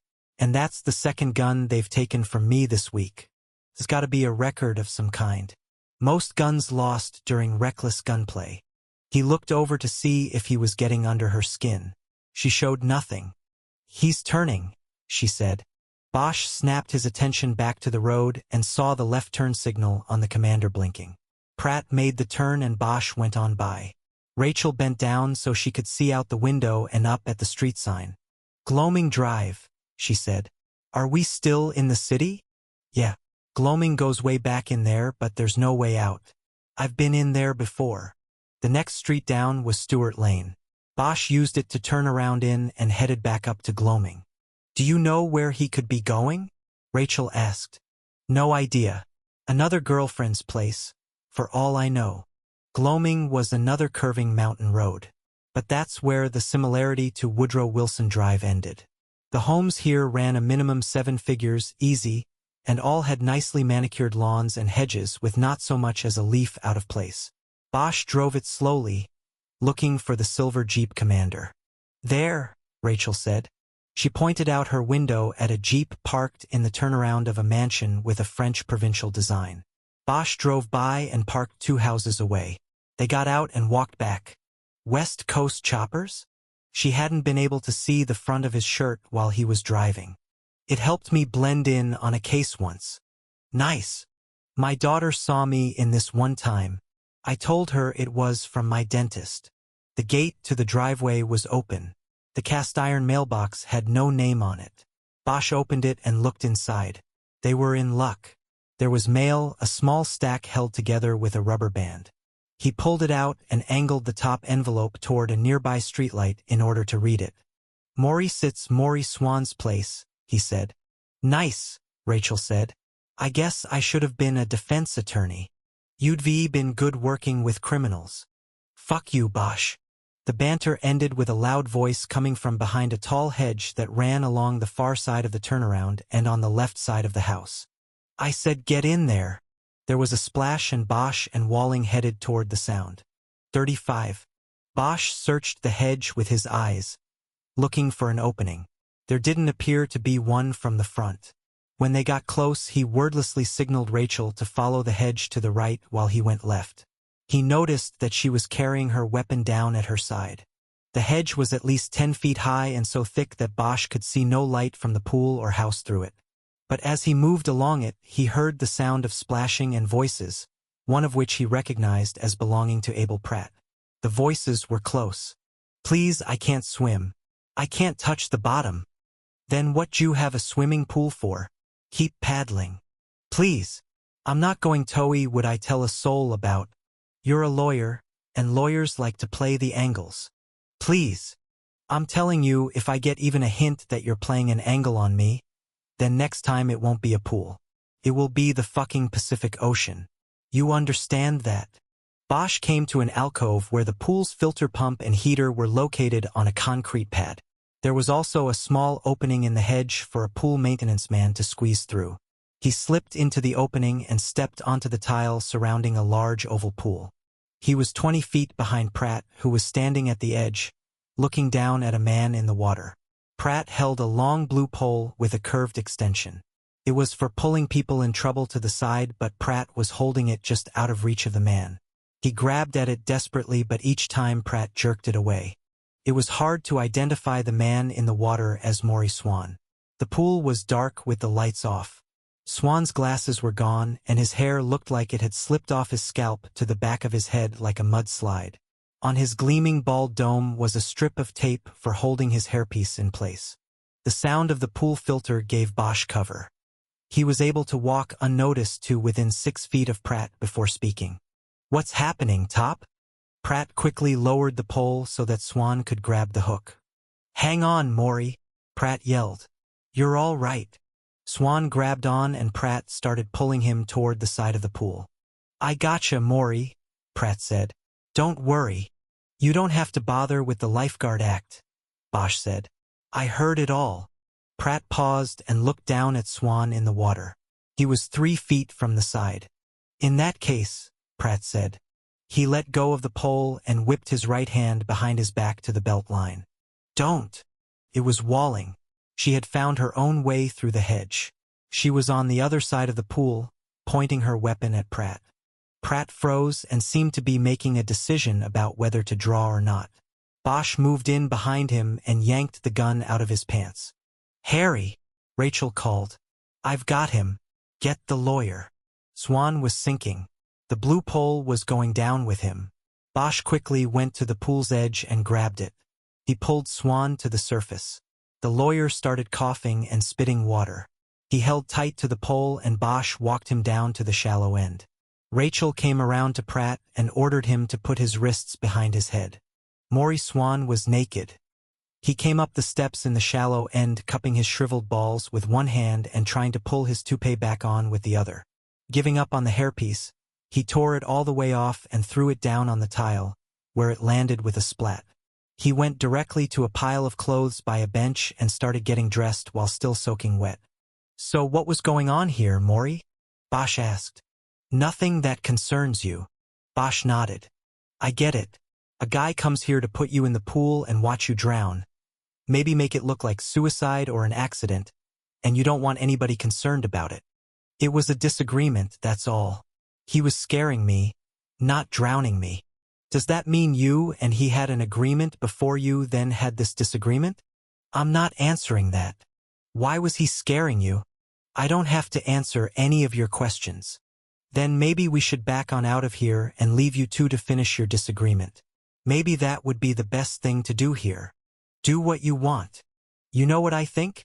I think that with your client Reynard Waite's dead, there's only one person who can link Detective Pratt to the Garlands. I think your partner over there was getting rid of that link because he was getting scared. You'd be at the bottom of that pool if we hadn't happened by here. You can do and think what you want, but what I am telling you is that we had a disagreement. He happened by while I was taking my nightly swim and we disagreed about something. I thought you didn't know how to swim, Maury. Isn't that what you said? I'm finished talking to you, detective. You can leave my property now. Not yet, Maury.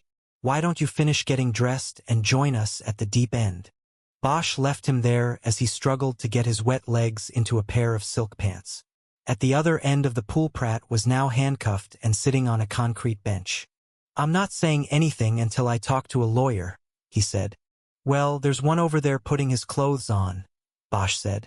Maybe you can hire him. I'm not talking Bosch, Pratt repeated. Good decision, Swan called from the far end. Rule number 1. Never talk to the cops. Bosch looked at Rachel and almost laughed. Can you believe this? 2 minutes ago he was trying to drown the guy, and now the guy's giving him free legal advice. Sound legal advice, Swan said. Swan walked over to where the others were waiting. Bosch noticed that his clothes were sticking to his wet body. I wasn't trying to drown him, Pratt said. I was trying to help him, but that's all I'm going to say. Bosch looked at Swan. Pull your zipper up, Maury, and sit down over here. Bosch pointed to a spot on the bench next to Pratt. No, I don't think I will, Swan replied. He took a step toward the house, but Bosch took 2 steps and cut him off.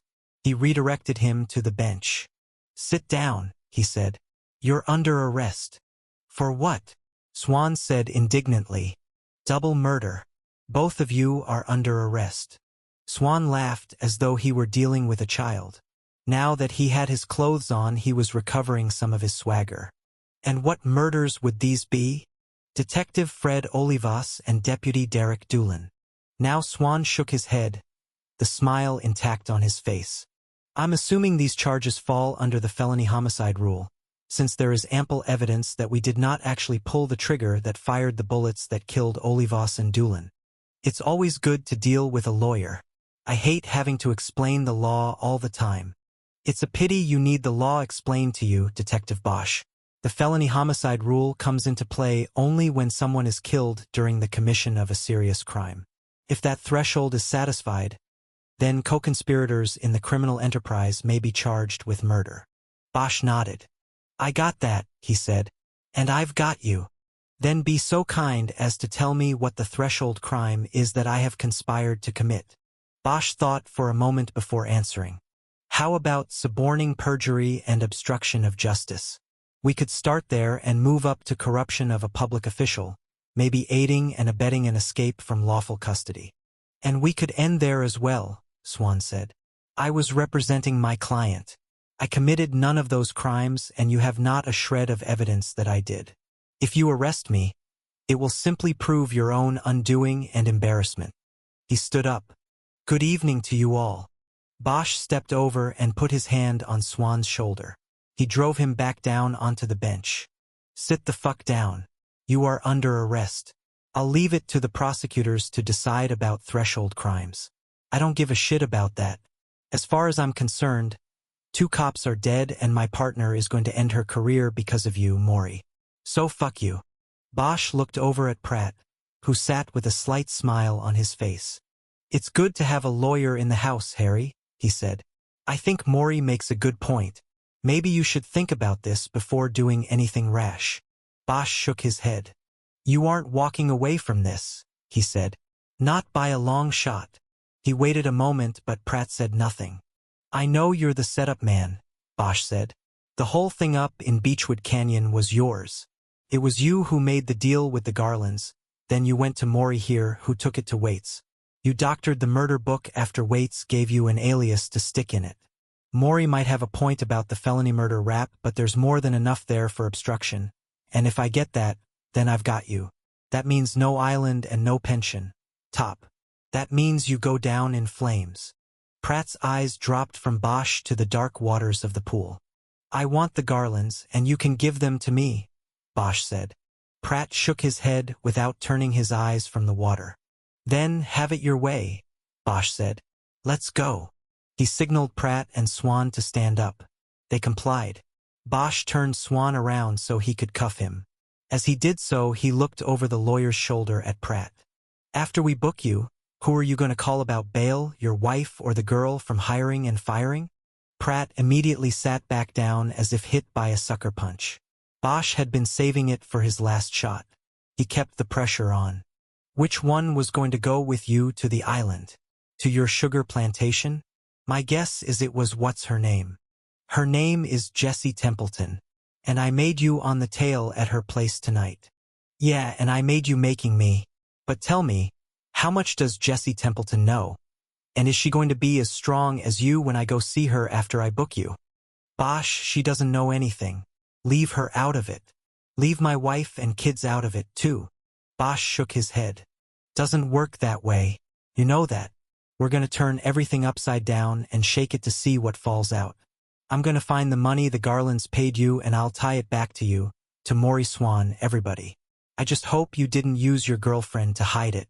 Because if you did, she goes down too. Pratt leaned forward on the bench. Bosch got the impression that if his hands hadn't been cuffed behind his back, he'd have been using them at that moment to hold his head and hide his face from the world.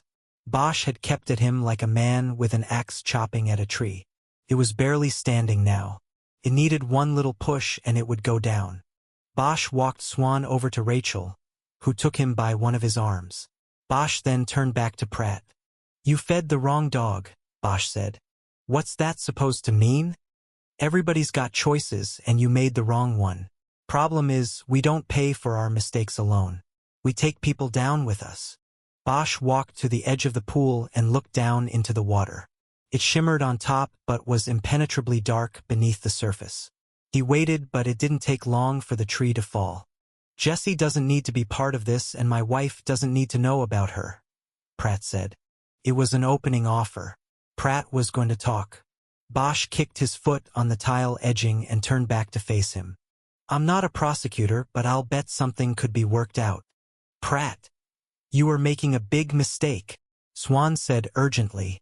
Bosch reached down to Pratt and patted his pockets until he located the keys to the commander and pulled them out. Rachel, take Mr. Swan to Detective Pratt's car. It will be better for transporting him. We'll be right there. He threw her the keys and she started walking Swan to the opening in the hedge she had come through. Swan had to be pushed.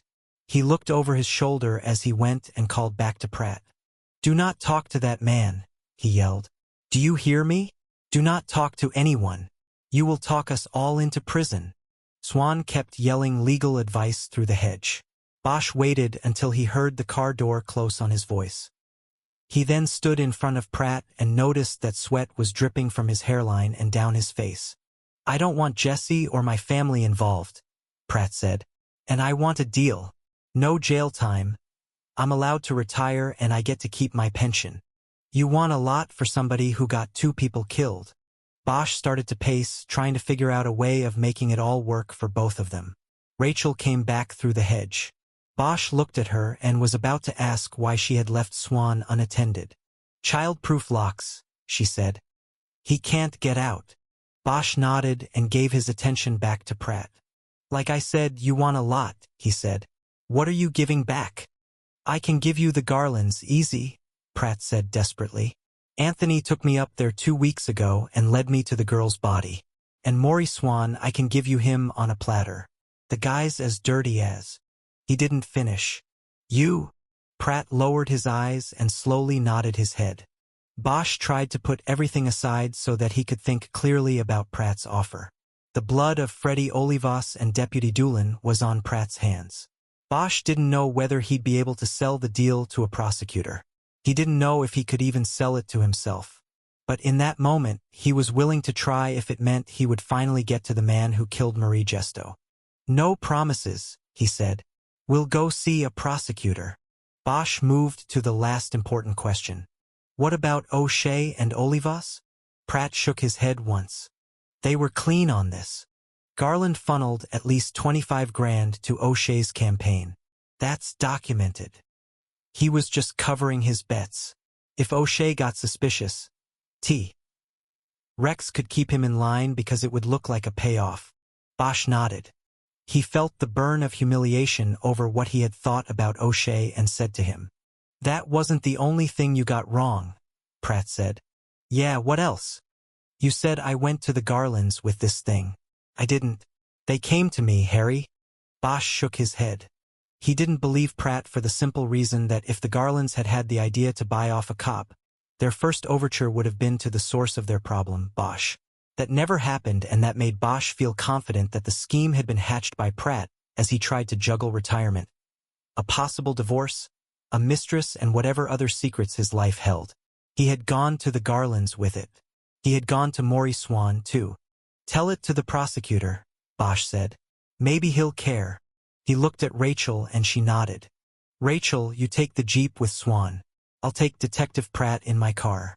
I want to keep them separated." "Good idea." Bosch signaled Pratt up. "Let's go."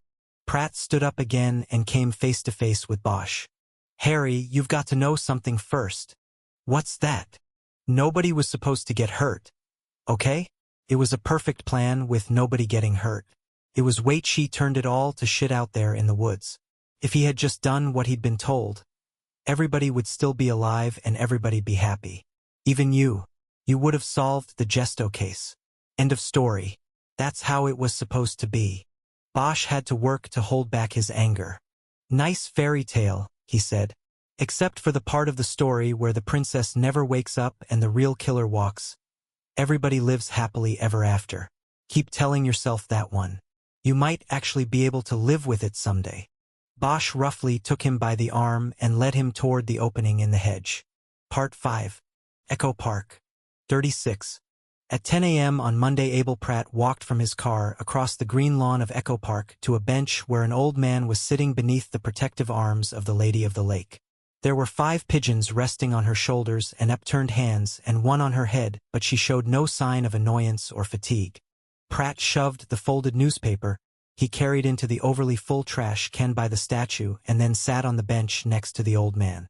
He looked out at the smooth waters of Lake Echo in front of them.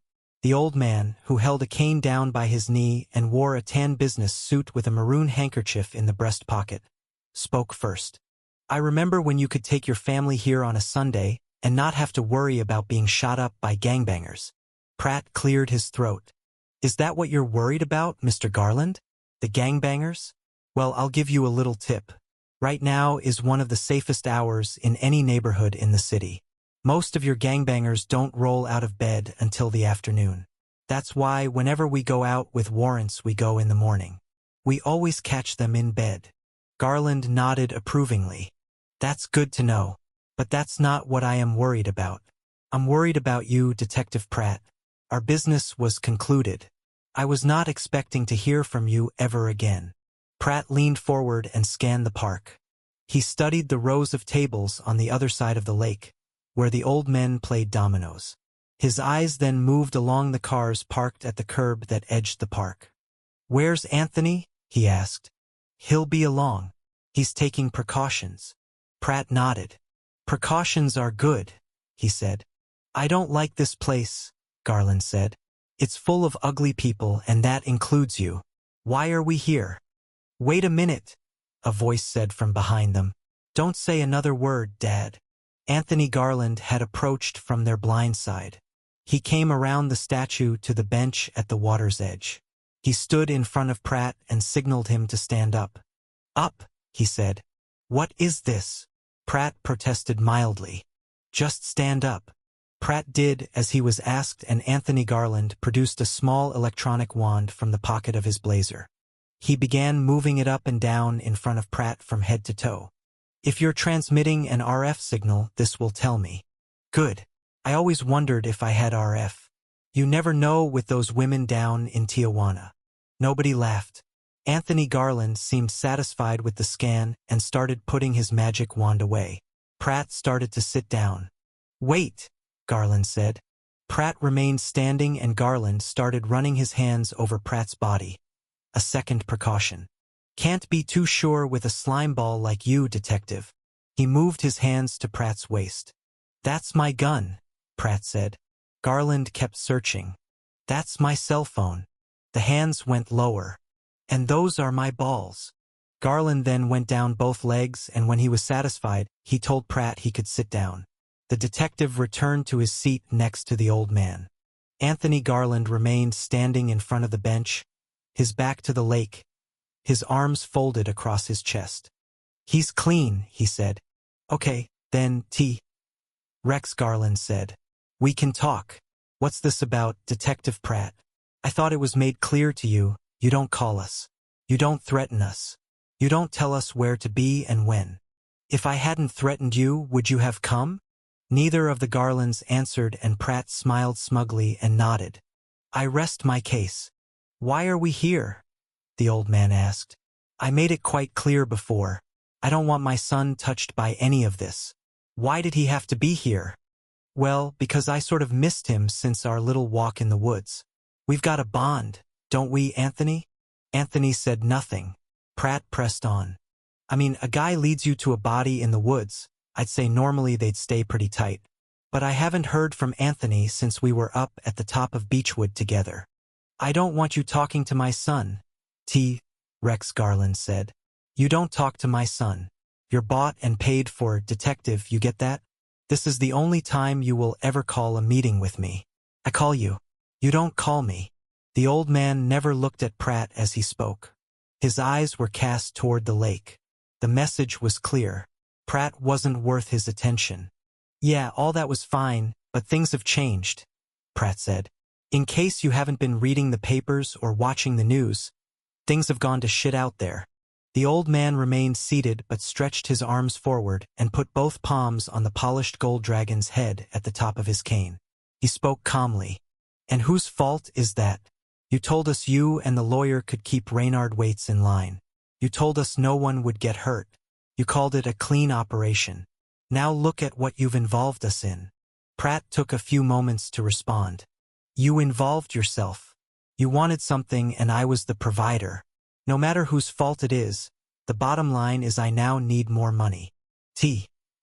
Rex Garland shook his head slowly. "You were paid $1 million, he said. "I had to cut it up with Maury Swan," Pratt responded. "Your subcontractor costs were not and are not my concern. The fee was based on everything working smoothly. Waits taking the fall for Gesto, case closed. Now there are complications. Ongoing investigations to contend with. Again, not my concern. Our deal is done." Pratt leaned forward on the bench and put his elbows on his knees. "It's not quite done yet, Rex," he said. "And maybe you should be concerned. Because you know who paid me a visit on Friday night? Harry Bosch, and he had an FBI agent with him. They took me to a little meeting with Mr. Rick O'Shea. Turns out that before Bosch capped Waits, the little bastard told him that he didn't kill Marie Gesto. So that puts Bosch back on your ass, Junior. And it puts all of them on mine.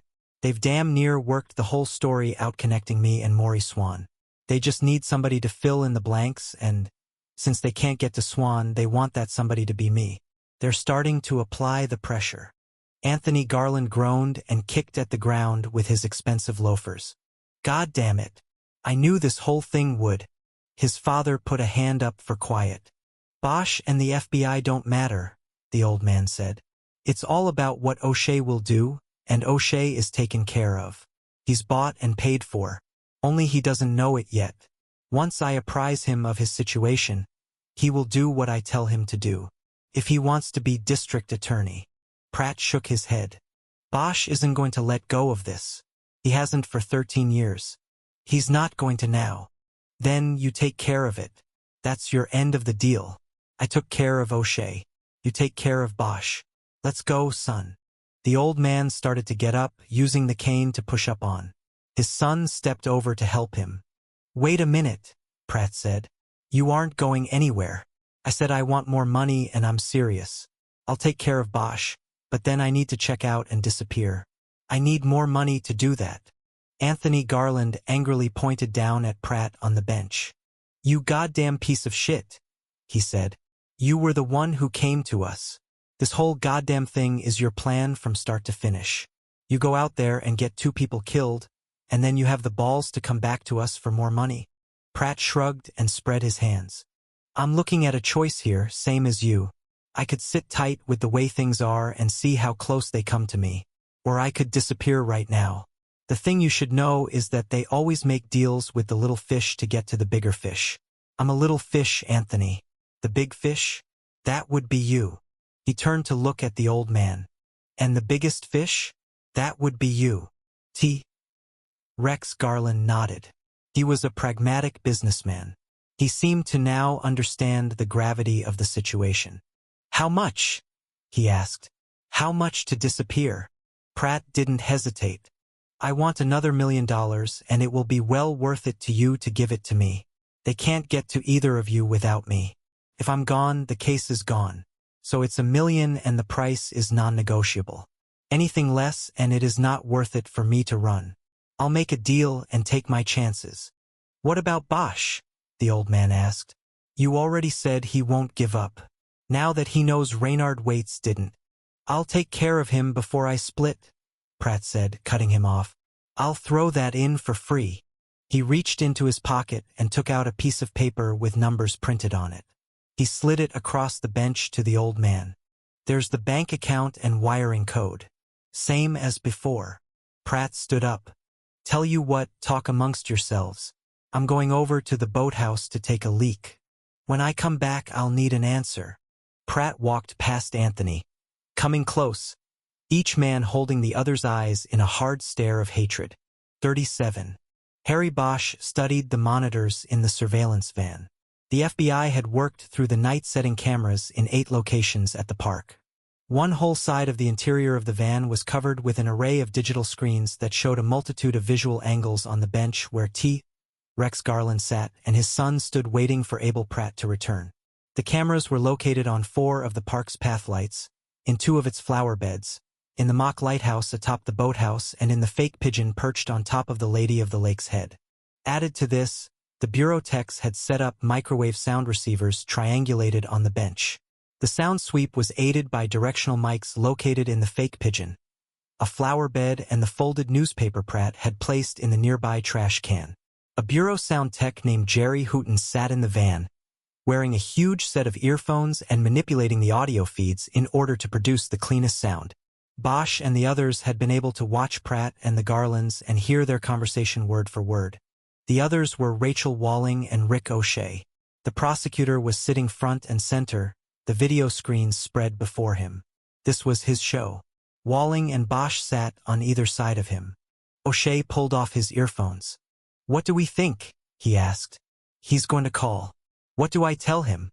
3 of the screens showed Pratt about to enter the park's restroom. According to the plan, he would wait until the room was clear and then call the surveillance van's number on his cell phone. Rachel pulled her earphones down around her neck, and so did Bosch. I don't know, she said. It's your call, but we don't have much of an admission from the son in regard to Gesto. That's what I was thinking, O'Shea responded. I don't know, Bosch said. When Pratt talked about him leading him through the woods to the body, Anthony didn't deny it. But he didn't admit it either, Rachel said. But if a guy was sitting there talking to you about finding a body you buried and you didn't know what he was talking about, I think you'd say something. Well, that can be an argument for the jury, O'Shea said. I'm just saying that he hasn't yet made anything I would call a statement of admission. We need more. Bosch nodded, conceding the point. It had been decided on Saturday morning that Pratt's word was not going to be good enough. His testimony that Anthony Garland had led him to Marie Gesto's body and that he had taken a payoff from Rex Garland would not be sufficient to build a solid prosecution on. Pratt was a crooked cop, and building a case on his testimony was too risky in an age when juries were highly suspicious of police integrity and behavior. They needed to get admissions from both of the Garlands for the case to move onto solid ground. Look, all I'm saying is, I think it's good, but we're not quite there yet, O'Shea said. We need to get a direct. What about the old man? Bosch asked. I think Pratt got him to shit all over himself. I agree, Rachel said. He's toast. If you send him back, tell him to work on Anthony. As if on cue, there was a low-level buzzing sound that indicated an incoming call. O'Shea, unfamiliar with the equipment, raised a finger over the console and looked for the right button to push. Here, Hooton said. He punched a button that opened the cell line. This is the van, O'Shea said. You're on speaker. How'd I do? Pratt said. It's a start, O'Shea said. What took you so long to call? I actually did have to take a leak.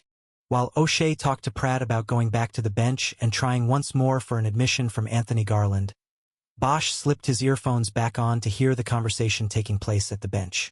From the visuals on the screens, it looked like Anthony Garland was arguing with his father. The old man was pointing a finger at him. Bosch picked it up in the middle. It's our only out, Anthony Garland said. I said no, the old man commanded. You cannot do this. You will not do this.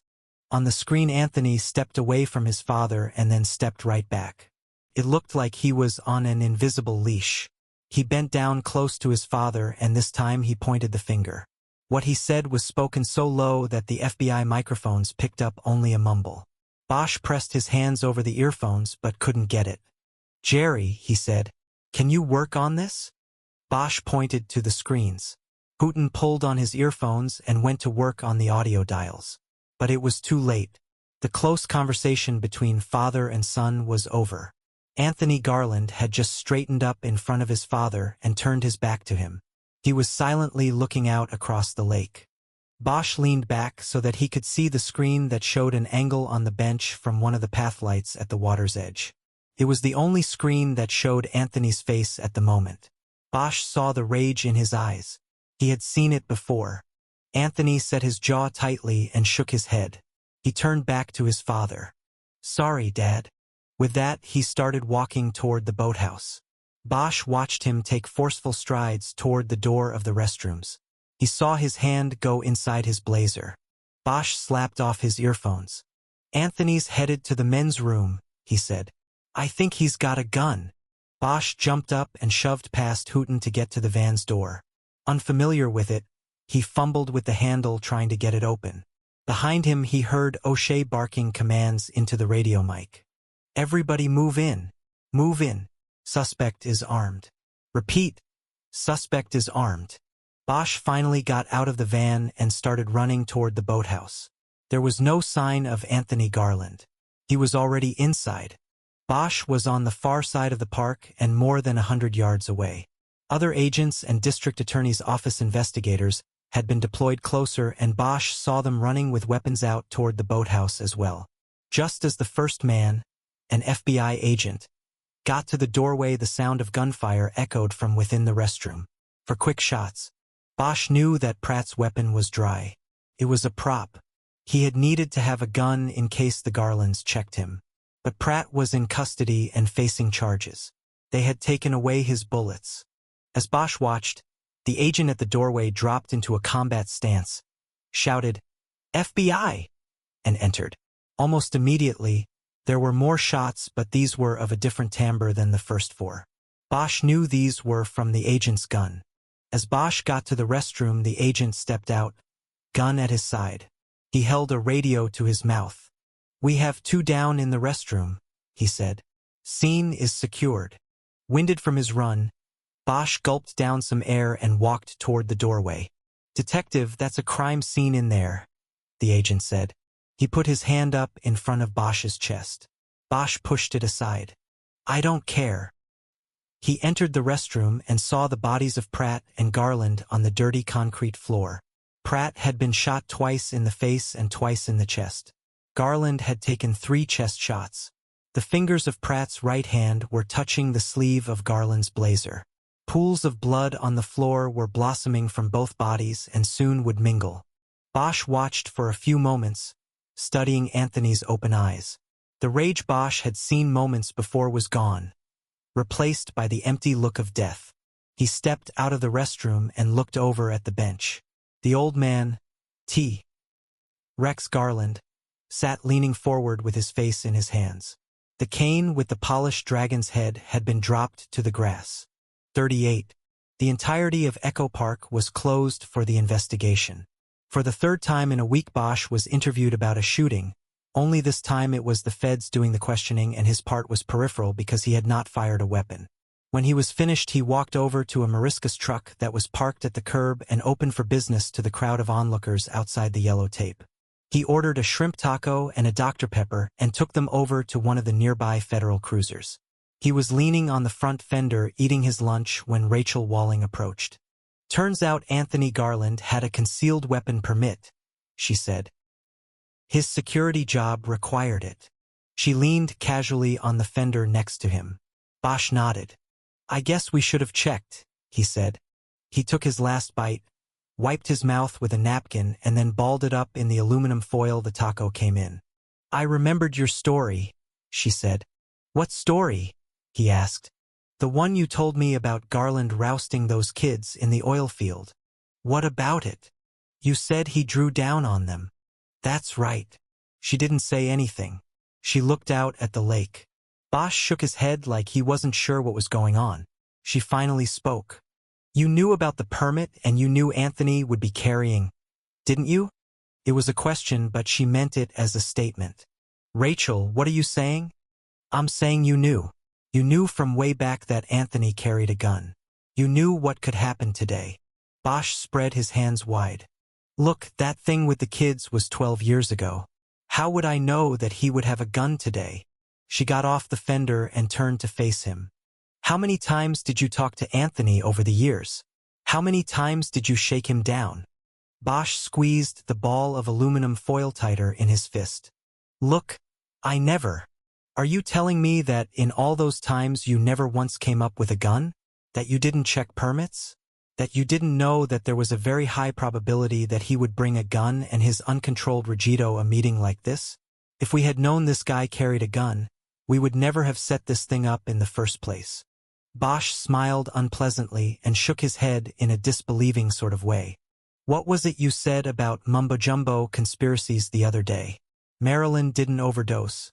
The Kennedys had her killed. Bosch knew Anthony would bring a gun to the meeting and would start shooting? Rachel, it all sounds like. And what about what you said about being a true detective?" She stared pointedly at him. "Rachel, listen to me. There was no way anybody could have predicted this. There was no predicted, hoped, accidentally set in motion. What's the difference? You remember what you said to Pratt the other night by the pool?" "I said a lot of things to him." Her voice took on a tone of sadness. "You told him about the choices we all make." She pointed across the grass at the boathouse. "And, well, Harry, I guess this is the dog you chose to feed. I hope you're happy with it. And I hope it fits in perfectly well with the way of the true detective." She turned and walked back toward the boathouse and the knot of investigators crowding the crime scene. Bosch let her go. For a long time he didn't move. Her words had gone through him like the sounds of a roller coaster. Low rumbling and high shrieks.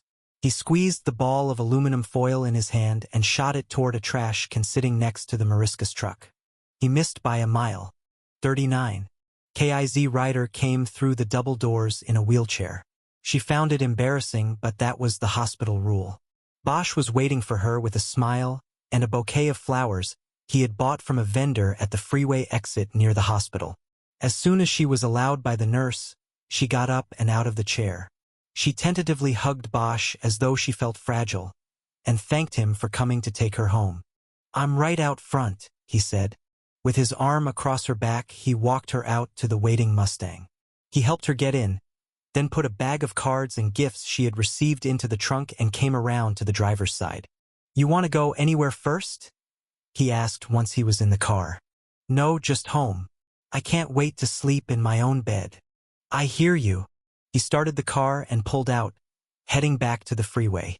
They drove silently. When he got back to the 134, the flower vendor was still in the median. Ryder looked down at the bouquet in her hand, realized that Bosch had gotten them as an afterthought, and started laughing. Bosch joined in. "Oh, shit. That hurts," she said, touching her hand to her neck. "Sorry." It's all right, Harry. I need to laugh. Bosch nodded his agreement. Is Sheila going to come by today? He asked. Yeah, after work. Good.